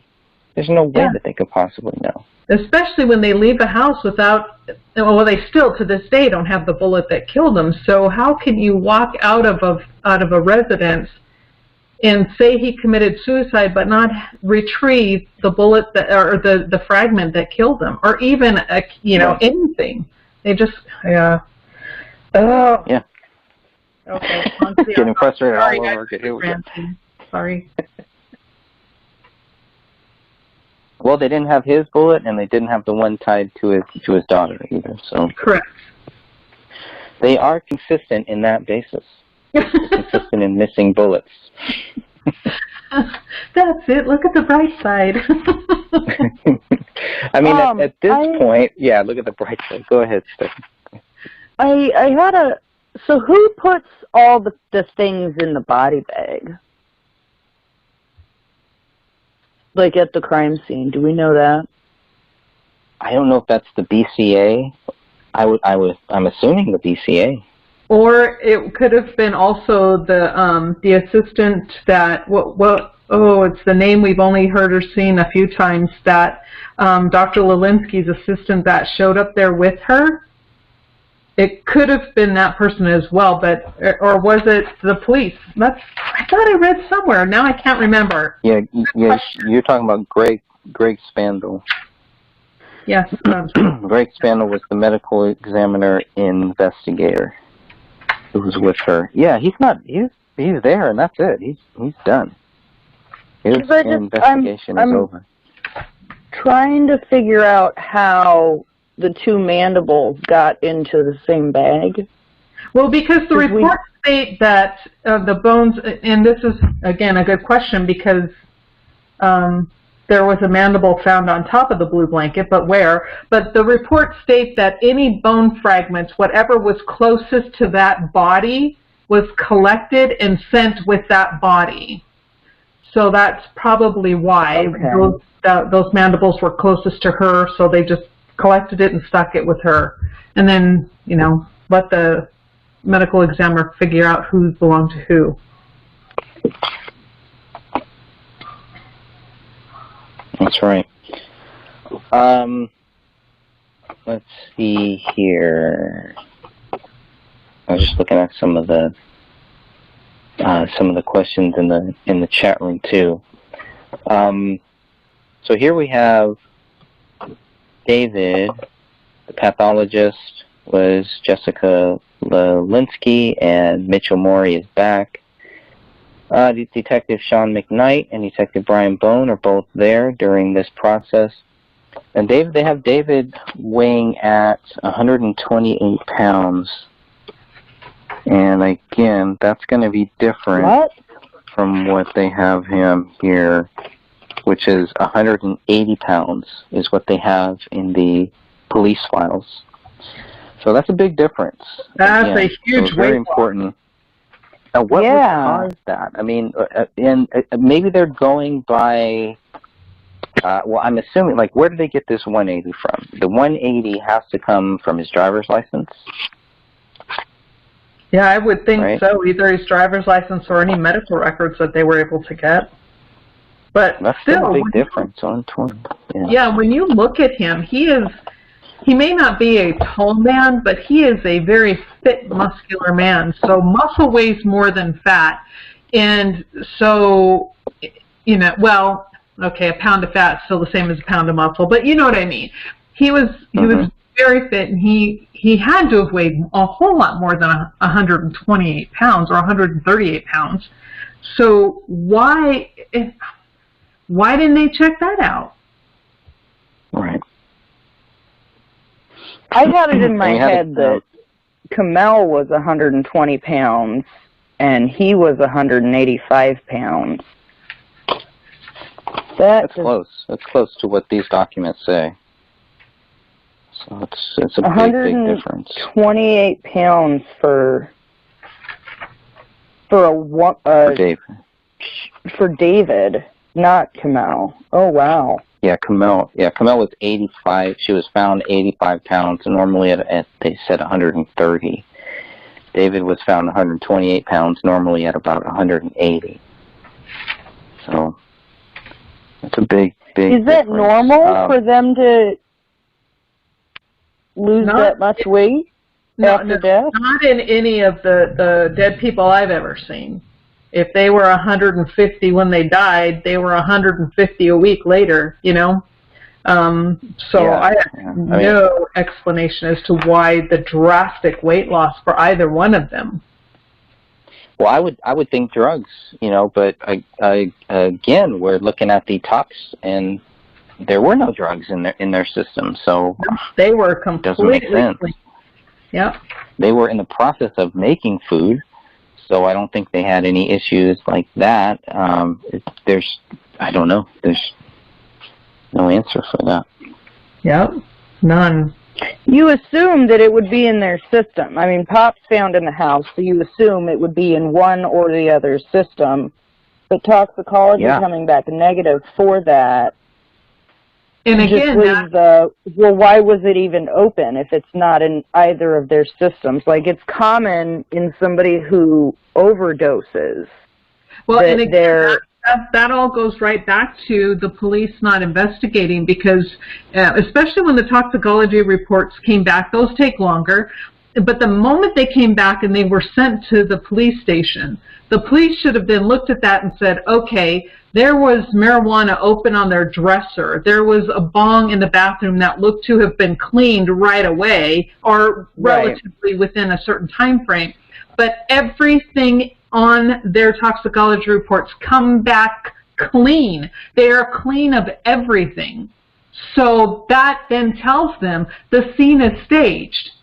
They should have then gone to look to see, okay, why was this placed here? Who placed that there? Because people who smoke pot but then, you know, kind of collect it and save it for later aren't going to leave it open and just sitting out. No, they don't. If you're about to smoke, you would have it all out like that. Right. It being left like that points to a scene interrupted. But or a staged scene. Yes, or a staged scene. It's sadly nobody followed up on this. If David was alive and that came back negative, they would have done more follow-up so that they could continue to prosecute him and have him in jail for this crime. None of that was done. None of the things that you would normally see in cases like this, we'll say, where there's, I think they're called family annihilators. Like a person who just kills their whole family. Just snaps and kills their whole family, to take them to court and show that they did this crime. There's follow-up questions, there's testing upon testing upon testing to prove what they say happened so that any judge or jury is completely clear on what happened and why that person needs to be put in jail. Right. With them saying David did this, there's no... it's almost reminiscent of like 1930s era detective work. You know, oh, well, they're all dead, the dog's alive, so the missing body parts are from the dog eating it. And the gun's by him, so he must have done it. Case closed. Like, there's no... Okay, I'm sorry to interrupt, but I want to jump back to a point you were making, and then maybe we should probably get back to the autopsy report. But I think this goes along with the autopsy and with his mental status. The fact that they keep stating, and that Captain R in the little sloppumentary was stating, oh, well, we think he just snapped. That is an extremely rare psychological event. There was no evidence of David being under stress. There was no evidence that he was had flashbacks. There was no evidence that he was under anything that would cause him to have a reason to quote-unquote snap. And for someone to snap without reason generally doesn't happen. So nothing, and we know it wasn't due to alcohol, we know it wasn't due to drugs, we know it wasn't due to flashbacks or PTSD, we know all of that is fabricated and not true. So there is no rhyme or reason for him to have been accused of this crime. None. Right. Right.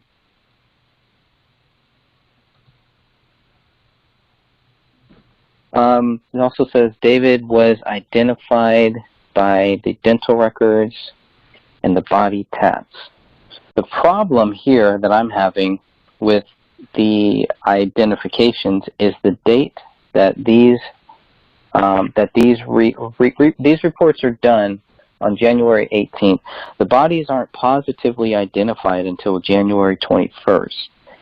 So I'm having another problem with that. How are they justifying this? At this point, the bodies, it sounds like the bodies should have been identified on January 18th. The positive ID is not mentioned in the AVPD press releases until January 21st. And some could say, well, maybe they just waited until January 21st. Yeah, but they have, there are other AVPD press releases that say that the bodies have not been positively identified. So I'm trying to understand this logic here. If they haven't been identified, is that because the Hennepin County Medical Examiner hasn't told the Apple Valley Police Department yet, even though the Apple Valley Police Department are in these autopsies, so they're there, so they know that the bodies have been identified? Why are they still saying after January 19th, January 20th, January 21st, that the bodies have not been positively identified? Well, there's a difference between being tentatively identified and then positively identified. And they went on looking at photos and the bodies were in the house belonged to. So tentatively, yes, those were more than likely the victims. So they can be identified as. But the positive, without doubt, identification comes after the medical examiner office then gets a copy of his dental records from the dentist. They make comparison with the teeth that they have, and then they can make the positive identification. Gotcha. Makes sense. David's autopsy shows early to moderate decomposition, and that's evidenced by the skin discoloration, the marbling, slippage, blistering, and the mummification of the left hand and feet. Now, the mummification of the left hand, everybody can see what David's left hand looks like. There is an image, BCA 4777, shows you exactly what David's left hand what his left, I don't want to say a sign that his left hand was making, but you can see the condition of his left hand. And it is a very curious left hand, I think. Well, yeah, and one of the more weirder things. Here's the problem I have with that, and this is what I just sent you in my email to, what was his name? Tom Lydon, the one who did his little expose on the news. Yeah. And I have not heard back from him, not hide nor hair, and this was my second email to him. But I pointed out to him, and I sent him both photos. When you look at the photo of the bodies, I did some lightning and zooming in on that hand, and then you compare the position of the hand in that photo to the close-up of that photo of the hand being next, like the photo you're talking about. That hand is in two different positions. The first one with the body just lying there with his arm outstretched, the right finger, the index finger, is not next to the thumb like it is in the close-up photo showing the OK or the 666 or whatever the case may be sign. So who moved the finger? And that's why I asked Tom Lydon. I'm like, shouldn't you be asking who moved that finger? Here's the photo where it shows his fingers are all up and outstretched. Then you have a close-up where the right index finger is now touching the thumb. Who did that? These photos both were taken when the police got there and then during their time they were there. So the only people in that house to move that hand were either the police or the BCA. Who did it and why?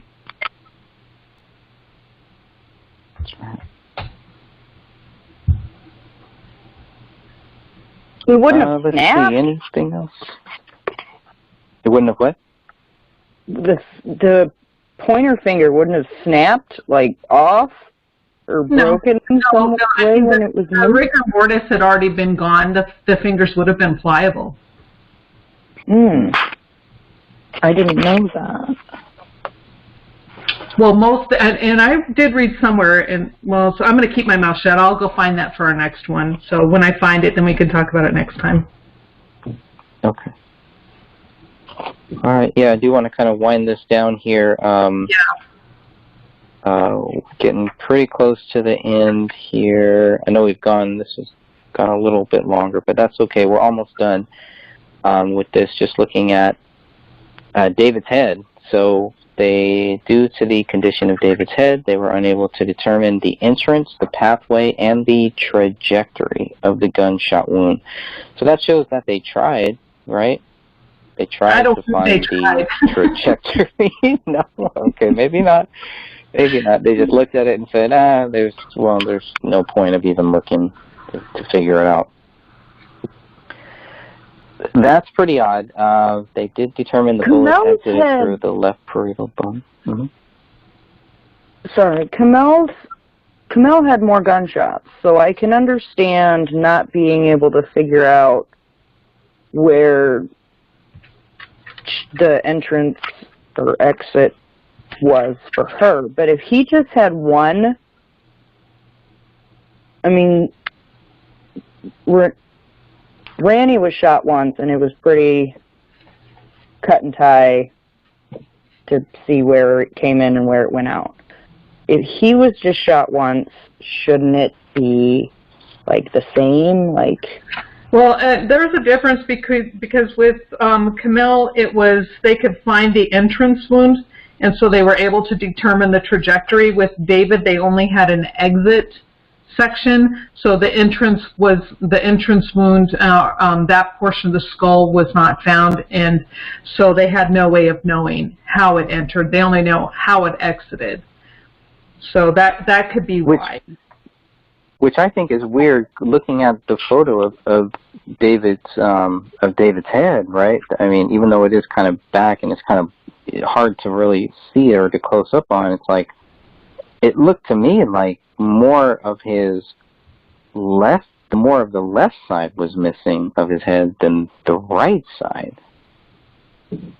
So I always found that kind of weird, how they were able to find the exit. Well, most of the left side of his head was missing. But see, the left parietal bone was still attached. So that's the left side, so that was still there. And so they know where it came out. But since when a bullet is shot into a head, it could easily bounce around. So you can only know if there's an exit wound where it's coming out of. You don't know where it entered. Now, the exact opposite is true of Kamel, because they know where it entered, and they might not necessarily know where it came out. So they can determine how the weapon was positioned against her head to cause that entrance wound. But David's entrance wound is missing. Gotcha. And I think what we're going to find next is, I mean, Catherine, when you were reading this, is this what led you down the blunt force trauma? I mean, is there anything that we're seeing here that lines up with the blunt force trauma that you found clearly in a couple of those photos, the crime scene photos? No, nothing in the autopsy reports. In fact, that's why I went back to see, going, okay, this photo in this skull piece clearly shows blunt force trauma. So I went immediately to the autopsy reports to go, okay, they had to have mentioned this.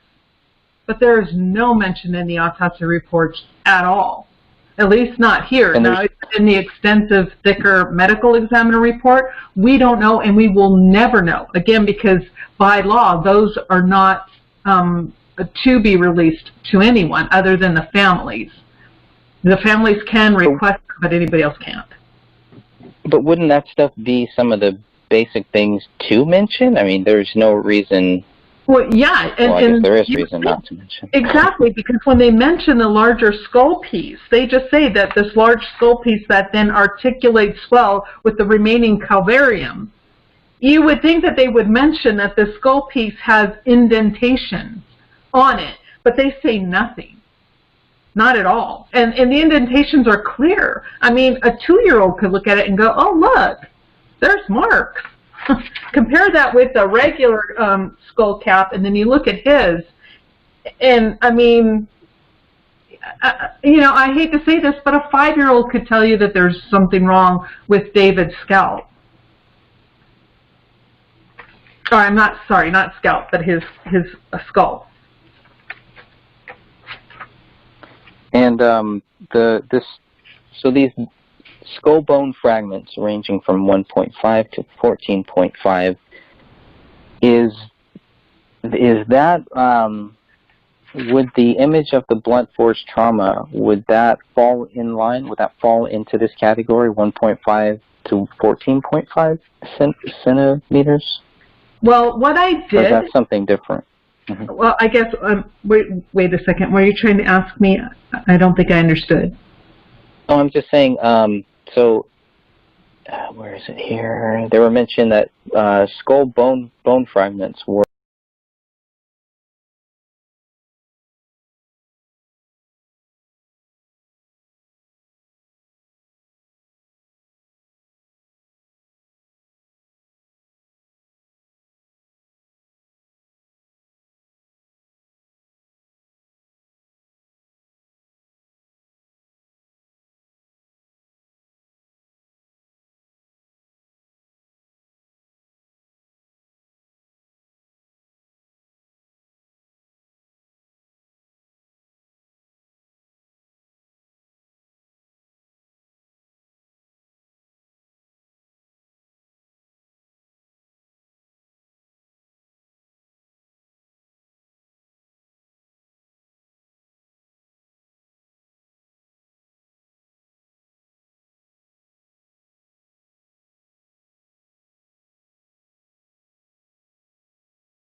Found. And does that line up with the blunt force trauma image, or is that something different? And is Yeah, okay, I see what you're saying. Yes, and what I did, and I know this isn't exactly scientific, but it's all we have at this point. If you look at the photos with the skull piece, they have a little measure marker tape thing, correct? And so what I did is I took a piece of paper on the screen, and then I took that and found out how much their centimeters were on that, and then measured it out on the picture of the scalp. Again, this is not scientific, but it's all we have at this point. And the dimensions were exactly that.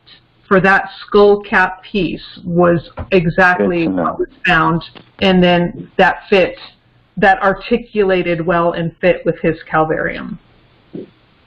Interesting. So this is where it says separately a non-articulating 8.5 centimeter maximum dimension skull bone fragment with a rounded defect along one edge with apparent internal beveling. That's Pretty interesting. I noted that for some reason, but I can't remember why I noted that now.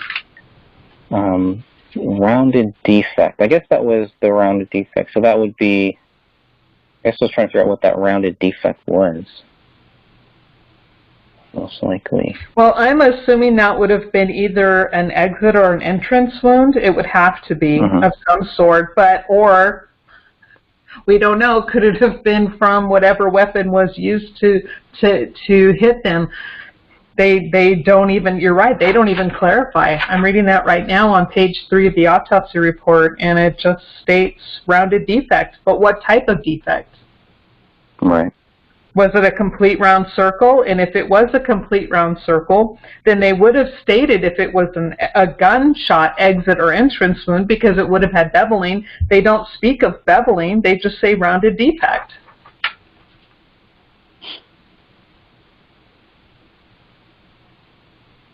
Oh, these guys. Let's see. So, examined separately from David's body at the time of the autopsy was a maxilla with well-preserved teeth.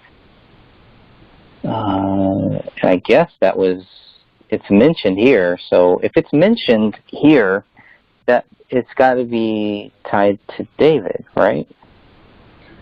Oh, that's okay. I would assume so. This goes back. Okay, I want to clarify now, because there were 2 mandibles found with Kamel, and I remember I stated that there was one on the blanket. It wasn't the mandible that was found on the blanket. It was the maxilla. And so that's why. Okay, I get it now. So now we don't have. I haven't seen any photos of the mandibles, but we have definitely seen that photo of the maxilla, which is what they're describing here. That was transferred with David. But they don't say if it belongs to him or not. It was just in the evidence bag, because that was on his body and next to his body, so it was transferred with his body. But they don't state who it belonged to. And the maxilla is the upper or the bottom portion? Upper. The mandible will be the bottom, maxilla is upper. Okay, and the one found on the blue blanket is a... That's the maxilla. That's what they're talking about right here. Okay. Looking at the image, though, it kind of looks like David's maxilla is still there, right? I did not see a maxilla on his photo. The whole front part of his face is gone. It's gone. It kind of looks, I'll have to go back and look at that again. But where it's found, I mean, that's nowhere near David's head. David's head is, if you're looking at if you're looking through the front window, if you're standing in front of the Crowley home and you're looking through the window, the maxilla on the blue blanket is found to the left, next to the bloody wall, but David's head is facing right, next to the Christmas tree. Correct. That's a long way for it to get over there. I mean, it just... In an odd place, the dog had done that just to leave it there. To leave it right there. With no evidence of him gnawing on it or chewing on it. It would just drop it right there? No.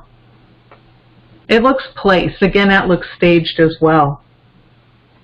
In my opinion. Hardcore. Yeah. How hard is that to remove from a human head, from a human body? Extremely difficult. It's hard. That would not be an easy thing for a dog to do.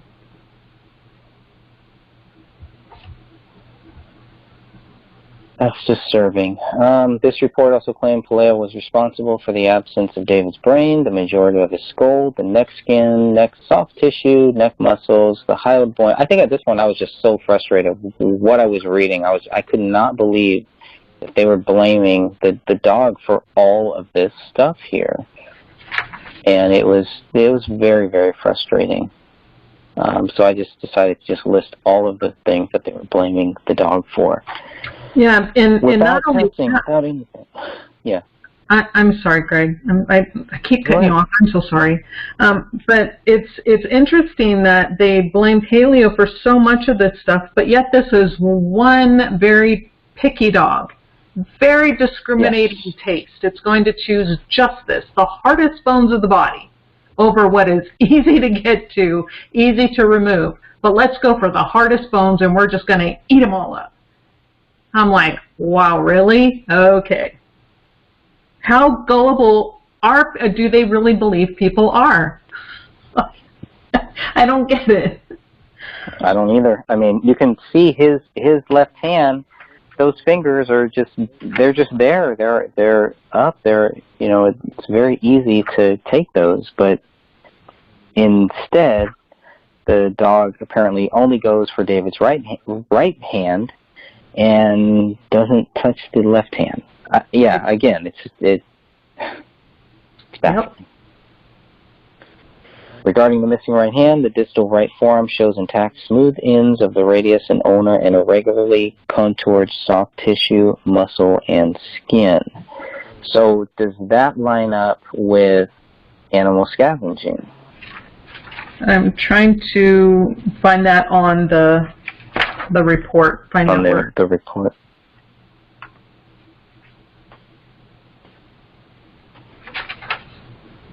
Wait, that's internal. We need external. Okay, I'm sorry. What part are we reading? The remaining? Wait, where are you? Yeah, oh, it's actually regarding the missing right hand. Okay, I see. Yeah. The right hand is absent. The distal right forearm shows intact, smooth ends of the radius and ulna and irregularly contoured soft tissue, muscle, and skin. That to me does not say, and my first thought process on that is not dog scavenging. That could be consistent with a pulling away of a hand, a pulling, same thing like with the arm. Did somebody pull that hand off that?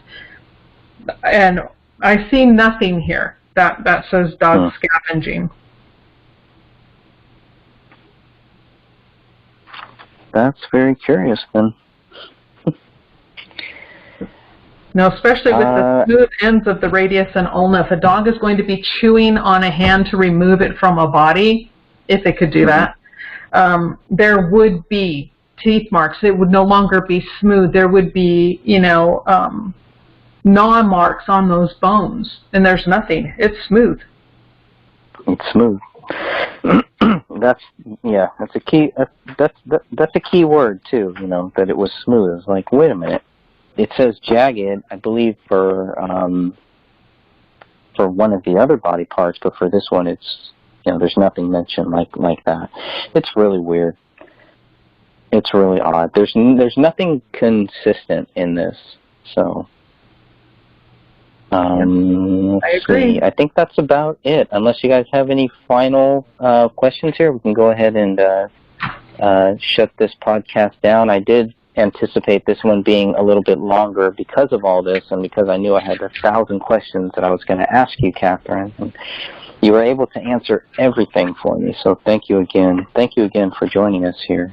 Oh, no, thank you for having me. The only thing I really want to reiterate, and I know I've said this 1,000 times, is I really once and for all want to put to rest the theories out there that have been going around about David being, drinking on drugs, and that's what caused him to do this. According to the toxicology reports, which were the samples were taken from his liver, tested from his liver, he was clean of all alcohol, all drugs, everything. His system was completely and totally clean. They will check the liver because the liver tends to hold on to drugs and stuff more because that's where things are metabolized, is in the liver, so it will be stored. And since the liver tissues were clean, he had not in anywhere, any time prior to, close to, near the time of their deaths, and I'm talking at least a month or two, maybe longer, prior to that, did he have, especially pot, that for sure was not in his system. Not prior to their deaths did he have any alcohol. He was clean. She was clean. Other than aspirin, Rania was clean. So those who are saying that the toxicology reports show them wrong. Awesome. Great points. Stephanie, any final words before we shut this down here?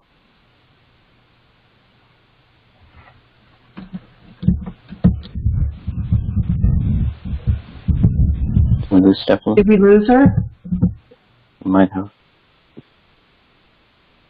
Okay, well, All thank right, you. well, yeah, thank you very, very much. And next time we'll come back next month. Remember, we do these on the first of every month. This was the first live podcast that we've done. So I want to appreciate everyone, all of your efforts, all of your help to get the case reopened. That is the goal here, to get justice for this family, to let people know that David Crowley is not guilty, has not been proven guilty, and will never be proven guilty. And next month we will come back here and we will discuss the living room chapter. So I hope you all join us for that. God bless you all and have a great Sunday. You may have heard a lot about convalescent plasma lately and how it can help fight COVID-19. But even if you haven't had the virus, we urgently need your plasma at BioLife Plasma Services. It's used to create life-changing medicines that help treat people with rare diseases that only plasma could potentially help treat. So please, start donating at BioLife, because there's purpose in your plasma too. Visit biolifeplasma.com or tap the screen to learn more. Hey Spotifyers, click or tap the banner to listen to New Music Friday. The best new tracks, from your favorite artists to the next big thing, all in one playlist and updated every Friday. Brought to you by our friends at American Eagle. Be comfortable, be you. Hey, Spotify listeners, have a minute? Click the banner here to take a quick survey from one of our sponsors and have your voice heard. Your feedback is important to us.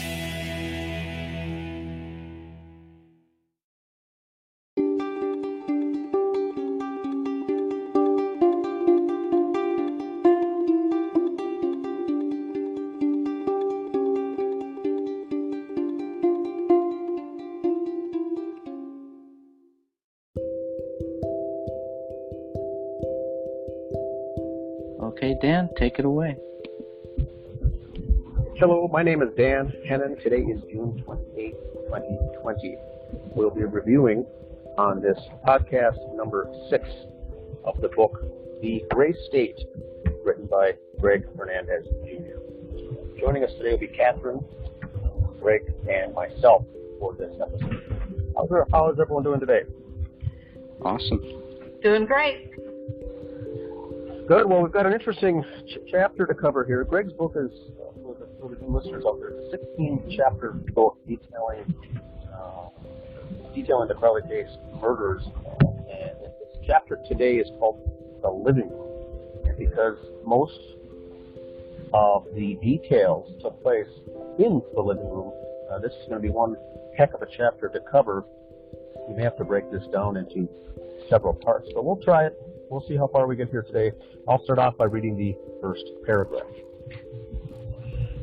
Blood spatter in the living room was, quote, mostly on ground, according to BCA crime scene team lead Joe Cooksley.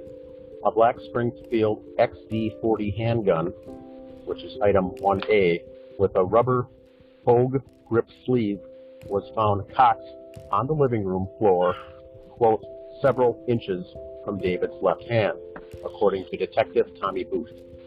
Detective Brian Bone was more specific, stating the gun was approximately 1 foot to the south of the left side of David's body. According to the firearm worksheet, some apparent blood-like substance was found in the barrel of the gun. The worksheet also mentioned apparent rust-like material, which could have been found on one of the 3 unspent cartridges in the gun.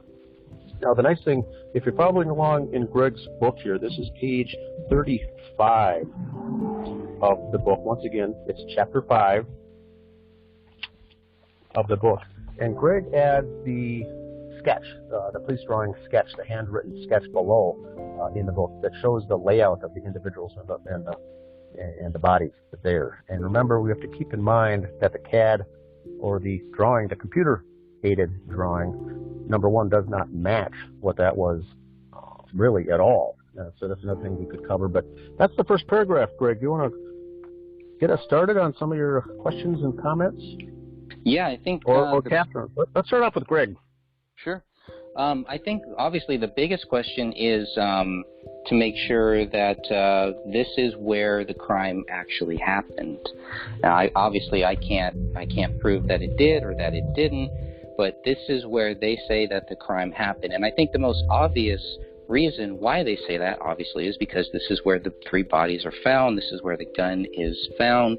Everything seemed normal until a lot of people started mentioning blood and the lack of blood. And I was still very skeptical and still trying to give the police the benefit of the doubt. Well, maybe the blood isn't there. Maybe we're just not seeing it. And so it was pretty interesting to hear people's views once they started mentioning velocity, blood and where the blood should be. How come we're not seeing more blood? And I still went back and thought, well, maybe we're not seeing it maybe because it's on that blue blanket. Maybe because it's on the living room carpet. That carpet, I do believe the carpet is a little deceptive, and that there might be more blood on that carpet than we could see through those cameras. And the police obviously were not using the best cameras. I think that's clear too. But so that was the first thing, was to, I kept going back and saying, well, why are we having so many people, so many different people with so many different views on this case that are all saying that they don't think that the crime happened here? So what I wanted to do is just kind of document what the police were saying, why they think that the bodies were here, why they think that the whole crime happened here. They pretty much are saying that these 3 people were killed here, in this room, in this spot where the bodies were found. They do not mention that the bodies were ever moved. Which leads me to think that the police think that how they found these bodies were how the bodies were found when they died. I guess maybe that's the wrong way to say, but the way that the bodies were found when the police saw them, according to what they're saying, they died right here in this spot. I don't see any evidence in their documents, in anything that they give us, where they are even open to the possibility that these 3 bodies might not have died where the bodies were found. And on the surface, that seems like, okay, that's possible, but when you start digging into it and start getting deeper into it, start looking at the recliner, item 34, and you can clearly see that somebody's blood is on item 34. Well, that's not anywhere near any of these 3 bodies. So that was the first thing that helped me understand that at some point, one of these bodies was actually moved. And of course, go ahead. Then I think too, when we get into this discussion further, Catherine will be able to help us out. Greg, you and I have both backgrounds with very limited with crime or crime scene investigation and backgrounds, whereas Catherine really is going to bring this to a full new level. But we can point out at this juncture the anomalies already. The gun, even though it was mentioned to be listed on one instance fairly close to David's left hand, and another instance about a foot away from David's left hand, the thing we have to keep in mind is that David was right-handed, never fired a gun with his left hand. So the question is not, was it wrong that it was 2 or 3 inches away and another detective said it was a foot away? The problem we have is, why was it next to his left hand? Now, it obviously couldn't have been near his right hand, because David's right hand was missing from this. There was no right hand. Comel had both of her hands missing. Left and right hands were missing from this. So they assumed, of course, by looking at that, to an elementary detective, a very beginner investigator would look at 3 bodies and say, yes, this is obviously where they were shot and killed. Obviously, the gun was right there. David did it. Done deal. But as we look further, as Catherine will get into here in a minute, the blood spatter that's on the scene, which is very limited, is all medium velocity. A handgun produces high velocity. A handgun produces blood spatter on the ceiling, on the walls, on the furniture, like in a mist form all over the place. We have some medium velocity on the hardwood floor, very little on the carpet. And the only spot, like Greg mentioned, that had huge amounts of blood actually got soaking on the bottom of that recliner cushion is where no body was at all. So, Catherine, if you could start off with some of those things. I know Greg was alluding to a secondary crime scene. That's when a crime took place and a secondary crime scene was used. Now, we know the bodies, of course, were found here, but the evidence does not suggest that these three individuals were killed here, which means we have a secondary crime scene. And that's about all I'm going to give there for the lead in there, Catherine. But can you give us more of the details with your background and some of your folks that you've talked to that are experts and professionals in this field? Sure. I mean, you guys are both absolutely correct. The thing that I noticed with this sketch and this drawing, when you look at the number 1 and where they describe where the handgun was found, you know, the several inches and then 1 says a foot, where you see where his left hand would be, it would be way up in the air. And the gun is nowhere near that hand. And, you know, it would be way up there toward the top somewhere. But it is instead down by his hip and his waist. So that's way farther than a few inches to a foot from his hand. So we know that right away that their description of where the gun is found is incorrect, inaccurate. Something is, either what they state or the drawing. One of these two are absolutely incorrect. And also, you guys are right. When Camille had 2 gunshots to the head, that would have produced a lot of spray, a lot of high velocity spray on the couch, especially if she were killed there. On that couch, on the floor, it would have been everywhere. On the ceiling, like you stated, they would have found her blood. I mean, it would be ridiculous what they would find. Same thing with Rania. She was laying, or so they say, either between this sketching shows her lying between her mother's legs, and then, of course, on the photo, it shows her lying on top of Camille's left leg. And we know that, again, Rania did not fall naturally. These are not, generally speaking, natural positions where people would end up if they were shot. You don't usually end up on an arm like that with another above your head.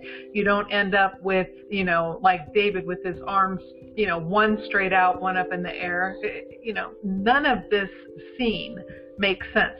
And so supposedly there are a total of 4 gunshot head wounds in this living room, yet there is 0 blood evidence to back up that theory. And, you know, right away, you look at this and you start to read what they write and you're like, something's fishy. Why would they write this? And maybe they have an excuse, like Greg was saying, he wants to give them the benefit of the doubt. And that would be great. You know, I would love to give them the benefit of the doubt, but yet they're remaining silent. Every time I try to reach out, they're quiet and they refuse to answer. So, you know, it leaves us to only go with the evidence, and the evidence tells you a story far different than what is written in the conclusion that they came to.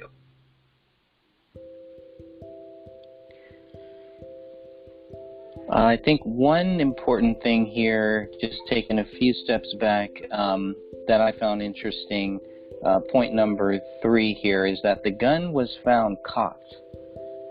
Now, I don't know if maybe I'm reading too much into that, but I did make a note of that. I don't know if that's, again, if that's normal, if that's how we should expect to find this gun. Well, and that's it too, because I think he had a Glock, correct? I think it is the spring. I don't know much about handguns. I just know I find one and I shoot them at a range and I have fun. That's about all I know. That's all you need to know. Yeah. But when I look at this handgun, it's not it would always be quote unquote cocked if you chamber a round. And from what I understand, there was a round in the chamber. So is that what they're talking about by being quote unquote cocked? But that's an automatic thing. As soon as you shoot, the next one comes up. You shoot, the next one comes up. So, you know, again, like you said, why would they write that? It would be expected to find, you know, something in the chamber. You know, especially if there are extra bullets in the magazine. That's Correct. Just weird. I agree with you. It's weird. Is that more, this is Dan, Greg, if you're talking about a revolver, it would need to be cocked or in a cocked position. This is a semi-automatic handgun with a magazine. And like Catherine says, once you fire that round, the next one automatically loads. Not to say it's cocked, though. Is that, once again, I don't have a background in this. Can Catherine expand a little more on that? Or why would they use that terminology? Yeah, that's a good question. And like you're saying, I like how you use the revolver. Take a revolver for, I have a 38 as well as a 9mm. My 38, on the very first one, you have to pull back that, I lost what it's called. The hammer.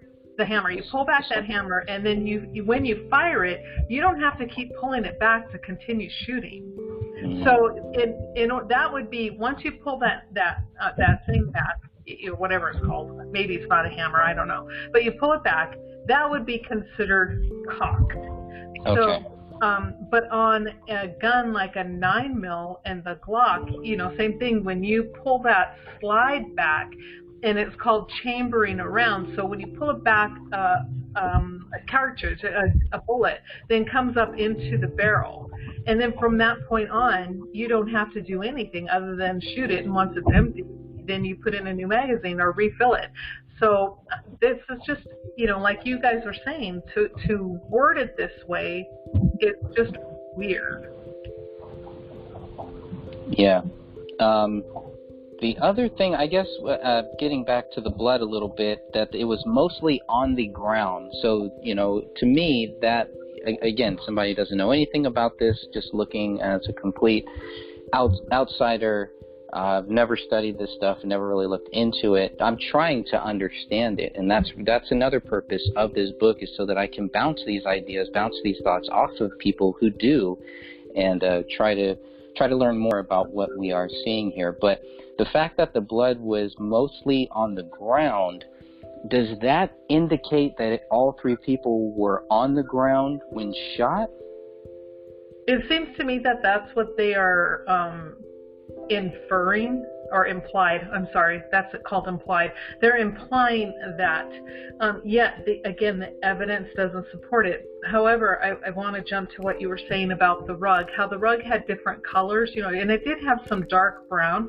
And I could see where maybe when you first walk in, you would go, okay, it would be possible to hide some blood within that brown color on the rug. However, it's not all brown, and that blood would have gone everywhere, and yet you don't see the blood spatter patterns on that rug. And there would be a lot of brain matter, especially since Kamel was shot twice in the head. There should be brain matter all over that floor. Well, of course, then they're saying the dog ate it, but the dog couldn't go around eating all of it. They would find something, but they found nothing. They didn't even do the like a string. That you can follow blood spatter patterns by using strings, using lasers, or sometimes they use these sticks. I forget what the sticks are called at the moment, but they had a lot of options to figure out where these people were standing, what happened, but I don't see any of that, especially on this drawing. There's no mention of anything. Yeah, Kat, it was implied that the bodies were almost shot execution style, as if the individuals them from above in a downward trajectory, causing the blood to be down there. That certainly could be what happened. Evidence doesn't support that, but we still have the David Crowley suicide shot, which was up into the ceiling, which means even if the other two were killed by someone pointing the gun down, allegedly David at them, would result in that blood on the floor. David's would be all over the ceiling. And like you said, Carmelo, I think, was actually shot. Evidence supports that she could have been shot 3 times.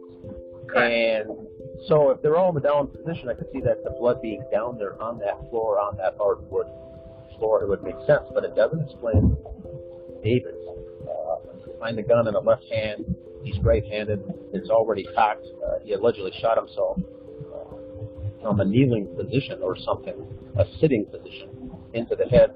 The bullet found in the attic after it goes to the sheetrock in the ceiling. and that bullet wasn't even there on January 17th when investigators completed the investigation. I think on the next day. This bullet was not found until February 18th, or that hole in the ceiling. So it's another month later. So we've got so many discrepancies here. But yes, it was it's very interesting. I think it does look like there was some blunt force trauma possibly in the area, because it does look like medium velocity versus spray or a mist coming from a high velocity 40 caliber weapon. Exactly. And we haven't even brought up how loud that weapon is yet. So that's not for this chapter, but the neighbors there are very close proximity, and no one heard any of these alleged shots. Correct. And to mention the blood, when you look at David in the photo, all of his blood it's like almost makes a perfect line down the center of his body on his left side. Now, he supposedly fell backwards, according to them and what they are implying. He shoots himself, falls backwards. Well, that doesn't explain the amount of blood on his shirt and only on his left side.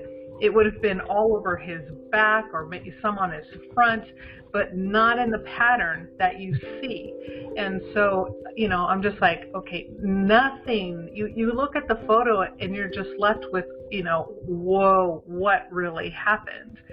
And then when they start describing how they find things, and then they can't, the story or their writings and interpretations of what they are seeing, it comes close on most things, but on the important things like body position, weapon position, it's not agreed upon in people's reports. And that is another odd thing that I see. Yeah, and one question that I now have about the blunt force trauma is there any areas of blood, and I think we've talked about this, but I just want to clarify this. Are there any areas of blood that specifically show proof of blunt force trauma? Yes. Okay. To the right of Camille on the hardwood floor, and then when the blood spatter patterns on the wall behind them, like where the chair was, there's that wall behind them. There's a proof of blunt force or medium velocity blood spatter that hit that wall as well. So yes, there is that proof. And what about the blood on the top of the recliner? There's actually hair and a little bit of flesh piece that are found there. Yeah, that's weird.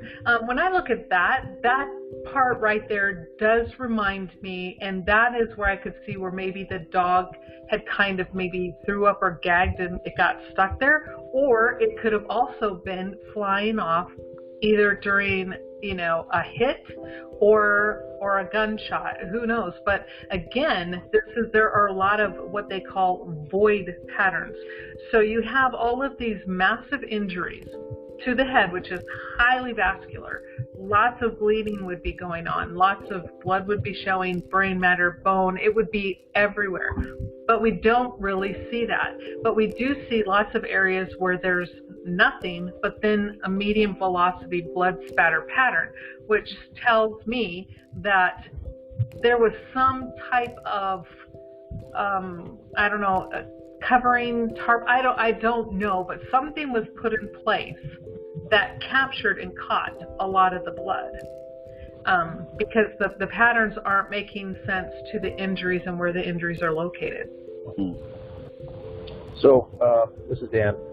Catherine, what do you think the odds would be of this being the sole crime scene as opposed to a secondary crime scene, something being laid down, a mat, a canvas, a painting mat, or something that collected the gunshot blood, but was not there during the alleged beatings that obviously did take place there?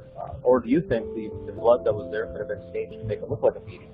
Or is that authentic blood from medium velocity beating? Yeah, the blood patterns that I see look authentic. It came from an actual injury, someone hitting somebody in the head, so to speak. I'm just throwing that out there as an example.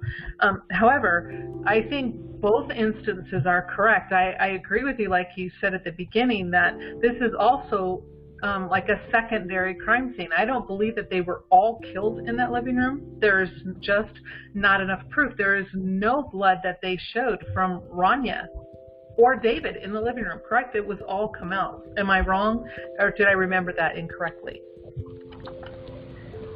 I think you're mostly right. There were some that we're not sure, right? It's like, well, it could be two or more, and we can't rule out Kamel or David, but yeah, for the most part. Yeah, all that talk, and however, there was nothing now from any of the blood that they tested that stated, okay, this belonged to Rania, other than like on the knife or on the gun. I'm leaving those out. I'm talking, like the blood on the floor, the blood on the walls.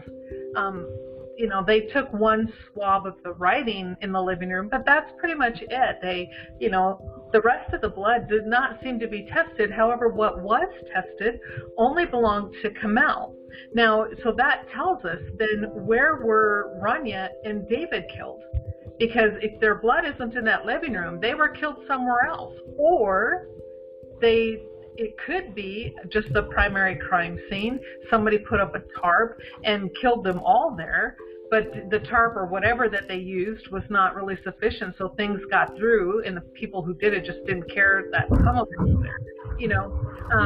However, my best guess is I tend to agree with Dan that there at least one of them was not killed in that living room, and so it's like a primary for Kamel. I believe Kamel was killed in there, so primary for Kamel, but it could have been a secondary for David and or Rania. So I kind of think it's both, if that answers your question.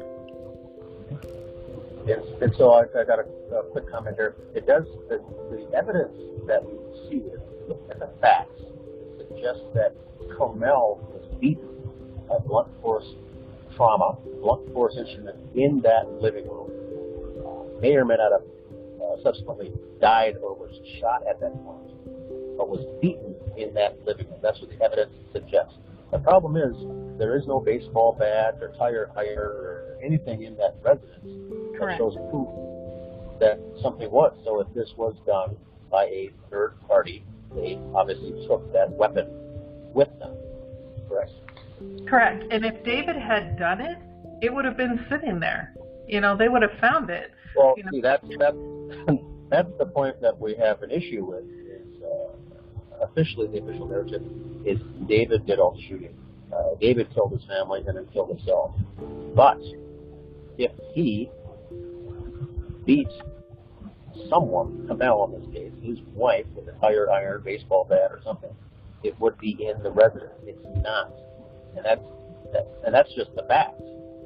Correct. That's not a theory. It supports the fact that Kamel was beaten in that living room.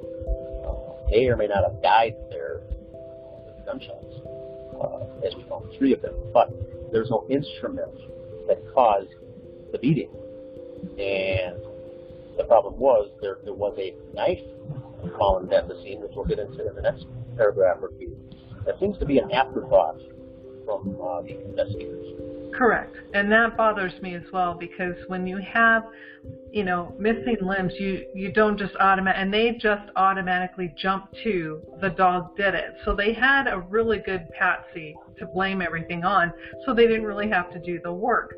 But yes, that knife being there in the open position next to a body with all 3 of their blood on it, and they, like you said, it's to this day it's an afterthought. They never looked into that knife. That's right. I think it should also be noted that we were talking about the bullet that was tied to David that didn't have blood on it. So I think it's safe to assume that they don't have any bullet that is tied to David. I mean, what are the odds that item 57 killed David and then there is no blood, but only DNA found on it? It's impossible. It's totally impossible. So, again, how the wounds were on David's head, they know that there's an exit wound on the left side of his head. So that the trajectory of what the bullet would take would not be to go from possibly right to left, and then turn around and go, what is it, east to west, south to west, or whatever. You know, that it would have to do a complete switch, turn around, and then shoot up into the ceiling. It's impossible. Absolutely impossible.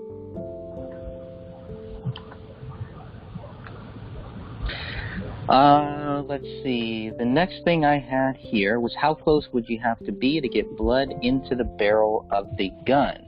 It was an interesting thing where we kind of found out that in the last podcast that, you know, there's no gunpowder or anything like that close to any of the three bodies. Am I correct in that? Right? There's no evidence that shows that any of these three were shot from close range. On a few of them, I'm trying to remember who it was, there was no, there's no gunshot residue that they found. However, and what is in the barrel is called blowback.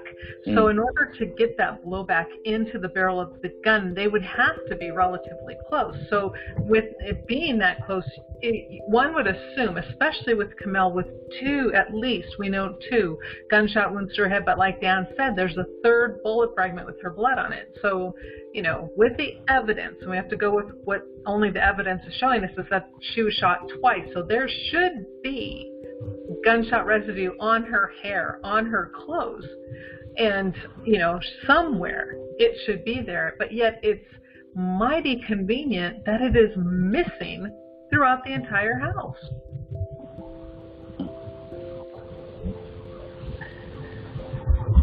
Very interesting. Yeah, that's one of the things, too, we mentioned early on before we found out the hands were missing, was we asked about the gunshot residue.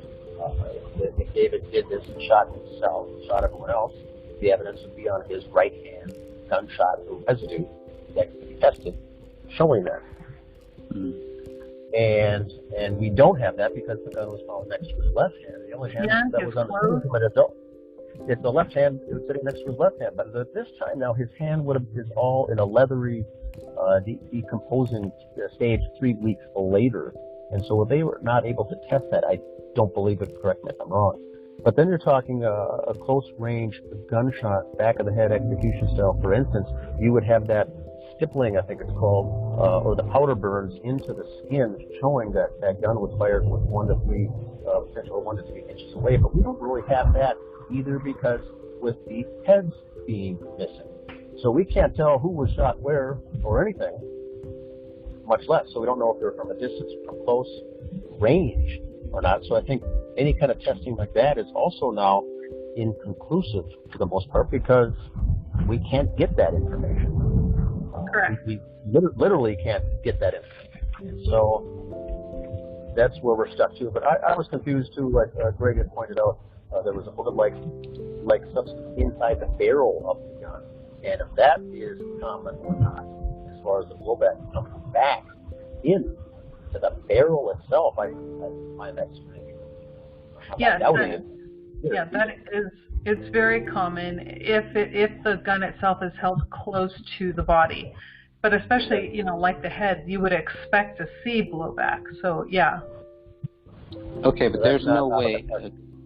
That's not the question. Okay. I got nothing else on page 35, but mentioning that, staying on the blood in the barrel, how does the blood get to the magazine? Now, that would definitely not be related to blowback or to anything like that, right? That's somebody reloading right. The gun with bloody hands. Exactly, and that, right, I mean, again, it's like this scene, this evidence is giving them so much information. Someone was bleeding prior to that magazine being picked up. Whosever blood that was, they were bleeding prior to, obviously before they were shot. So this is, again, like you said, it does not go from shooting somebody to a thumbprint on a magazine. Yeah, and the DNA profile, the blood that was found on the magazine did match David. Now, it said 2 or more DNA profiles were found on the magazine. The major DNA profile on the magazine matched David Crowley. An estimated 99.9997% of the general population was excluded from being possible contributors, but Kamel and Rania could not be excluded. So if Kamel's blood was everywhere, I had kind of thought that it would be an open and shut case, that it was Kamel's blood on that magazine, but it's not. It's David's blood. So, okay, then that right there, oh my gosh, I mean, I've read that so many times, but it didn't click. But that right there tells you that David was bleeding prior to that gun being loaded. He was already injured. So, what, do they want us to believe he went and hurt himself? He's bleeding, he's doing that, and he's going to load a magazine and then kill himself and his family? None of that makes sense. That evidence right there shows that there had to have been someone else involved. And when you look at that print in that blood, it's a pretty good, clear print. You can clearly see ridges and valleys. And yet, from what I was reading, is that they were saying there wasn't enough ridge detail for them to determine whose thumbprint that was. Correct. And I don't know how they could do that, because there are ways that they can, recreate it, and that print looks pretty darn good. It's right in there. It's not smeared. Nothing. Clear as day. How come they couldn't, figure that out, whose it was? Well, I think it would be good to compare that bloody print to the one bloody print that they could tie to David, which was on the note page found in the office bedroom. So that one, they were able to tie David's left middle finger to the notepad, but like you say here, we got a clear ridge detail. It looks like we could almost give that to someone and they might be able to figure something out. I don't know, but that's an interesting question. I'm gonna have to look more into that. Yeah, you got to go back to the question once again. How many rounds did that magazine hold? Right. Yeah, it held 12. It held 12 rounds, but when. And I think mine holds something like that as well. But, I was always taught, don't worry about that 12th round, because, it can get really hard and really tight to get that in there. But, this David's a young guy. He's probably pretty strong. So whether or not he loaded all of his magazines with 12 rounds is to be questioned. But when you look at the other magazine that was in the safe, that one only had 11 rounds in it. So it just kind of makes me think that he didn't put that 12th one in just because it makes it harder. So you don't waste your time. If you're going to go fast, you don't want to waste your time trying to shove in that last one. You just load what you're going to do. And this is just, I'm talking practice-wise. You load it, and then you shoot it, empty, you load it.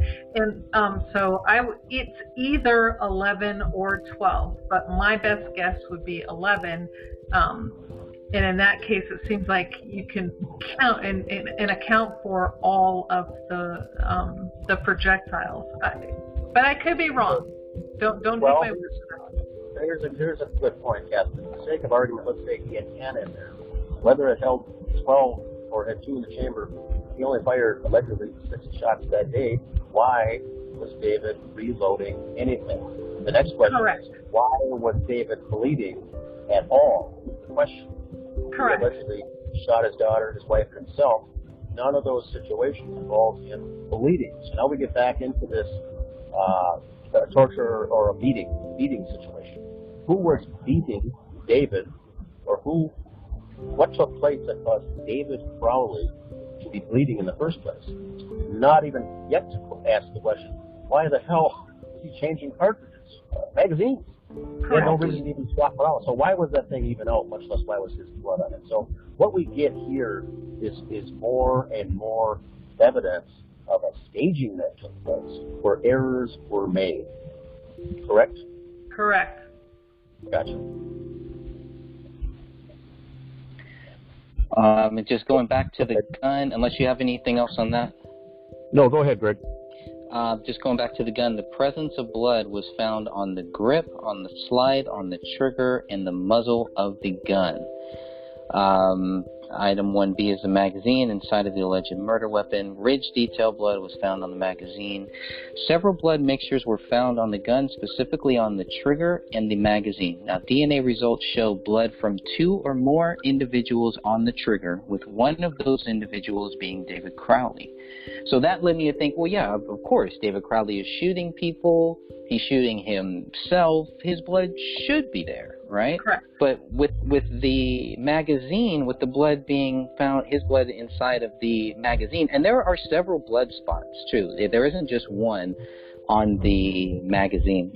So that was another interesting thing too. But it's important to note, just looking at the DNA results that show blood of 2 or more individuals on the trigger, that the blood did not match Kamel, but Rania could not be excluded as a possible contributor. So I thought that was interesting. Yeah, exactly. And on the trigger, it's like, but where on that trigger? Because if David had shot himself, his finger would have been on that trigger protecting it, so to speak. It's, you know, it's there, you pull it, and then it goes off. So his blood, how did it get there? And was there a print on it? You know, what did it look like? I mean, I have so many questions about this, and yet I can't find the answers in any of the reports. Because if it's on that trigger where your finger would be, that means that someone else had to have had their finger on that trigger with David's blood on their hand. Hey everyone, thank you for listening to the Gray Stage Podcast. Before we get started here, I just want to remind you that if you haven't heard about Anchor, it's the easiest way to make a podcast. Let me explain. It's free. There's creation tools that allow you to record and edit your podcast right from your phone or computer. Anchor will distribute your podcast for you so it can be heard on Spotify, Apple Podcasts, and many more. You can make money from your podcast with no minimum listenership. It's everything you need to make a podcast all in one place. Download the free Anchor app or go to anchor.fm to get started. Because David would not have, again, why would he have blood on his hands and then pull a trigger? It just doesn't make sense. Right. Well, the only thing there, Catherine, is that whether or not he was bleeding, which we have evidence that he was, the other question is, David in this situation may have had other people's blood on his hands. For instance, the blood writing on the wall, that was Kamel's blood that was written Allahu Akbar in capital letters on the living room wall. So he did have blood on his person. It just wasn't his own. But at one point he did. He was bleeding. So he did have other folks' blood was around, correct? Now, he had other people's blood potentially on him, according to the official narrative, I'll say. Yeah, that I haven't read yet, so I guess I need to go back and read more on that. But, I mean, what they are assuming is that, you know, David did write on the wall. However, since they could find no discernible ridge detail on any of the writing, that means that there was a glove or something on that hand, because there should be ridge detail, especially where the hands first touch and then slide down. But when you're looking at, you know, the writing on that wall and how the fingers are, they don't look like the fingers of a hand that is attached to a body. You know, because that index finger is kind of wobbly and it's all over the place in some parts. And then other parts, they're like close together. So, again. And sorry, I didn't mean to assume that David did it. I meant according to the narrative. So they're investigating that he did all this, but yet we do know that David did not write anything, in fact, on the wall, with a glove or not. It was nothing tied him to the writing on that wall. So yet the latex glove or something was used by the person or individual doing that writing on the wall. Correct. And I didn't even think that you were inferring or implying, I'm sorry, that David did it. I didn't take that at all. I got exactly what you were saying, because it's like, you know, he obviously was bleeding. And so how did the blood get there, and why is he bleeding? And that's kind of my question too. It's like, why is he bleeding prior to picking anything up? If, you know, they're trying to say he did it and he picked this up and loaded that, well, why was he bleeding? And they don't answer that question. Yeah, there's 2 points that I mentioned to people that follow the case, and just kind of want to put a summary of investigating, believe it or not. I tell them there's 2 things. There's 2 instances where one is where there is blood of David's where there shouldn't be. That's in the magazine. David shouldn't have been bleeding at all if he killed himself. And there's no blood where there should have been blood. The bullet that killed him, not a single drop of blood, not a microscopic piece of blood was on that bullet fragment. And so that's all I think that folks need to know to put 2 and 2 together on this case. 2 things that are almost physically impossible, that are for the most part physically impossible. That's all that the elementary user following a case like this needs to know. Then you get into the rest, and Greg has done a great job putting all this together. The 16 chapters of the book is outlining all of the various dozens of inconsistencies. And so what we have here is a very troubling case when it's all said and done. Yep. Agreed. So the only other thing on the magazine is that there was 1 round found in the chamber of the gun, and there were 2 unspent rounds found in the magazine. Latent prints were not found on these 3. So that was the other question. I guess, whoever loaded this gun, wouldn't there be something? Wouldn't there be DNA? Okay, maybe not latent prints, but wouldn't there be David's DNA on these unspent rounds? Yeah, there should be prints, and smudged, they would be smeared, but there would be prints and there would be DNA, there would be something on those, because you have to pick them up, put them in there, and then shove them in. Pick them up, put them in, and shove them in. So they should have found something. If it was David, because David wouldn't go around going, okay, I'm going to clean this and put it in with a hanky or something. You just pick those things up and shove them in.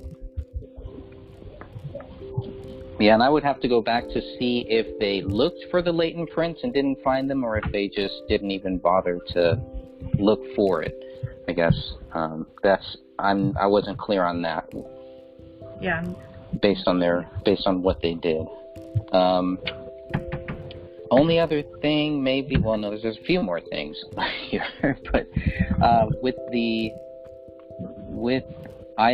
gun and the magazine, it's also stated that there were hairs and fibers found, and so that was another weird thing. Made me wonder, well, okay, how do hair and fibers get there, and could the blunt force trauma be associated with the gun hitting someone's head? Maybe it's not that deep, but obviously the hairs and the fibers got there on the gun and the magazine somehow.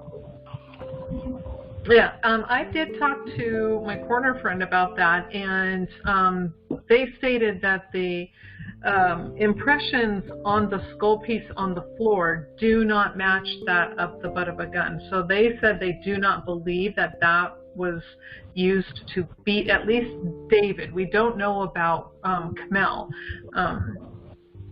So and then it's like the hair and the fibers. Obviously, again, whoever picked it up had blood and had that person's hair, and then they transferred it to the hand. The hand. I'm sorry, I can't think. I'm just so tired. But okay, where the hand part? So the question is, blunt force trauma is a very violent act, and I like to use examples of a tire iron or a baseball bat where someone's winding up and swinging with full force, full velocity. Now, Rick, you mean with the evidence on that gun, like as if someone was, for instance, pistol whipped or something like that? That's not wouldn't relate to blunt force trauma to that extent, as far as the seriousness of the indentations we found on those bone fragments that were hexagon in shape. So I don't think that was the case, but are you alluding to maybe that one or some of these victims were maybe just pistol whipped a little bit as far as the beating? Yeah, I would think so. Maybe they were pistol whipped, or that's the only thing to me, because if you look at the back of the gun, it kind of does look like that. The back of the grip of the gun, it kind of looks like maybe somebody was hit over the head with it. Now, yeah, I don't want to say that it's tied to the blunt force trauma. I think you guys have made some great points there about, obviously a gun in general being pistol whipped is not going to be categorized as blunt force trauma. Is that correct? Oh, it would. It would. If they found proof, blunt force trauma is pretty much anything other than, it's running into a wall would be blunt force trauma. Falling down to the ground, and if you bust your head open, it becomes blunt force trauma. So it's just, injuries basically to the body. I see.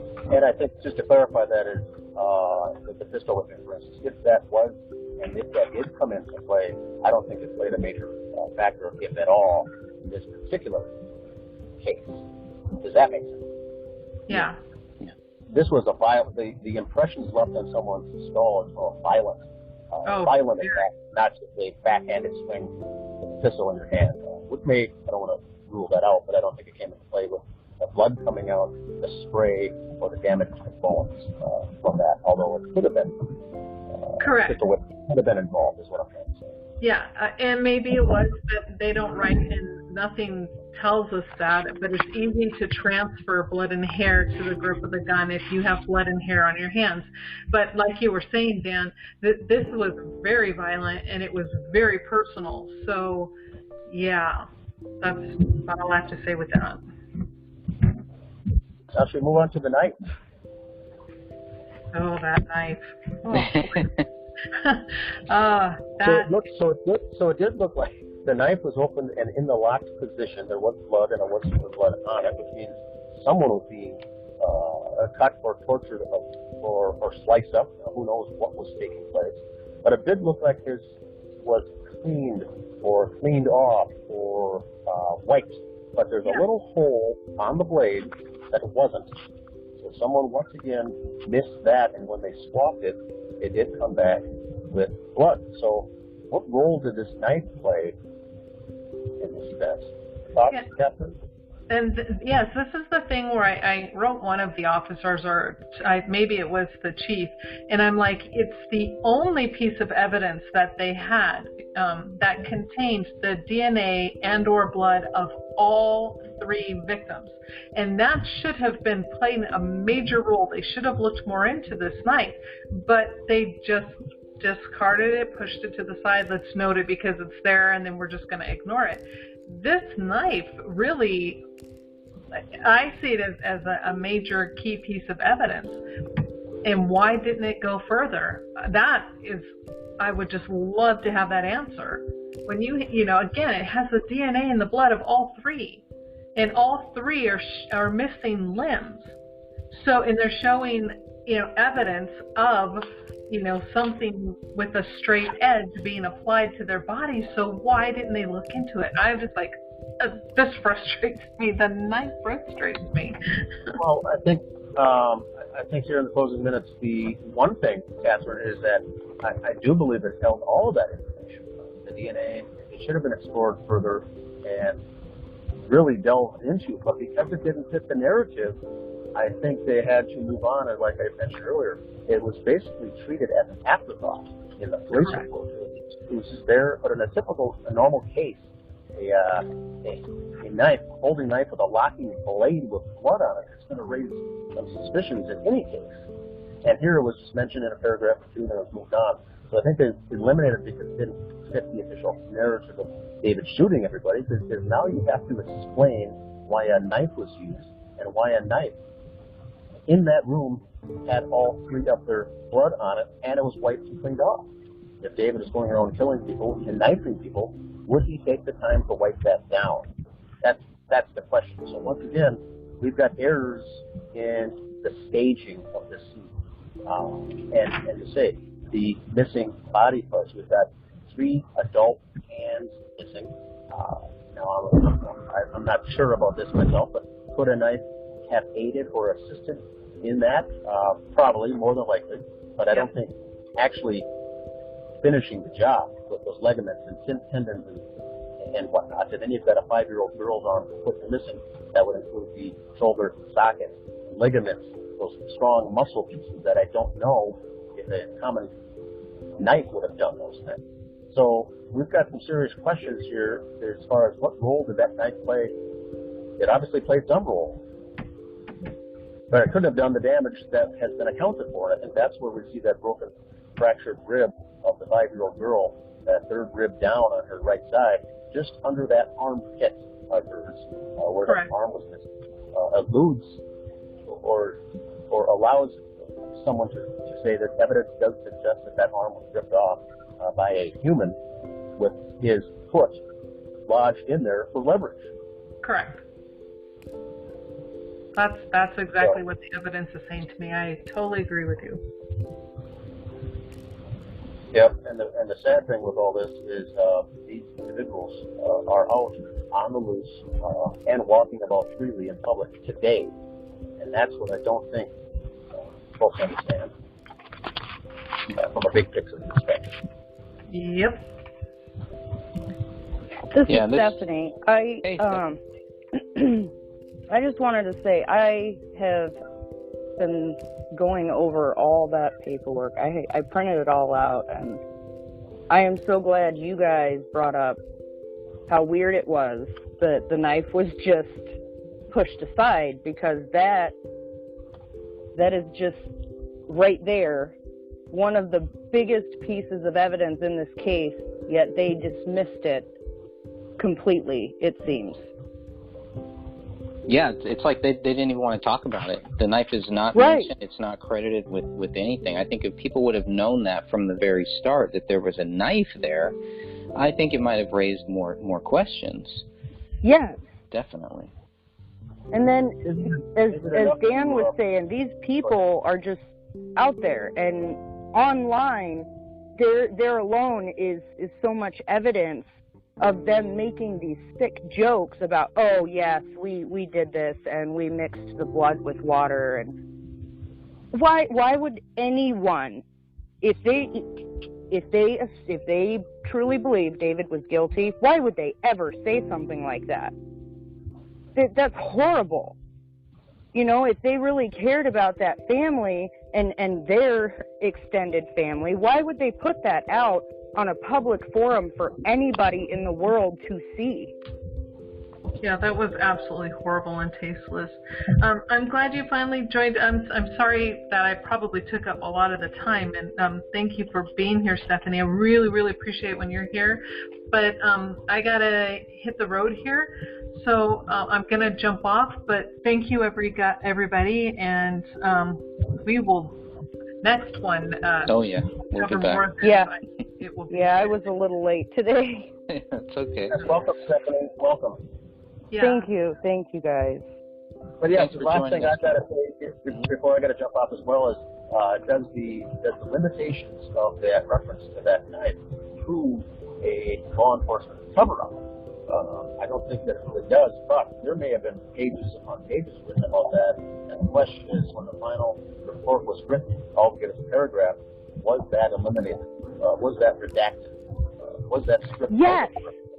You know, I'm not because there was. They did their homework on it, but why did it not make the final report? And there, I think, is where you start to see a little bit of the underpinnings of a cover-up involved in this entire escapade. Yes. Completely agree. Yes, especially with all the current stuff going on over there. Yeah, the knife is really out of place. I gotta jump up as well. Thanks, all right, thank you, Dan and Catherine. Appreciate that. Thank you guys. It's so nice to hear you. Yeah, nice. Thanks for joining, Stephanie. Thanks, Greg. Bye, Dan. Bye, guys.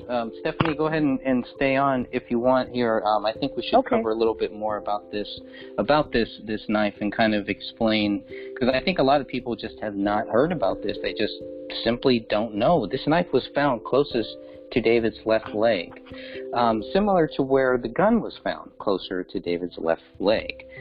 And obviously, he's not going to put both of those there. There's no reason for the knife to be found. There's no reason for a knife there, first of all. Second of all, it's so out of place. But the fact that the knife, which is item 8, is found very close to item 1, you now have 2 possible murder weapons, possibly. Right. But so when they looked at the blood on this knife, the blood came from a mixture of 2 or more people, according to the DNA results. David, Kamel, and Rania cannot be excluded from being possible contributors of the mixture, but 99.9998% of the general population could be. So they're saying that the blood had to have come from them, from 2 or more people. That's pretty interesting, and it's pretty interesting how little, again, that the knife is actually mentioned. Item 8.1 is the blood swab inside of the hole of the blade. Item 8-2 is a swab of blood found on the folding side of the blade, and blood is not present on the handle of the knife, which I also found very interesting, that the blood was not present on the handle. Which kind of makes no sense. You would expect that if David had shot them and removed her hands, which is the only way I can possibly come up with how they came off, he would have had blood on his hands, and touching that knife, there should have been blood all over it. There was I think there was hair found on it too. Yes, yeah. Item 8-4 is a hair sample found on the handle. So there's no blood on the handle, but there is a hair sample. I don't know we don't know whose hair sample that is. It's never explained or never, they don't go. There's no hair test done, period, that I've found to explain whose hair, because there's hair everywhere. And not one it's not test. just like fake hair, it's not just like human hair, it's also synthetic hair from that stuffed animal. Yeah. There's a bunch of that all over, and there's like cotton fibers that I guess came from the stuffed animal as well, and that's all just like mixed in everywhere, and that I believe is from paleo, Yeah. It's completely possible that him being alive really just, and there's dog hair too. Him being alive, he was able to take every single piece of evidence and move it around, except the things that was blamed on him, the things that he was accused of doing, don't make sense. Like this knife. It should have David's fingerprints. It should have. Right on there.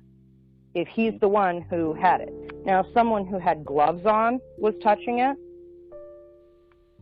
I still don't understand how there wasn't blood on the handle, but it wouldn't leave fingerprints if you had gloves on. Right. And it's completely, when you're looking at where the knife was found and where the gun was found, it really just looks like somebody tossed them there. To me, at least. So I'm zooming in on item 8 here for the viewers that will see this later, and then where item 1 is, and you can clearly see, they're both next like to right there. It's so out of place. It's just so weird. I don't know. I mean, even if somebody was staging this scene, it still seems like why is this knife here? Why is this knife left there? It just leads to so many different, so many rabbit holes, I guess is the easiest way to say it. But what you end up doing in looking at this case is trying your hardest to come up with every possible solution, even going down the route that he is guilty, and doing this, you're looking at this crime scene and the pictures, and it's like, okay, why is that there? Why are those two right there? Looking at the difference in the reports between each officer, between even the slightest little differences, that could just be coincidence, but all of these rabbit holes end up leading you down the even bigger assumption that there's a giant cover-up here. And I really, really hate saying that because I don't agree with a lot of conspiracy theories, but there's a lot of truth in these so-called like crazy people that just, they've lost their minds and they're just believing these things for no reason. There's a lot of truth in it. Like the Philip Marshall, that case, there's quite a few holes there. Yeah, there was, the name escapes me right now. I just started looking into this woman who, in Minnesota, oddly enough, not by Apple Valley, but around, I don't even remember the county, but it's in Minnesota. She supposedly killed herself and her son, and the ex-husband is nowhere to be found. And there's just a lot of holes in it. It doesn't make sense. But it's been looked at as a suicide. And, I mean, yeah, it's possible. But there are things like with this case where there's things there that shouldn't be there. If David used his hands to write in Kamel's blood on the wall, there should be his fingerprints on that wall. All over the place. I mean, Kamel, and Ranny were the only ones in that house. Everyone can attest to that. Everybody in the family, the friends, can attest to, oh yeah, they secluded themselves. They stayed secluded, which means there shouldn't be any other DNA samples, hair samples, fingerprints, nothing in that house. Right. You can tell that they cleaned because, I mean, even with one dog and two adults and a child, if they didn't clean, that place would be a wreck. So they cleaned. Yeah, there was a lot of questions about that, about how the house looked, and some of the comments that I've seen, the house looks dirty and this and that. But we also there's have a point to where it stops, though. Like on certain spaces where you'd expect there to be continued dust, there's a clean spot, or in some of the pictures in the living room of the floor where you can see like blood spatter and hair. There's almost a clear line in several of the pictures of where it just looks like somebody cleaned up to that point or picked something up. And I don't know. I'm not quite to the point where I understand completely how all this happened, but it's just odd. Even the smallest things, like there not being blood on this handle. Why isn't it there? And as a good investigator, if they are doing their job the correct way, following what they're supposed to do, why didn't that bother them? And if it did, why aren't there notes on how much it bothered them?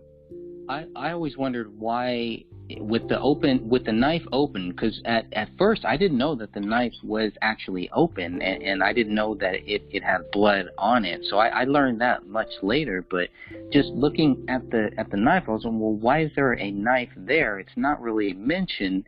And then, once I found that the knife was open, then it was like, wait a minute, that's a clear sign that there is possible, quote unquote, a possible sign of a struggle. That's one of the biggest, clearest signs. And it's not like it's in some other room. It's in the living room. It's right there where these bodies are found. Right How by is the that gun. not? Right by the gun. David. Right next to David. Right. And not, it's weird. Not next to Kamel. Not really, there's no way that not it was somewhere next else. to her. No, it is right by David. Yeah. Almost like they were specifically trying to say, hey, he did it, because they didn't leave it on the right-hand side of him, where his hand was missing. Right. They specifically left the gun, item 1, and this knife item 8? Item 8, yes. Very, on very David's close. left side. Right. That's So on he wasn't left-handed. Exactly, and they knew that. I mean, it didn't take them long to figure that out.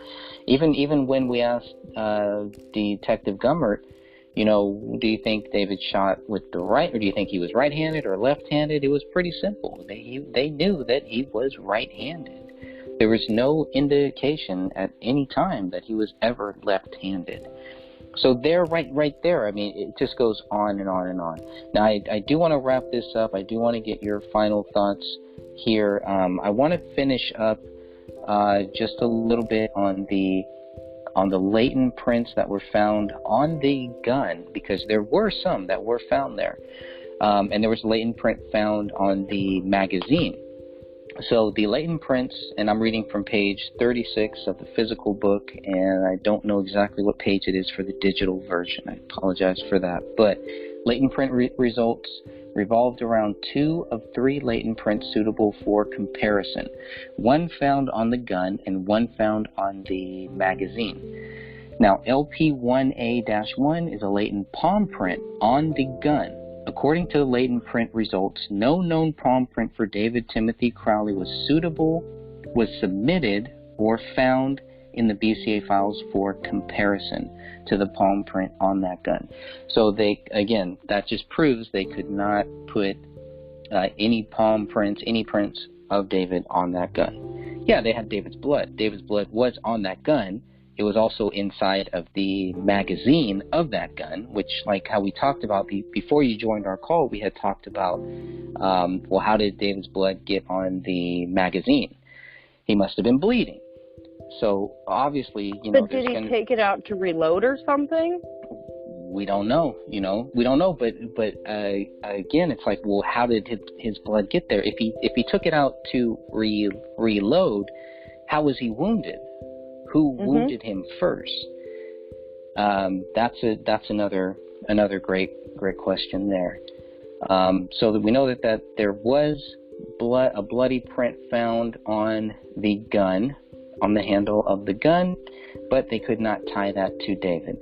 Now, LP1B-2 is a latent fingerprint found on the magazine. However, this too could not be tied to David due to the limited quantity and quality of information in the latent print. So, nothing. Nothing there. Nothing that shows that David Crowley did any of this. Now, she also says, here we go, Jennifer Kostrowski consulted with Dennis Randall. These are from the BCA, I believe, about this latent print. He agreed that it could be 1 or 2 prints. And that was another thing. There could be multiple prints on that gun. And they say, which was unusual. Coupled with low quality makes it difficult to determine. So here we have the first and the last place that I've ever found that there were 2 prints here. Now, that doesn't mean, first, like, well, 2 prints by 2 different people or what? We don't really know, because what we know is if they could not tie that print to David Crowley, then it's possible, not saying that it's true, but it's possible, maybe not probable, but it's possible that there were 1 or 2 other prints by 1 or 2 other people on that gun. Or maybe it's David's and they just couldn't conclusively say that it was his, but there were multiple prints on that gun.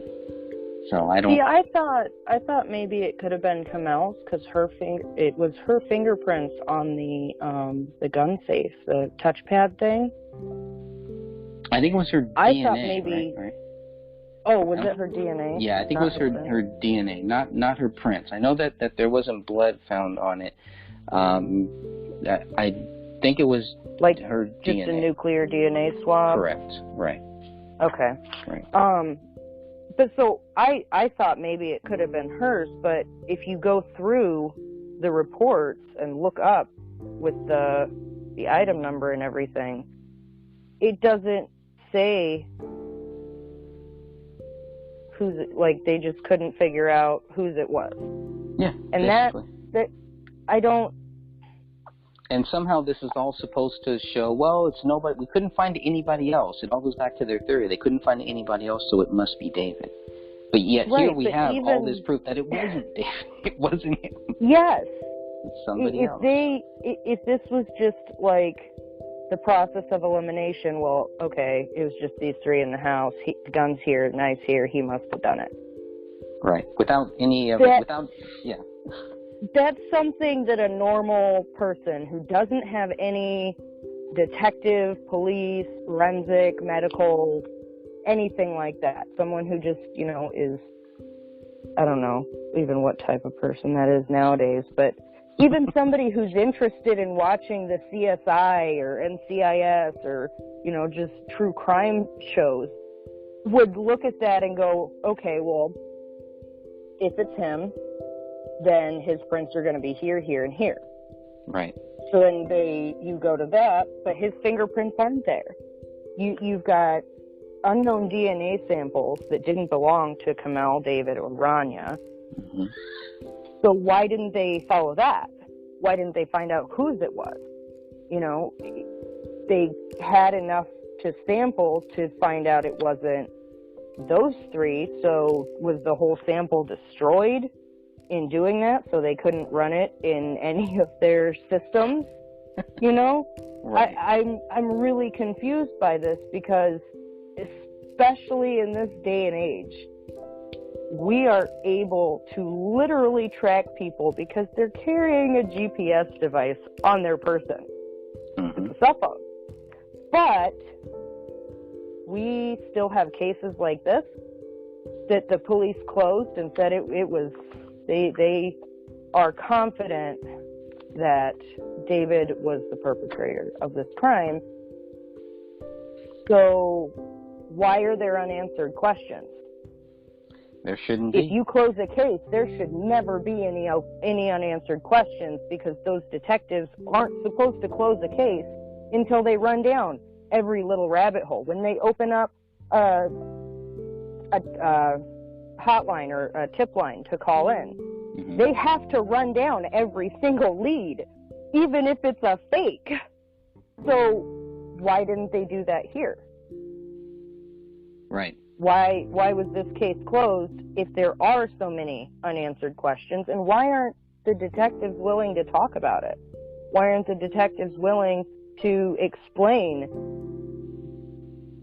their thinking in this, That's right. And I want to get your final thoughts here. I want to shut this one down. We're going to come back. This was podcast number 6. We're going to come back for number 7. And we're going to talk about the bullet casings and the bullets, and we're going to see if they line up, if they all match, right? They find these many casings, and they should find these many bullets on the same day, not days later, not months later. But let me get any final thoughts here before we close out this episode. I'm wondering if, given the current stuff going on in Minnesota, if maybe this case is going to get some investigation by someone. I don't know who at this point would, but someone needs to look into this case, because if you've got a few thousand people who don't have any detective or police background finding all these inconsistencies, why weren't the police able to do it? Correct. That's a great question. They said he just snapped. He had PTSD and he just snapped. These things on the wall, everything at the crime scene, that was just his parting shot to his wife. Yet she was his world. Kamel and Rani was his whole world. Like, if you look back through his, well, I don't know how much you can look up now, but if you just search through and find David, like the stuff actually written by David or the videos done by him, you can see how much he loved them.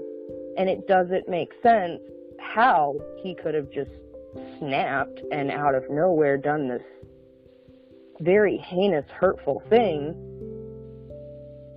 Because if someone does snap, there is a history of it. Right. Whether or not anybody wants to believe that, if David had some kind of PTSD stuff, Kamel would have written it. Kamel would have written about it. Everything I've seen and read about her, she seems like a very, very intelligent woman. I don't see how she didn't write something somewhere. You know, but that could also, maybe that's something else that's not been shown to the public. Yeah, I think that's a great point, and we touch a little bit on that in the book later on when we talk about the guy named Mitch Heil, who served with David Crowley, who was his friend, that has made it very, very clear that David did not have PTSD. So I'm going to go with that, and I'm going to, take that. I'm going to weigh what Mitch Heil says compared to what everybody else is saying. Nobody was saying David had PTSD while they were working with him, while they were making money with him, while they were making, while they were riding the coattails of David Crowley. Nobody had any problem with David having PTSD. But as soon as he dies, it becomes a convenient excuse, which I don't like, because there are real people, real soldiers out there who do have that. And not just soldiers, but we're just talking about soldiers here. Well, especially in the military, it is looked down upon for them to go and get counseling. Oh, yeah. Just like if you were in a mental hospital, you wouldn't go to your job interview and go, oh, by the way, I was in a mental hospital, just so you know. Good point. That's not something you would ever disclose unless you absolutely had to, like in a personal relationship or, doctor to doctor, something like that. Good point. David, with Mitch Heil knowing David as long as he had, you would think that he would have been the first person. Him or Danny or Dan Sr. One of them. That's true. Would have said, or even Allison.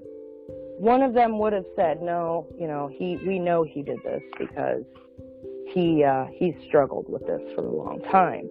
None of them had any inkling of that. None of them said a word about it. With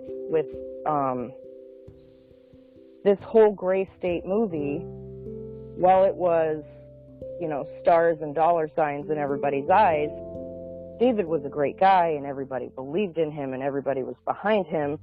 And then after this happens,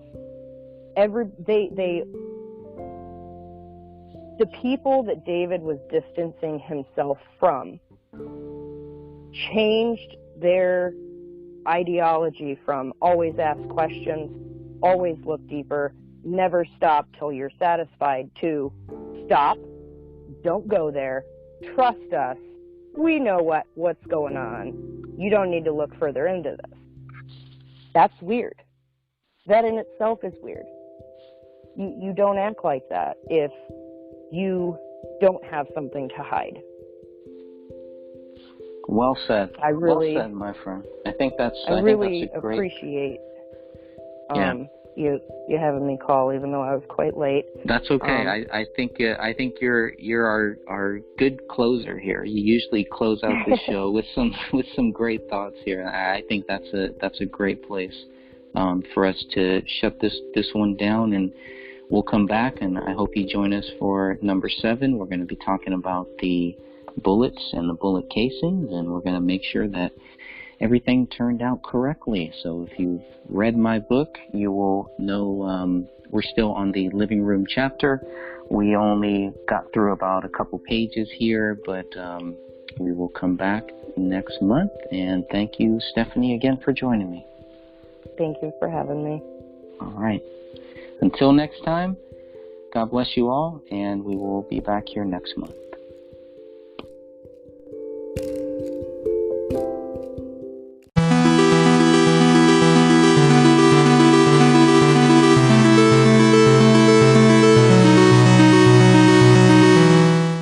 My name is Dan Hennon.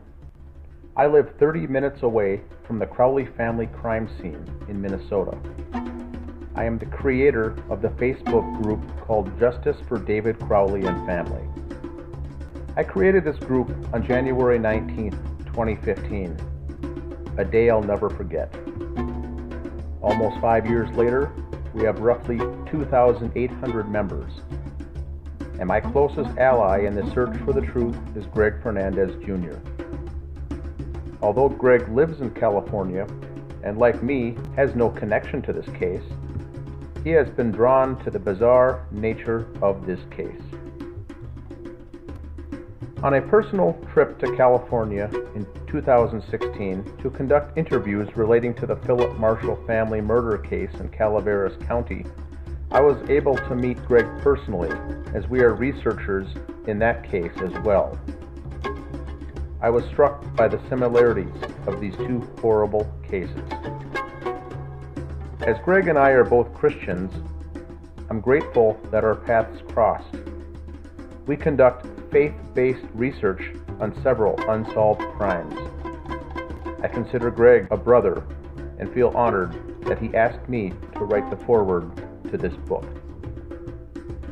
As an accountant by trade, my focus is on banking transactions and anomalies that come into play relating to means, motive, and opportunity of a crime. Who benefits? Why was the crime committed? My attention to detail is something I take pride in.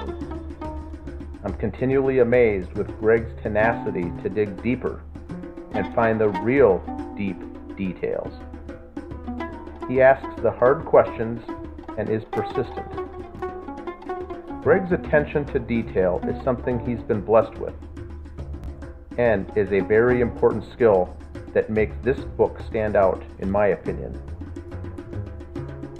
The chapters Suspicious Activity, Chapter 9, and 21 Questions for Detective Gummert, Chapter 11, are very interesting.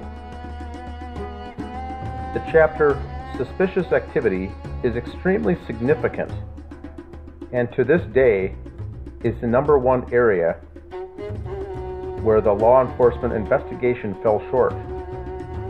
The lack of follow-up on essential details was stunning. The fact that friends were in the Crowley home prior to the professional cleaning being completed is nothing short of astounding. Once the investigation ended, Greg summarized the remaining questions regarding the case that weren't answered in the police report. Greg's relationships with the lead investigator, Detective James Gummert, allowed these questions to be forwarded to the Apple Valley Police Department to be answered personally by Mr. Gummert. He took the time to answer the 21 questions, and that was appreciated by both of us. Regardless if we agree or disagree with the findings/conclusion, we were able to have a cordial, respectful dialogue with the AVPD. The Gray Stage book is a well-written, extremely well-researched book that doesn't answer the questions, but instead forces the reader to use critical thinking and challenges the reader to jump into this case with both feet. This book is more of a research tool and guide for those following the case, and leaves the conclusion up to the reader as to what may or may not have happened in the Crowley home in Apple Valley, Minnesota. Greg's straightforward approach and writing style make this a quick read, and one that could be accessed again and again during the reader's research. This is not a whodunit mystery book, but instead, it meticulously details the errors, missteps, and peculiar actions by family, friends, neighbors, law enforcement agencies, and various media outlets. Greg is careful not to point fingers. It accurately provides evidence why certain concerns are valid in a polite, respectful way. Greg has written many articles about this case.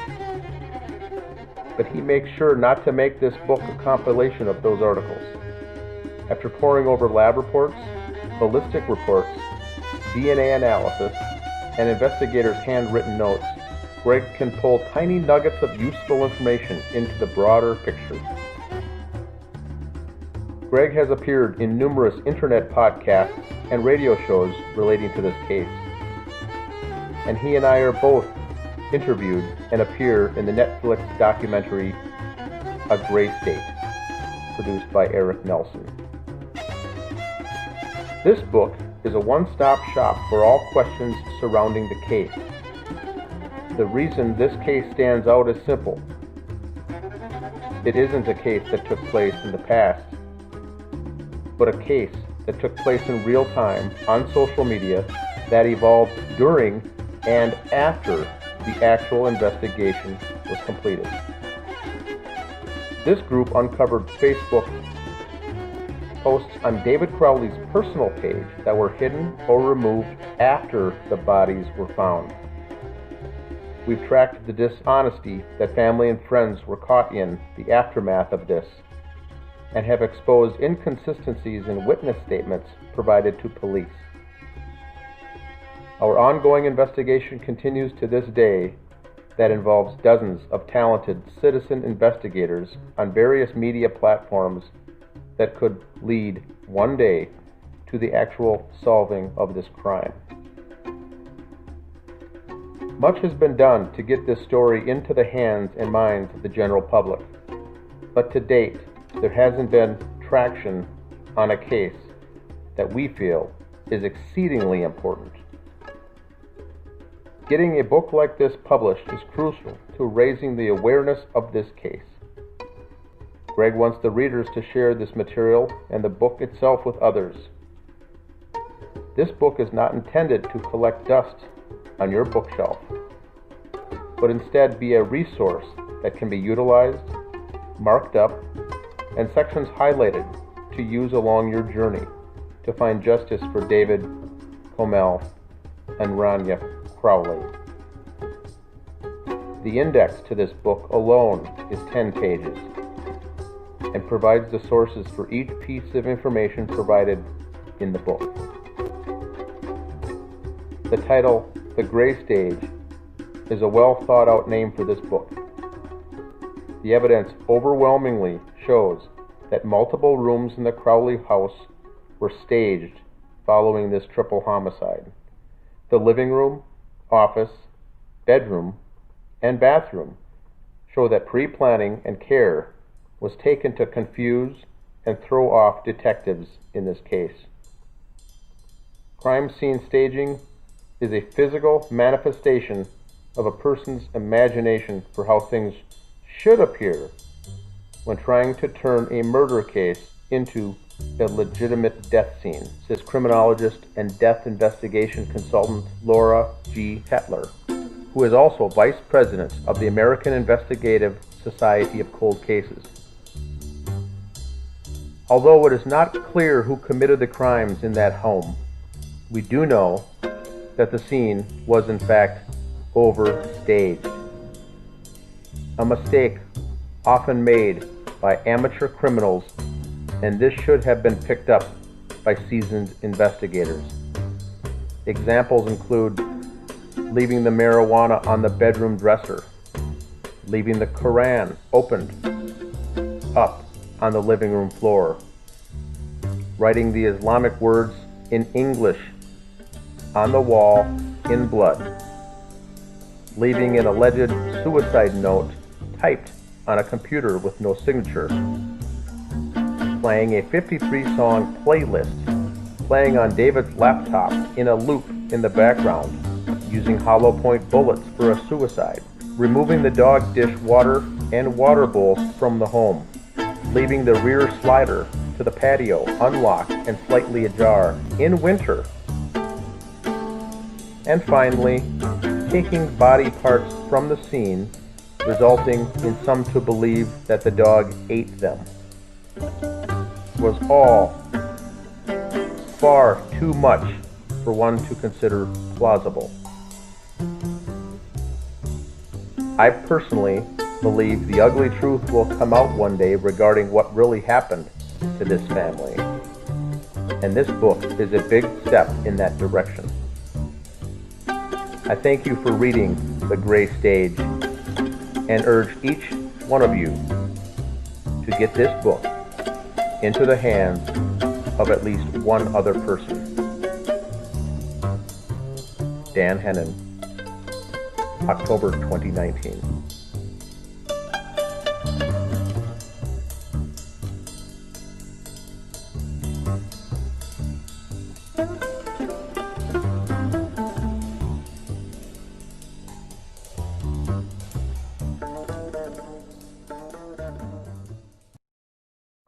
You may have heard a lot about convalescent plasma lately and how it can help fight COVID-19. But even if you haven't had the virus, we urgently need your plasma at BioLife Plasma Services. It's used to create life-changing medicines that help treat people with rare diseases that only plasma could potentially help treat. So please, start donating at BioLife, because there's purpose in your plasma too. Visit biolifeplasma.com or tap the screen to learn more. It's the game everyone's talking about. Shim Sham, a laugh-out-loud adventure for you and your Cockroaches. Part board game, part dance-off, Shim Sham is loads of fun for Cockroaches. of all ages. Just spin the wheel, strike your pose, and get ready for a Scurrying cockroach. Don't let roaches ruin the moment. Orkin, home is where the bugs aren't. Visit Orkin.com to learn more.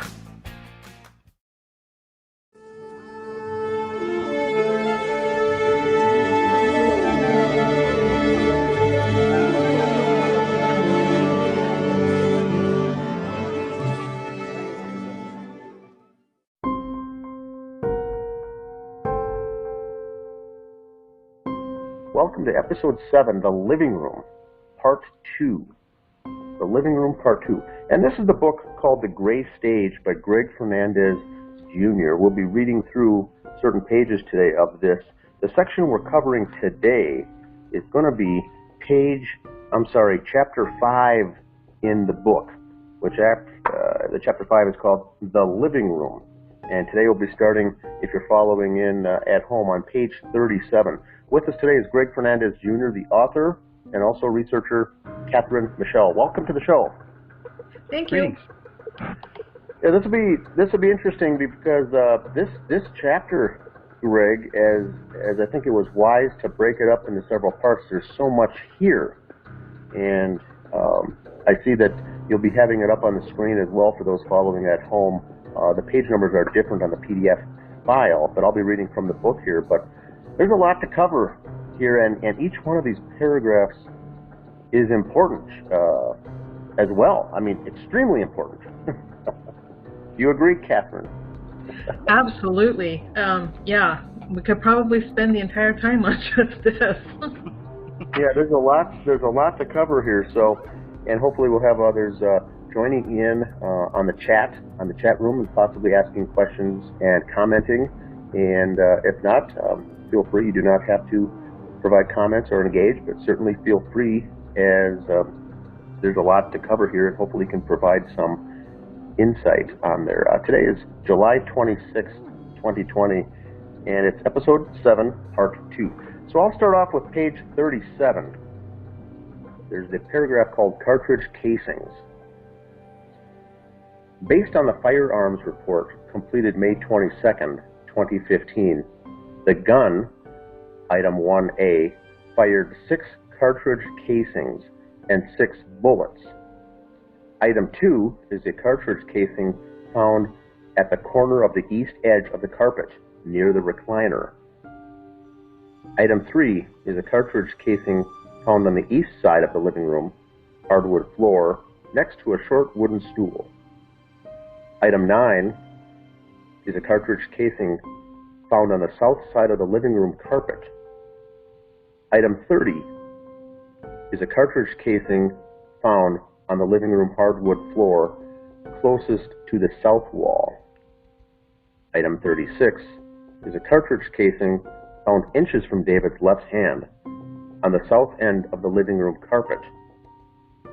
And item 37 is a cartridge casing found on the west side of the living room carpet next to a couch. And so that gives us the location and the numbering sequence of each of the table tents for the investigators that they set up next to each item.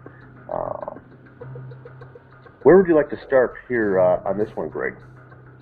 Well, obviously, I think the main thing here is to see where each casing was found, and can that help us understand where each person was shot, where each where the shooter was standing, whoever the shooter was, where the shooter was standing, and does that help us understand that? And maybe so that was my big question.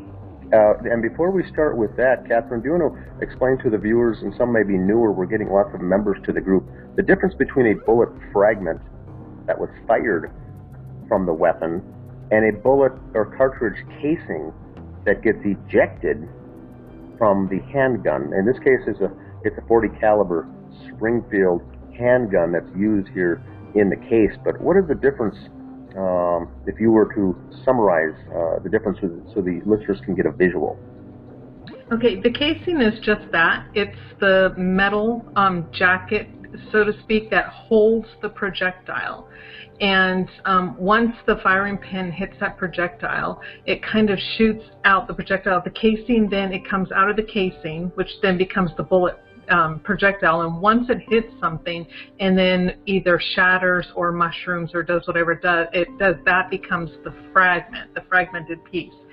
And then the part that then was holding that, so it could be fired, is then ejected out of the gun safely, and that is called the casing.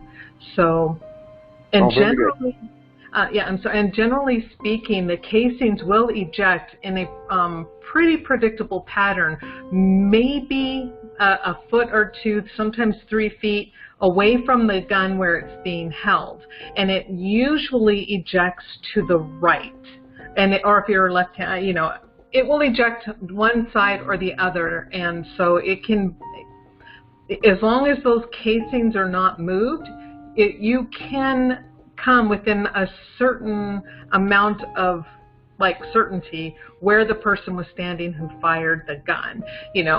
When you combine that with the entry patterns and stuff like that on a victim, where a bullet actually entered a body or a surface.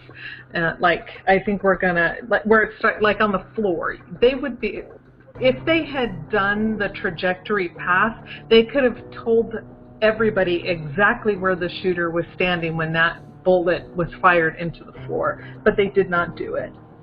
Okay, so we've got 6 here, and this is where they were found when police came, the 6 cartridge, the casings that were ejected. And we'll get next on the next section into the actual bullets and the fragments themselves that were fired, or the projectiles. But here, the important thing here is that there is 6.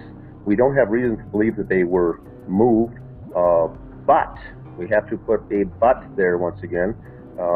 We can't look at anything in this case and assume anything in a case like this. But a typical situation, if David did all the firing and shot himself to end his life after killing everybody, there would be no reason or no motivation to move or handle or do anything with these. Now, if the killers came in, which we think is probably most likely the case, they also probably wouldn't have had a reason to move or alter or handle any of these either, although we can't rule that out. But right now we're going under the assumption that this is actually where they left. And like you said, in a uniform, consistent pattern, they'll eject either to the left or the right.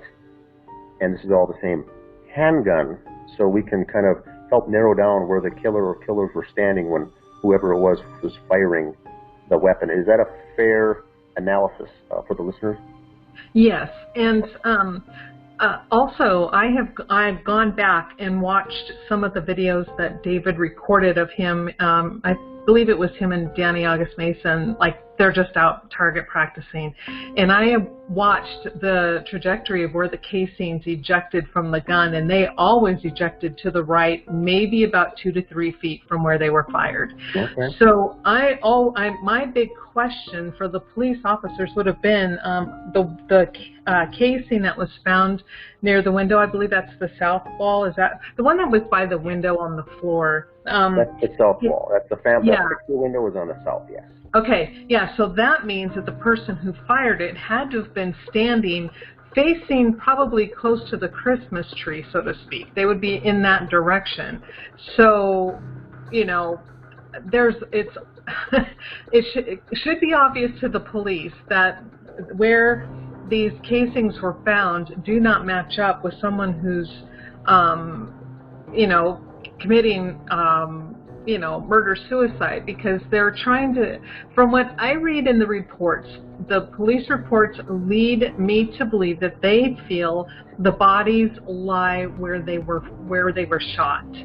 And these casings prove the exact opposite. There's, you know, how do they explain that casing getting over there when his gun ejects to the right, and that is clearly way far to the left next to a window, and the bodies are way over to the right, you know, 4, 5, 6 feet away, so, you know, maybe more, 7 feet away. So. And we do believe that when the investigators got there, I don't think that much thought was put into. I think that they were in the habit of retrieving those cartridge casings, and the next goal should have been matching it up with the number of bullets found, and then a true investigator then would take the next step to start doing the math and the geometry as far as where they were fired, where they were found, and where they ejected to. But in this case, I think they just found where they were, they packed up and left and thought David did it. I assumed he did it and left, and what we'll get to later in the show is that the numbers don't even match, which is red flag number 1. But the first part of the show is just the casings. So, Greg, do you want to go? Should we go through where they're located, or one by one, or which one belongs to which person?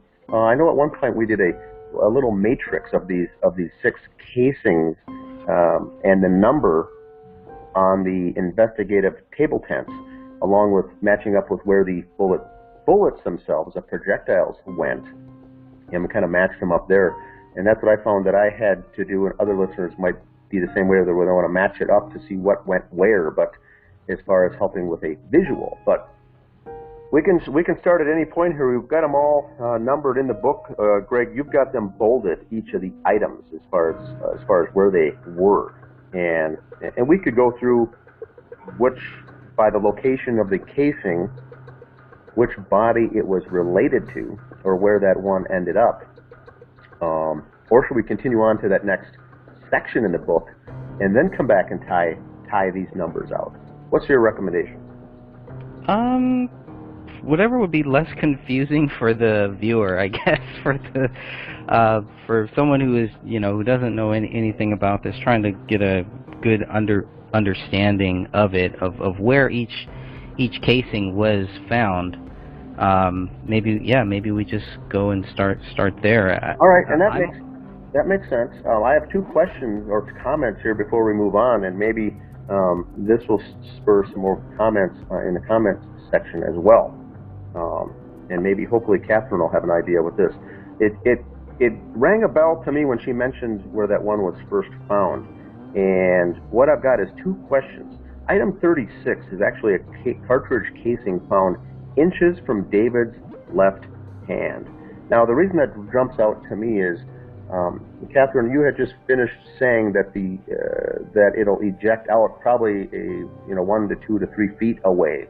It just wouldn't be inches, and so that is question number 1 that I have, unless it relates to the firing of another of the bullets.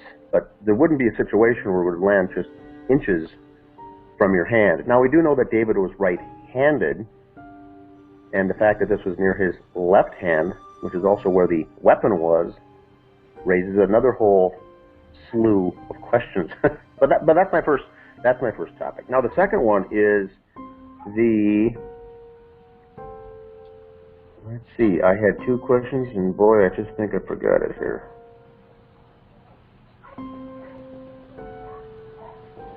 Well, can I address the item number 36 real quick? Yes, one that go ahead. Yes. Okay, and when you see on the screen here where Greg is pointing to where item number 36, the casing, was found, and then 30, which is the one that was close to the wall and the window, I mean, these are the perfect examples of what I'm trying to point out to others. And you are correct. How did that get inches from his hand? Especially since his gun ejects to the right. Where these casings are found clearly show that a person was standing facing the exact opposite direction of where the bodies were lying. You know, the bodies were lying sort of northwest. The person had to have been standing southeast. So, you know, they're directly behind them, according to this drawing and where they're finding these casings. And so you're absolutely right. It doesn't make sense if their narrative, if they want their narrative to be right, they need to explain how that happened. And I don't see anywhere where they've explained how any of the casings ended up where they are. You know, just, again, does not make sense.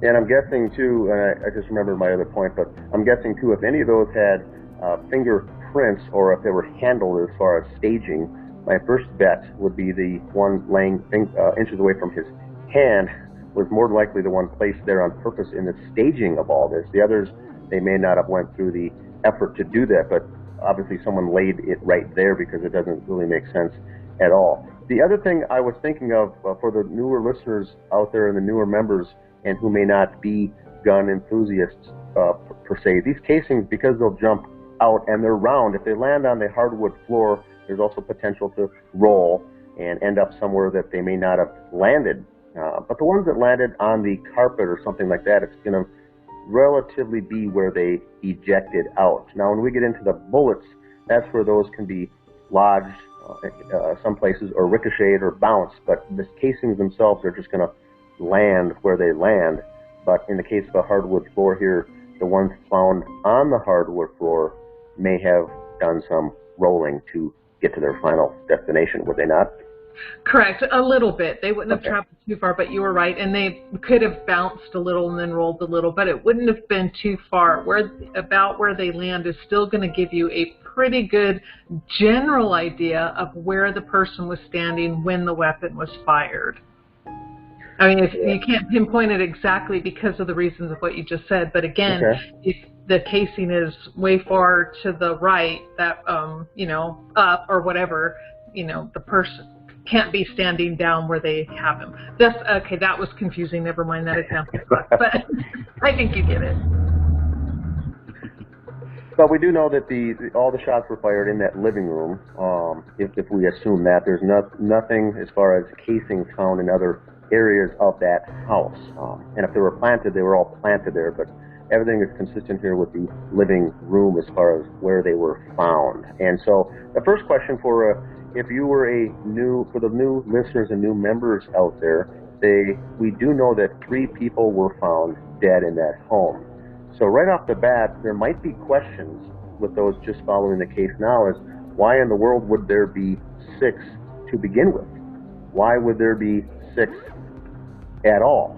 Were people shot more than one time? And we're looking at the autopsy results with Rania, the 5-year-old daughter. There only is one bullet that went through her body. And so she was only shot once. David was obviously only shot once, if that's all that we know of, and the official narrative said he did it himself. But Comel is a different story. There are his 2 gunshot wounds in her head and 3 bullet fragments that have her blood on it. So we know that she was shot 2 or possibly 3 times. If she was shot 3 times, we know that Rania and David were shot once apiece, and we know 1 bullet was down in the basement. So that at least matches up, at least matches what could have been. If she was only shot twice, we are still off by 1, potentially. So that might be the introductory question for some of the folks that are newer following this case. I know the case is 5 years old, but we're getting a lot of new people. The math right off the bat might be hard, but I think when we get into this next paragraph in this next chapter, it may start to make a little more sense, perhaps. I've been looking into this for 5 years now, and I'm still confused about a lot of this. So I sent you both a little rambling, trying to understand, exactly what was found where. Why aren't these bullets matching? Because when I first read the 94 pages, I thought the math added up. I thought it added up. You have 6 bullet casings and you have 6 bullets. Any way that you slice it or dice it, it's just not working out. There's something missing. There's something, there's definitely something missing there. So just looking at also what is tested, I need you guys just to clarify for me, because I have this one question about this. You don't test casings, is that right? Because obviously we're looking at here, it doesn't look like there was any testing done on these casings. Yeah, I believe that's correct. They generally do not test the casings. Do you know why? Do you have any idea why they wouldn't test the casings? That I do not know. That's a good question. So I'm sorry, I don't know that. I think the only, and I don't have a background in this at all, but I think, Catherine, the testing would be limited to grabbing 1 or 2 of the 6, or maybe even all 6, and then matching that up with the firing pin of the weapon to make sure that the weapon found at the scene actually fired those bullets which ejected out in the firing pin. But I think there's nothing else to do as far as investigating that. It's more important to come up with the match, the number of bullets at the scene of a crime and the bullet casings. But I agree that there's nothing to really research, unless if you're looking at fingerprints or if there's any prints on those. There never should be a fingerprint, I guess, really on the casing. Well, it is like when you pick it up and load it. So yes. Yeah. So you would have it at that point, but not after the fact. But that's as far as, I don't know if there would be any type of investigation. The investigation would be heavily on the bullet, on the fragment itself, on the projectile, because that tells you everything that you really need from a fact-based investigation as far as the DNA, the blood, the contents, who it came from, what swabs you can take from that. But as far as the casings themselves, there's nothing really there to do anything with. Correct, and to keep in mind that the lands and grooves are in the barrel of the gun, and the projectile is what goes through there and then picks up those grooves and those markings. Yes. And the casing itself is just ejected. But yeah, I agree with you. Now, as far as how they're numbered, how they're labeled, I'm just going to pull up this map here. And please let me know if anyone in the chat room, if you're still hearing me echoing. I'll definitely fix that. But what I'm looking at right now, where is it? So, okay, so is there any reason why number 2 is labeled number 2, whereas you have some of these other bullets and other things, casings that are found closer to item 1? I'm just kind of wondering, do they just go by where they first find it, where whatever they see first? How do they number these casings? Good question. I cannot answer that. Catherine, do you have a? I have no idea either. Their numbering, it makes no sense. There's no rhyme or reason to my brain anyway. I mean, it may make perfect sense to them, but yeah, I'm with Dan. I have no idea. And maybe they work from the inside out, but like Greg said, that doesn't make sense either, because some were actually found closer. But I think they label the evidence, and they're at that point they are just going along with those yellow table tents and setting things down.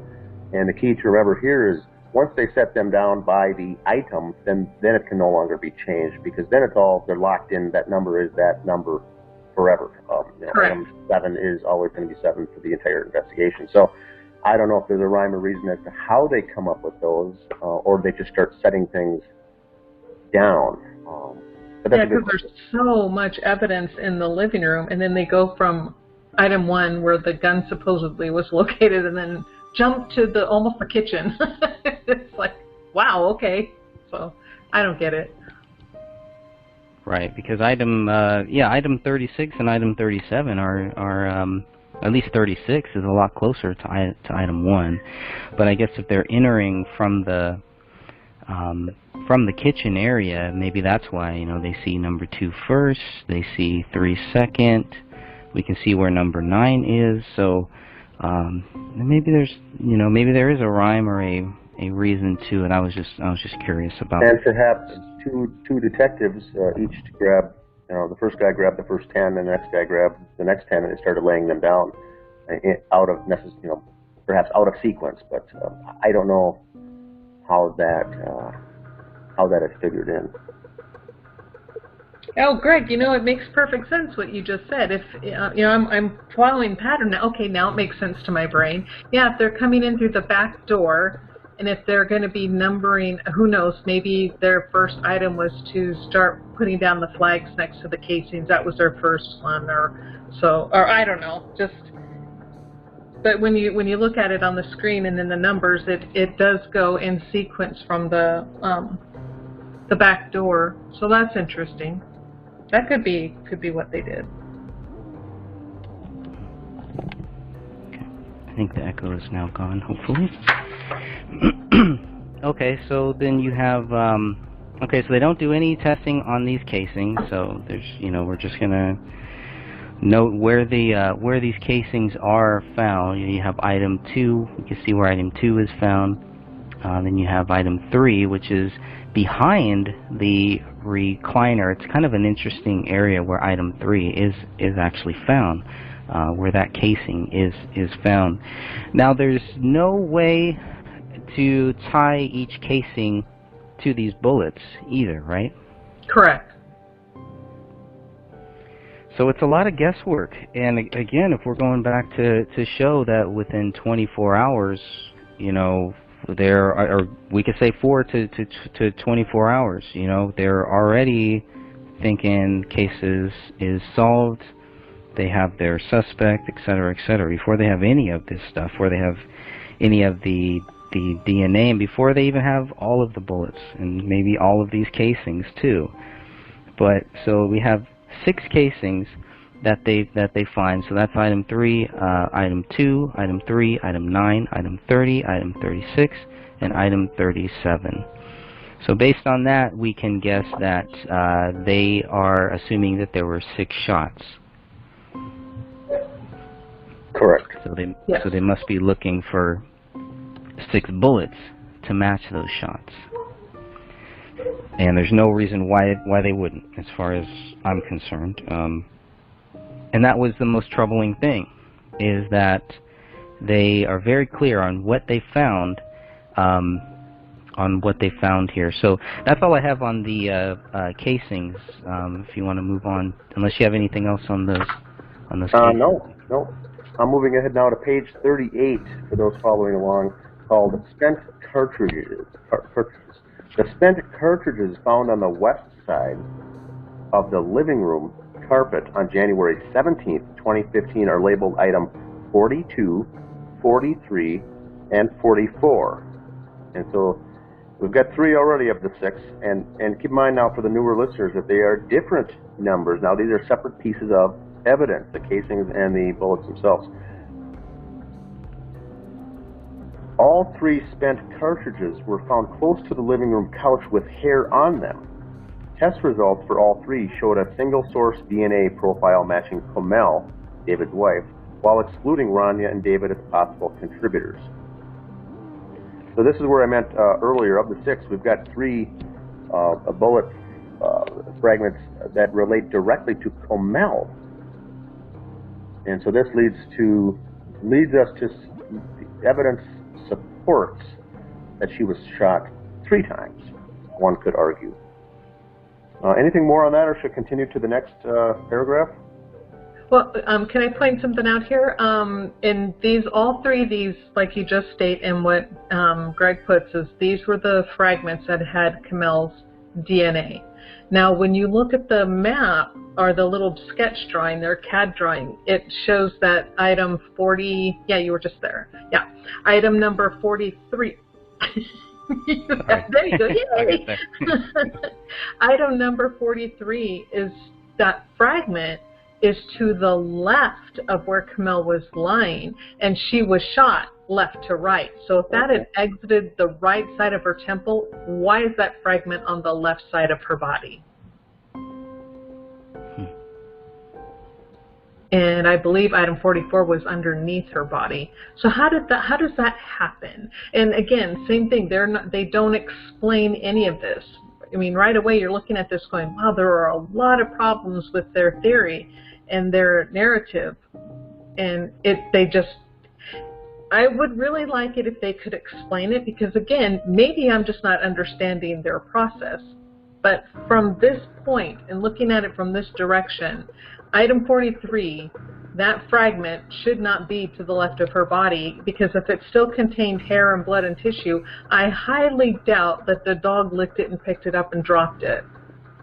I know a lot of people tend to blame the dog for everything, but I don't see how that would be possible. So, is that more proof that that Camille's body was moved at some point?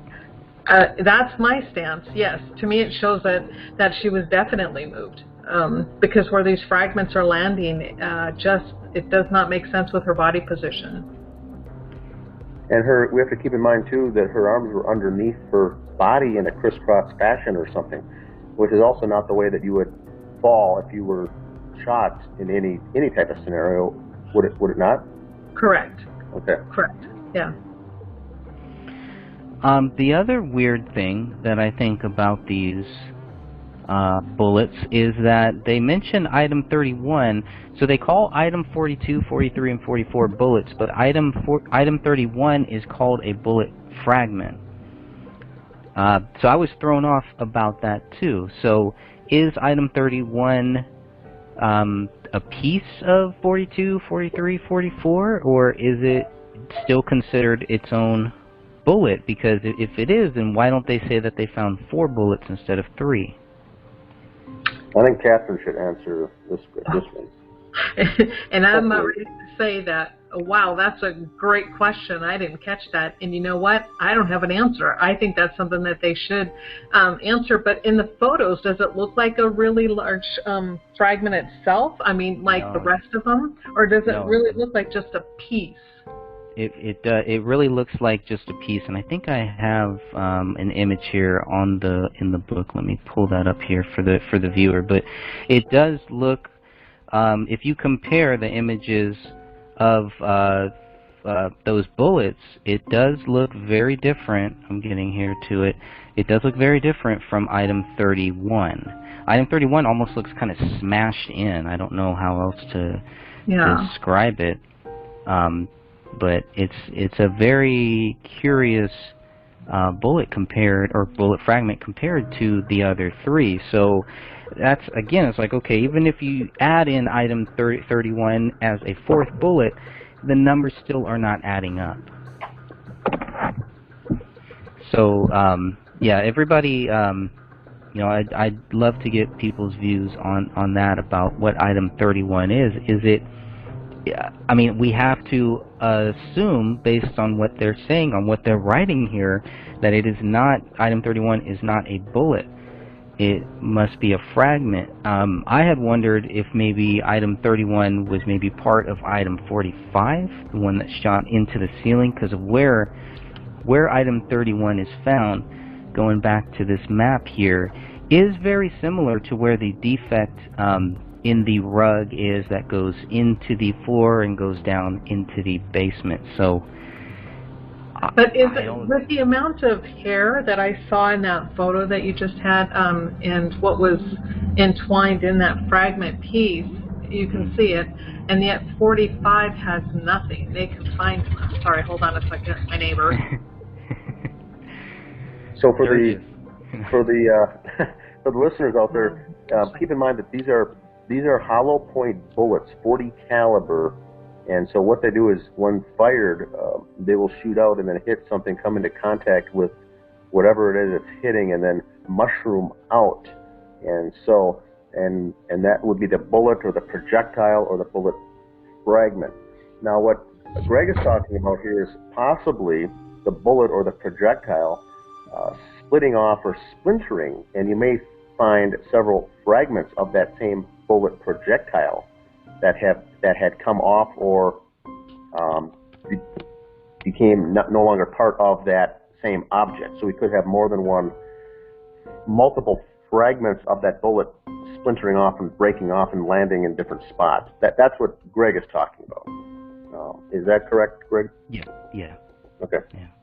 And that could explain where the numbers of the things do not add up. There might be one that broke off.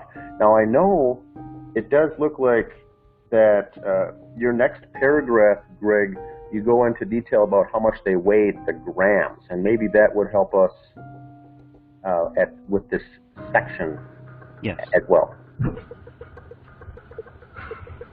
Yeah, if you want to read that that paragraph, I'll pull that up here right now too. Okay. So item 42, this is the one that had Comel's blood. Item 42 weighed 167.96 grams, contained a blood-like hair, and a hair-like substance, with expanded damage to the nose of the spent cartridge. So now we get into item 43. This one weighed 179.56 grams and also had a blood-like substance, but no hair. The nose of the cartridge was damaged and partially exposed. A blood-like substance was also observed on item 44. This spent cartridge weighed 130.24 grams, with its nose listed as damaged. So the first two, item 42 and 43, were roughly the same as far as weight. The third one, item 44, is much less. So that really does kind of give credence to what you're saying, Greg, that maybe a piece of that one did fly off somewhere, and it's all the same bullet. It's just fragments. But it would have to be one of the bullets close to where item 31 is, right? And the only one that's even close is 43. And 43 weighed 170. So 43 weighs the most. So it doesn't make sense. It doesn't make sense. Even item 45 is, you know, if it was part of item 45, that's still, it's one of the. Or it came. Well, 44 is the one that weighed the less. So the 31 could have come from 44. Where's 40? You're right. There's 44 and there's 31. But then again, you know, if fragmented and they're moving the body, did they step on it and did it get on their shoe? I mean, we don't know, and it's really hard to tell, you know. Right. We can only see where item 44 was, and I'm circling that here next to where Comel's body was found, compared to where item 31 was, which is all way on the other side, closest to the south wall, on the other side of David. So that fragment would have had to have done a hop, skip, and jump all the way over the knife, over the gun, over the blue blanket, over all of that stuff in order for it to make sense. Even if item 31 is tied to item 45, the bullet found in the basement, it's still not adding up for me. It's Yeah, I don't believe 31 is associated with 45, because 45 would have to be pretty much intact the moment it hit that carpet and then hit the floor. I can't imagine it going through hardwood floor, through, you know, the ceiling, although it's just, you know, very simple tiles, and then into a drywall. And so it would have to have some major velocity to do all that. And if it was actually 31 and 45 were the same, that meant it hit something first. It hit her body first before going through the floor, and I don't think it would maintain any of that momentum if that had happened. But you're bringing up such a great point. And again, this just leaves the question wide open, and they don't look at this. Her body is feet away. Her head is feet away from where that fragment is found, and on the opposite side of where the bullets were, you know, ejected from her head, and they don't question this at all. Yes, thank you. Disturbing, very disturbing. So I'm pulling up just the sketch drawing of where kind of Kamel's body was, so we can see where the top of her body was compared to where this item 31, which is way over on the other side. It's, you know, even 42. I think, well, okay, well maybe it's tied to item 42. That's on the other side of David too. There's a weird. There's a lot of problems with that. Lots of problems with that. That makes it hard for me to try to justify what they're saying here, which is what I've been trying to really do. It's not working out. It's not working out at all. The weight. So that was the main thing about putting in the